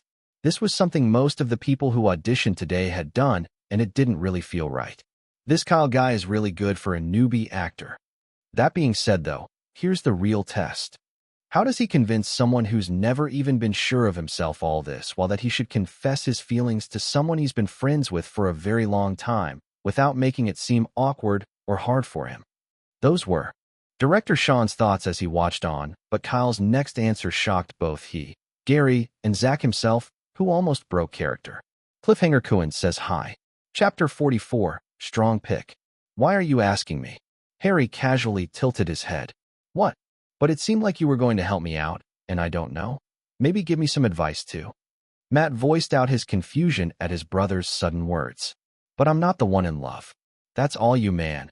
Harry responded with a deadpan look, and the look of horror mixed with confusion in Matthew's eyes became so apparently evident. That look stayed on Matthew's face for a while before the former then suddenly burst into laughter, catching both Sean and Gary by surprise, along with Zach himself at how naturally Kyle had played off not wanting to help him out before. Haha, I'm just messing with you, Mats, Harry said, and there was a visible shift in the horror in Matthew's eyes to a slight wave of annoyance. Your reaction was just absolutely priceless, man. Harry kept laughing. I hate you, bro. Matthew finally let out a few words between gritted teeth, and his elder brother just casually walked over to him. Naturally hooking his arm around Matthew's neck, Harry began to speak. Well, that isn't the first time you'll be saying those words, and it certainly won't be the last. Moving over to the edge of the stage, just before the table of the director and producer who were watching the auditions play out like an already written scene from a movie before them, Harry sat at the edge, his legs dangling, and Matthew followed suit, swept up by Kyle's flow. Well, Mats, I know you're scared that if you do confess, you risk losing your close friendship with Layla, Harry began, his playful expression now replaced by a much more mature one. Sean noted that noticeable shift in his vibe, and the more he thought about it, the more he realized that Kyle had purposely moved closer to them to really showcase that subtle shift. Zach, on the other hand, who was still in the act of being Matthew, just nodded at his brother's words. He knew that Harry would always get his thoughts and mindset. That had been the case ever since they were kids, but these past 4 years when he had gone to college overseas occasionally made him wonder if his elder brother still understood him well. That didn't seem to be an issue at all, as once again, he proved to be right on the mark about what was going through his mind despite how playful he usually was a lot of the time. However, little bro, you can't just keep watching and not at least take your chances with her. Harry spoke again, trying to make his brother understand that you should take your shot with those you really like. But it could ruin everything, Harry. Everything I've worked so hard to build despite how hard it was for me. I really don't want that to happen, Matthew quietly responded in fear as he stared at the ground. Which is why you're not going to be confessing to her, Mats, Harry casually stated instead, causing the latter to whip his head around to face his brother with a deeply confused expression. Director Sean and producer Gary similarly had the same confused look on their faces. Trust me, confessions usually aren't the best way to go about professing your love. Harry just kept speaking without minding his brother's reaction. It's more like you're dumping all of the emotions that is built up in your heart just cause you feel the need to let it go, not because you want your special someone to truly understand how you really feel about them. That's a lot of baggage for anyone to deal with, and it mostly kind of puts them on the spot. Not ideal at all, Mats. He turned to face his brother as he said. So what do I do then? Matthew asked, hoping his elder brother would give him the best advice. You talk to her about it. Have a friendly conversation. Put the ball in her court and let her decide, Harry stated in a casual tone. Matthew had an even more confused look when his elder brother said that, but Harry, understanding he needed to expatiate more, soon gave an example. Think of it like this. You go up to her and say, Hi Layla. I'd like to have a nice conversation with you. I value you as a friend, Layla. I really do. But lately, I've noticed that I've been having these feelings that make me think about you in a slightly more romantic way, and I really am not sure what to do with these feelings. I was hoping maybe we could talk about it. What should I do with these feelings? Harry finished up the example as Matthew watched him with a bit of admiration in his eyes. Considering she's a close friend of yours, I'm sure she'll be more than willing to have a conversation of such with you without your friendship ever getting ruined, Harry explained with a light smile. In fact, your friendship might deepen even more, even if she doesn't feel the same way about you, because then she'd appreciate the fact that you respected her enough to not put her on the spot.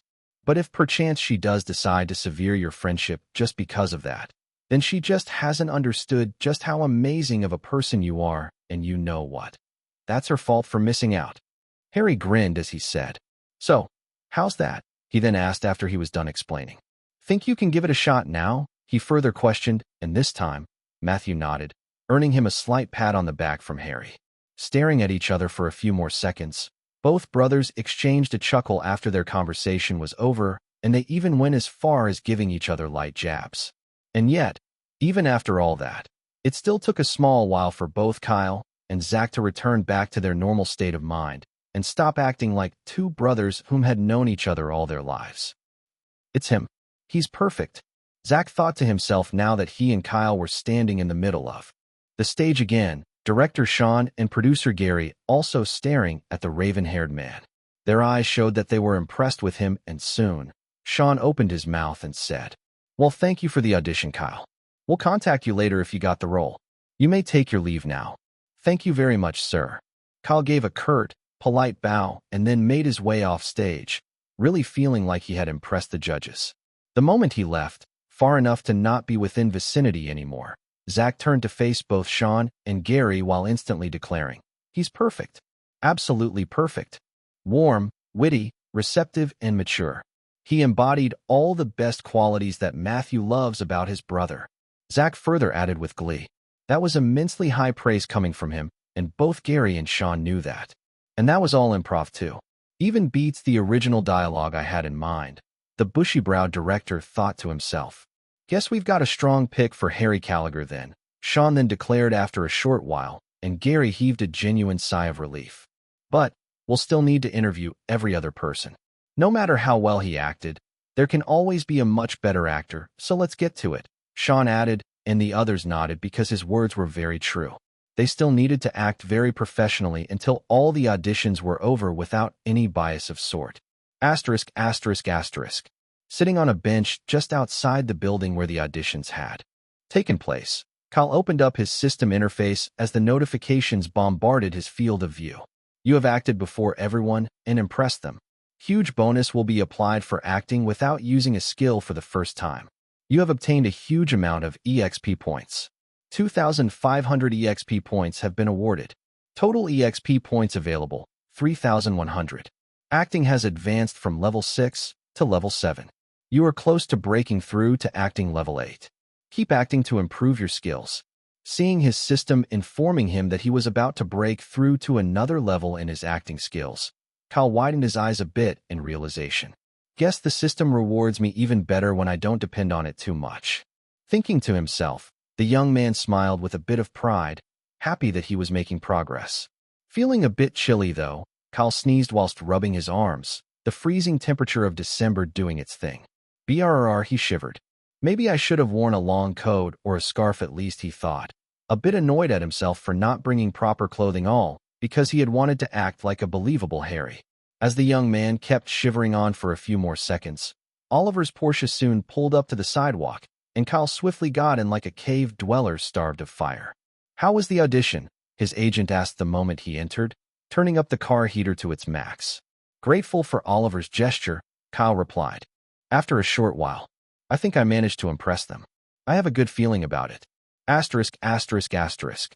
As the auditions for the day continued on, Zach, Sean, and Gary ensured to maintain their professionalism while screening the other individuals who auditioned. However, no one even came minutely close to the level of chemistry that Zach and Kyle had displayed. As the auditions finally ended, Gary, who was so glad that they now had Kyle locked in for the role, soon received a phone call from one of the higher executives running the show. Picking up the call, the producer had a deep frown form on his face as he replied, knowing fully well that Sean, being as stubborn as he was, would never agree to what the executive wanted. But we've already agreed to give the role to someone else, Gary said, causing Sean and Zach to turn their heads over. Then change it. I want my nephew Austin to get the role, you hear me? Came the annoyed voice from the other end. Considering he was very close to him, Sean perfectly heard that.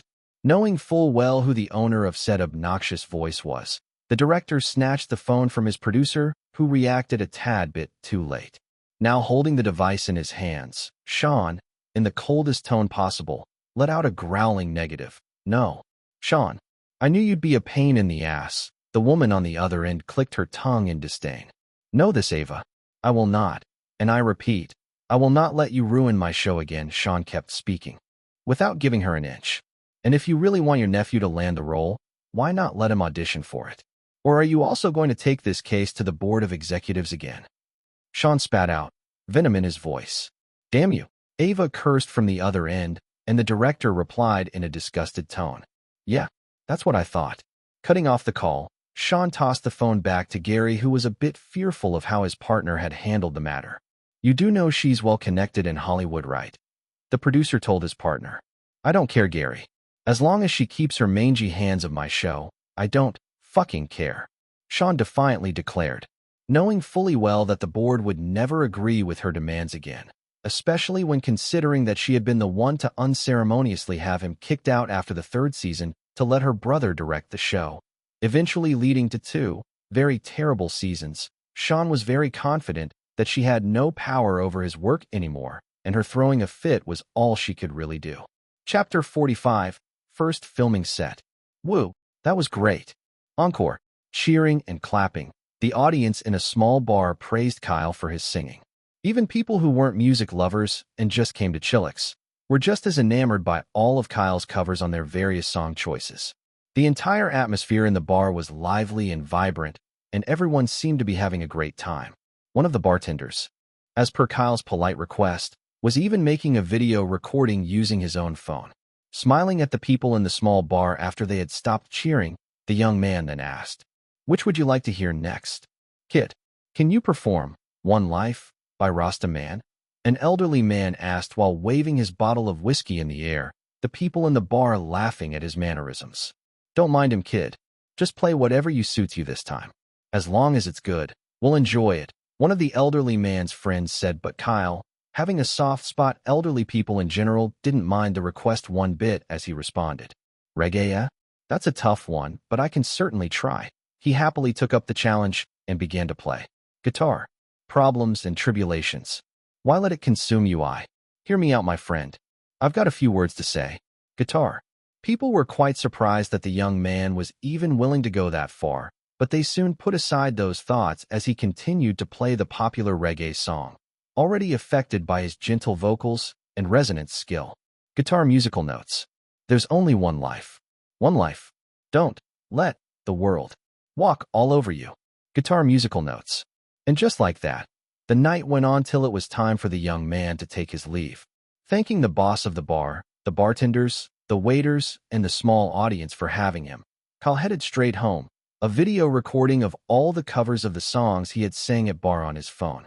Getting home, he first informed Oliver about how the gig went, and after that, proceeded to upload the video onto his Mediagram and ViewTube channel.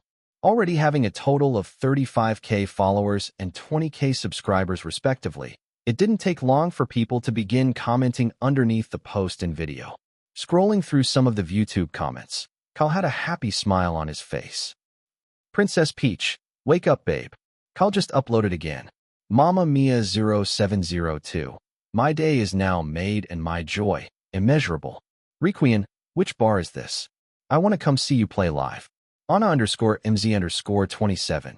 Honestly, every time I hear Kyle sing, I can just feel his voice getting better and better every blessed time.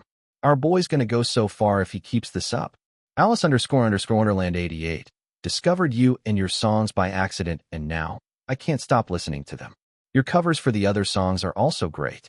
Looking forward to seeing you release another original. Jamaican Man. Reggae music. Never thought it would sound so good coming from Kyle's mouth, but here we are. We do a bit of trolling. New song when? Pro_noobs. This guy? Tricks or treat? That was really sweet of Kyle to play that elderly man's favorite. Liking a few of the comments, the young man exited the app after a short while, went to take a bath, and then proceeded to hit the sack. However, just as he was counting sheep and thinking about revolving planets and galaxies as he usually did whenever he wanted to sleep, a phone call came in, prompting him awake as he was dozing off. Picking up the call, Kyle was quickly greeted with good news regarding his audition a week ago. The filming set of Grow Up was buzzing with life. Cameras and lighting equipment were strategically placed in the courtyard of the high school that was being used, and a few of the actors were acting out a scene. In addition to that, director Sean was sitting in his chair while the cinematographer was stationed by the cameras along with a few other camera persons and production staffs operating things here and there. And despite all that, the actual high school students who were in the school mostly went about their own business, considering this wasn't the first time their school would be used for shooting. As Kyle sat still on one of the chairs on set, observing all that was going on, there was a certain feeling of pride that washed over him as he watched everything take place. Still feels like a dream, really. Although he had been so certain that he had impressed the director and producer during his auditions, it was still a very ecstatic feeling to have been casted for the role of Harry among thousands of others, and maybe even more who had also auditioned for the role. In addition to that, it was also his very first role as an actor, one that he had landed himself without relying on his system, so his elation was justified. Zach, who was sitting just beside him, couldn't help but smile a bit as he saw the twinkle in Kyle's eyes, still finding the young man's excited mannerisms amusing. "Is this your first time on a filming set?" the young actor asked. "Yes. It just feels really surreal, you know," Kyle responded with a sheepish smile. "Well, I think that's how it usually is for most people's first time on set." "I know, I felt the exact same way too," Zach said, and then added, his tone assuring. "Just be comfortable, Kyle. The environment here is very homely." To that, the young man simply nodded his head in response. Having already been introduced to everyone on set, the only exception being Amy Rose, who played the role of Matthew's close friend and love interest, Layla, Kyle already had a few nice interactions with the others. Although he wasn't going to be shooting any scenes today, or even the next few days from now for that matter, director Sean and producer Gary still wanted to have him acquainted with everyone on set at the very least. Due to that, Kyle had ended up also figuring out most of the main cast's acting levels. Aside from Zach, who was at level 11, and Amy's, which he didn't know yet because they hadn't been introduced, most of the other actors were stationed around level 9 to 10. Putting all that aside though, Kyle soon pried his eyes away from the engaging atmosphere of the filming set and then refocused his attention back onto the script in his hands. This one was a bit thicker as opposed to the thin one which had been provided to him to practice for the auditions. It also contained the unremoved dialogue scene between Harry and Matthews, so Kyle was really curious to see how it differed from that which he had acted out with Zach.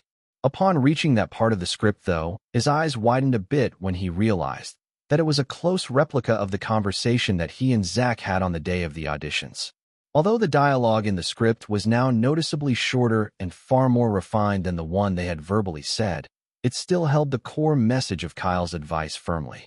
Evidently surprised by it, the young man wondered if he had correctly acted out a near-perfect thought process of the director's vision as a coincidence, or if there was more at play here. Noticing the surprise in his eyes, Zach quickly explained, "Yeah, Director Sean was so impressed by your performance that he decided to change the dialogue completely from the previous one he wrote to the one we both had. In fact, some of the scenes you were in have also been changed, and a few tiny details have also been added to Harry's character to give him a bit more depth," Zach concluded. "Wow, I would never have expected that." Kyle could only mutter in surprise. "Yeah, well, That's just how much of an impact you had on him, Zach smiled as he said.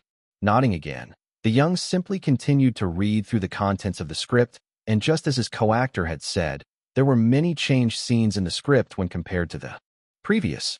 Taking those changes into consideration, Kyle then focused on memorizing the new contents of the script, his recollection skill already in effect.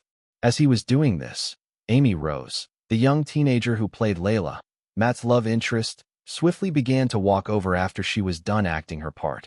Zach, who watched her hurry on over, couldn't really understand why she was in such a hurry, but the moment she arrived, she immediately said, "You're Kyle Kestis, right? I loved all your songs on Rising Voices. Pleasure to meet you," the bubbly lady with light brown hair and dark irises said, and offered a handshake. "Yes, that's me. Pleasure to meet you too, Amy," Kyle responded, taking the handshake with a polite smile. Zach, on the other hand, had a realization hit him. I knew I'd seen his face somewhere before, he thought to himself, remembering how Amy had forced him to watch the show with her one time. That time, though, Kyle hadn't done his makeover, so it was understandable that it took this long for Zach to realize it. Away from all the hustle and bustle of the set, though, was Oliver, who was currently negotiating a deal with Gary, the producer of the show, as they sat in a small production room still in the courtyard. $5,000. "We both know I won't go any higher than that," Gary said, his arms folded across his chest. "That's fine by me," the agent simply replied, and with that, both exchanged a handshake. Due to the fact that Kyle was just a newbie actor, this was the highest rate that Oliver could negotiate for him, and even then, it was still quite a high pay for an actor who was only going to appear in a single episode for that matter. Nevertheless, it had been a fruitful negotiation on Oliver's end, as initially Gary had only been willing to pay $2,500 for Kyle's role on the show, but after a few cajoles here and there, the man had ended up succumbing and raising the amount by double its original price. Chapter 46, Harry Gallagher. A few days passed by after Kyle's first day on set, and after that, the young man finally began acting with his co-stars. At first, Kyle was a bit clumsy on set due to the fact that it was his very first time actually acting on a film set. He had to learn to position himself properly in front of the camera, understand that continuity was present in each take, and that gestures or mannerisms put into a particular scene or take mustn't differ too much from the previous takes in case the director wanted to cut to or from it. This was just naming a few among many other things. Although he had read everything regarding how all this really worked via the book he bought 4 months back, it was a completely different ball game to keep it all in mind whilst also acting on set.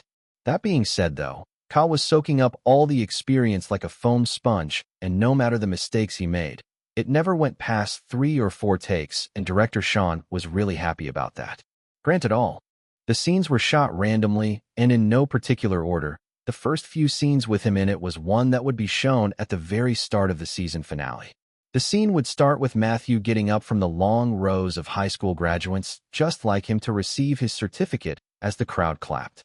Sitting in the audience that came to watch their wards, Matt's uncle, along with his wife, both of whom had been divorced for years now and still had a patchy relationship, also frequent actors on the show, would be clapping in joy and pride. Both of them had put their differences aside for the day just to honor Matt's wishes, and they would be smiling as Matt turned around to face the crowd after he had been handed his certificate. Just as turned around, though, Matt's eyes would lock onto a familiar sapphire-colored eye in the audience, and his eyes would widen in disbelief as Harry's face would finally be zoomed in on and shown as he clapped alongside their relatives. Zach had to display a mixed emotion of disbelief and joy on Matt's face as he gazed at his brother from afar, whom he had never expected to have shown up, considering he had previously informed him that he wouldn't be able to make it. However, all Kyle just had to do here in response once his brother had spotted him was to simply wink at him with a playful smile while mouthing the words, "Wouldn't miss your graduation for the world, bud." Like that, the scene would then transition over to Matt's and Harry embracing each other after a long time, and here, their brotherly love for each other on full display as Harry would have a genuine look of pride on his face due to his brother graduating. He would then also comment about how Matt's was now so much taller but still not taller than him, earning an eye roll and a sigh from the latter. Along with that, Harry would make a funny joke about how their uncle and his wife seemed to have matured and mellowed out for not causing another scene when they were together, especially since they both couldn't stand the other's presence. To this, Mats would chuckle in response, telling his brother that he had specifically warned them not to try anything of such today. The next few scenes following that didn't involve Kyle at all, and instead, it kind of just showed how far Mats had come as a person. He would finally settle his beef with his longtime frenemy and rival, John Murphy, apologize to a few other characters here and there whom he had offended over the course of the series, and finally, gather the courage to sort out his parents' belongings which he had not touched ever since they had died. The next scene after that would once again involve Kyle, as Harry would then walk in on his brother rummaging through their parents' stuff, a nostalgic expression present on his face as he also joined in to help. After that, a few other characters in the show would be shown, evidently showcasing how they had also progressed over the course of the series. One of this would be Layla, who would finally resolve her pent-up resentment for her mother who had been trying to make amends for leaving her and her sister motherless as a young child. Like that, so many other scenes would be shown in the one-hour season finale, and finally, the scene where Harry advises his brother would come up, close to that last 10 minutes of the series. Asterisk, asterisk, asterisk. Alright Kyle, make sure to position yourself properly to the camera's angle as you walk out of the house. Then you initiate the dialogue with Zach as you both move towards the ice rink. When you get there, you sit on the bench, and then you give Mats the advice. Once he's done deciding to take his chances with Layla and hurries on over to talk to her, you sit still on the bench, okay? Sean rhetorically said as he continued. Now this part, as you know, is the most important as you need to display a complex range of emotions that will really sell the audience on a deeper story through your facial expressions alone. Can you do all that? The director finally asked. I can, Kyle confidently replied. Good. Let's try to get it in one take. The director patted his back as he called out to the others. All right, people, let's move it. Quiet on set. Quickly, everyone got into position as if following a strict military routine. Roll sound. Roll camera. And dud. Letting out a deep breath as the director started making checks, Kyle muttered to himself. Deep dive. Instantly, the world around Kyle changed. The people on set vanished. Zach was the only one present with him in the living room of their house, and he was Kyle no longer, just Harry Gallagher now.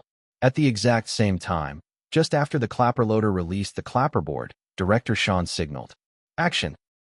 Grow Up, December 21st, 2018, Act 6, Scene 4, Take 1. Not doing a particularly nice job of hiding it, you know. Harry took his long coat from the rack as he exited the house, his younger brother trailing after him. You know I can't just go up to her and confess. I could ruin the already beautiful friendship we have. Mats frantically wore his coat as he chased after his elder brother. But you like her a lot, don't you? Harry slightly tilted his head with a knowing smile and a similar gaze as he said. Hearing that, Mats had a small blush form on his cheeks. However, shaking his head quickly, a slight look of fear in his eyes, he then said as both of them crossed the road to the other side of the street. But I'm so horrible at this, Harry. Last time I tried confessing to a girl, I ended up making her cry, he said with a worried expression, and his brother couldn't help but give him a widened gaze of shocked disbelief that practically said, How exactly did you manage to do that? Yes, it was that horrible, and I don't want to have to go through that ever again. So come on, Harry. You're the mature one here. Help me. Out, man. Sighing a bit, Harry leaped over the railings that was surrounding the outer edges of the location of the outdoor ice rink, and his brother followed suit. That action of theirs was never part of the script, but considering it felt so natural, Sean just had the crew film on as they followed them. Sitting on a bench a few seconds later, one that gave them a proper view of the vibrant and lively ice rink as multiple people skated about, Harry then spoke, his voice calm. Listen, Mats, you're going about this all wrong. Why not just talk to her about it instead of trying to dump all your emotions on her at once? He said, and Matthew stared at him, a bit confused by his words. Look, you tend to fumble horribly when you're anxious and need to express your deepest feelings.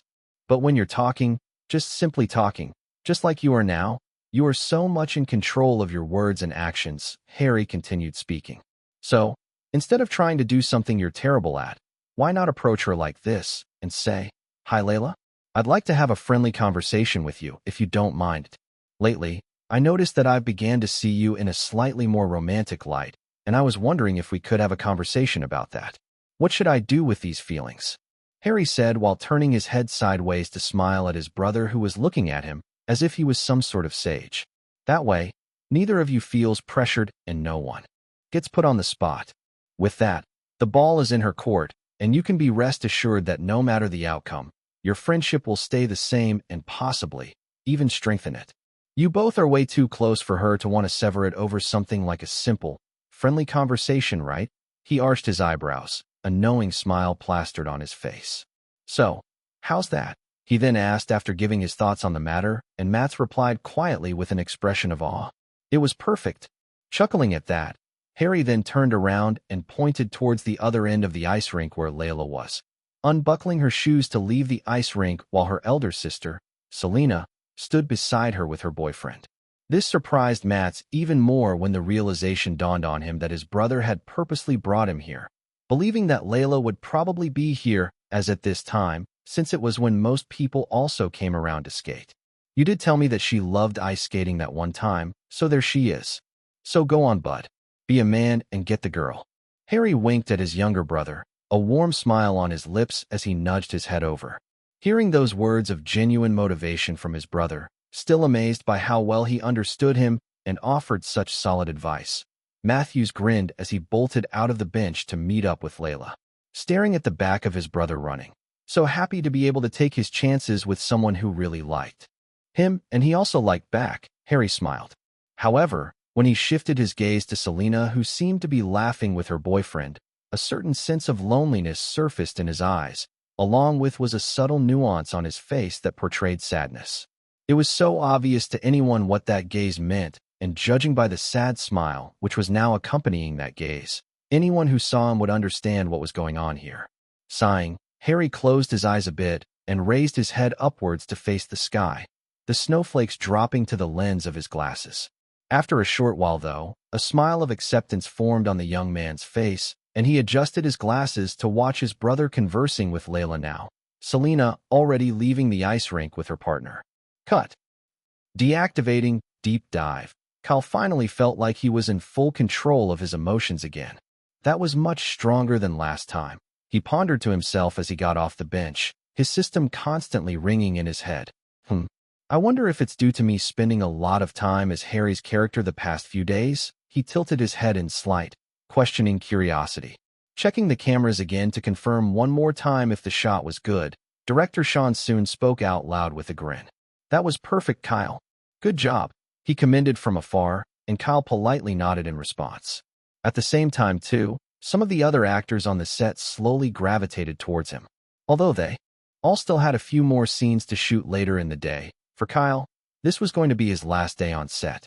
As a result, they all wanted to send him off with their greetings, and Kyle was very appreciative of that gesture. Layla offered a friendly hug, and the young man partook in it. The actors who also played Selena and Selena's boyfriend also offered handshakes, and he reciprocated by receiving them politely. Hope to see you at the after-party. It'll be happening in a few days, Zach said as he also shook his hands. I'll try to come around if I can, Kyle replied with a respectful smile. After that, the young man then received more handshakes from a few more people on the set, and 5 minutes later, after all that was done, he left. Making his way across the street, Kyle soon found a nearby bench and sat on it, opening up his system immediately after. You have acted before everyone and impressed them. 2,000 EXP points have been awarded. Total EXP points available, 5154. Acting has advanced from level 7 to level 8. Keep acting to improve your skills.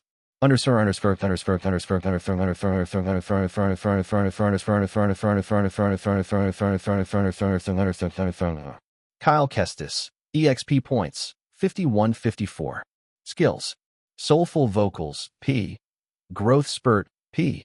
Appraisal, A. Resonance, P. D. Charisma, P. Polyglot, P. Deep dive, A. C. Recollection, P. Asterisk EXP points can be used to create skills. Levels. Singing level 9. Acting level 8. Composing level 9. Dancing level 6. Instrument mastery. Piano/guitar, level 7/6. Asterisk levels will increase in accordance to your growth. Smiling to himself, proud of his growth, Kyle closed his status screen and then finally rang up Oliver to tell him that he was done with the shooting.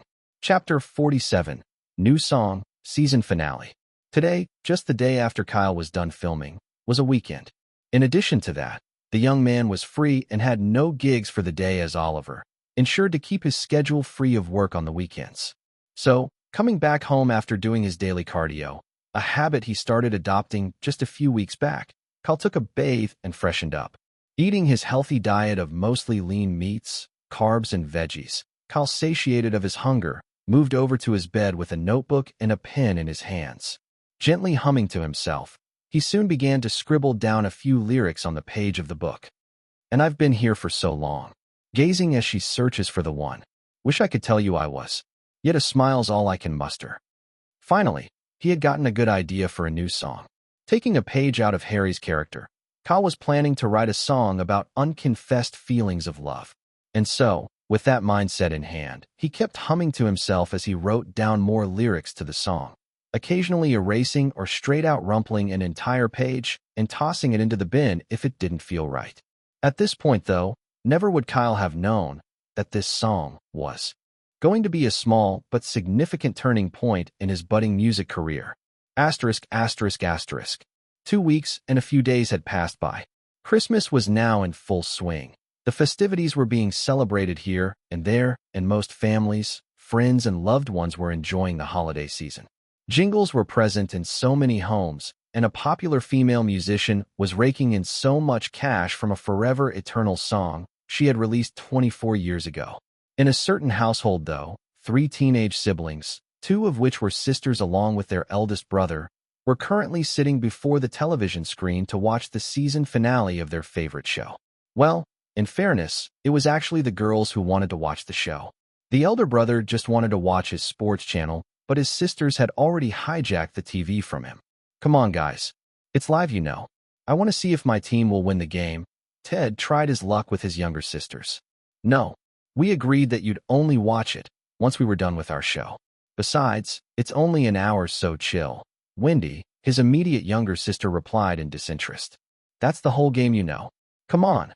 The guy threw his arms up in frustration, his hands trying to reach for the remote a few seconds later. Touch that remote, Ted, and I'll snitch to Mum that you brought your girlfriend over last week. Wendy coldly said this time, and the youth gulped in fear. I'm sure she'd like to hear about all the ringing tones you both created that day, she added without mercy, and Ted could only curse his luck, a deep frown on his face. Okay, fine. Fine. He gave up and just slumped back into the couch. Their family was a really religious household, so if his parents heard that their 17-year-old son had a girlfriend and had even lost his virginity, it was game over for him. Sure, guys. It's starting. Annie, the youngest sister, motioned to both of them, and Winnie finally refocused on the show. I just hope the finale ends on a high note, the teenage girl thought to herself as the first scene started. It was the scene that Matthew received his high school certificate, and soon, the scene where Harry was shown came up. Oh, finally. His brother shows up. Annie clapped in excitement. Never thought we'd see him since it was they only conversed via letters and texts throughout the show. This was unexpected, Wendy smiled to herself, finding the brotherhood between Matthews and Harry even more solid when they were in person. Oh, no tantrums today? Curious. Certainly most curious. Did they finally put on their baby diapers? Harry stroked his chin and joked while Matthew chuckled in response. Well, I took some extra measures. They'll be on their best behavior, I'm sure.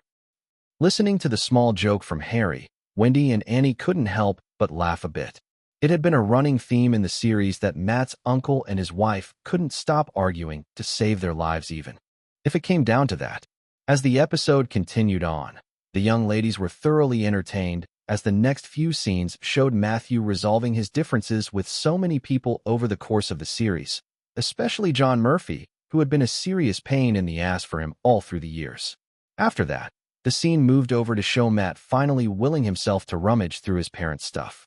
Oh, our boy has grown up so much. Wendy couldn't help but comment with a proud expression while Ted just rolled his eyes, although he too was already enjoying the show. They were the best. Wish we got to spend more time with them. Harry nostalgically smiled as he walked in on his brother looking through the box. Yeah, that would have been nice, Matthew replied with a similar expression as his elder brother squatted beside him, to also help sort through the items in the large box. I like Harry. He's a cool older brother, Annie soon declared as the scene played out. Hear that, Ted? Take notes. Wendy poked at her elder brother, who replied in kind. Well, maybe I would, if you both weren't such pathological snitches. Scoffing, Wendy and Annie paid their brother's words no mind and continued watching as the scenes in the show changed to other characters over the course of the series' run that they had come to know and love. Layla's scene with her mother, who abandoned them when they were kids, was also a highlight for the two sisters, as they really liked how the very emotional scene was well presented and acted. Finally, the scene where Harry would advise Matt soon came up, and both ladies couldn't help but like him more and more due to how playful and casual he was being about the whole thing. But I'm so horrible at this, Harry. Last time I tried confessing to a girl, I ended up making her cry. Watching the scene as Harry turned around with a strong expression of mixed shock and disbelief on his features, his previous smile vanishing in an instant, Annie and Wendy burst into a hearty round of laughter. This was partly due to Harry's reaction being so perfect, and partly because they also remembered the episode from the second season. Matt had been fascinated with coconuts that episode and had ended up calling the girl he liked back then a coconut while trying to compliment her, resulting in his praise having the wrong effect. It had been a very hilarious episode. Even Ted, who didn't have all that knowledge, chuckled a bit as he also watched the scene due to the absurdity of Matthew's words and Harry's expression. I should meme that later, he thought to himself. Like that, the scene continued on, and this time, the background sound took a subtler shift from a light-hearted one to an introspective one as Harry began to give the advice that spurred on his brother to take his chance with Layla. Listen, Mats, you're going about this all wrong. Why not just talk to her about it, instead of trying to dump all your emotions on her at once? Hearing those words, all three in the room couldn't help but listen quite intently, ready to hear the next few words of advice from him. Look, you tend to fumble horribly when you're anxious and need to express your deepest feelings. But when you're talking, just simply talking just like you are now, you're so much in control of your words and actions. So, instead of trying to do something you're terrible at, why not approach her like this and say, Hi Layla, I'd like to have a friendly conversation with you if you don't mind. Lately, I noticed that I've began to see you in a more romantic light, and I was wondering if we could have a conversation about that. What should I do with these feelings? As they all listened, they found his advice very solid and actually a much more approachable way towards letting someone know you like them, especially if that person was a close friend. That's actually really sound advice. Annie gently nodded her head as she said, and the others couldn't help but agree. That way, neither of you feels pressured and no one gets put on the spot. With that, the ball is in her court, and you can be rest assured that no matter the outcome, your friendship will stay the same and may even strengthen it. You both are way too close for her to want to sever it over something like a simple, friendly conversation, right? So how's that?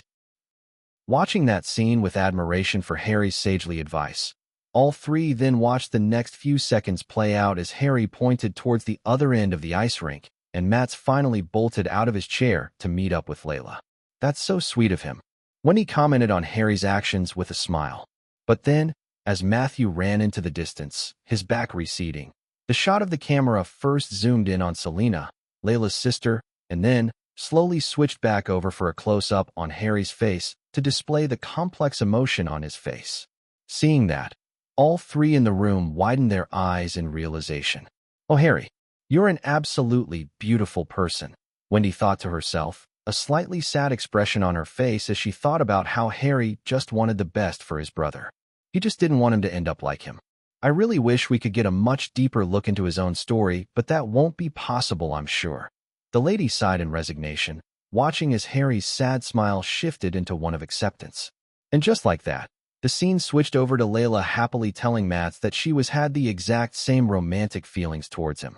As they both sat on the bench, discussing more and more about their heartfelt feelings, it soon resulted in both of them sharing a short but sweet kiss. That was how the popular series finally ended and the credits rolled. Feeling fulfilled, Annie declared with a big smile. That was by far one of the best episode in the entire series. And given that it was the season finale, I'm sure the fans would be very satisfied by it, Wendy added, and finally, tossed the remote to her brother, who was all too grateful to at least be able to watch the last few minutes of his game. That being said, in his mind, Ted enjoyed the episode just as much as the other two. Wendy and Annie, on the other hand, pulled out their phones almost immediately and, without even wasting a moment, went to search for the actor that played Harry Gallagher. Little did the two teenage girls know that they were on the path to becoming one of Kyle's biggest fans. Asterisk, asterisk, asterisk. After the season finale of Grow Up had aired, a lot of popular entertainment sites and blogs took to the internet to write articles regarding the show.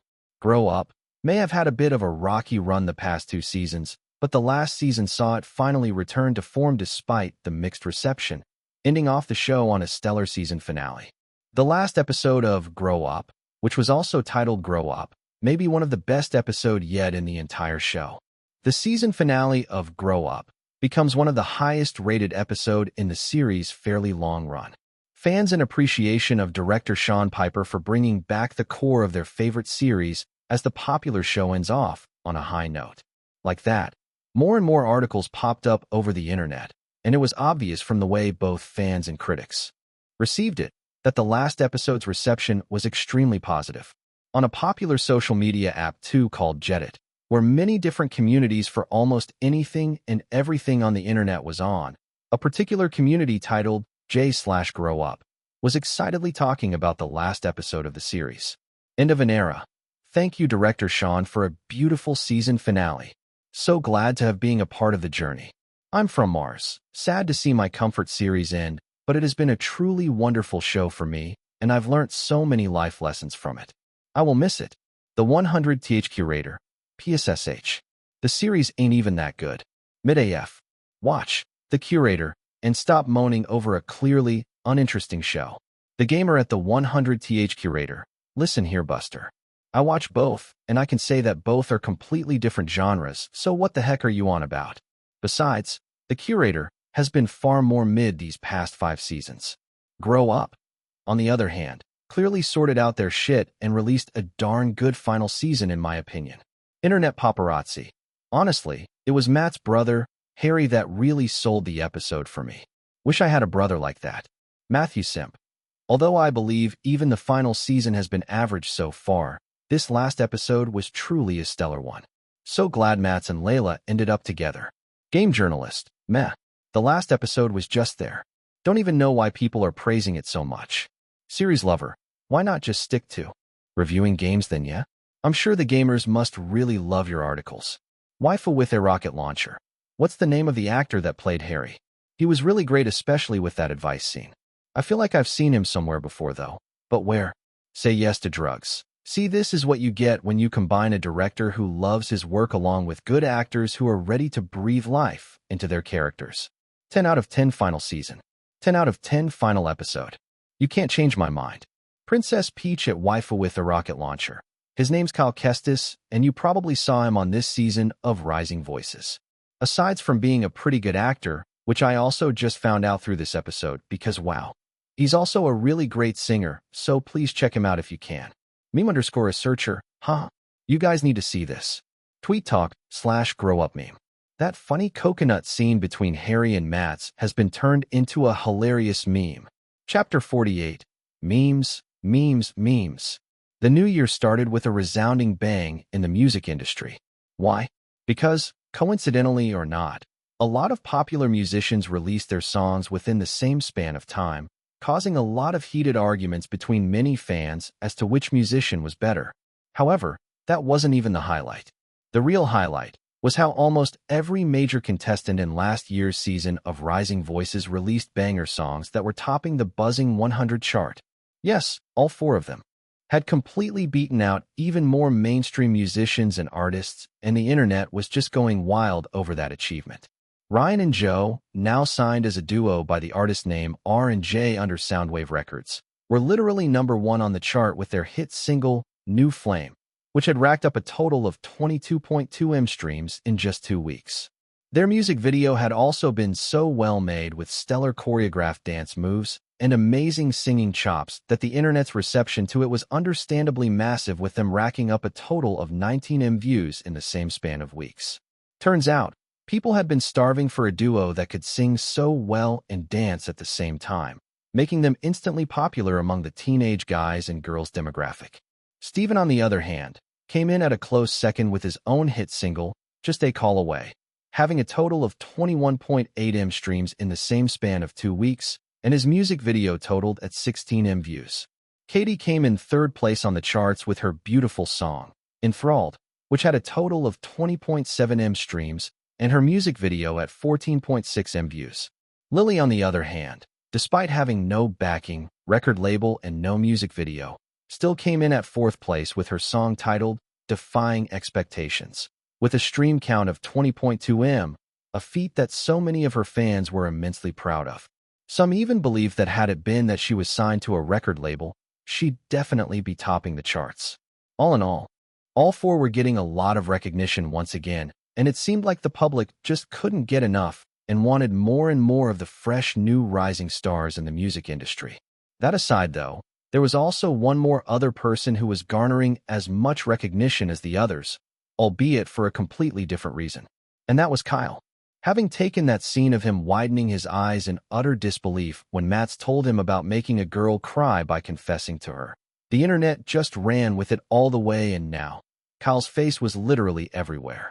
The memes themselves were oftentimes hilarious, with it having so much variety, from lighthearted jokes to those with sexual innuendos, all the way to the darker jokes, most of which would include a modified text conversation between Matt and Harry, with Harry's face having a shocked expression of disbelief at the end.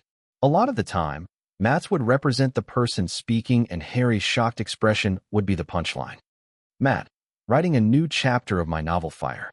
Matt, purposely ends it on a cliffhanger. Harry, is he insane skull? Matt, grab her waist, pull her close, lift her up. Primary Lotus. Harry, skull. Harry, so you got a virally transmitted infection? Matt, yes, I forgot to use my antivirus shield. Harry, you didn't use protection, skull?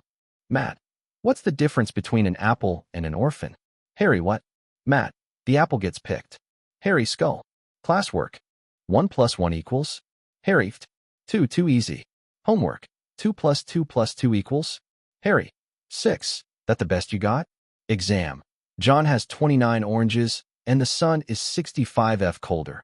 Calculate the mass of planet Mars. Harry, skull.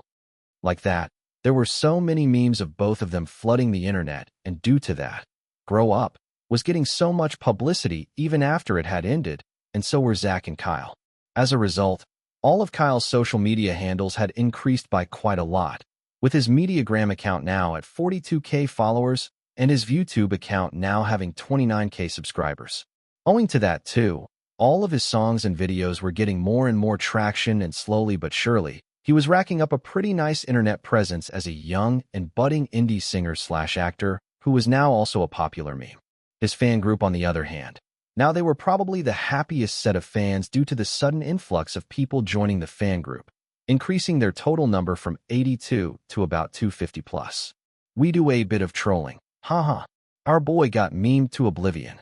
Pro_noobs. At we do a bit of trolling. You know, for once, I'ma let you be because it's true. Kyle is literally everywhere, for now. It's gonna be even harder to maintain that fame though. Peter_writes_fantasy. I was so confused when I saw the memes after pulling an all-nighter a few days back. Was even more pleasantly surprised when I found out Kyle could act too. Shrek loves Fiona.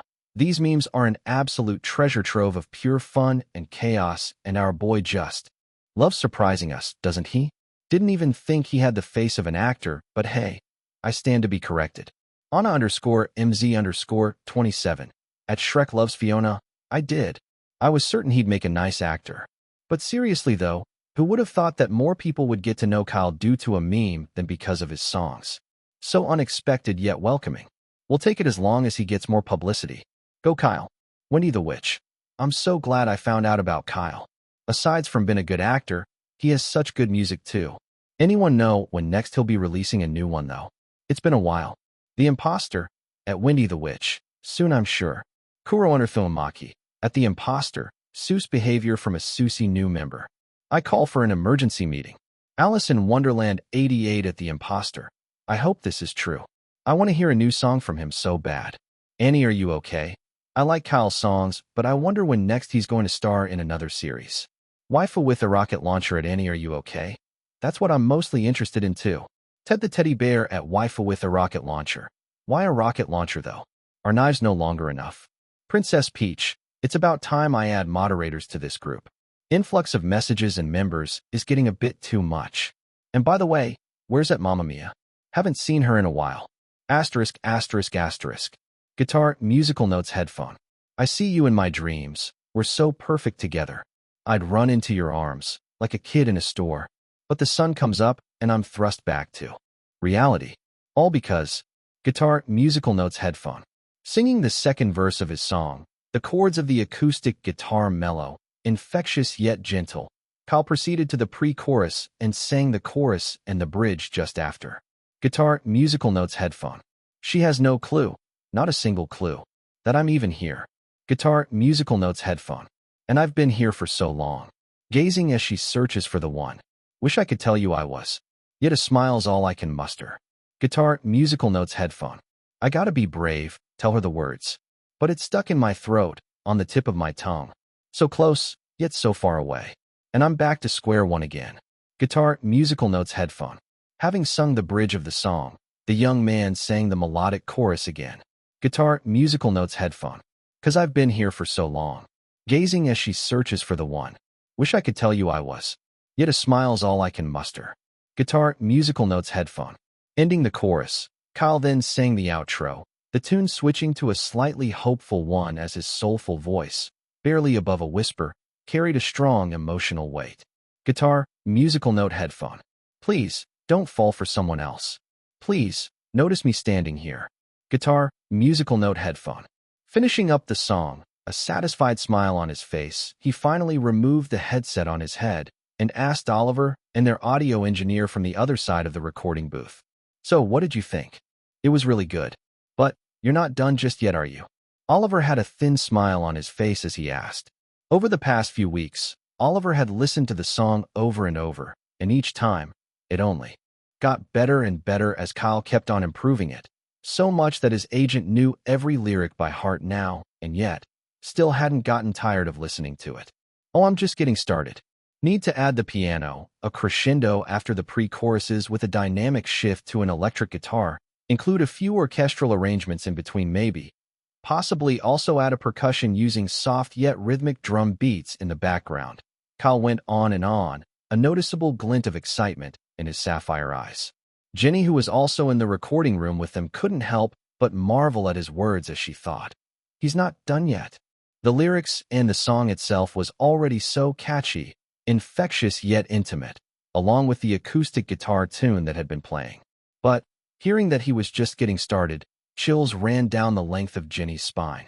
When Oliver had contacted her 2 days back and asked if she would be willing to help out with Kyle's next song, the lady had instantly jumped on the offer. Granted, Oliver and Kyle were going to be paying her and paying for all of her expenses too during her stay in Canada. It was a no-brainer offer for her, really. And in addition to all that, she was a literal fan of Kyle's music, so there was just no missing out on this. Jenny? You good? Kyle snapped her out of her daze, a bit of worry in his voice as he asked. Oh yes. So sorry about that. Jenny sat upright with a wry smile as she continued. The song was just so good I thought you were done with it. I didn't think it was still a work in progress. Oh, that was it. Well, I guess that's understandable, Kyle smiled as he said, and then explained a bit. It's just that I think I can elevate it even more if I keep working on it. He scratched the back of his head in reply, while Oliver just whispered to Jenny. He's been saying that for the past 1 month now.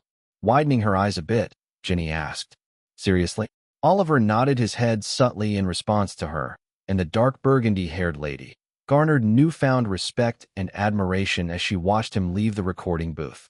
The young man, on the other hand, was actually staring at something in his field of view as he walked out to meet the others. No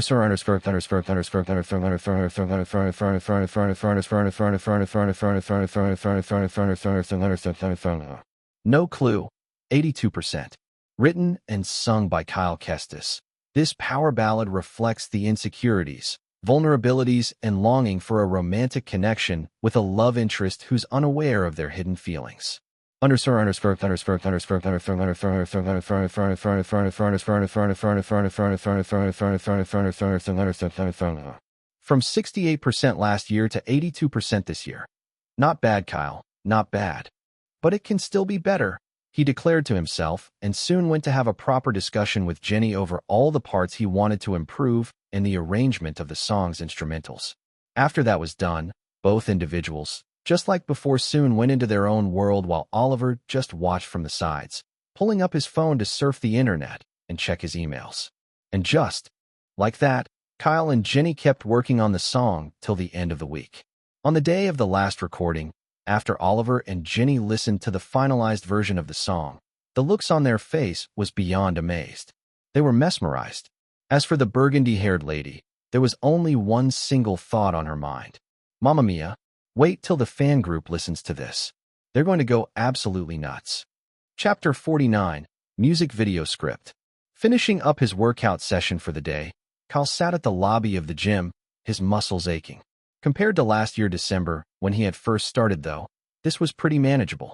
Slowly but surely, he was becoming muscular, and Kyle was sure that within the next 3 to 4 months, he'd have achieved his main goal, a buffed, lean, and toned build.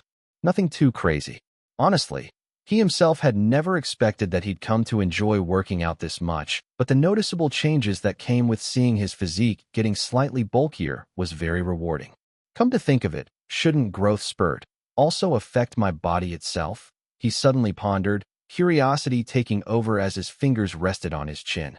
As he was thinking of that, Oliver walked from around the corner, his own body perfectly sculpted. Wearing a black tank top and gray workout pants, it was obvious that he'd been staying fit for years now, judging by his moderately bulky build. Seeing him, Kyle slung his workout bag across his shoulder and got up as they both headed out of the gym. Walking across the street side by side, the amount of ladies checking Oliver out was in no small number to say the least, but both individuals seemed so oblivious to it due to the discussion they were having. Oliver, I was wondering, why not shoot a proper music video for the song this time? Listening to his question, the agent answered, his expression thoughtful. Sure, why not? We can have the song released in the next 2 weeks instead. Should be enough time to make one just in time to release alongside the song. February 12th or 13th maybe. We'll also need to hire a small professional filming crew for that, though it shouldn't be anything too problematic. I know a few people. Oliver continued, his voice trailing off a bit. The main issue, though, will be the music video itself. If we're going to do this, we'll need a really good music video script. It has to be just as good as the song itself, the agent concluded while gently tweaking his aching shoulder joint. A good script, huh? Kyle mused. And then, like a light bulb switch turned on, he snapped his fingers as a certain lady's face came to mind. Turning to face Oliver, who found his sudden gesture curious, Kyle, with a light smile on his lips, said, "You know what? Don't worry about the script, Oliver. I'll handle it.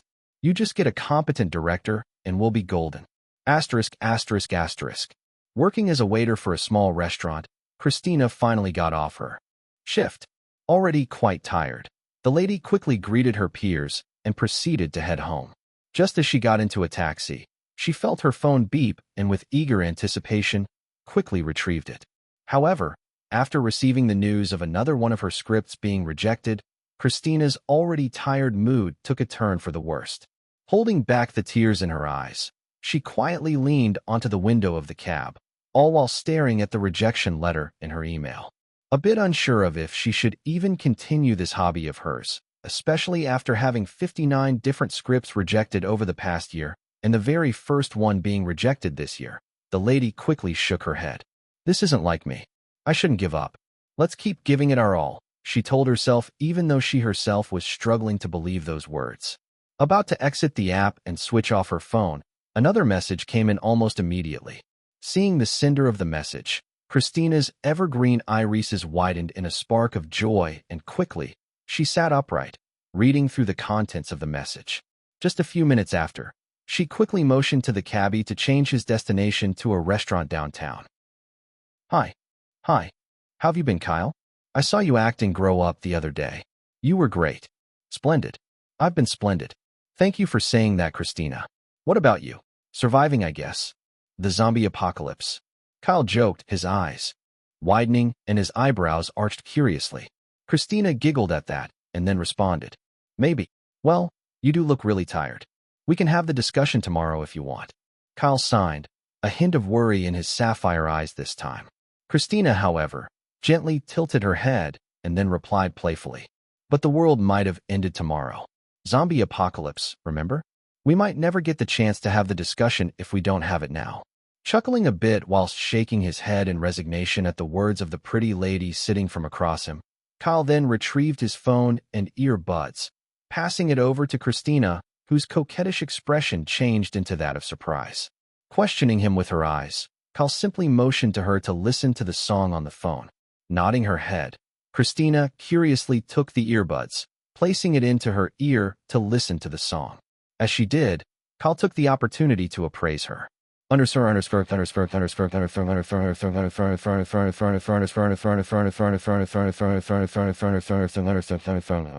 Christina Aubert, 21 years. Writing level 14. Acting level 6. Skills: lucid imagination.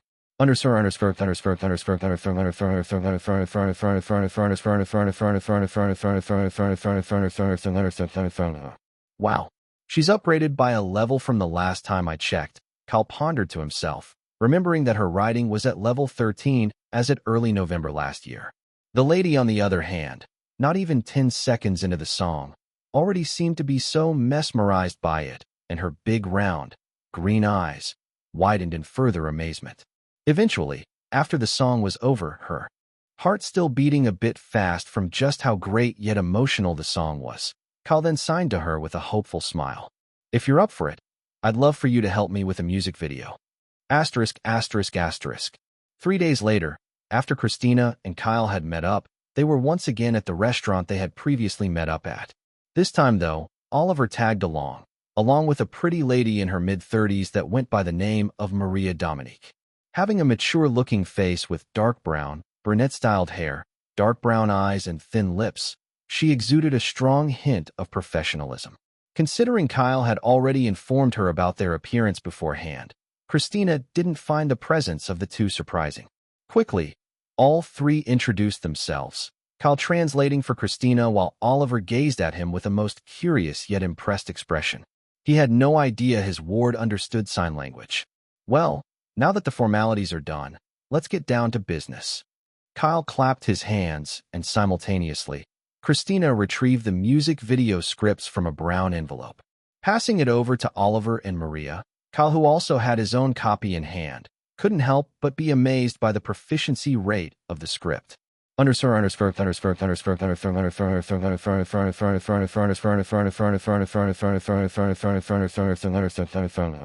No Clues music video script, 81%.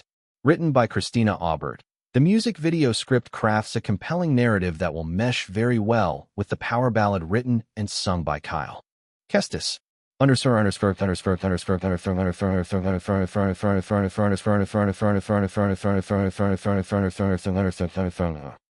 the reaction of all three as they read her script, the budding scriptwriter nervously fidgeted in her seat. This was far different from her playwriting scripts from college, and the ones she would submit to the Writers Guild every so often despite the constant rejections. Due to that, there was a certain fear of having her script getting rejected again, even by Kyle, so her anxiousness was very much understandable. Awaiting their verdict, Maria was the first to speak, breaking the silence. This is really good," she said, an impressed expression on her face. "You really wrote this?" she then asked, still finding the script amazing. Meekly nodding her head, Christina replied as a big wave of relief washed over her. "Fantastic. Do you write other types of scripts too?" Maria asked with a curious expression. Nodding her head again in response, Maria's eyes had a glint of amazement, and she was planning to quickly remove and hand over her business card to the young lady. Don't, Maria. Not right now." Oliver finally spoke up, directing a warning gaze towards her. Clicking her tongue, Maria reclined back into her chair, inwardly swearing to herself that she would poach Christina no matter what. "We could really use a good scriptwriter in our crew," she thought to herself. "Well," as she said, "it's a really good script, Mississippi Aubert. If you don't mind, I'd like to negotiate the contract with you at a later." Date. Tomorrow, perhaps? Oliver respectfully asked, nodding her head again. This time with a gleeful smile. Oliver exchanged contacts with her while Maria, reading through the script again, spoke up, her professional demeanor returning. We're going to need to direct 2 separate videos if we really want this to work. Then we'll edit them into a singular one later. For the first video, we'll have to rent the place we'll need to use, she added, her voice trailing off as she continued. And as for the second, hiring quite a few extras will be necessary to pull it off. You might end up spending close to $10,000 really, she concluded, her eyes flicking over between Oliver and Kyle. That won't be an issue. Oliver casually answered. Yeah, as long as it's done right, I don't mind. Kyle added, smiling a bit as he raised his gaze up from the script. Turning his head over to Christina, he then asked, Say, Christina, would you like to star in the music video? Widening her eyes, unable to comprehend what she had just heard, the lady quickly shook her head in denial. Are you sure? He asked again, a thin smile on his lips. It'll be fun, he added, this time while gesturing with slightly spread arms. Pursing her lips, a few thoughts running through her head, Christina then gently nodded her head in affirmation this time, a response that elicited a warm smile from Kyle. Chapter 50, Gratitude. 1 week later. And that's a wrap, everyone. Signaling to her crew after they had just finished shooting the first music video, Maria then walked up to Kyle and Christina. Well, that's one half done. I'll see you at the bar at 5:30 p.m. for the second, Kyle. She shook his hands firmly, to which Kyle nodded affirmatively in response. No problem. Turning over to Christina this time, similarly using sign language too, Maria spoke again. Let's have a nice discussion tomorrow at the Cream Top restaurant. She smiled, to which the young lady replied gratefully. Sure, I'll be there, Mrs. Dominic. Done with that, Maria then made her way into her van with the rest of the small filming crew while Kyle and Christina casually began to stroll across the street to meet up with Oliver, who was seated at nearby bench there. Told you it would be fun. Kyle smiled as he signed. That you did. Christina chuckled, her currently straightened blonde hair gently blowing in the early afternoon wind. She had been required to have a small makeover for the music video, so now her prettiest features really stood out, making her look much more attractive than usual.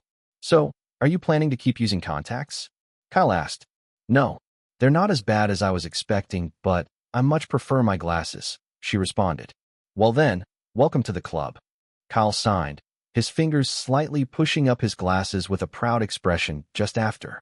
Giggling at his small gesture, both soon met up with Oliver and finally, after a few seconds of formalities, all 3 moved over to a nearby restaurant with Oliver and Christina finally discussing and coming to an agreement over the contract and royalties for her music video script. Bye? I'll text you later. Christina signed, a light smile on her lips. Sure, I look forward to it. The young man responded in kind with a warm smile. Having done that, Christina gently closed the door to her apartment, and Kyle turned around to take his leave. Exiting the building, he got back into the driver's seat of Oliver's Porsche. Quite the gentleman, aren't you? Oliver arched an eyebrow, his tone lighthearted. Yeah, well, I guess some of us just like being chivalrous. Kyle replied with a thin smile, one that earned a small grin from Oliver. You know, I still find it quite amazing how you completed your driving lessons in less than a week. The agent couldn't help but add as he watched Kyle effortlessly start the car and pull out of the driveway with such finesse and familiarity. Chuckling a bit, not really responding to his words this time, Kyle simply shrugged as he began to make his way over to the bar they had rented out for the second shoot of the music video. If only you knew Oliver. If only, the young man inwardly commented. Well, your excellent driving skills aside, Disco Tune wants to push all your songs into the Indie Sensations playlist after seeing how well they performed.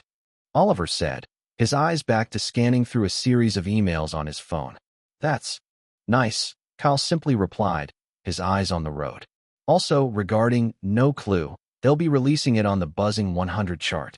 Maria and her crew should have also had enough time to edit and finish up the music video before then. That way, we'll have both the song and video released simultaneously on Groovebox and ViewTube. Oliver concluded. Yeah, I'll also post about it on my Mediagram and TweetTalk handle dash. Kyle paused, halting his sentence midway. This caused Oliver to glance over to him, wondering what the cause was. However, Hearing Kyle's next words, an amused expression graced the suave man's face. "I can't believe I said that so naturally," the young man remarked, a slight expression of worry on his features. Inwardly chuckling, Oliver just continued scrolling through his messages without saying a thing, a relaxing ambience settling between them. Never had he seen someone who tried to stay off social media apps like the plague in this day and age like Kyle. Regardless of that, though, Kyle himself knew that self-promotion was necessary for an indie musician like him who had no big backing or support.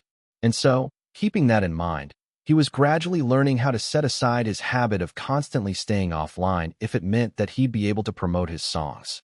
A few minutes later, both arrived at the bar they were going to be shooting the music video, and quickly, they made their way inside, Kyle picking up his outfit from the hangar back seat. No sooner had they entered, the young man quickly went to the storage room to change into said outfit, while Oliver moved over to the corner of the room where Maria and some of the crew were. The bar they had chosen for the music video was well-furnished and visually striking despite being empty. Dimly lit, it exuded a moody ambience as the pendant lights casted a warm glow over the furnished red couches, rich wooden bar, and plush leather stools. There were also a bunch of old vintage posters and artwork that adorned the exposed brick walls, further complementing the intimate atmosphere. The stage, also the centerpiece of the bar, was a circular yet intricately designed wooden stage that was strategically placed in the middle of the bar, everything else revolving around it. On the stage itself, there was a standing mic that had already been prepped for use by the crew, with the audio team already having all their equipment at the ready. Cameras had already been set up and strategically positioned in well-placed angles to capture Kyle's performance against the backdrop of the empty, yet tastefully decorated bar. All that was left was for Kyle himself to take the stage. And so, as the crew waited for him to come up on stage, some of them began to have a hushed conversation between themselves. They hadn't been at the first sight of shooting today and had mostly spent the day setting up the cameras in the bar. "Do you guys think his actual singing is really any good?" one of them, a lady in her mid-30s, said. "Honestly, these types of young musicians just use auto-tune to make their songs sound good. I'm pretty sure his voice won't even sound half as good as the actual song." Another, a man in his late 50s, silently scoffed as he said, considering this wasn't his first time shooting a music video for an aspiring musician. He had seen his fair share of their live performances, so, to a certain extent, he felt his views were justified. "Well, I guess we'll just have to wait and see." Another member of the crew, a young man in his mid-20s, gave his own thoughts on the matter. All of them had actually listened to the song beforehand, and they really thought it was great. But because none of them had actually seen Kyle before or heard his songs for that matter, they genuinely believed that his voice would not even come remotely close to the beautiful vocals in the recorded song they had listened to. Just as they were waiting, all three, along with Maria, Oliver, and the rest of the crew, watched as Kyle, now dressed in a well-tailored, slim-fitted, three-piece white suit that he had rented, made his way onto the stage. He had ditched his glasses this time and had now switched over to contacts just for the shooting. A bit mesmerized by his stunning appearance, the same lady who had her doubts about his singing remarked, "Well, I guess his good looks will sell the music video at least." "Yeah, probably really all he is going for him," the elderly man also commented. Even though Kyle was still going to be performing live, when the crew finally got around to editing the video, they would overlay the actual pre-recorded song onto the video. The live singing itself was only being done to ensure that it didn't feel like Kyle was just lip-syncing. In fact, Kyle himself had been the one to convince Maria about doing an actual live-singing instead of lip-syncing. Now on stage, the lights warmly cascading over him, the young man motioned to Maria with a thumbs up, and quickly, she signaled to the members of her crew to start the instrumentals of the song. Instantaneously, a gentle acoustic tune, along with soft drum percussions and the melodic sound of a piano mingling together in a harmonious manner, played out of the speakers. Following that, Kyle waited for a few seconds before he then started the first verse of the song, thin silky threads extending out of his body to touch everyone present in the bar. "It's unfair, the way you blitzed into my world. Like a heaven-sent angel, you touched my soul. Your heart's so beautiful, I hoped it'd be mine. But the truth is, she has no clue, not a single clue, that I'm even here. Hearing the soulful first verse and pre-chorus that was sang with so much passion imbued into them, all three crew members whom had been very skeptical about Kyle's real vocals instantly widened their eyes in genuine surprise. But before any thoughts could even settle in their heads, though, the arrangement of the music swelled into a climatic crescendo as Kyle's previously gentle voice became a slightly more powerful as he sang the chorus. And I've been here for so long, gazing as she searches for the one. Wish I could tell you I was. Yet a smile's all I can muster.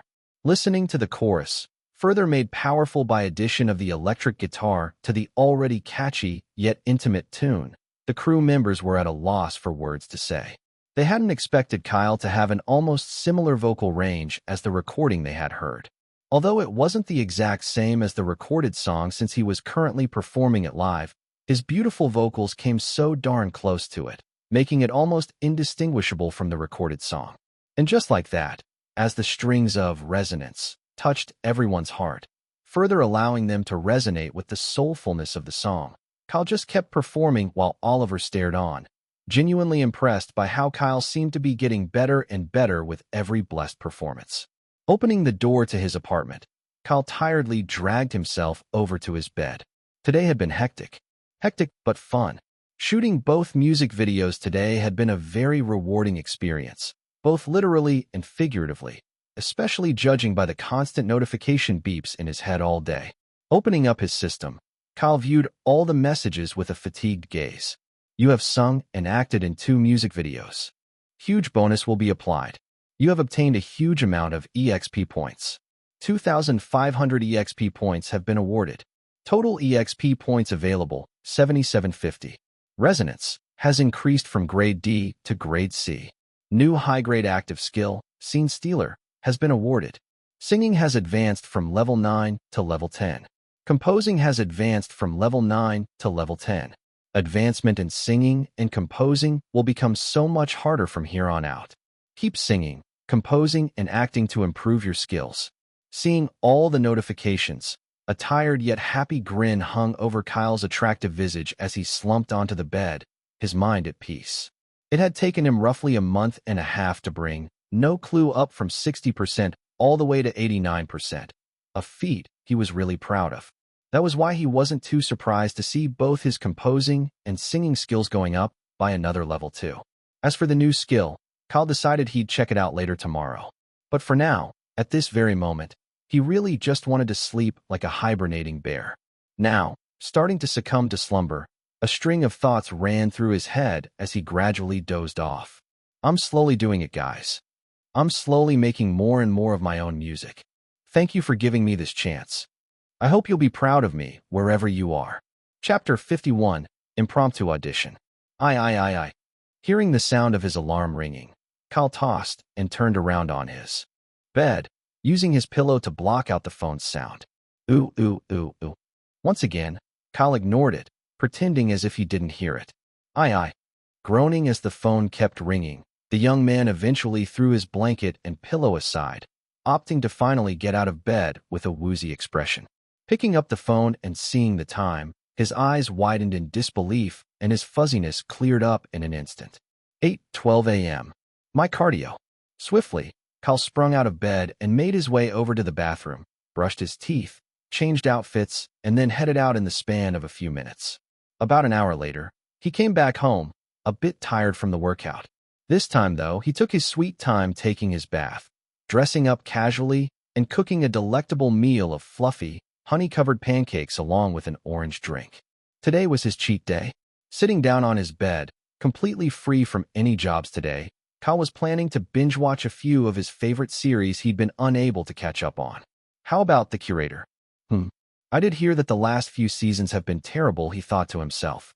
Notwithstanding, Kyle didn't think too much about it, and simply proceeded to watch the show anyway. It was one of his favorite sci-fi series after all, and despite how terribly written the show and the past few actors playing the titular role of the Curator had been, most would still want to jump into the shoes of the character solely due to how much money the actors were paid per episode. Sighing as he watched the first episode of the 9th season, annoyed at how both the new actor playing the role along with the recent writers and showrunners seemed to have no real understanding of what made the character and the show so special, Kyle had a groan of dissatisfaction leave his mouth. Just as he was trudging through the second episode, a frown settling on his visage, a phone call came in. Seeing that it was Oliver, Kyle quickly picked it up. "Hey Oliver, what's up?" The next few seconds after that, upon hearing what Oliver had to say, the young man promptly got off his bed, changed into a more fitting choice of clothes, and then rushed out the door. "Princess Peach, yeah baby. Let's go? Alice_in_Wonderland_88. Come on calendar.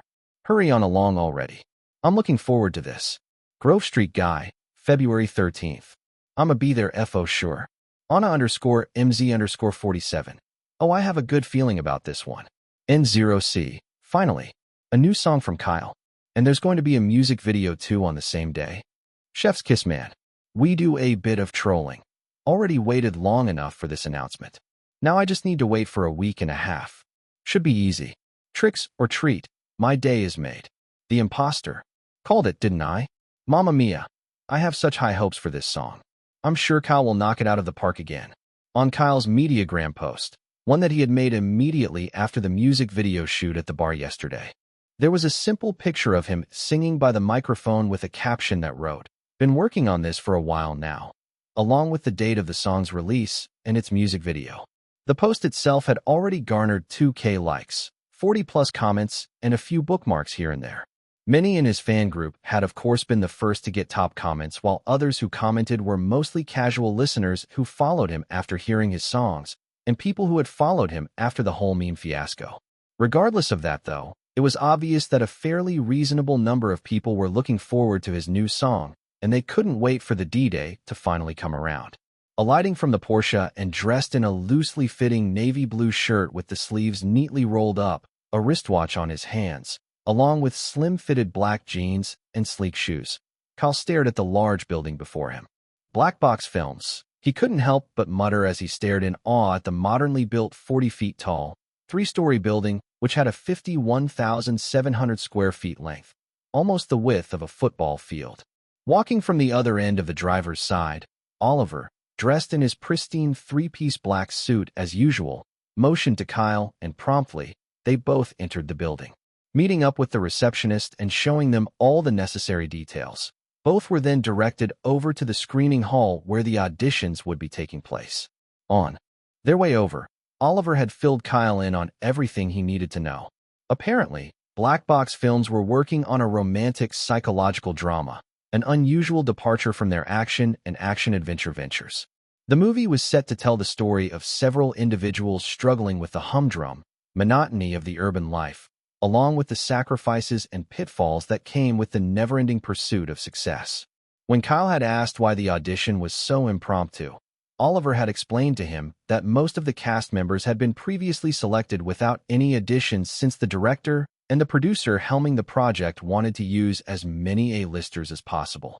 This, of course, came with a bit of an issue when some of the actors they requested for to get cast into certain roles either weren't available or just wanted bogus amounts of money, especially for side character roles no less.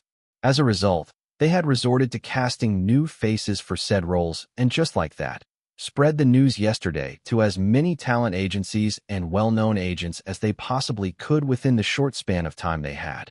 And although Oliver had gotten the information while scrolling through his emails yesterday evening in the car, he had decided to hold back on burdening Kyle because he wanted him to focus solely on the music video at the time. That being said, Oliver had still registered him down for the auditions and had opted to give him all that information.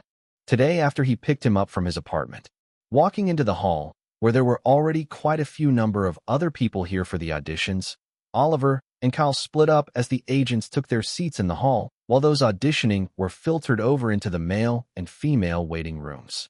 The director and producer were also currently watching 2 young aspiring actors, one a male and the other a female, performing a scene together.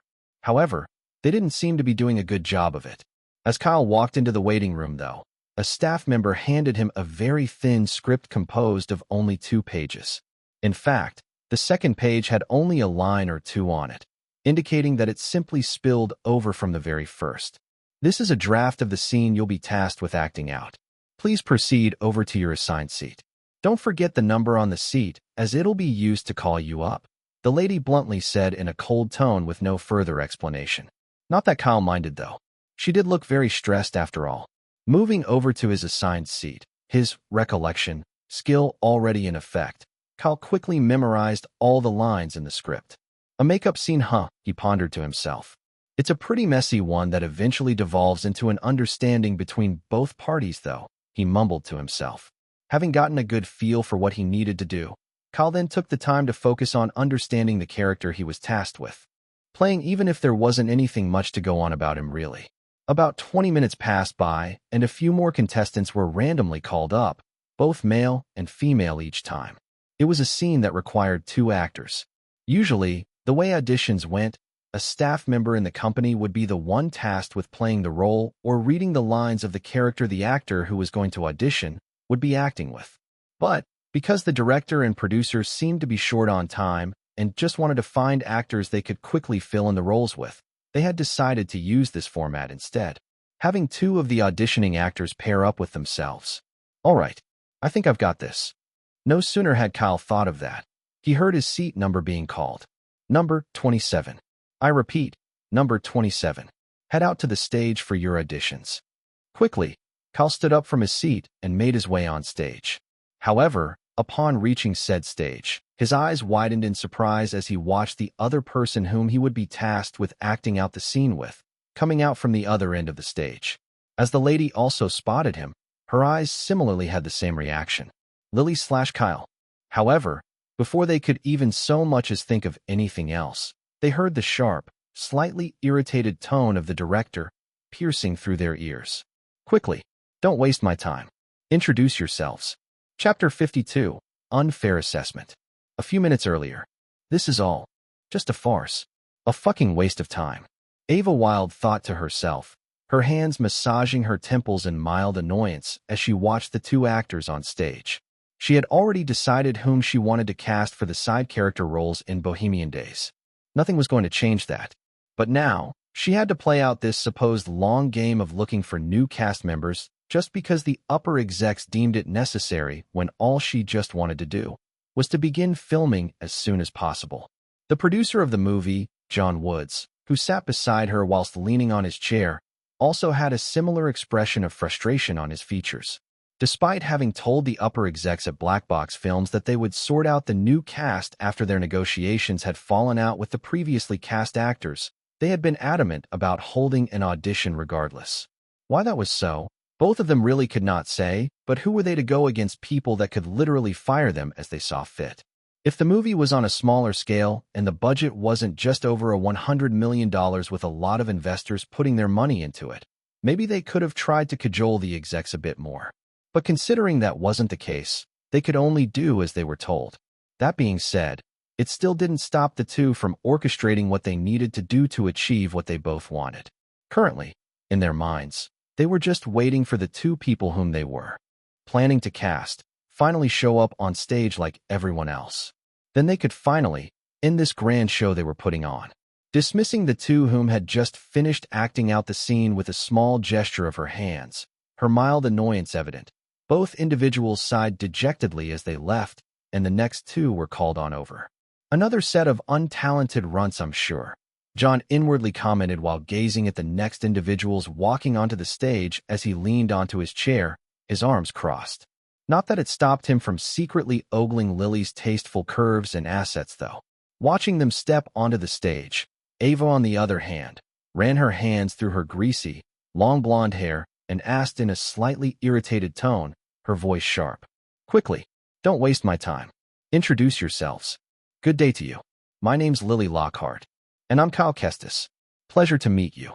No sooner had Ava heard those words, her pen, which was scribbling their names down, paused. Raising her dark brown eyes to stare at the 2 individuals, a twisted, sadistic feeling filled up her entire being as she gazed at Kyle, scrutinizing him from head to toe. So it was you, huh? She mused, a malicious intent settling in her gut. Finally, this was someone she could vent all of her frustrations on. Masking her thoughts with her current demeanor of nonchalance and annoyance, she simply gestured to them to begin. Go on. Show us what you've got. Turning around to face Lily, Kyle, very sure of himself being able to pull the audition off without using deep dive, suddenly heard Lily's irritated tone reach his ears. Really? Seriously? How long are you going to keep hiding things from me, James? What do you mean hiding things from you? James lied with similar flare-up to Audrey's, his arms thrown up into the air. Don't play dumb with me. You got fired last week. Again, Audrey pointed out, her expression furious and a pained layer of hurt masked beneath her eyes. Hearing those words, James pursed his lips and pinched the ridge of his nose. Tell me, James. Why? Why do you keep doing this? Why do you keep hiding things from me? Audrey asked, this time her pain clearly showing in her eyes mixed with a hint of disappointment. Because I'm sick and tired of this, Audrey. This life. That monotonous job. Sitting by a desk, doing the same thing day in, day out. James exploded, all of his pent-up emotions rushing out like an unclogged pipe. This drew a familiar look of disbelief from Audrey's face, but James just kept ranting on without care. I can't do this anymore, Audrey. I can't stomach 2 more years of listening to my boss say the most stupid shit. 2 more years of pretending to like my coworkers. 2 more bloody years of listening to people complain over the silliest things on the telecoms when all it takes is some fucking common sense to fix it. That's not where I belong. But I keep trying and trying and trying. Nothing works. I've been submitting manuscripts upon manuscripts for the past 10 years, and not one single publishing company's ready to accept me. And yet, they keep taking all this same, third-rate, mediocre stories and keep churning them out like bestsellers when all I ask for is just one fucking chance. He held his face in frustration. Once again, it's about you, isn't it?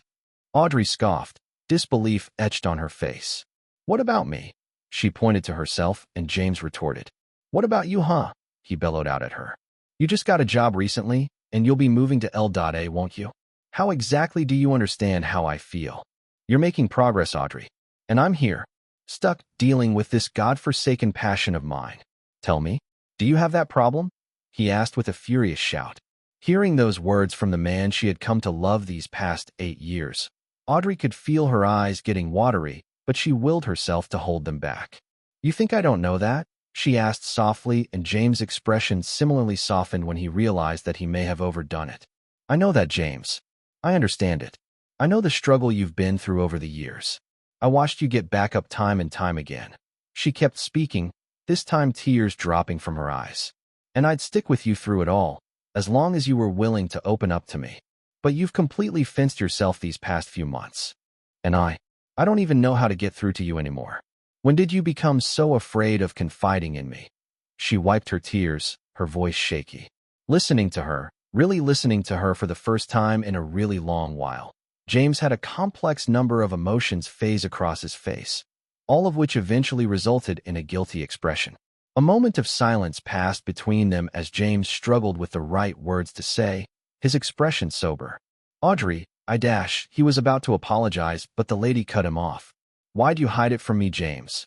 Because I didn't want you to feel bad about me feeling bad, James softly said, his eyes reflecting the honesty in his words. Simultaneously, he also took gentle steps towards Audrey to hold her hands. You could have just said so, she whispered, her hands squeezing his.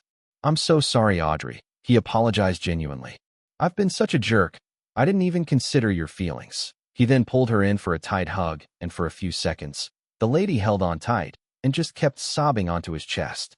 Disentangling from the hug, most of the agents who were sitting by in the hall had been so captivated by the performance between the two that the murmurs in the hall had gone silent. Even John, whom had previously been uninterested, had his interest piqued and totally enamored by the 2 young aspiring actors on stage. Their chemistry is unbelievable, he thought to himself. If only we could give them the roles, though, his thoughts continued, a sigh of resignation about to escape his lips. However, Ava's sharp words cut through the silence in the room. Disappointing, she casually said, her expression unimpressed. Hearing that sudden, harsh criticism, everyone in the hall wondered if they had heard those words right. Even John, who knew of Ava's overly harsh commentaries, snapped his head towards her with a questioning gaze. Is she being serious right now? He asked himself, a confused expression settling on his gruff features. Disappointing. There, I said it again. I honestly just felt like you two were shouting. Like bleeding goats. Ava continued her unfavorable criticism bordering on insult. Standing on stage as they heard those words, Lily and Kyle maintained a very stoic demeanor as Ava continued to bash and berate them with even harsher criticisms that were honestly unfounded. By the time she was done, not a single pin drop could be heard in the hall. Now skedaddle off my stage. The very sight of you irks me. She dismissed the two. Bowing politely, both of them left the stage while the rest of the hall watched on in bewildered confusion. Chapter 53. Encounter. Making their way out of the hall, Oliver, along with Selena, a pretty lady in her late 30s with coiffed black hair and black irises whom was dressed in a red blouse, black pants, and red high heels, quickly rushed over to meet their respective wards. How are you feeling? Oliver asked Kyle. As he placed both hands on his shoulder, an unusual expression of worry on his features. I'm all right. It's just that. Her criticisms felt so weird and out of place, Kyle quietly replied, disturbed by the director's harsh words. I'll look into it. But for now, let's get out of here, his agent said, and Kyle nodded. Selena, too, also seemed to have checked up on her ward and ensured she was all right, so Kyle quickly introduced Lily to Oliver. It also didn't take long before Selena and Oliver became acquainted, and in a few minutes after that, they were all outside the building. Handing over a bag of refreshments to Kyle, one he had gotten from the restaurant just opposite the building, Oliver moved aside to pick up a phone call from a contact of his. Lily, on the other hand, informed her agent that she'd like to speak to Kyle for a few minutes.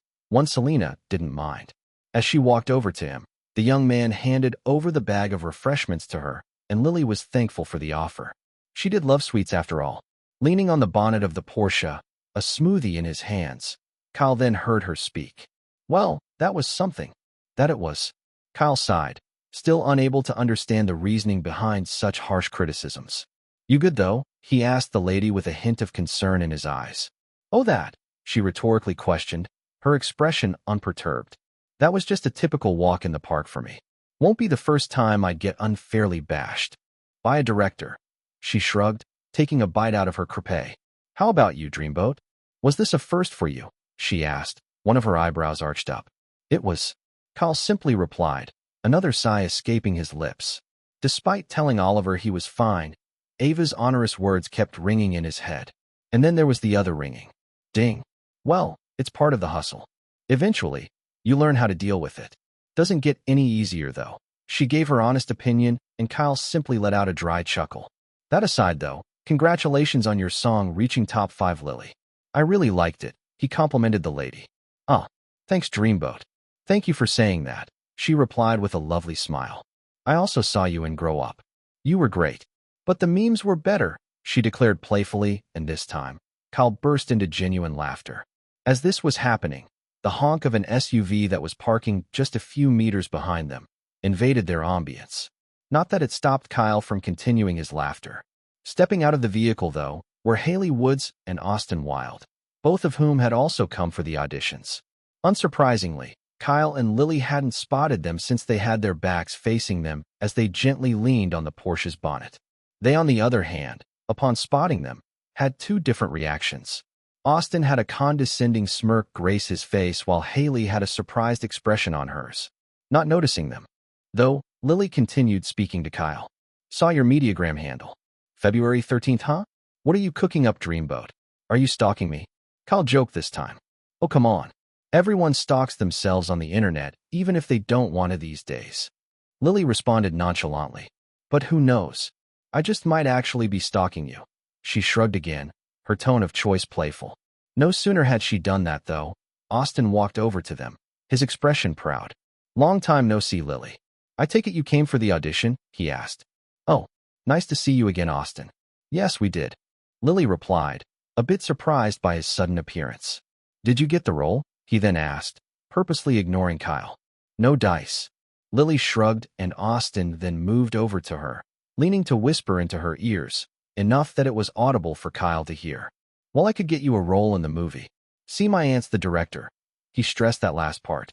Kyle, on the other hand, although hearing all that he said, simply finished up his smoothie and then said to Lily, I'll text you later. Sure. I also need to go. Have to hit the runway an hour from now, she replied with a small wave, one to which Kyle simply smiled and gently nodded in response to. It was nice to see you again, Austin. The lady then shook the Austin's hands and quickly made her way over to Selena's car, leaving him in a bit of a dazed and sour state. First off, the person he was trying to humiliate didn't even seem to give a shit about his words, and the lady he was trying to impress didn't even take him seriously. Kyle, on the other hand, upon turning around, locked eyes with Haley for a split moment and then proceeded to casually enter the car, an air of nonchalance in his attitude towards her. This caused Haley's ego to take another brutal hit, a feeling she had tried to bury these past 2 months after she had broken things off with Seth for good and began her jet-setting phase. Literally, she had been with any guy she wanted, even those that were far more handsome, wealthier, and so much more influential than Kyle. She had also broken most of their hearts, a feeling that she seemed to relish in. But for some reason, Kyle's piercing sapphire eyes made her feel so small, so insignificant. That was a feeling that was still very foreign to her, and even till date, she didn't like it one bit. But more than that, she was still so unsure of how to deal with it. Watching as Austin walked up the stairs, a deep frown on his face, he simply called out to her, "Come on, babe. Both of them are waiting for our auditions." "Yeah, I'll be there in a minute," she responded absent-mindedly. Watching as a suavely dressed man, one she presumed to be Kyle's agent, got into the vehicle, Haley closed her eyes, steeled her resolve, and then followed after Austin as she thought to herself, "He's not in the same league as you, and he'll never be. He's a powerless pleb, and you're a queen. Never forget that he'll always be beneath you. So hold your head up high." Her thoughts turned arrogant in an effort to cradle and mend her fickle ego. Donning a confident smile, the lady then flicked her auburn hair with style and walked up the stairs, as if to show she couldn't care less about Kyle. If only Kyle had noticed her, then maybe her actions would have bore fruit. "Listen, I know today turned out way worse than you or I may have expected," Oliver said to the young man as their car left the front gates of the studio. "But you see, that's the thing with Hollywood. There are more people who are willing to be absolute douches for no particular reason than there are people who want to be transparent. And if I'm being honest, you're going to come into contact with even more scumbags as you progress in your career as an actor," he continued as Kyle listened to his words attentively. "But trust me, once you've ridden through the worst of them, you'll definitely get to meet some of the best of them. To do that, though, you'll have to stay very positive and temper your spirits. Keep giving it your all as you've been doing, and one day, it'll pay off in spades," he advised, and Kyle nodded in appreciation. "Thanks, Oliver. That was really insightful." "Don't mention it," the agent casually replied, his eyes on the road as their car came to a halt in front of a red traffic light. "All that aside, though, there's another project that's been in the works for a while now," the agent then said, the corners of his lips curving into a thin smile. "I've been keeping tabs on it since late last year, and a contact of mine just called a few minutes ago regarding it." Oliver enthused. "What's it about?" Kyle curiously asked, his interest piqued. "Well, first off, it's an R-rated action movie," Oliver explained. "And secondly, pre-production for it has finally begun. Currently, they're in the process of location scouting, but auditions should kick off in the next 2.5 weeks, he added, soliciting a small smile from the young man. Kyle was just glad to be able to get the chance to try out for another movie role so soon after today's fiasco. "I'll look forward to it then," he replied with a small nod, his motivation at an all-time high. At that same moment, his thoughts suddenly went back to his system, which he had yet to check out, all along with the new skill he had gotten yesterday. "You have acted before everyone and impressed them. 1,000 EXP points have been awarded. Total EXP points available, 8,750. You are close to breaking through to acting level 9. Keep acting to improve your skills. Kyle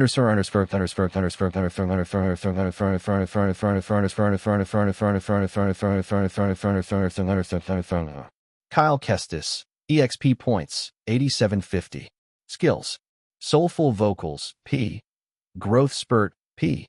Appraisal, A. Resonance, P. C. Charisma, P. Polyglot, P. Deep Dive, A. C. Recollection, P. Scene Stealer.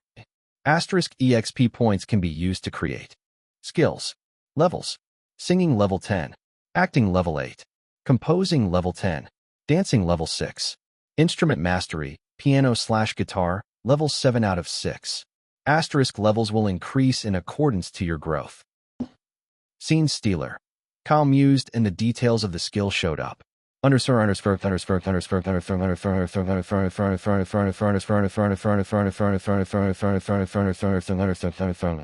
Active skill, scene stealer. Temporarily boosts all your acting stats and skills to the max to deliver the best possible performance. Can only be used once in 2 months. Cooldown. Available.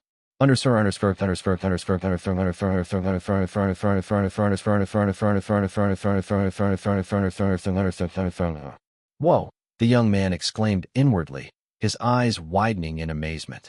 This truly was a high-grade skill. A literal game changer even. So busted. Kyle's frowned a bit though, realizing that he'd have to be very careful as to how he employed its usage. If, for example, he did a scene once with the skill activated but the director required him to redo the scene due to some issue or the other, it could pose quite the challenge. He probably wouldn't be able to put out that same level of performance, so his wariness was understandable. Brushing those thoughts aside, he then focused on the odd thing he had noticed. Cooldown though, that's a new one. He couldn't help but wonder, realizing once again that there was probably more to the system's capabilities than he knew. Not wanting to linger too much on it, though, Kyle then closed the interface and rested his head on the windows, a gentle smile adorning his face as the traffic light finally switched to green. Chapter 54, Going Viral. February 13th, 5:55 p.m. Hurry up, Annie. The YouTube video and song will soon be dropped. Wendy beckoned to her sister. I'm coming. Annie quickly put the clothes in the dryer, her legs carrying her as fast as it could to their bedroom. Stopping sprinting around the house, young woman. Sorry, Mom. Annie apologized, still dashing through the corridors until she reached the room. Plopping onto the bed, just beside her elder sister, she then asked with a playful demeanor. When did we become such obsessed fangirls, Wendy? Annie, that's a question you know the answer to, all too well. Wendy responded with a grin as she navigated over to Kyle's YouTube channel on the laptop. Ever since they had learned more about the young indie artist, both ladies had gone down a rabbit hole, wanting to find every single information about him. The journey had been an exhilarating one for them because hardly did Kyle ever post anything about himself on social media, making every bit of information they could glean about him actually worth it. As a result of that, too, they had ended up binge-watching the 4th season of Rising Voices twice, all because they couldn't get enough of Kyle Kestis. Eventually, they ended up joining his fan club, too, once they found out about it. Refreshing the YouTube page for the umpteenth time, a new video finally showed up on Kyle's page, and quickly, when he clicked on it, her and her sister waiting in eager excitement for the music video to start. And then they cussed. Stupid, shitty ads. Language ladies. Sorry, Mom. They both apologized instantly. Finally, after the 15-second unskippable ad sluggishly finished its run, one that felt like an eternity, the music video finally started and Annie and Wendy squealed in excitement. What immediately stood out to them was the production values of the video. The colors were bright and warm, making it look very cinematic, a stark contrast to the channel's previous videos that seemed to be taken on a smartphone.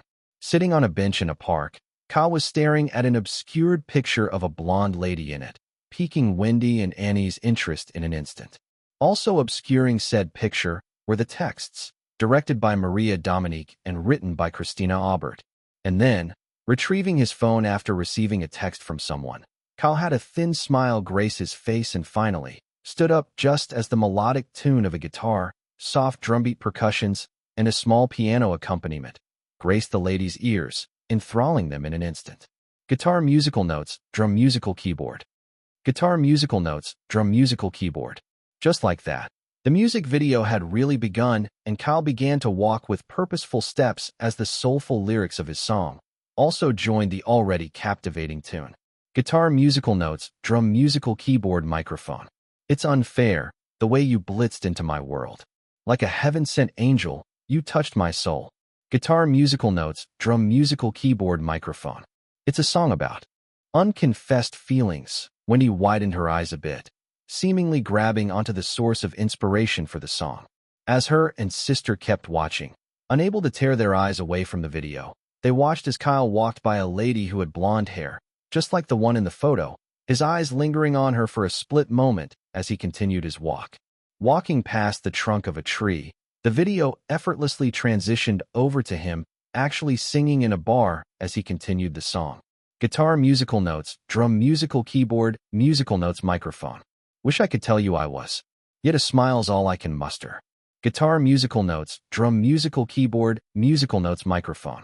Already shaken by the powerful chorus, the ladies then watched as the video seamlessly cut from a couch in the bar to one on the street as people offloaded it from a truck.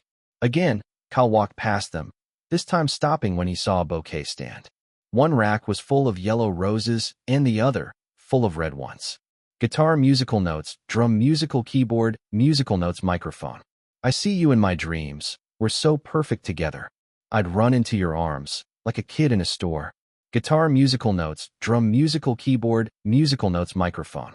As the song played on, the girls watched as Kyle picked one flower out of the two bouquet stands, but they were unable to see which one it was as the video used a person in a white shirt walking past on the street to transition back into Kyle singing at the bar in his white suit.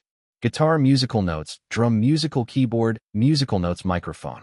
She has no clue, not a single clue, that I'm even here. Guitar musical notes, drum musical keyboard, musical notes microphone. Eventually, after watching as Kyle sang the chorus again in the empty bar that only served to make the lyrics and song even more intimate, the camera slowly revolved around Kyle as he sung the bridge. Guitar musical notes, drum musical keyboard, musical notes microphone. So close yet so far away. And I'm back to square one again. Guitar musical notes, drum musical keyboard, musical notes microphone. At that exact moment, the video used the exposed brick walls of the bar to flawlessly cut again to the brick walls of a house Kyle was now currently standing in front of.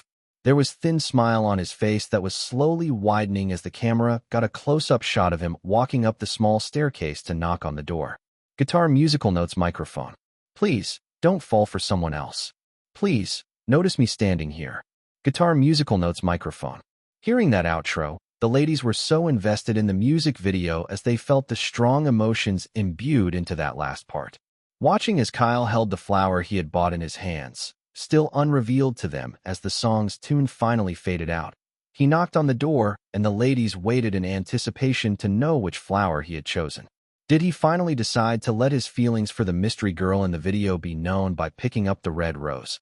Or did he stick to his place as her friend and bury his emotions by picking the yellow one? Wendy and Annie were so eager to find out. And then, finally, as the door opened up to reveal a gorgeous lady with striking evergreen irises, a beautiful face, and straight blonde hair that gently cascaded over her shoulders like flowing water, she beamed at her visitor with a radiant smile and Kyle handed over the yellow rose with a beautiful smile that mirrored hers. That was how the video ended. Staring at the replay icon, having gone through a short roller coaster of emotions just from the music video, Annie was the first to speak out. Wendy, let's watch it again, she said, her voice quiet. Yeah, Wendy, already in a trance of her own, gently nodded in agreement and replayed the music video. That evening, both sisters ended up replaying the video 7 times before they finally snapped out of their enthralled and captivated state. Asterisk, asterisk, asterisk. February 14th, Valentine's Day. Today's the day, guys.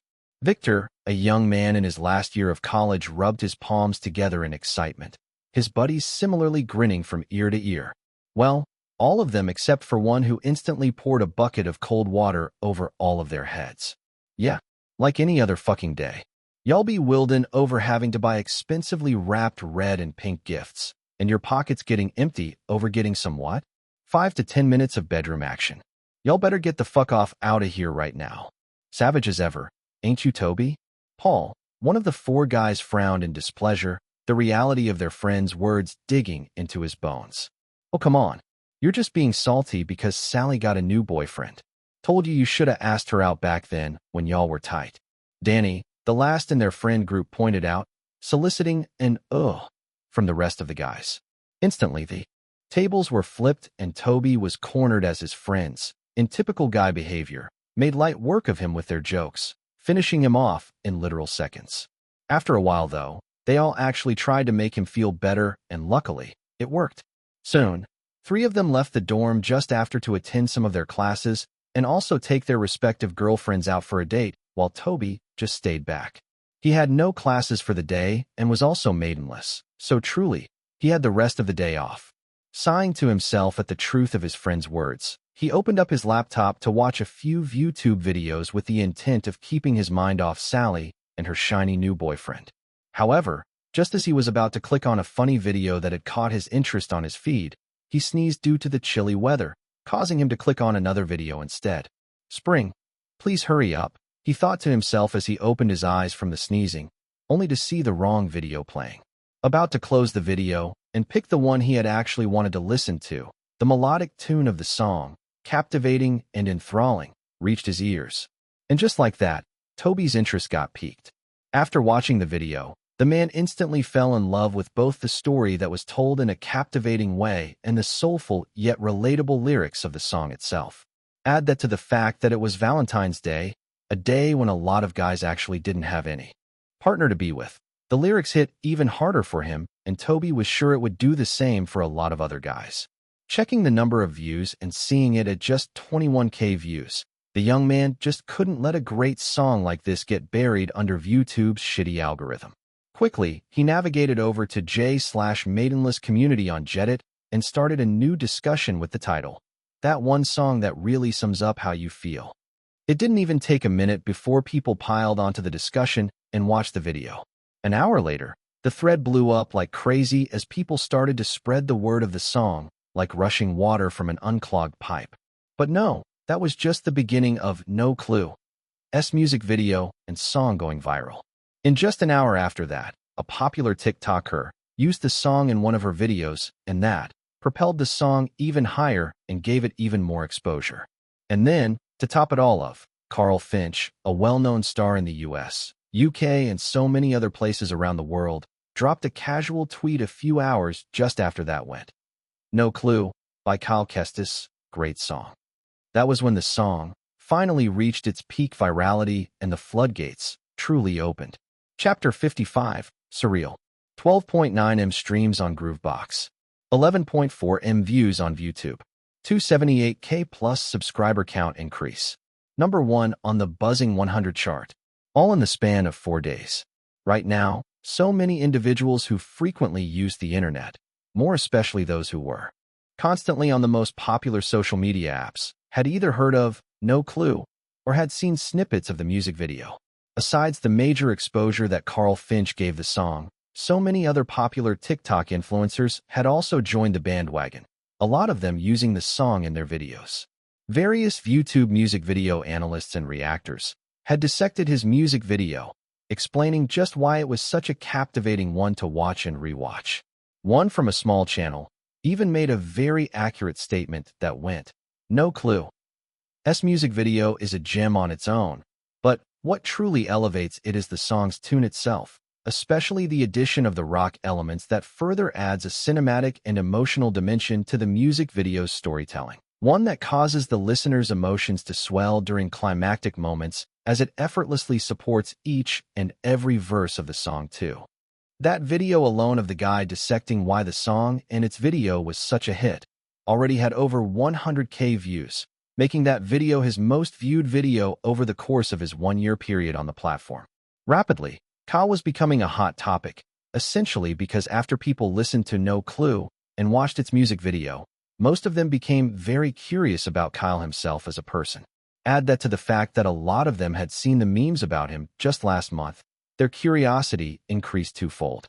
Unfortunately for them, though, there was literally next to no personal information about Kyle on the internet, and most just had to resort to checking out Rising Voices' last season just to glean anything they could.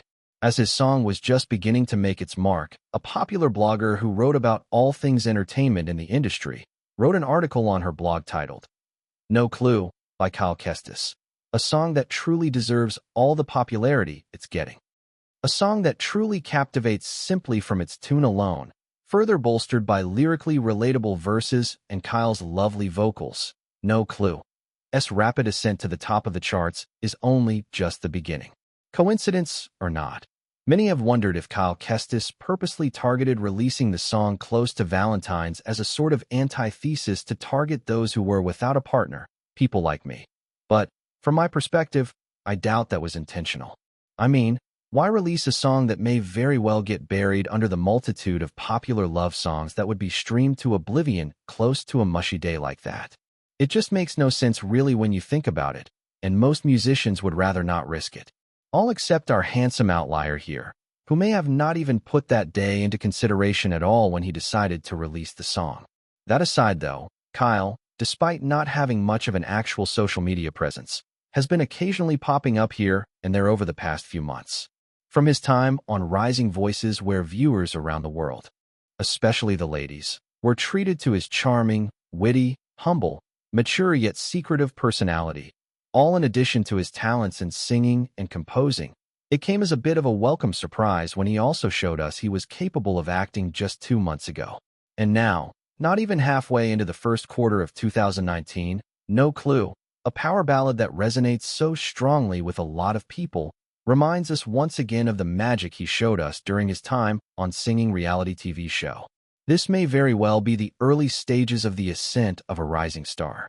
Indie musicians usually struggle to keep their fame, but for Kyle, it's almost as if he just wants to maintain his freedom as an aspiring musician, evidenced by the fact that he's staying as an independent artist despite the many lucrative record label offers he's gotten since he stepped into the world of showbiz. That's the mark of someone who seems to be really passionate about his craft, and in my opinion, people like that tend to garner a lot of admiration from the public, a key ingredient that's essential to any artist's success. That said, apparently, there's been rumors that the popular talk show, Artistry Unleashed, might be having Kyle on their show this week. If that's really true, then it's a chance for everyone to get to know more about the man behind such a beautiful song. Will you be there? I know I will. Until next time then, folks, this is Princess Peach, signing out. Asterisk. Aside from his newest song taking the #1 spot on the buzzing 100 chart, the other 3, which he had previously released, had also taken the first, second, and top spots on the Indie Sensations chart too, all as a result of the publicity No Clue was getting.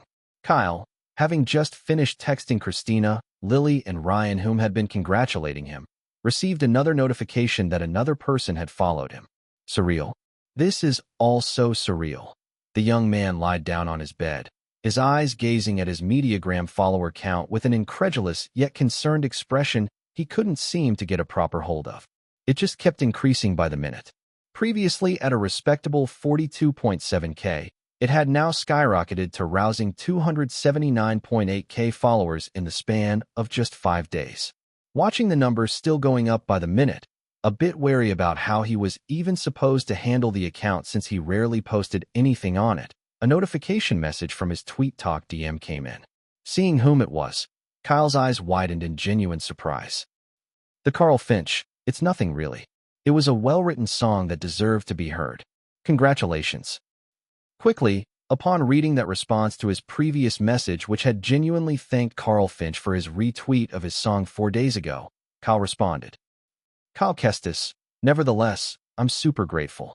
Thank you for your kind gesture. The Carl Finch, thumbs up.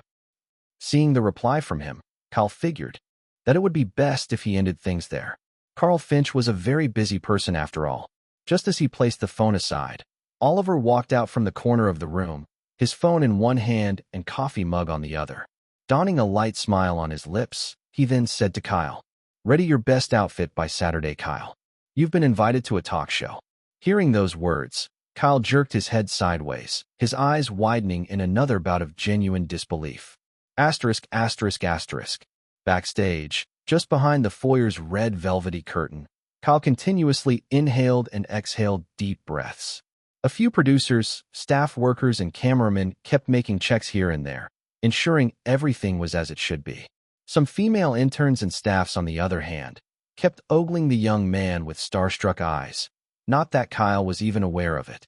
Saturday had come so fast, and even now, he was still finding it unbelievable that he was actually here. Even if he didn't frequently keep up with all the trends in Hollywood, this particular talk show was one he had watched a few times here and there. Not for once in his life did he ever think he'd be privileged to be here, though. Having already been introduced to the owner and host of the talk show a few minutes ago, along with a few small talks here and there, Kyle was simply waiting for the show to actually start. He had also been given guidelines on the things he could and couldn't say, much like most talk shows would, but he wasn't given a script to follow. This was a very rare oddity in the space of showbiz where most things were usually planned and scripted to a T. That, too, was one of the major appeals of this particular talk show, and it was also one of the major reasons why it was such a big hit among the public. The ability of the charismatic host was all it really took for most actors to feel very welcome on the platform, and judging by how the show hadn't been embroiled in any controversies for over the past 6 years of its runtime, it served as a testament to the integrity the show worked hard to maintain. Of course, sections of the show may be edited in case the guests on the show didn't follow the due protocols or said something untoward or wrong. But for the most part, the show tried its best to stay as transparent as possible. Hearing the sounds of the audience from the other end of the curtain cascading over to his ears, Kyle let out another deep breath of air and donned a light smile while telling himself, "Come on, Kyle. Keep your nerves under control. You got this." Chapter 56, Talk Show. Emma Harper, host and the charismatic force behind her popular talk show, Artistry Unleashed, walked onto the stage as the people in the audience cheered. Providing a vibrant platform, her show was a breath of fresh air because she would frequently alternate between having mainstream artists or having emerging indie artists grace the show. Usually, the conversations between her and the guest could range from very professional to lighthearted, all depending on whom it was she was interviewing, a sort of sixth sense she had developed over the years. It was a contrast that she seamlessly pulled off, and today was no different as the crowd was expecting either a chart-topping musician, a renowned actor or actress, or just a breakthrough indie artist to be on the show. Dressed in a chic yet approachable attire, her dark brown hair tastefully styled in a brunette, Emma reciprocated the audience's gesture with a small wave and a warm smile. Her chestnut brown irises were also expressive and lively, and after the cheers had died down, she finally spoke, her voice magnetic and welcoming. Thank you. What a fantastic crowd we have tonight. Welcome to Artistry Unleashed. I'm your host, Emma Harper, and as usual, I am beyond thrilled to be here with all of you. Can you feel the excitement in the air?" To that, the audience cheered and whistled while Emma simply continued. "Now, we've got another fun show lined up for you tonight. Our guest is someone who's been the talk of the town for the past few days now, and I'm just as curious as you all to know how he pulled it off. So, without further ado, let's give a warm welcome to the breakthrough indie artist, Kyle Kestis." And just like that, Kyle stepped onto the stage in confident strides, a light smile on his lips as the audience gave him a round of applause and cheers. Gently waving over to them, Kyle, dressed in a lightweight, vintage brown corduroy jacket with a simple white shirt underneath, along with slim-fitted dark blue jeans and stylish vintage brown boots, exchanged a friendly handshake with Emma. "Welcome, Kyle. It's a pleasure to have you here." Emma grinned and said, "I am beyond grateful for the opportunity to be here, Emma." Kyle reciprocated the gesture. After the formalities were done, both moved over to modern and cozy conversation area adorned with plush velvet couches and contemporary art pieces on the wall. Lowering onto the chair, Kyle confidently sat, his legs crossed and his hand, which was adorned with a simple wristwatch, gently rested on his kneecap. Noticing the manner in which he sat, Emma was a bit surprised by how cool and collected he seemed, especially for a young chap like him. Most indie singers who came on her show usually tended to have a nervous feel to them, but Kyle seemed to be different. Without reading too much into it, though, she then asked, her expression friendly, "So what's it like being on your very first talk show?" "Nervous," Kyle replied with a thin smile. "You don't look all that nervous, though?" Emma tilted her head in curiosity. "Oh, I'm just trying my best to keep it all under wraps. My brain, however, will not shut up about how excited it is to be here. Same thing goes for my nerves. They're all giddy and tingling." Kyle responded, and that earned a few chuckles, both from the host and the audience. This exchange between them instantly set an even more positive and welcoming vibe to the show, making the audience more engaged. "You certainly seem to have a way with words, Kyle." Emma complimented, and Kyle simply smiled in response. "All right, so tell us, Kyle, how's it feel being the talk of the town?" Emma then questioned, her eyes curious. "Privileged," I feel privileged. Kyle answered honestly. Would you like to talk more on that? Emma prodded, gently nodding his head. The young man gave a few more words. Well, first off, I definitely didn't expect my song to have skyrocketed so high, but when it did, I honestly was unsure of how to react at first. It felt so surreal, he began. But eventually, when I finally got my bearings, I just went on an appreciation spree. Hearing that, some people in the audience chuckled as Kyle continued. Thanked Carl Finch first for tweeting about the song. Thanked Jenny Clemenza for helping extensively with the arrangement of the song's tune. Thanked Christina Aubert for writing such a lovely script for the music video. Thanked Maria Dominique and her crew for such a fantastically well-shot video. And finally, gave my greatest appreciation to my agent, Oliver, for just being the absolute best and making it all come together effortlessly. But if there was anyone I would really love to thank over and over with all of my heart, it'd be every single soul who took a few minutes of their time to listen to my music. Absolute sweethearts, every single one of them. He had a genuine smile grace his lips as he said that. So yeah, I will say I'm more privileged than anything else because it just wasn't something I could have achieved on my own. Kyle concluded and the audience showered him with claps. Emma also looked impressed, her eyes seeing the young man in a new light. That's very thoughtful of you, she said, and Kyle replied gratefully. It was the least I could do. Now, there's been speculations that you might have purposely released your song close to Valentine's with the intent of garnering this kind of traction. A sort of antithesis to the Red Day's usual mushy love songs. What are your thoughts on that? Emma effortlessly changed the topic of discussion. Oh no, that was a total coincidence. Had nothing to do with Valentine's at all. Kyle gently laughed as he truthfully said. Interestingly, the song was supposed to come out earlier this month, but then, after deciding to shoot a music video, Oliver and I just decided it'd be best if we released both at the same time. That's all it was really, he added. Well, there you have it, folks. Kyle Kestis is no orchestrator, and the speculations can now be put to rest. Bury them and bury the hatchet. Hearing Emma say that while facing straight and pointing at the cameras, a deadpan expression on her features, the audience burst into a small wave of laughter. A few seconds later, after the laughter had died down, Emma tiptoed around the edges of her next question. Now, Kyle, if you don't mind, your actual internet presence seems to be very, what's the word? Scandy. Kyle playfully offered, and the audience laughed. Yes, that. Emma grinned as she propped her chin with a gently curled fist and asked, that's a rare trait for someone your generation, really so? How'd you manage that? Feeling more comfortable, Kyle answered without holding back. Well, truth be told, I literally opened my Mediagram and TweetTalk account just last year, October. Hearing that, Emma's eyes widened in mild surprise as Kyle continued. YouTube and LinkedIn were all I really felt I needed for the longest time, but after rising voices, it was deemed necessary for me to have one. Not that I minded, though, he shrugged, a thin smile on his lips. Ah, I see. But what then do you do when you're bored? Are you the outgoing type? An extrovert? Sports and bars, maybe? Emma's inquisitive eyes questioned. Hardly. Kyle chuckled and then added, uncrossing his legs and leaning forward a bit towards her.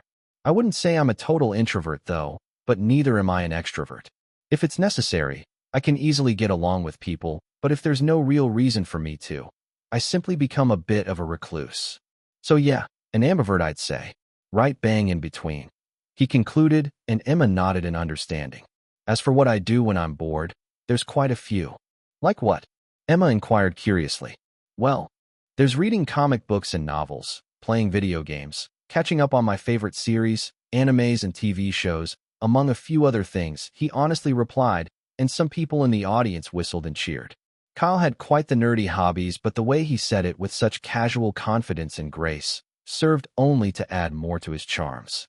Emma also liked how Kyle seemed to be very upfront about it, and she also enjoyed how he didn't seem to shy away from talking about the things he liked. Even some mainstream artists were very reserved when it came down to talking about their hobbies, a very understandable decision, really. It was their privacy, after all. Which favorite TV show or series are you currently catching up on, then? Emma asked after the cheers receded. The curator, he casually replied. Oh, I heard the last few seasons have been disappointing, she suddenly whispered to Kyle with a concerned expression, her voice audible enough to be heard by everyone in the room. I know. I've been trudging through each episode, Kyle whispered back, playing along with her. This once again caused a hearty wave of laughter to cascade through the room, and the audience seemed to be loving the playful exchanges between the two. Laughing a bit, Emma then shook her head as she watched Kyle recline back into his seat with a playful glint in his eyes, completely comfortable now. He's a good egg, this one. She couldn't help but think to herself as she then sparked another discussion between them. Speaking of TV shows and series, we saw you in one just last month. So, aside from being a talented singer, you seem to also have good acting chops. I dabble. Kyle simply replied, his words witty.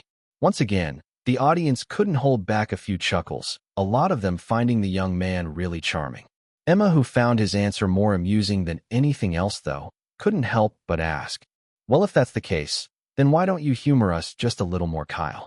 Which do you like more, singing or acting? I can't say really, Kyle truthfully answered, the smile never leaving his face. His tone, however, became a bit less playful and a bit more passionate as he continued.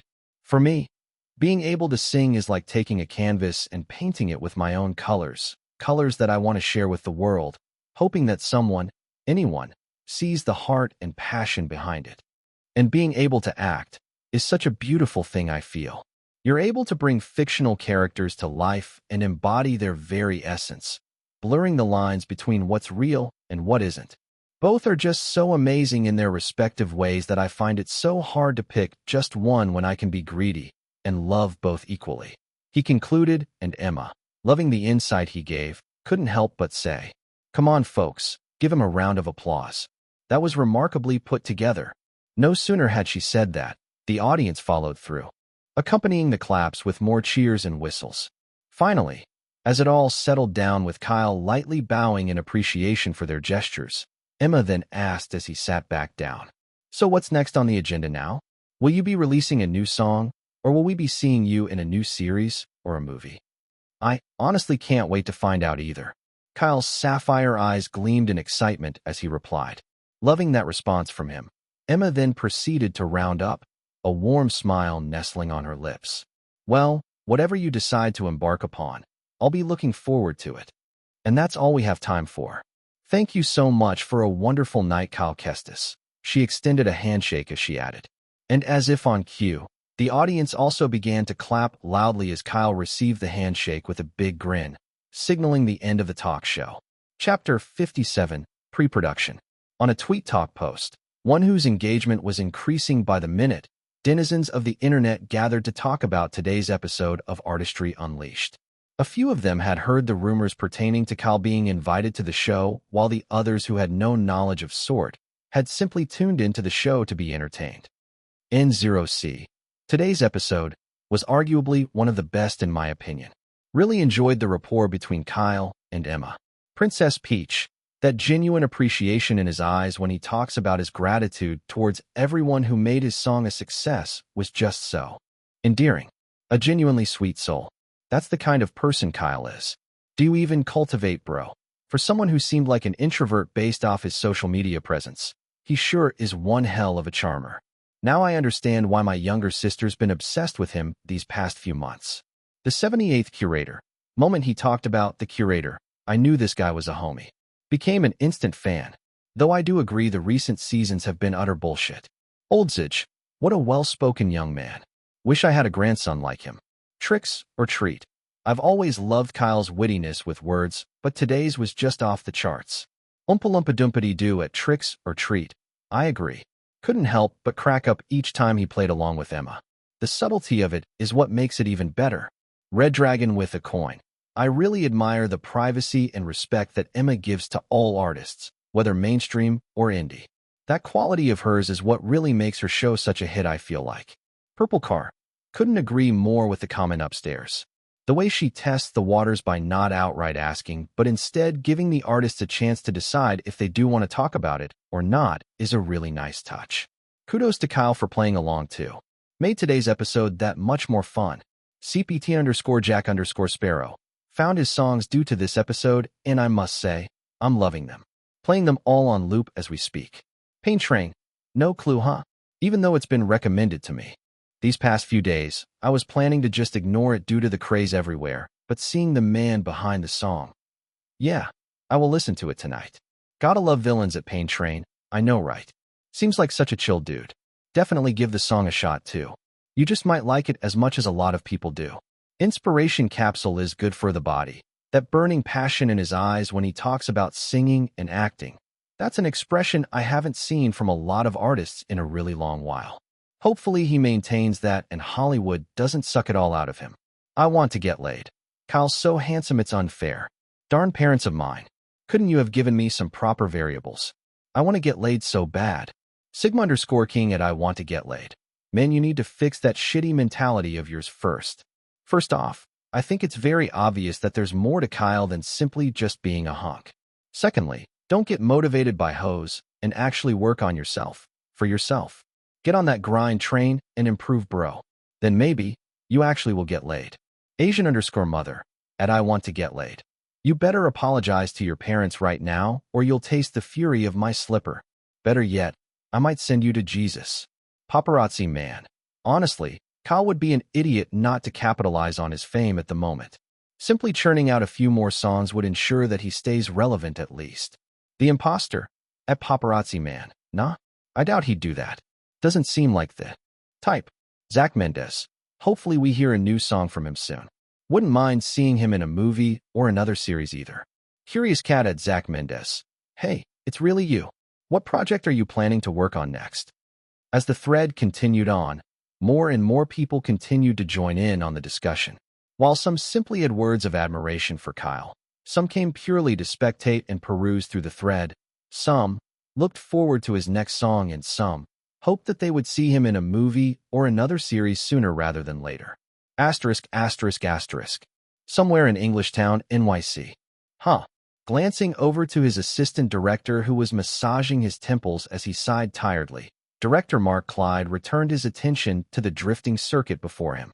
A few stunt drivers were speeding through the circuit, burning rubber as they executed some really skillful drifts that edged dangerously close to the metallic railings of the enclosed space. Just beside the director was Bruce Gunn, an upcoming action star in the late 90s and early 2000s who was set to become an A-lister. Being quite the daredevil, Bruce had always loved doing his own stunts in all his movies, a trait every director he had ever worked with had loved and feared at the same time. However, in the year 2005, he had decided to take a long break from his acting career for personal reasons. Apparently, he had wanted to watch his daughters grow up and be a proper family man, a decision the general public had been in immense support of. But with that long hiatus from him, came a scenario where he slowly started to fade away into obscurity, making him a forgotten actor in the minds of the general public. Most of today's teens and young adults probably wouldn't even have heard of him, not that Bruce ever minded though. To him, having the best relationship with his family was something he would have never traded his career for.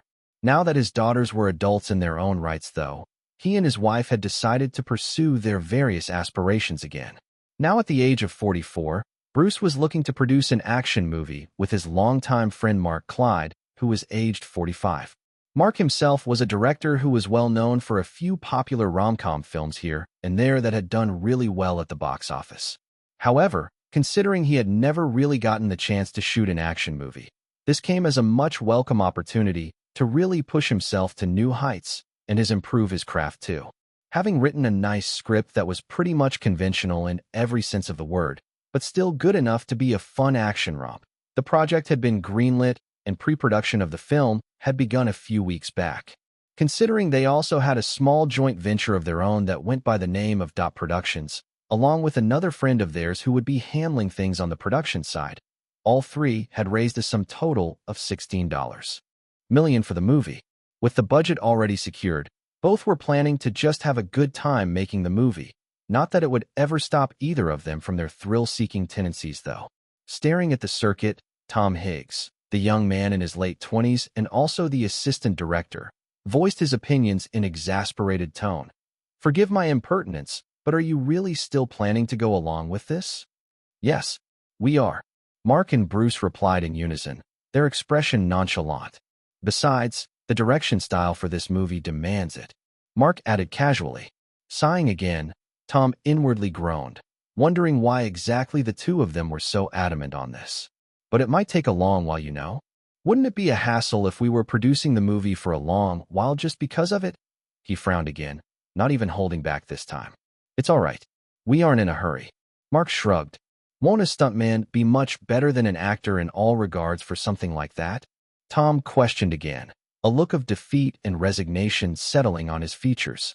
Well, of course we'll employ stuntmen when necessary, but for the most part, we need the actor to be capable of doing most of his own stunts. We won't compromise on that. Mark replied, his tone still casual. Besides, wouldn't the audience be excited when they watched the movie and realized that most of the stunts were done by the actors themselves? Adds a much-needed touch of realism. Most action movies don't have these days. Bruce also added, his eyes glancing over to Tom's for a split moment.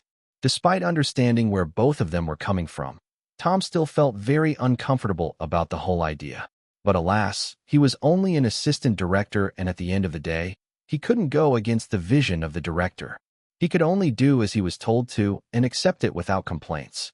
Tom's only hope, though, was that they would find the actor they needed as soon as possible, unless they'd be stuck with auditions and pre-production for the next 1 or 2 months, and possibly even 3, if things didn't gel properly. So, did Jeffrey agree to star in the movie? Bruce asked Mark, his expression curious. Yeah. He was practically over the moon to be working with us again, even at his age. I also sent the script to him, and he liked it. Mark replied, that's great. So all that's left now is finding the actor that'll be tasked with playing Alex Hunt and the rest of the cast. Bruce stroked his chin as he said that, a thin smile still present on his lips. Yeah, auditions start in a week and a few days. Hopefully we find good eggs among them. Director Mark nodded, having discussed extensively about it, all while also considering other ways to effectively minimize budget costs. Mark, Bruce, and Hank Boone, their producer, had decided to go for aspiring actors who wouldn't mind the small pay they could manage, since most of the funds would go into polishing the movie to its absolute best. It was a safe option for them, as even the starring actors in the film itself weren't being paid huge sums of money. Asterisk, asterisk, asterisk. A few days later, placing a thin stack of scripts on his office table, Kyle gazed at Oliver with glimmer of excitement, the question in his eyes evident. Yes, that's the short script you'll be auditioning with, the agent answered while loosening his tie. Sitting on the other end of his desk, Oliver watched as Kyle quickly retrieved said script with childlike excitement, his eyes already devouring through all of the content. Staring amusedly at him for a few more minutes, Oliver then broke the silence. A condition was attached to the role you'll be tasked with playing, Kyle. That is, if you actually do end up getting the role. And what's that? Kyle tore his gaze away from the script, his expression curious. You'll be required to do most of your stunts. And apparently, some might be a bit dangerous. In addition to that, the pay might not be all that enticing, though I seriously doubt that you'd give a rat's ass about that, Oliver continued, soliciting a slight grin from Kyle. The agent had noticed quite a while back that Kyle was more about the art than the money side of the business itself. But still, pulling off all of your own stunts feels a bit too risky in my opinion. I personally would reject the offer despite having been keeping tabs on the project for a while. Oliver leaned forward on the desk as he gave his own opinion, a hint of worry on his features. But your input is necessary. He gestured to Kyle with his hands. So, you're absolutely free to reject it if you want, and we can just go search for another project. I won't mind. The agent concluded, gauging Kyle's reaction. Is that all? Kyle tilted his head in mild amusement. Yes. Oliver nodded in response. Then it's fine. I'm okay with having to do all of my own stunts, the young man replied with a thin smile, causing Oliver to sigh in slight resignation. He already had a feeling his ward would follow through with the condition regardless. All right then. We leave for New York in a week, he said shortly after, and Kyle nodded as he replied. No problem. I'll do my best to thoroughly prepare for the auditions. Most newbie actors were usually quite scared to follow through with any sort of dangerous stunts at the inception of their career, lest it might physically injure and prevent them from getting future roles.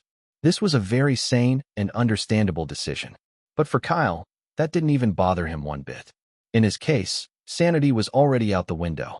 He was blessed with quite the powerful system, one in which he could employ its usage to make things far easier and smoother for him than the average person. And so, although Kyle himself understood why Oliver was understandably worried, he was extremely confident about pulling off all of his own stunts. Regardless. Chapter 58. Gigs, gigs, gigs. Click. Yes. Like that. Click. No. Not like that. Raise your arm up a bit higher. Feet evenly spaced, 1 foot forward. Click. Now move to the couch and sit on it. Click. Claire. Come on. He has nice, broad shoulders. Lean on it. Click. Good. Yes. Perfection. Blinding Kyle with the flashes of his camera was a French photographer. Resting her head on his shoulders was a beautiful model who was also in her early 20s, just like Kyle. My cheeks hurt. The young man inwardly groaned as he was asked to change poses again.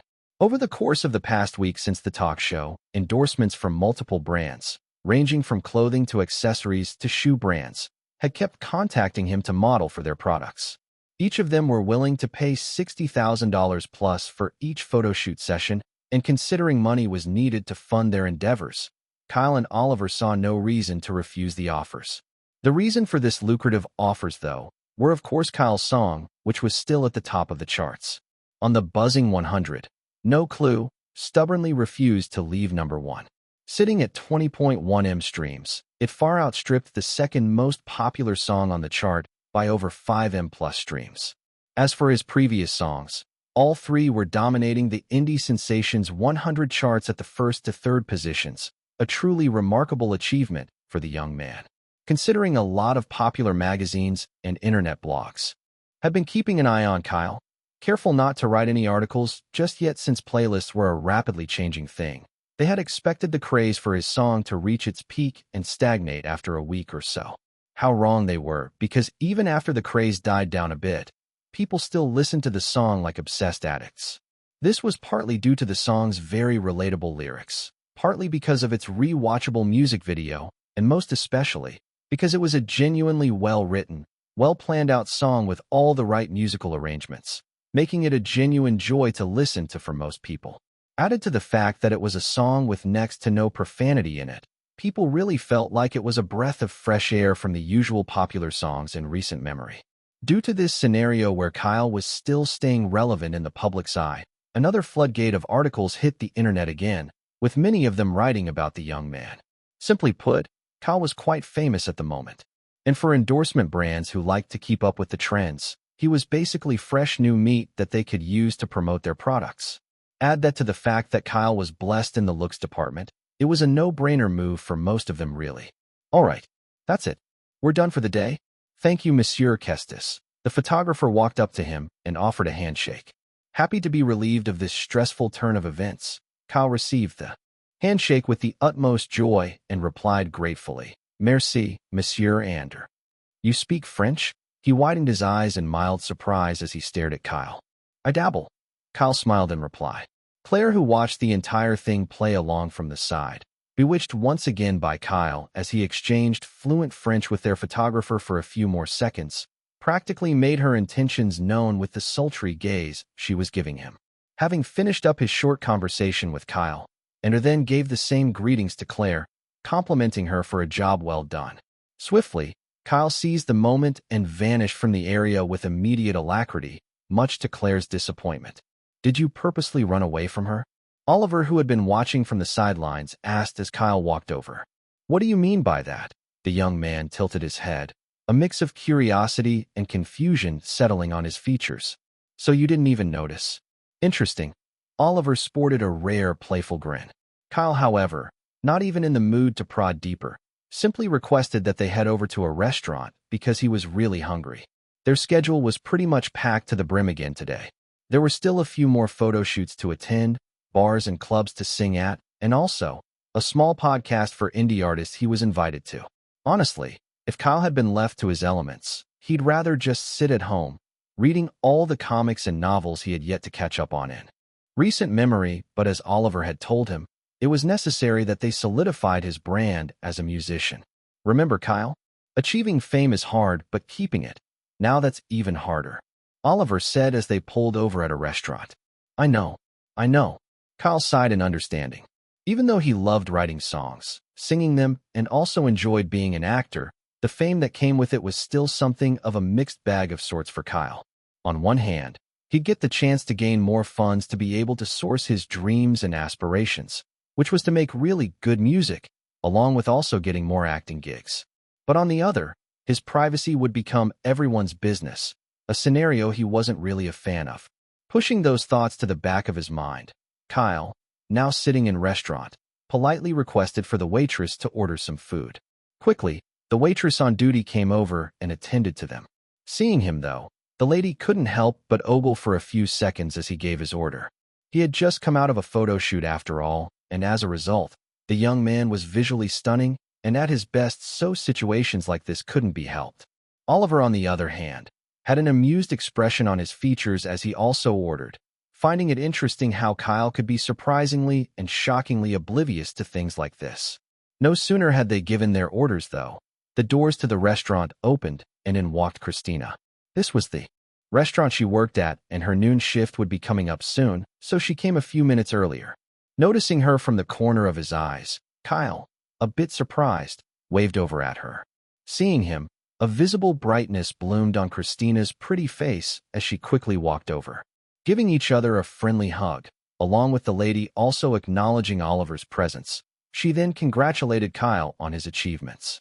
About a few seconds later, she had to get on shift, and Kyle didn't mind. They had already conversed quite a lot ever since the success of No Clue.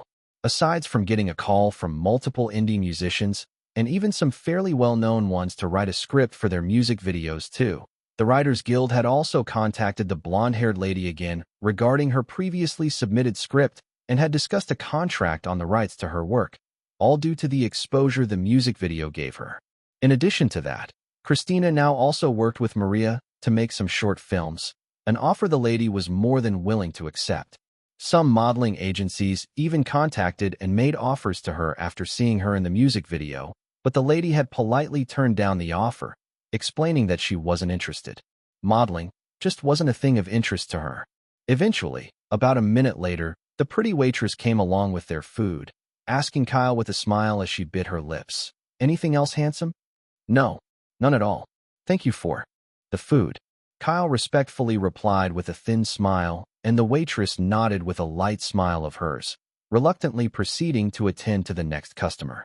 Spotting Christina from the corner of his eye giving him a smug smirk, Kyle tilted his head in slight confusion, but the lady simply giggled and attended to another customer. Oliver, too, gave Kyle the exact same look, and at this point, he really had no idea what the two of them were on about. Sighing, not even bothering to question them, the young man ate his food, his hunger satiated and a blissful expression on his features. Finishing up the food a few minutes later, Kyle then noticed a small paper on the tray with a number on it and a text with a heart before it that wrote, "Call me." Finally realizing what the two individuals had been pointing out to previously, the young man shook his head with a genuine sigh of resignation. Glancing over to Christina, his eyes squinted at her. The lady stuck out her tongue playfully and went back into the kitchen. "Took you long enough." Oliver chuckled as he wiped his mouth with a napkin. "You could have just informed me, you know," Kyle mumbled. "And miss out on your obliviousness?" "Not a chance," his agent replied, his tone nonchalant. "Anyway, we need to move on to your next gig for the day," he casually threw in. "The Funky Bar, right?" Kyle asked, whipping out his phone to check the rest of their schedule for the day. "Yes. We also need to cross out as many of the other gigs as possible before this week, and since you won't be chance to attend to any of them next week." Oliver got up and Kyle followed. Texting Christina that he was leaving, the lady swiftly replied, "All right then, handsome. I'll text you later. Take care of yourself." This solicited a light grin from the young man as he exited the restaurant. "I will. You do the same too." Returning the phone into his pocket after sending that text, Kyle's thoughts soon wandered off to the short script that had been sent over just a few days back. Having had a general idea of what he was required to do embody the character that he would be auditioning for, the young man had been jotting notes in between his free time on how to make an impactful act. A vigilante. "I'm really looking forward to the auditions," Kyle mused as he got into the vehicle. Chapter 59, Auditioning for Alex Hunt. Pondering as he read through the script for the umpteenth time, Kyle started to realize that the character of Alex Hunt was going to require more nuance to portray than he had initially thought. Roguish, sly, calm, and yet, beneath all that, a dangerous edge that shouldn't be tested. That's a dichotomy that's going to be quite hard to pull off, the young man mused, stroking his chin. Jotting all those major points down, Kyle circled it with a red marker, his decision made. These were the main points he was going to try his best to focus on during the auditions. Despite the lack of background introspection into Alex's character, Kyle had deduced as much as he possibly could, simply from the subtle mannerisms and dialogue in the short script. I should also dress up in a way that would suit his character. Should switch to contacts too for the meantime, he nodded to himself. Ding. Room service. Your food's here. A male voice rang out from the other end of the door. Coming. Kyle swiftly got off his bed, opened the door, and received his food whilst thanking the hotel attendant.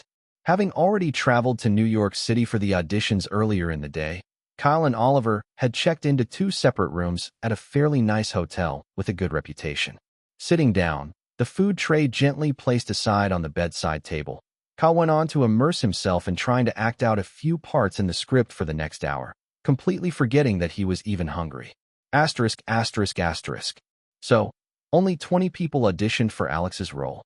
Director Mark had a casual look on his face as he flipped through the pinned stacks of paper containing the details of each auditioning actor. Sadly, yes. Most agents weren't a fan of their young talents having to do most of the stunts on their own.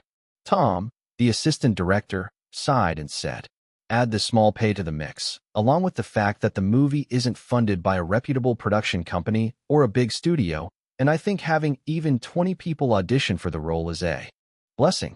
Hank, producer of the movie, gently scratched his beard as he said that.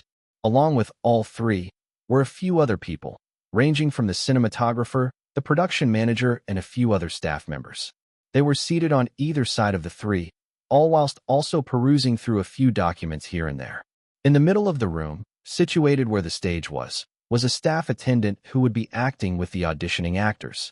The fairly bulky man sat menacingly as he relaxed into the comfort of his chair with his arms crossed, an aura of someone who owned the place seemingly emanating from him. Well, I hope we find a good actor who can play the character well. Director Mark adjusted his glasses as he motioned to the staff attendant to usher the actors in for the auditions. Having rented a large office space, one that was spacious enough to accommodate all 3 and their other staffs, along with also giving the actors enough space to show off their acting chops, the crew watched as the first actor came in and the auditions commenced. Thank you. We'll inform you if you got the part in a few days. Mark maintained his poker gaze as he said to the actor who had just finished his audition. Nodding in appreciation, said actor quickly left the stage. I think his acting was actually quite good, Hank said to Mark, who was already scribbling a few notes down a few seconds after the actor had left. Yeah, it was, the director agreed with the bearded man's words, and even most of the crew nodded, seemingly in agreement to those words. But, Mark uttered, raising a finger up. He didn't get the appeal of the character. The man concluded, and Tom, already anticipating those exact words, nodded in agreement. The actor that had just left did have quite the dangerous feel to him, and if the movie needed a terrifying vigilante, the crew might have just hired him immediately. But looking at it in hindsight now, the rest of the crew quickly came to the realization that said actor completely threw out all the subtle nuances in Alex's character to portray the much more dangerous side of him. Alex might be a vigilante, but he's a bit of a playful yet formidable one. And remember, we can't have 2 main actors being all broody and serious. There has to be an obvious dichotomy between he and Sam. Mark pointed out, and the others agreed. Sighing, Hank, along with all the others, returned their attention back to the stage, awaiting the next actor. They had already gone through 13 actors, and unfortunately, they were yet to find one that truly ticked all the boxes. Requesting for the next actor to come in, they all watched as a young man, dressed in a black top and black leather jacket, along with black gloves, rugged black jeans, and stylish black boots, confidently walk onto the stage. There was a respectful smile on his lips as he stared at the crew before him, and just like any other previous actor, Mark asked a question to gauge the actor's understanding of the character. What do you think of Alex Hunt? I think he's a bit of a menace, Kyle instantly responded, catching a few staffs off guard at how quickly he responded. However, that trait of his might border on either simply pissing someone off or straight up inflicting severe harm on them if it's necessary. Depends on who he's dealing with or what his goals are, though. Kyle kept speaking in a composed manner, his thoughts honest. Interesting take. Haven't heard that one today. Mark mused to himself, slightly intrigued by the young chap's words. Oh, that's a pretty nice take, Hank whispered to the director, who maintained his poker face as he responded silently. Yeah, probably the first actor today who has a pretty solid grasp on Alex's character. It'll be all for naught, though, if he can't portray those characteristics well, though, Hank replied.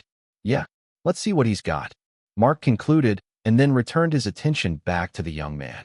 I see. Well then, have at it. Show us what you've got. He gestured to Kyle, and the rest of the crew also looked forward to his acting in mild anticipation. He was the first actor to have pointed out that Alex wasn't just some self-driven justice enforcer after all. All right, sir. The young man nodded in response, only to make a polite request immediately after. Sir, I do have a request, though, if you don't mind. Tilting their heads in mild curiosity, Mark spoke for everyone as he asked. And what is that? I would like to come in through the door again and start acting from there, he said, his eyes a bit hopeful that they wouldn't turn him down. Sure, I guess. Mark responded as Kyle slightly bowed in appreciation and went out of the room. Glancing over at the rest of the crew, curious and confused expressions etched on their faces, Kyle walked back into the room with a different vibe to him. Casually walking into the office of the mafia boss whose goons he had silently put down in the corridor, Alex had a roguish grin present on his lips.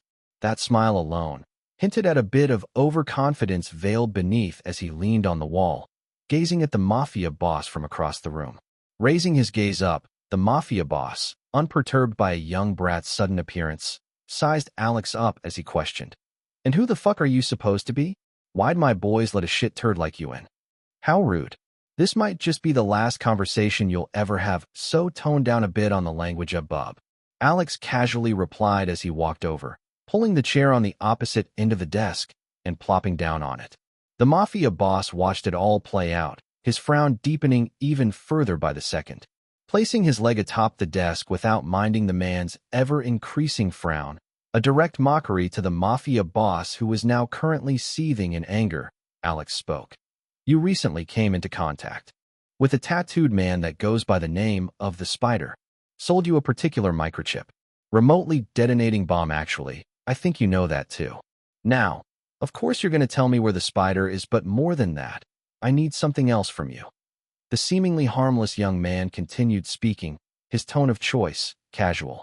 The schematics of how the chip works. I know he gave it to you. Can't operate it without it, I'm sure. Care to be a darling and hand it over to me? Alex requested, flexing his eyebrows upwards. You must be truly fucked in the head to come in here and behave like you own the place. The mafia boss laughed as he said that. John, come get this fucker out of here. Put a bullet through his skull too and chop off his body parts.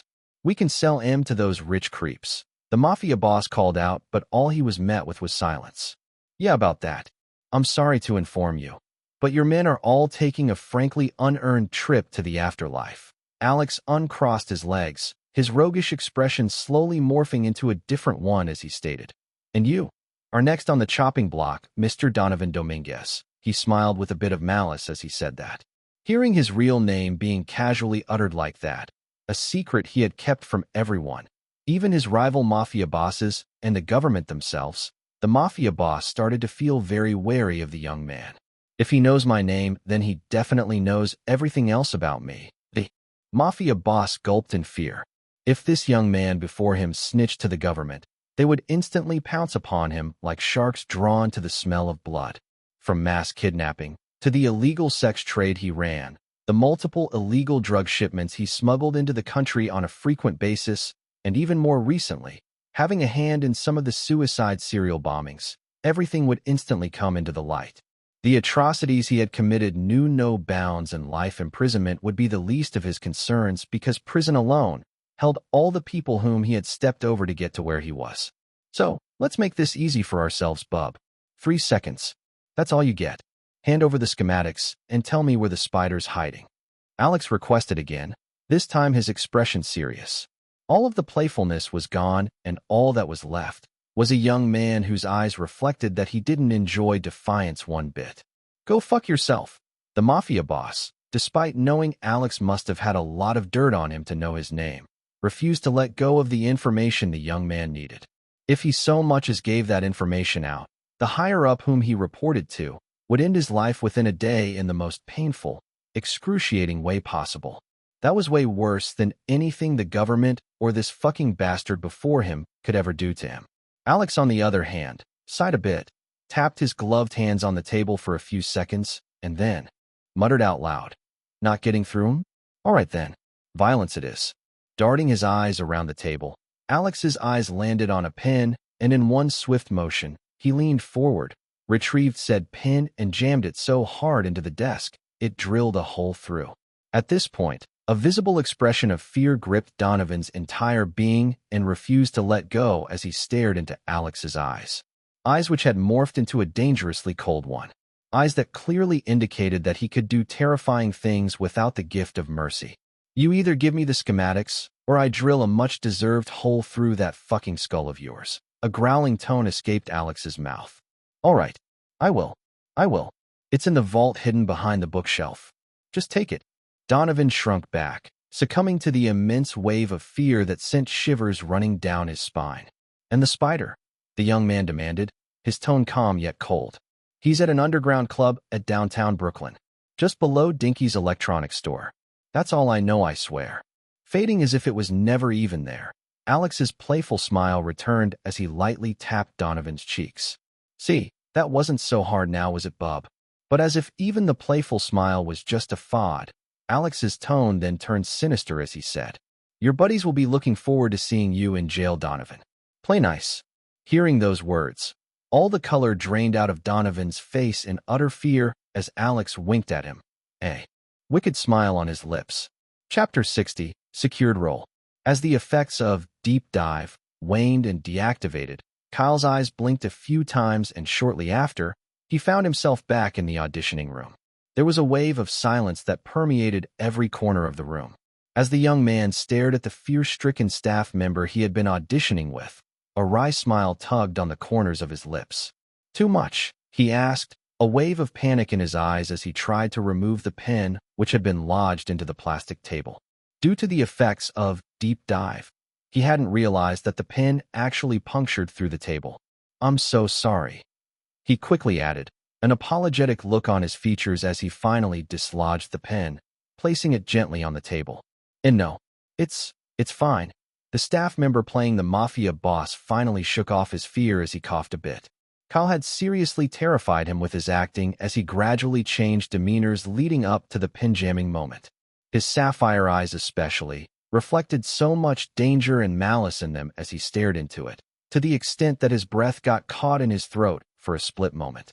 The young man, on the other hand, glad that he didn't overdo it as he had initially thought, turned to face the panel of judges.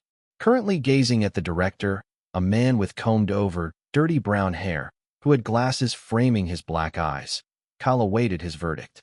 Glancing over to the other man, one with a fairly bulky build, permed blonde hair, a mature gaze, along with a well-trimmed beard and a mustache, Kyle figured that he was probably the producer. "Well, Mr. Kestis, we'll contact you in a few days if you got the role." Mark finally broke the silence, a subtle, barely noticeable thin smile adorning his lips. "You may take your leave now." He calmly gestured towards the door. "Thank you, sir."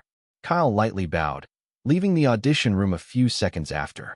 He really hoped he had gotten the role because, frankly, he wasn't able to gauge everyone's initial reaction after his audition due to trying to dislodge the pen from the table. No sooner had he left, though, Tom, with his classic scissor haircut and similarly dark brown eyes, glanced over to their director with a knowing gaze, sharing the exact same sentiment as every other person in the room. "You're going to cast him, aren't you?" Hank then said what was on everyone's mind. "Of course I will," Mark replied as a matter of fact, pinning Kyle's name down for the role. Hearing him being so sure of it, Hank and the rest of the crew agreed too. Considering how many times Mark had talked about all the qualities of Alex's multifaceted character, they all knew for sure that the young man who had just left clearly embodied every single aspect the best he could. From the way he dressed in a stylish all-black, had a good grasp on Alex's character, down to the way his roguish and playful demeanor could switch to a dangerous one at a moment's notice. All of it was near perfect. Even the bit where he had asked to come back in again, his vibe changing, along with the way he suddenly stabbed the desk with a pen, a particular gesture that wasn't even in the script as he was required to slam his hands down instead. Cal had truly embodied the vision of Alex Hunt in Mark's mind. In addition to all that, was the fact that the young man was very handsome and he also had a very nice build, hinting at the fact that he had been staying in shape way before the auditions. This, really, was just an added cherry on top because, first off, it would significantly shorten the number of months required to get him in shape for the role, and secondly, Hollywood clearly liked their handsome actors and actresses, especially if it was a talented one. That alone could pull some people to the movie theaters. Due to all these, director Mark and the rest crew genuinely looked forward to seeing him on set very soon. Kyle Kestis, huh? The producer, on the other hand, mused to himself as the next auditioning actor was called in. Gotta hand it to Oliver.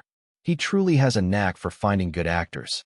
Hank stroked his small beard, remembering that his one-time business partner had mentioned the name to him just last year October, requesting if there were still any available roles in the movie. Asterisk, asterisk, asterisk. 3 days later, sitting at a small CAF in Soho, Manhattan, Kyle propped his chin as he stared at the busy street through the windows. The last few days had been a much-needed breather for him, one he had used to the fullest to binge-watch a lot of shows, binge-read a bunch of novels Christina had recommended, along with also binge-reading a bunch of newer issues of some comic books he had been missing out on. Waiting for Oliver to be done with his phone call, one that would decide whether he got the part in the audition or not, Kyle opened up his system.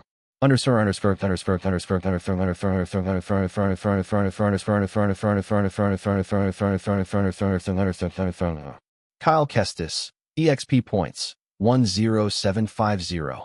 Skills: soulful vocals, P. Growth spurt, P. Appraisal, A. Resonance, P. C. Charisma, P. Polyglot, P. Deep dive, A. C. Recollection, P. Scene stealer.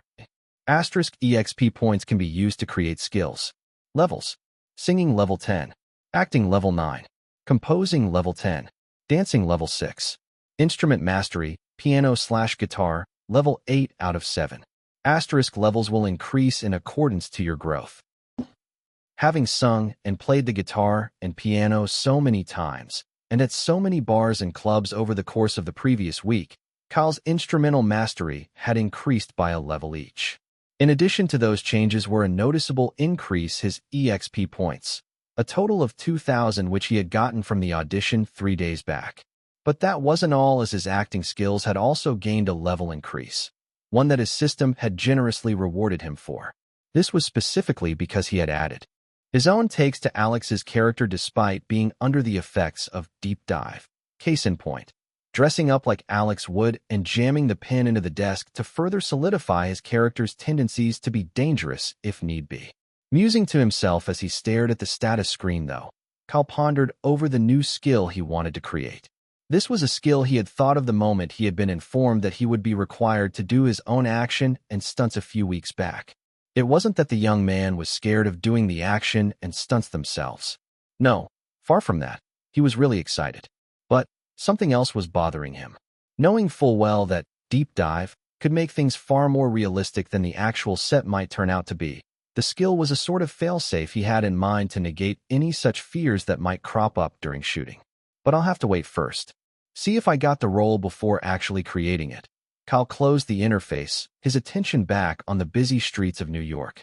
It was still a bit early, 7:12 a.m. to be precise, and the morning sun gently kissed the skins of the busy NYC residents as they went about their day. Remnants of the winter season could still be spotted here and there, but for the most part, it was obvious that spring was slowly beginning to set in. Taking a sip out of his coffee, Kyle soon watched as Oliver walked into the CAF, his expression casual. Taking a seat from just across him, he awaited the news with a slight wave of nervousness. "I really hope I got the role." "You got the role," Oliver declared instantly.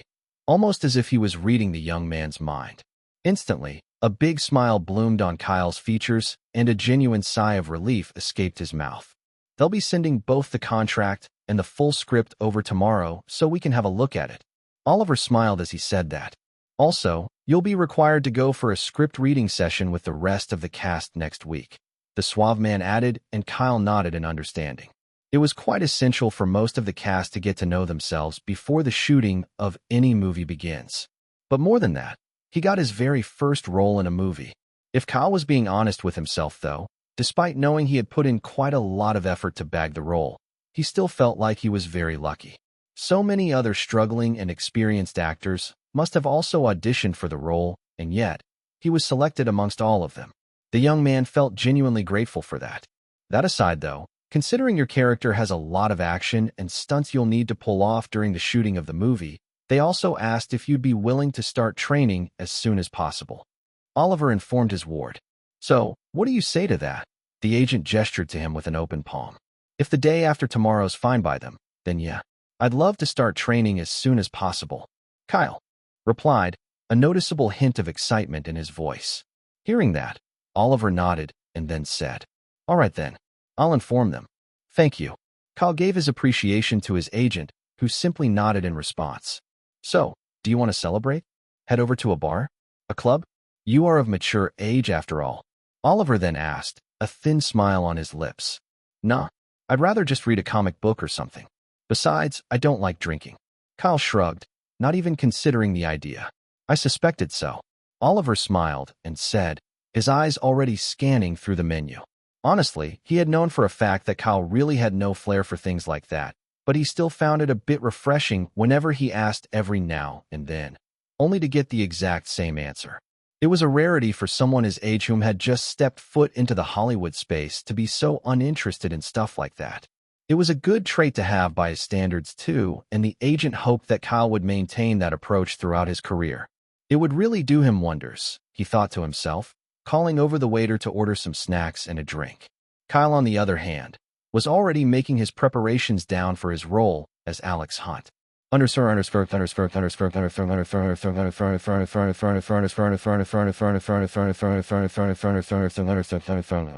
Passive skill, action, and stunt mastery.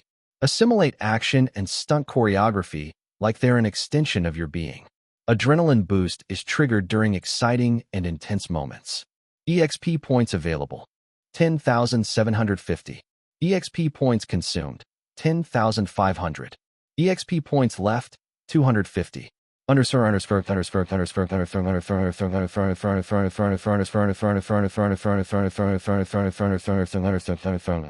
Ding. High-end passive skill, action, and stunt mastery has been created. I'm not even surprised, Kyle inwardly commented as he watched most of his EXP points go into the creation of said skill. Slightly nodding to himself, though, satisfied by the supposed effects of the skill he had yet to try out, the young man once again looked forward to playing the role of Alex Hunt in the movie. Chapter 61, Monster Rookie. Ding.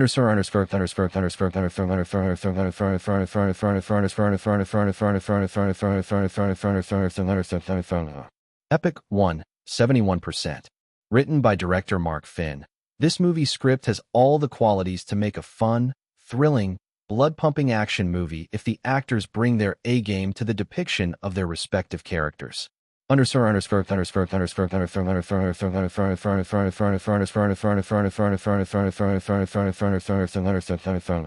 Finally receiving the contract about an hour ago, along with the full script, Kyle focused his undivided attention on the script after ensuring all was right with the contract. Oliver had also just left his room a few minutes ago, giving him space to read through the entire script. The first thing Kyle did upon getting the script, though, was to appraise it. Seeing the short description that was given by the system after using the skill, the young man's eyes lingered on the name of the movie and its proficiency rate. Epic 1. 71%, he muttered out loud. Knowing fully well that a lowered proficiency rate didn't necessitate if a movie would be good or bad, he soon dismissed those thoughts and moved his attention over to the contents of the script itself. Taking his sweet time to read through each line, Kyle dived into another world for the next few hours. As the clock ticked by, the young man oblivious to it all, he slowly started to get the general idea behind the script. It's not just an action movie.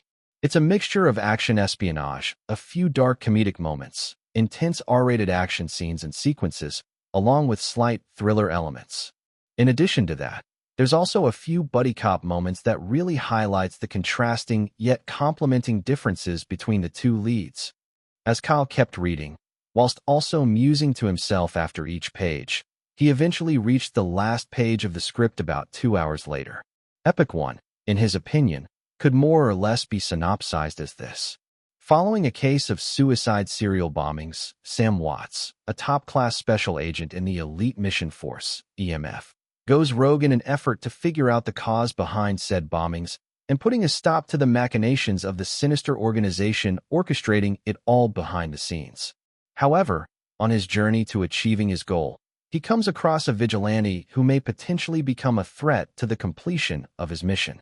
Alex Hunt is that vigilante, huh? He set aside his glasses as a light smile bloomed on his features. He was really glad that his character wasn't just some small role in the movie.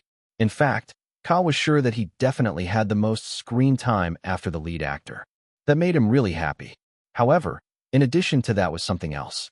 Having gone through the entire script, Kyle loved that despite the seemingly simplistic nature of the screenplay, every character in it had believable reasons for their motives in the story.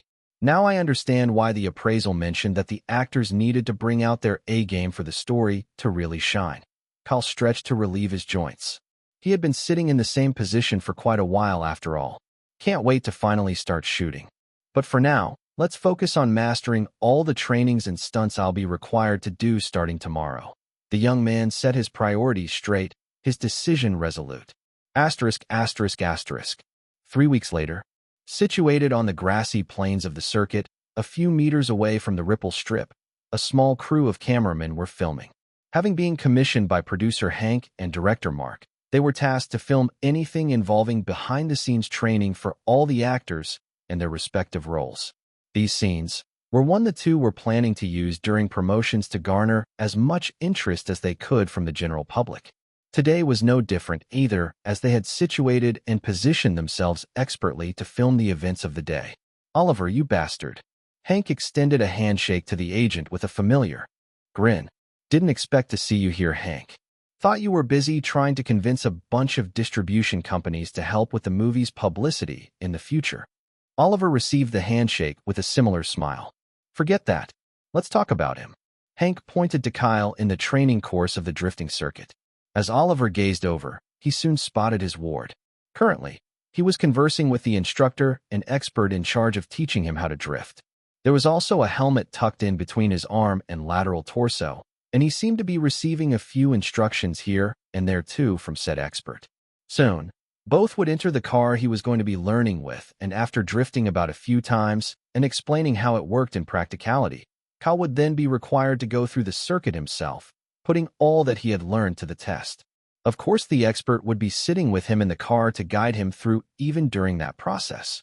You seriously have a knack for finding fresh new talent.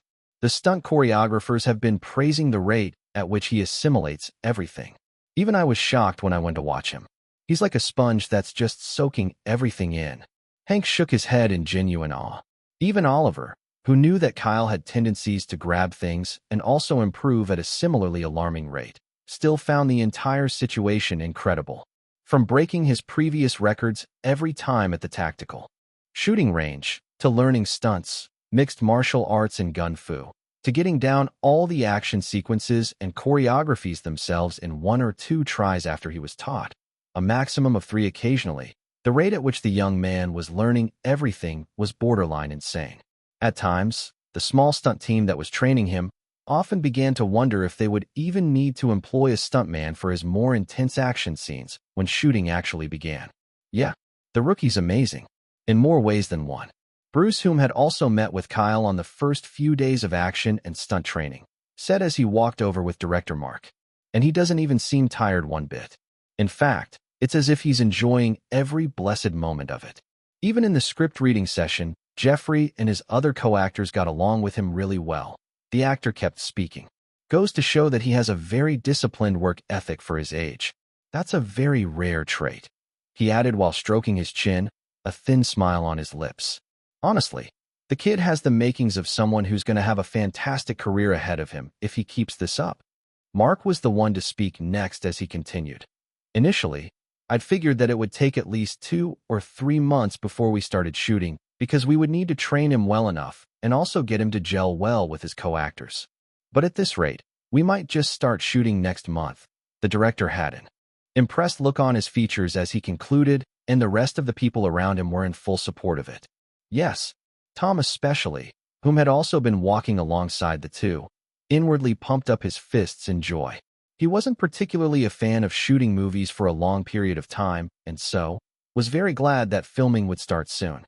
Besides, having mostly helped director Mark with shooting romantic comedies and a few dramas here and there in the past, he was actually looking forward to learning more about his craft with this action movie.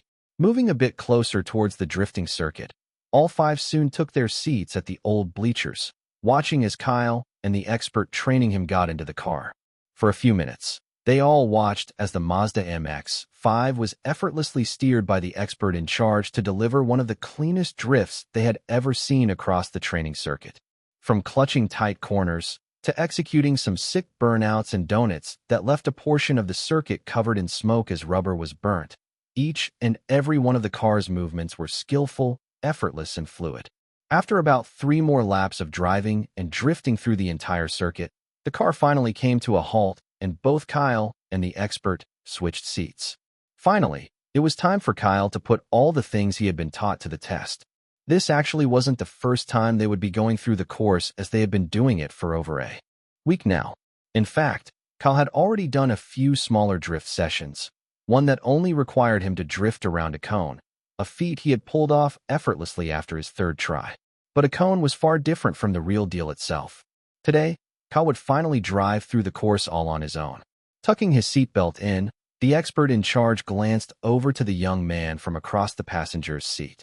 Honestly, he whom had been teaching Kyle and showing him the ropes the entire week had felt like the young man had been way too calm throughout the process.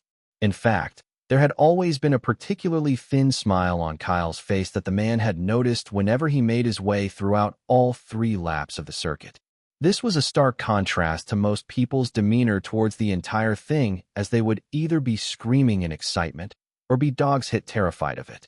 Usually, it was that and nothing in between a lot of the time. That was why, to him, Kyle's demeanor came off as very odd. Was he just pretending to be confident? The man couldn't tell. But soon enough, he would know what the actual deal with him was. Staring in anticipation, the men on the bleachers all had mixed thoughts about how Kyle would perform. Oliver mostly believed his ward could ace the track in about a few tries, maybe 3 or 4. Considering he was the only one who knew Kyle had learnt how to drive in less than a week, he was quite certain about his prediction. As for the others, despite having realized that Kyle had an abnormally high assimilation rate, they still had doubts over whether he could pull it off in less than a day. At most, they believed it would take him a few days to fully get the hang of it. And how wrong they were, because the moment Kyle ignited the car's engine and made his way through the circuit, he pulled off the exact same skillful and fluid movements that the expert had employed. At some point, even the expert in the car felt as if the young man was doing it far better than even he, a professional that had been at it for years on end. It was such a surreal experience for him, and now he understood why Kyle had been so relaxed through every session they had. The young man was a genius. That was simply just it, at least to him. But for Kyle, who had drove as a cabbie for most of his life in his past life, regaining those skills he used when he was trying to get a passenger who was on a crunch in time to their destinations was a cinch, especially with action and stunt mastery being in effect. As for the men on the bleachers and the cameraman, they were too stunned to speak, widening their eyes in subtle disbelief at first. Genuine astonishment painted their faces the next few seconds after. Kyle, on the other hand, finished up the final lap and, as if to make a statement, did an extra burnout at the end before bringing the car to a halt, getting out of the car a few seconds later and shaking his already messed up hair, the helmet being the culprit. Kyle's eyes soon met with Oliver's from afar. And then, like a son boasting to his father, his lips curved into a Cheshire grin followed by a small, playful salute. Oliver simply sighed in resignation at this, unable to even find the words to say. As for the others, they just stared on silence, their minds still processing what they had just witnessed. Where the hell did this monster come from? A question finally escaped Hank's mouth in an amazed mutter, his words speaking for the rest of them.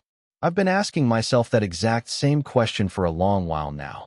Oliver responded inwardly, a proud expression settling on his features. Chapter 62, Shooting Begins.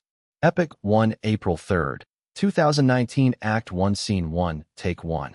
Bringing the black sedan to a halt in the parking lot of a popular 5-story apartment building, two individuals got out of the vehicle. Both were dressed in pristinely tailored black suits. Well, this is it, Sam. This is goodbye.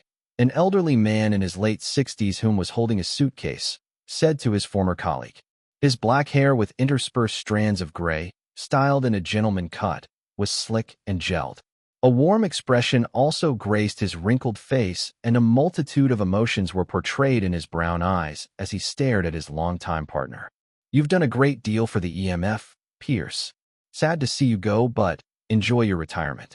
At least until they make you the next head. Sam, a man in his late 30s with slicked-back jet black hair and obsidian-black irises, extended a handshake with a thin smile, a rarity only a few ever got to see. You could have put more effort into your farewells, Sam. Pierce received the handshake as he said, his eyebrow arched up at his last few words. Be lucky you're even getting this much. Sam retorted, and Pierce let out a hearty chuckle. Truly, his longtime partner wasn't the sentimental kind, so he'd just have to make do with this. All right then, run along. Can't afford to waste any more time here with my old bones. Pierce gestured with a knowing smile, and Sam nodded in response, quickly getting back into the car. Watching as the car left, Pierce slightly waved, a peculiar silver ring on his finger noticeable as he made his way into his apartment a few seconds after. Cut. Checking the cameras to see if the take was good, Mark nodded as he declared, All right, everyone. Take 5. We'll be filming the next scene after. Epic 1 April 3rd, 2019 Act 1 Scene 2 Take 1. Sam tracked the route to the nearest safe house with the car's inbuilt GPS system and drove towards his destination with purpose. He needed to get all of his gadget in preparation for his recently assigned mission, one that could take him months to complete. In addition to that, he was also required to meet up with his newly assigned partner at that same safe house. As he kept driving, zooming past a few cars, here and there, a phone call came in. Noticing the encrypted call from the Android interface of the car's deck, Sam expected a call from HQ as he picked it up. However, what he was met with was a cold voice with a thick Russian that he couldn't recognize. Agent Sam Watts. Buy a bouquet of flowers for your friend. Who is this? Sam's casual expression turned cold as he asked, the cryptic message making him feel uneasy, another rarity he hardly ever experienced.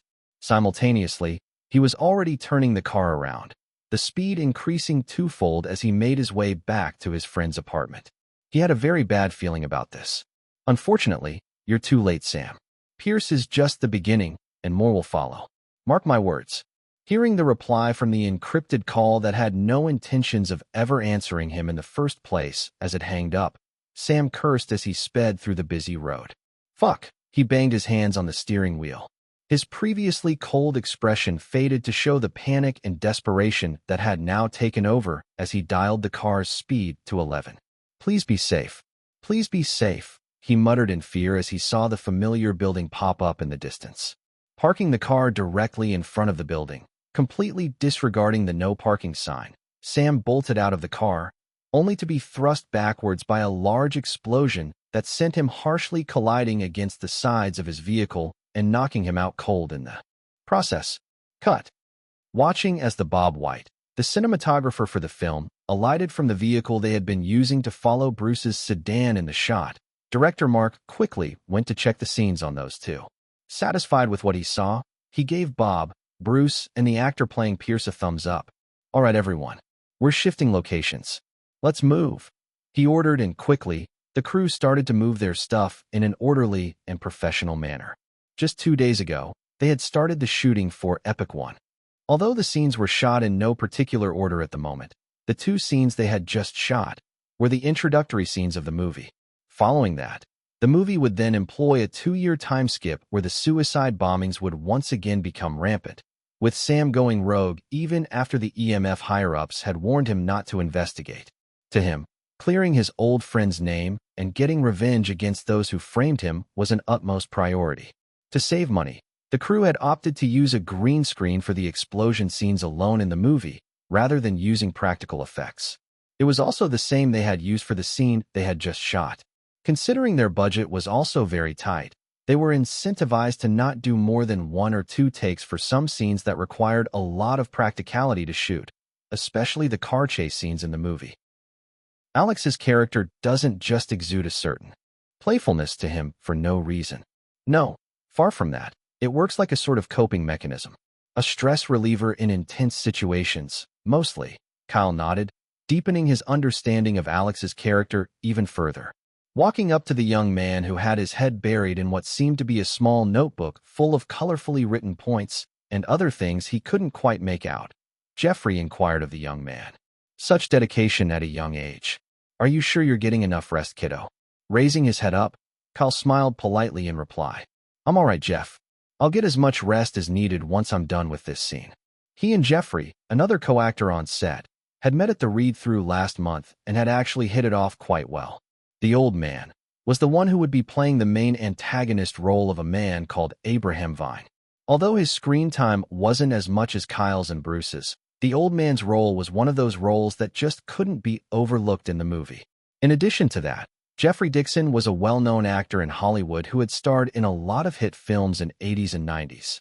In fact, some young-uns in this day and age also knew about him because of some old blockbuster classics he had starred in as the leading role that was still being talked about till date. Having made his own legacy, the man, already at an unbelievable acting level 15 when Kyle had appraised him, just acted in whatever movies suited his fancy. These days, Bruce and Mark, to Jeff especially, were young and dedicated youths he had taken under his wing when they had first stepped foot into the world of Hollywood, showing them the right path forward and shielding them from the evils of Hollywood.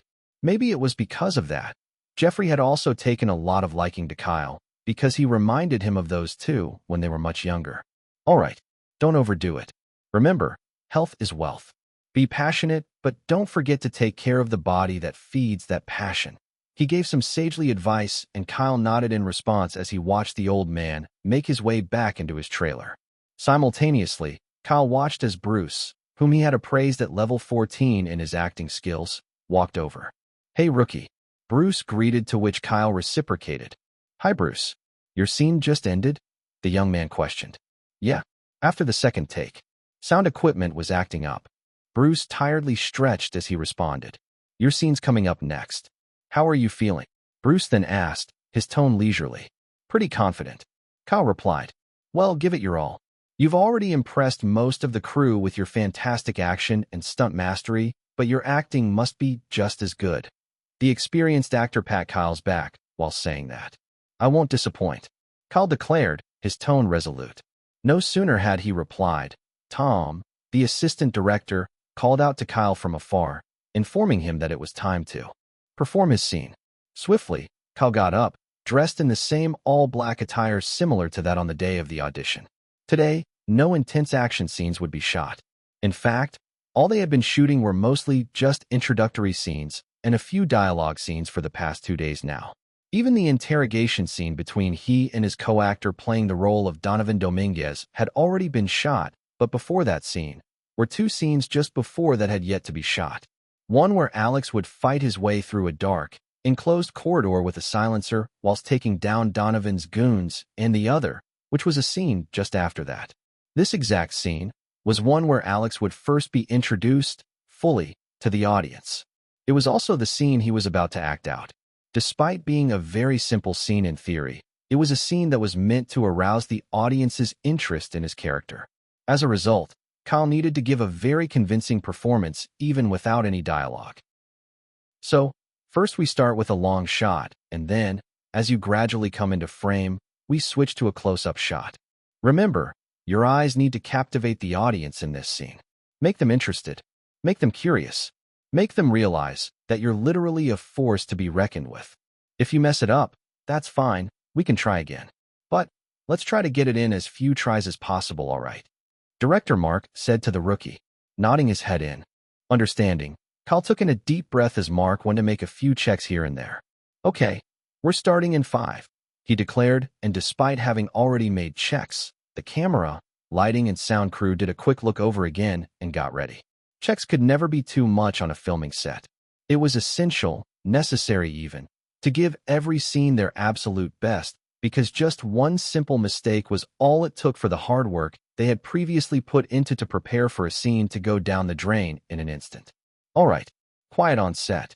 Hearing those words from the director, everyone on set maintained their assigned positions and Kyle activated deep dive, the scenery around him changing. Roll sound, Mark called out. Sound is speeding, the sound crew responded. Roll camera, he called out again. Camera is speeding. Bob, the cinematographer, and other cameramen responded. Slate, Mark ordered. Epic 1, Act 1, Scene 7, Take 1. The clapper loader released the stick as he casually said. A short pause descended in the area for a few seconds as the director gave one look over before finally saying the magic words. Action. Chapter 63, A Man of Commitment. The days on the set went by at a steady pace. The shooting was also going quite smoothly, save for the few occasional, technical issues and acting hiccups that would crop up here and there. All in all, things were dandy. Today, though, one of the more intense action scenes would be shot, and Kyle, along with his co-actors who would be acting out the scene, were all ready to go. Following up from the last few scenes in the movie that had already been shot, Sam would slowly begin to find leads that shed more light onto the serial suicide bombing case. Banks, industries, malls, literally anywhere with an influx of people was targeted, and the casualties were piling up each and every month, but the agent was hard at work, slowly uncovering the plot. Apparently, a manufactured microchip which could be remotely detonated was the cause of said suicide bombings.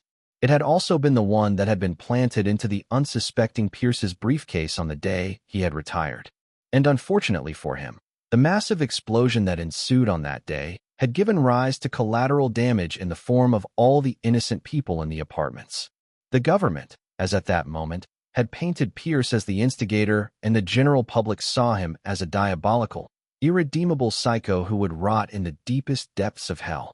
However, now that the same situation was in the light again, Sam was hell-bent on uncovering the real culprit orchestrating all these machinations behind the scenes. Having gotten a firm lead, one that would lead him to a particular Russian mob who donned the moniker of the Spider and was a major supplier of the chips, Sam found himself heading over to an underground club. However, upon getting there, he was greeted with the sight of dead bodies lying here and there, all of them brutally murdered in cold blood by a culprit unknown.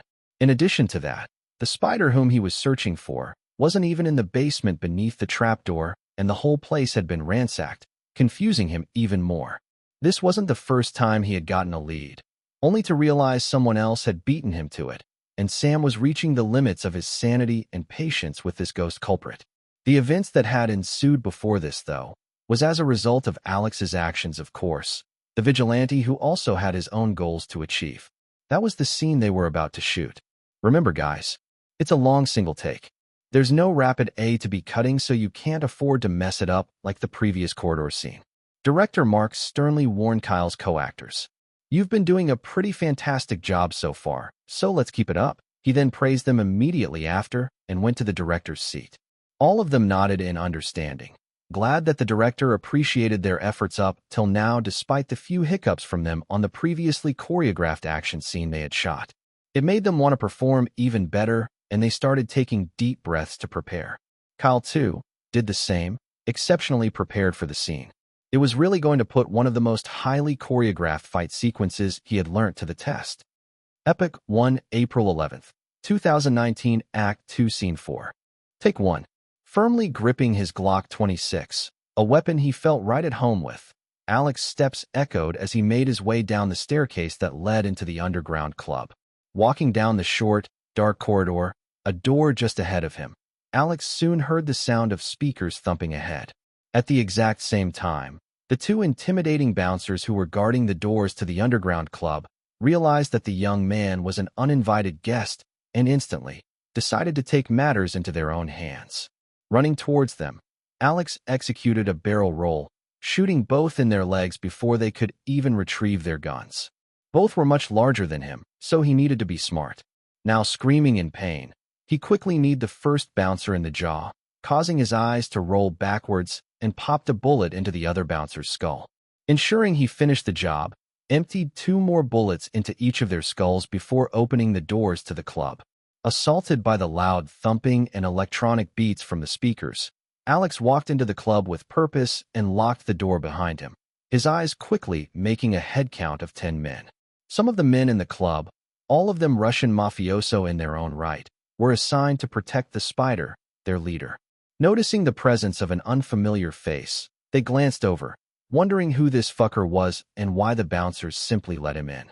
Some ladies who also hung around the men, their outfits skimpy as they, draped over them like jewelries, glanced over, confusion similarly etched on their faces. Not minding their gazes, Alex shot the closest mafioso straight in the head, blood spurting out of the orifice in his head like a fountain and spraying over one of the ladies beside him. An instant shock, unexpected to the others present in the room, cascaded over their entire beings, their conundrum evident as the reality dawned on them. The unfamiliar fucker was an enemy. "Oh, I'm sorry. Were you not expecting that? Did I perhaps ruin your reverie?" Alex asked, a genuinely surprised expression on his features. What ensued next following those words was a full-on gunfight, the shrill screams of the ladies piercing through every corner of the room. Like drops of rain from the sky, bullets rained in hail of destruction, and yet, Alex dominated the entire room. Picking up the body of his first victim and using it as a meat bag, he rushed forward to the closest mafioso, pushing the cold, limp body towards him. Having distracted said mafioso for a split moment, he delivered a brutal kick to the latter's knee that caused his legs to bend unnaturally, a terrifying scream of agony escaping his lips.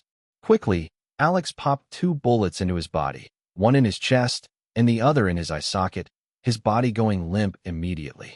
Ducking beneath a couch that had been riddled with bullet holes, Alex kicked it forwards, causing the 2 who were about to shoot again after reloading to trip. Not missing that opportunity, Alex shot the 2 of them through the whirls on their head in mere seconds, sending both of them straight to the afterlife. Now there were 6. Hiding behind a pillar as he reloaded his Glock, 2 of the mafiosos took the opportunity to jump him, but the young man, having employed an effortlessly fluid magazine reload flip, was faster. The moment both of them stepped within range of the pillar's corners, he shot both through their shoes, causing them to stumble onto the ground and curse in excruciating pain.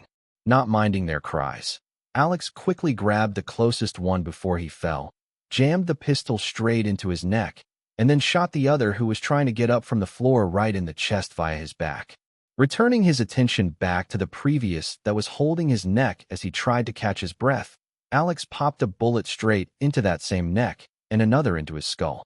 For left, barrel rolling to the far left, Alex kicked up a table, used it as a barricade of sorts, and then shot the single fluorescent bulb in the room, leaving only the colored, moody ones intact. Using the dimmed visibility as a cover to move to a better hiding spot, the never-ending rain of bullets persistent, Alex soon realized that he had incurred a gunshot wound to his lower abdomen. However, it wasn't lethal. That was good. Groaning a bit, he peeked up from the wine counter, only for a bullet to nick a few strands of his hair. Ducking immediately, his breath heavy, Alex crawled sideways and peeked out, shooting one of the mafioso in the groin. 3 left, and so were the remaining bullets in his gun. Needing another form of distraction, Alex removed his leather jacket and threw it up into the air. The mafiosos, upon seeing this, didn't really notice it wasn't him due to the dimmed visibility and simply riddled the jacket with holes, an opportunity Alex used to his advantage. Peeking from the sides again, he shot Mafioso 3 and Mafioso 2 in the head and liver respectively. Instant death. 1 Mafioso left. 1 bullet left. Immediately vaulting over the counter, he aimed for Mafioso 1's chest, but the latter evaded, the bullet hitting the pistol in hands and disarming him instead. Already noticing this, Alex dashed forward and engaged in close combat with the man. However, this Mafioso wasn't half bad in close quarters either, and a tired Alex, needing to treat his wounds and also still needing to kill the spider, struggled to keep up. landing a few cheap shots that staggered him backwards a bit. Alex bit his tongue and regained clarity, if only for a split moment. At the exact same time, as he watched the next cheap shot from the mafioso almost collide with his face, he grabbed said arm, twisted it, bent the mafioso's body sideways, and jammed a knee hook straight into the side of his ear, disrupting the latter's center of equilibrium. Dizzy from the sudden counter, Alex made full use of the man's vulnerable state and jammed a few punches onto his face while grabbing his collar, opting to finally twist his neck and finish off the man. Watching as the body went limp, Alex, with his ragged breathing, his chest heaving up and down from the stress, staggered forwards a bit and then leaned onto a nearby pillar, his objective almost complete. The ladies, whom had already huddled up in one corner of the room while watching the entire thing play out, whimpered in fear, but Alex paid them no mind. Resting on the bullet-riddled pillar for a few seconds, the young man took in a deep breath, willed himself with a determined expression, and then moved towards a trapdoor that led to the basement further underground. That was where the spider should be located at. Since Donovan had informed him he would be in this underground club, and there were seemingly no other door present besides the one he had come through, Alex was sure that this was it. And although he knew that the Russian mob boss would have already known about their gunfight because they weren't exactly being quiet, that wouldn't stop him from killing the bastard. Cut. Watching as the environment in the club returned to normal after his deep dive was deactivated, Kyle clutched his abdomen only to realize that there was no actual gunshot wound. I really felt like I'd been shot, he sighed in relief as he thought to himself, sweat dripping down his face. As for the other co-actors, they simply got up from their hiding corners and dead positions whilst quickly moving to get ready for the next scene. Some of his male co-actors, though, most of whom were wearing specialized face masks that would be used to digitally edit the supposed headshots they had incurred during the action sequence, removed it as they began to praise him. "You did good, rookie. That was intense. Good job. Keep it up, kid." And so did Mark too after checking the cameras.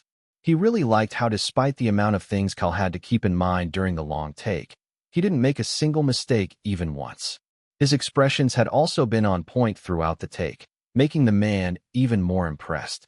But what had really impressed him the most was that one scene during the take where Kyle had employed a super fast magazine reload flip as the others approached the pillar he had been using as cover.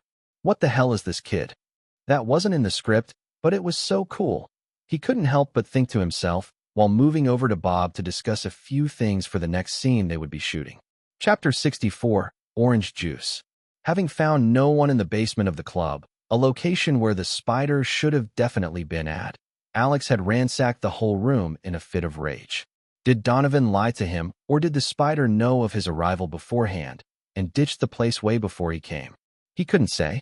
However, as luck would have it, Alex had been fortunate enough to come across a hidden compartment that housed few microchips in a suitcase, along with some documents that shed even more light on the suicide serial bombings while ransacking the place. Apparently, one of the higher-ups in the EMF, an old man by the name of Abraham Vine, had connections to this same man he was hunting. Armed with this info, the young man had left the underground club a few seconds after, treated his wounds at his base the best he could, and had decided to interrogate Abraham at a later date. As for Sam, despite having reached a dead end again, he had been able to find a few strands of hair, along with some bloody fingerprints on a pillar that he had taken samples of. Cross-examining it with a nifty little gadget most members of the EMF had on their beings, he soon found out the name of the ghost culprit that had been a real pain in the ass for him. A middle-aged man that went by the name of Timothy Drake, someone whom had died 10 years ago in a car accident. Of course, Sam didn't believe this because truly, if Timothy was dead, his GPS wouldn't be tracking a certain individual currently located at an abandoned factory in Hell's Kitchen, an indicator that the man was clearly alive.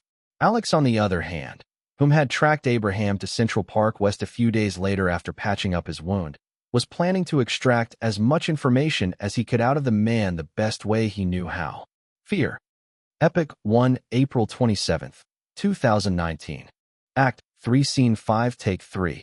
Leaning against the bonnet of his car, a 1968 Ford Mustang, Alex savored the taste of his hot dog as he watched a certain gray-haired old man with similarly gray eyes dressed in a fancy suit, make his way into his limo from a popular hotel, his guards tailing behind him. At the exact moment he got in, Alex dialed the man's phone number.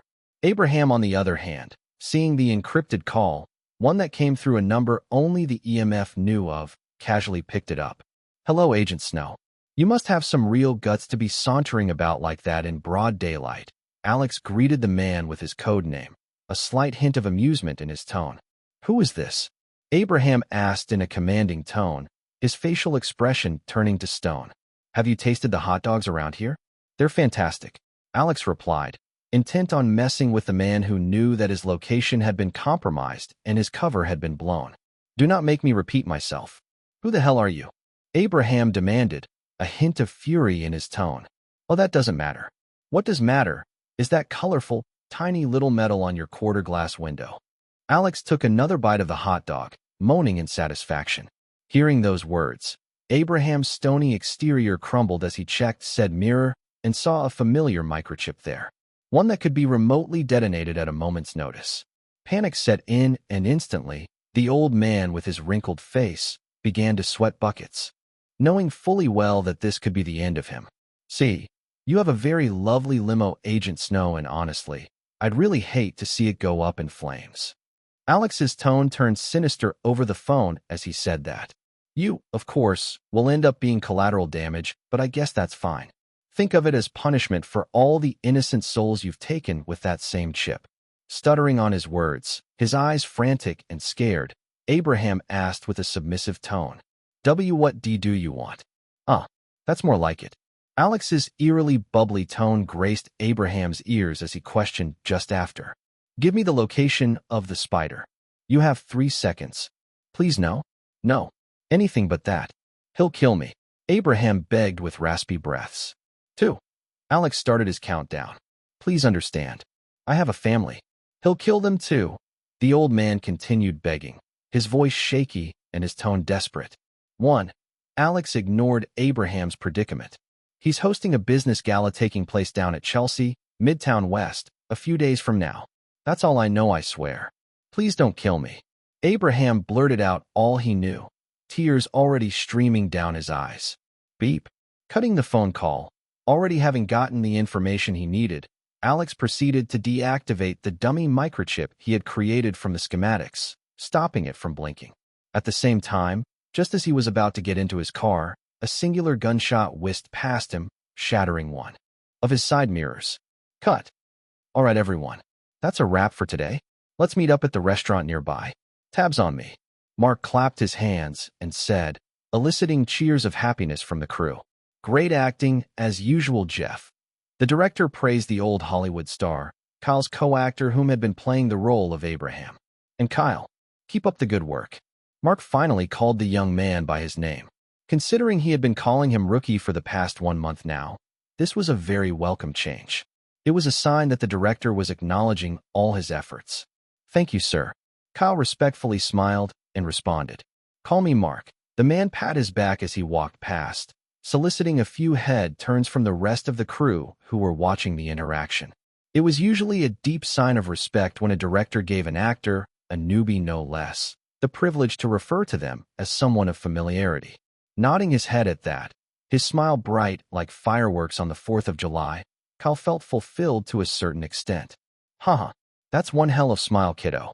Jeffrey, who had watched the entire thing play out, laughed a bit as he saw Kyle walking over. In response to that, Kyle simply scratched the back of his head, his expression bashful and his blush strong. Oliver, whom had just returned back from Canada after dealing with a few endorsement deals pertaining to Kyle's part-time modeling career, also chuckled a bit as he watched his ward.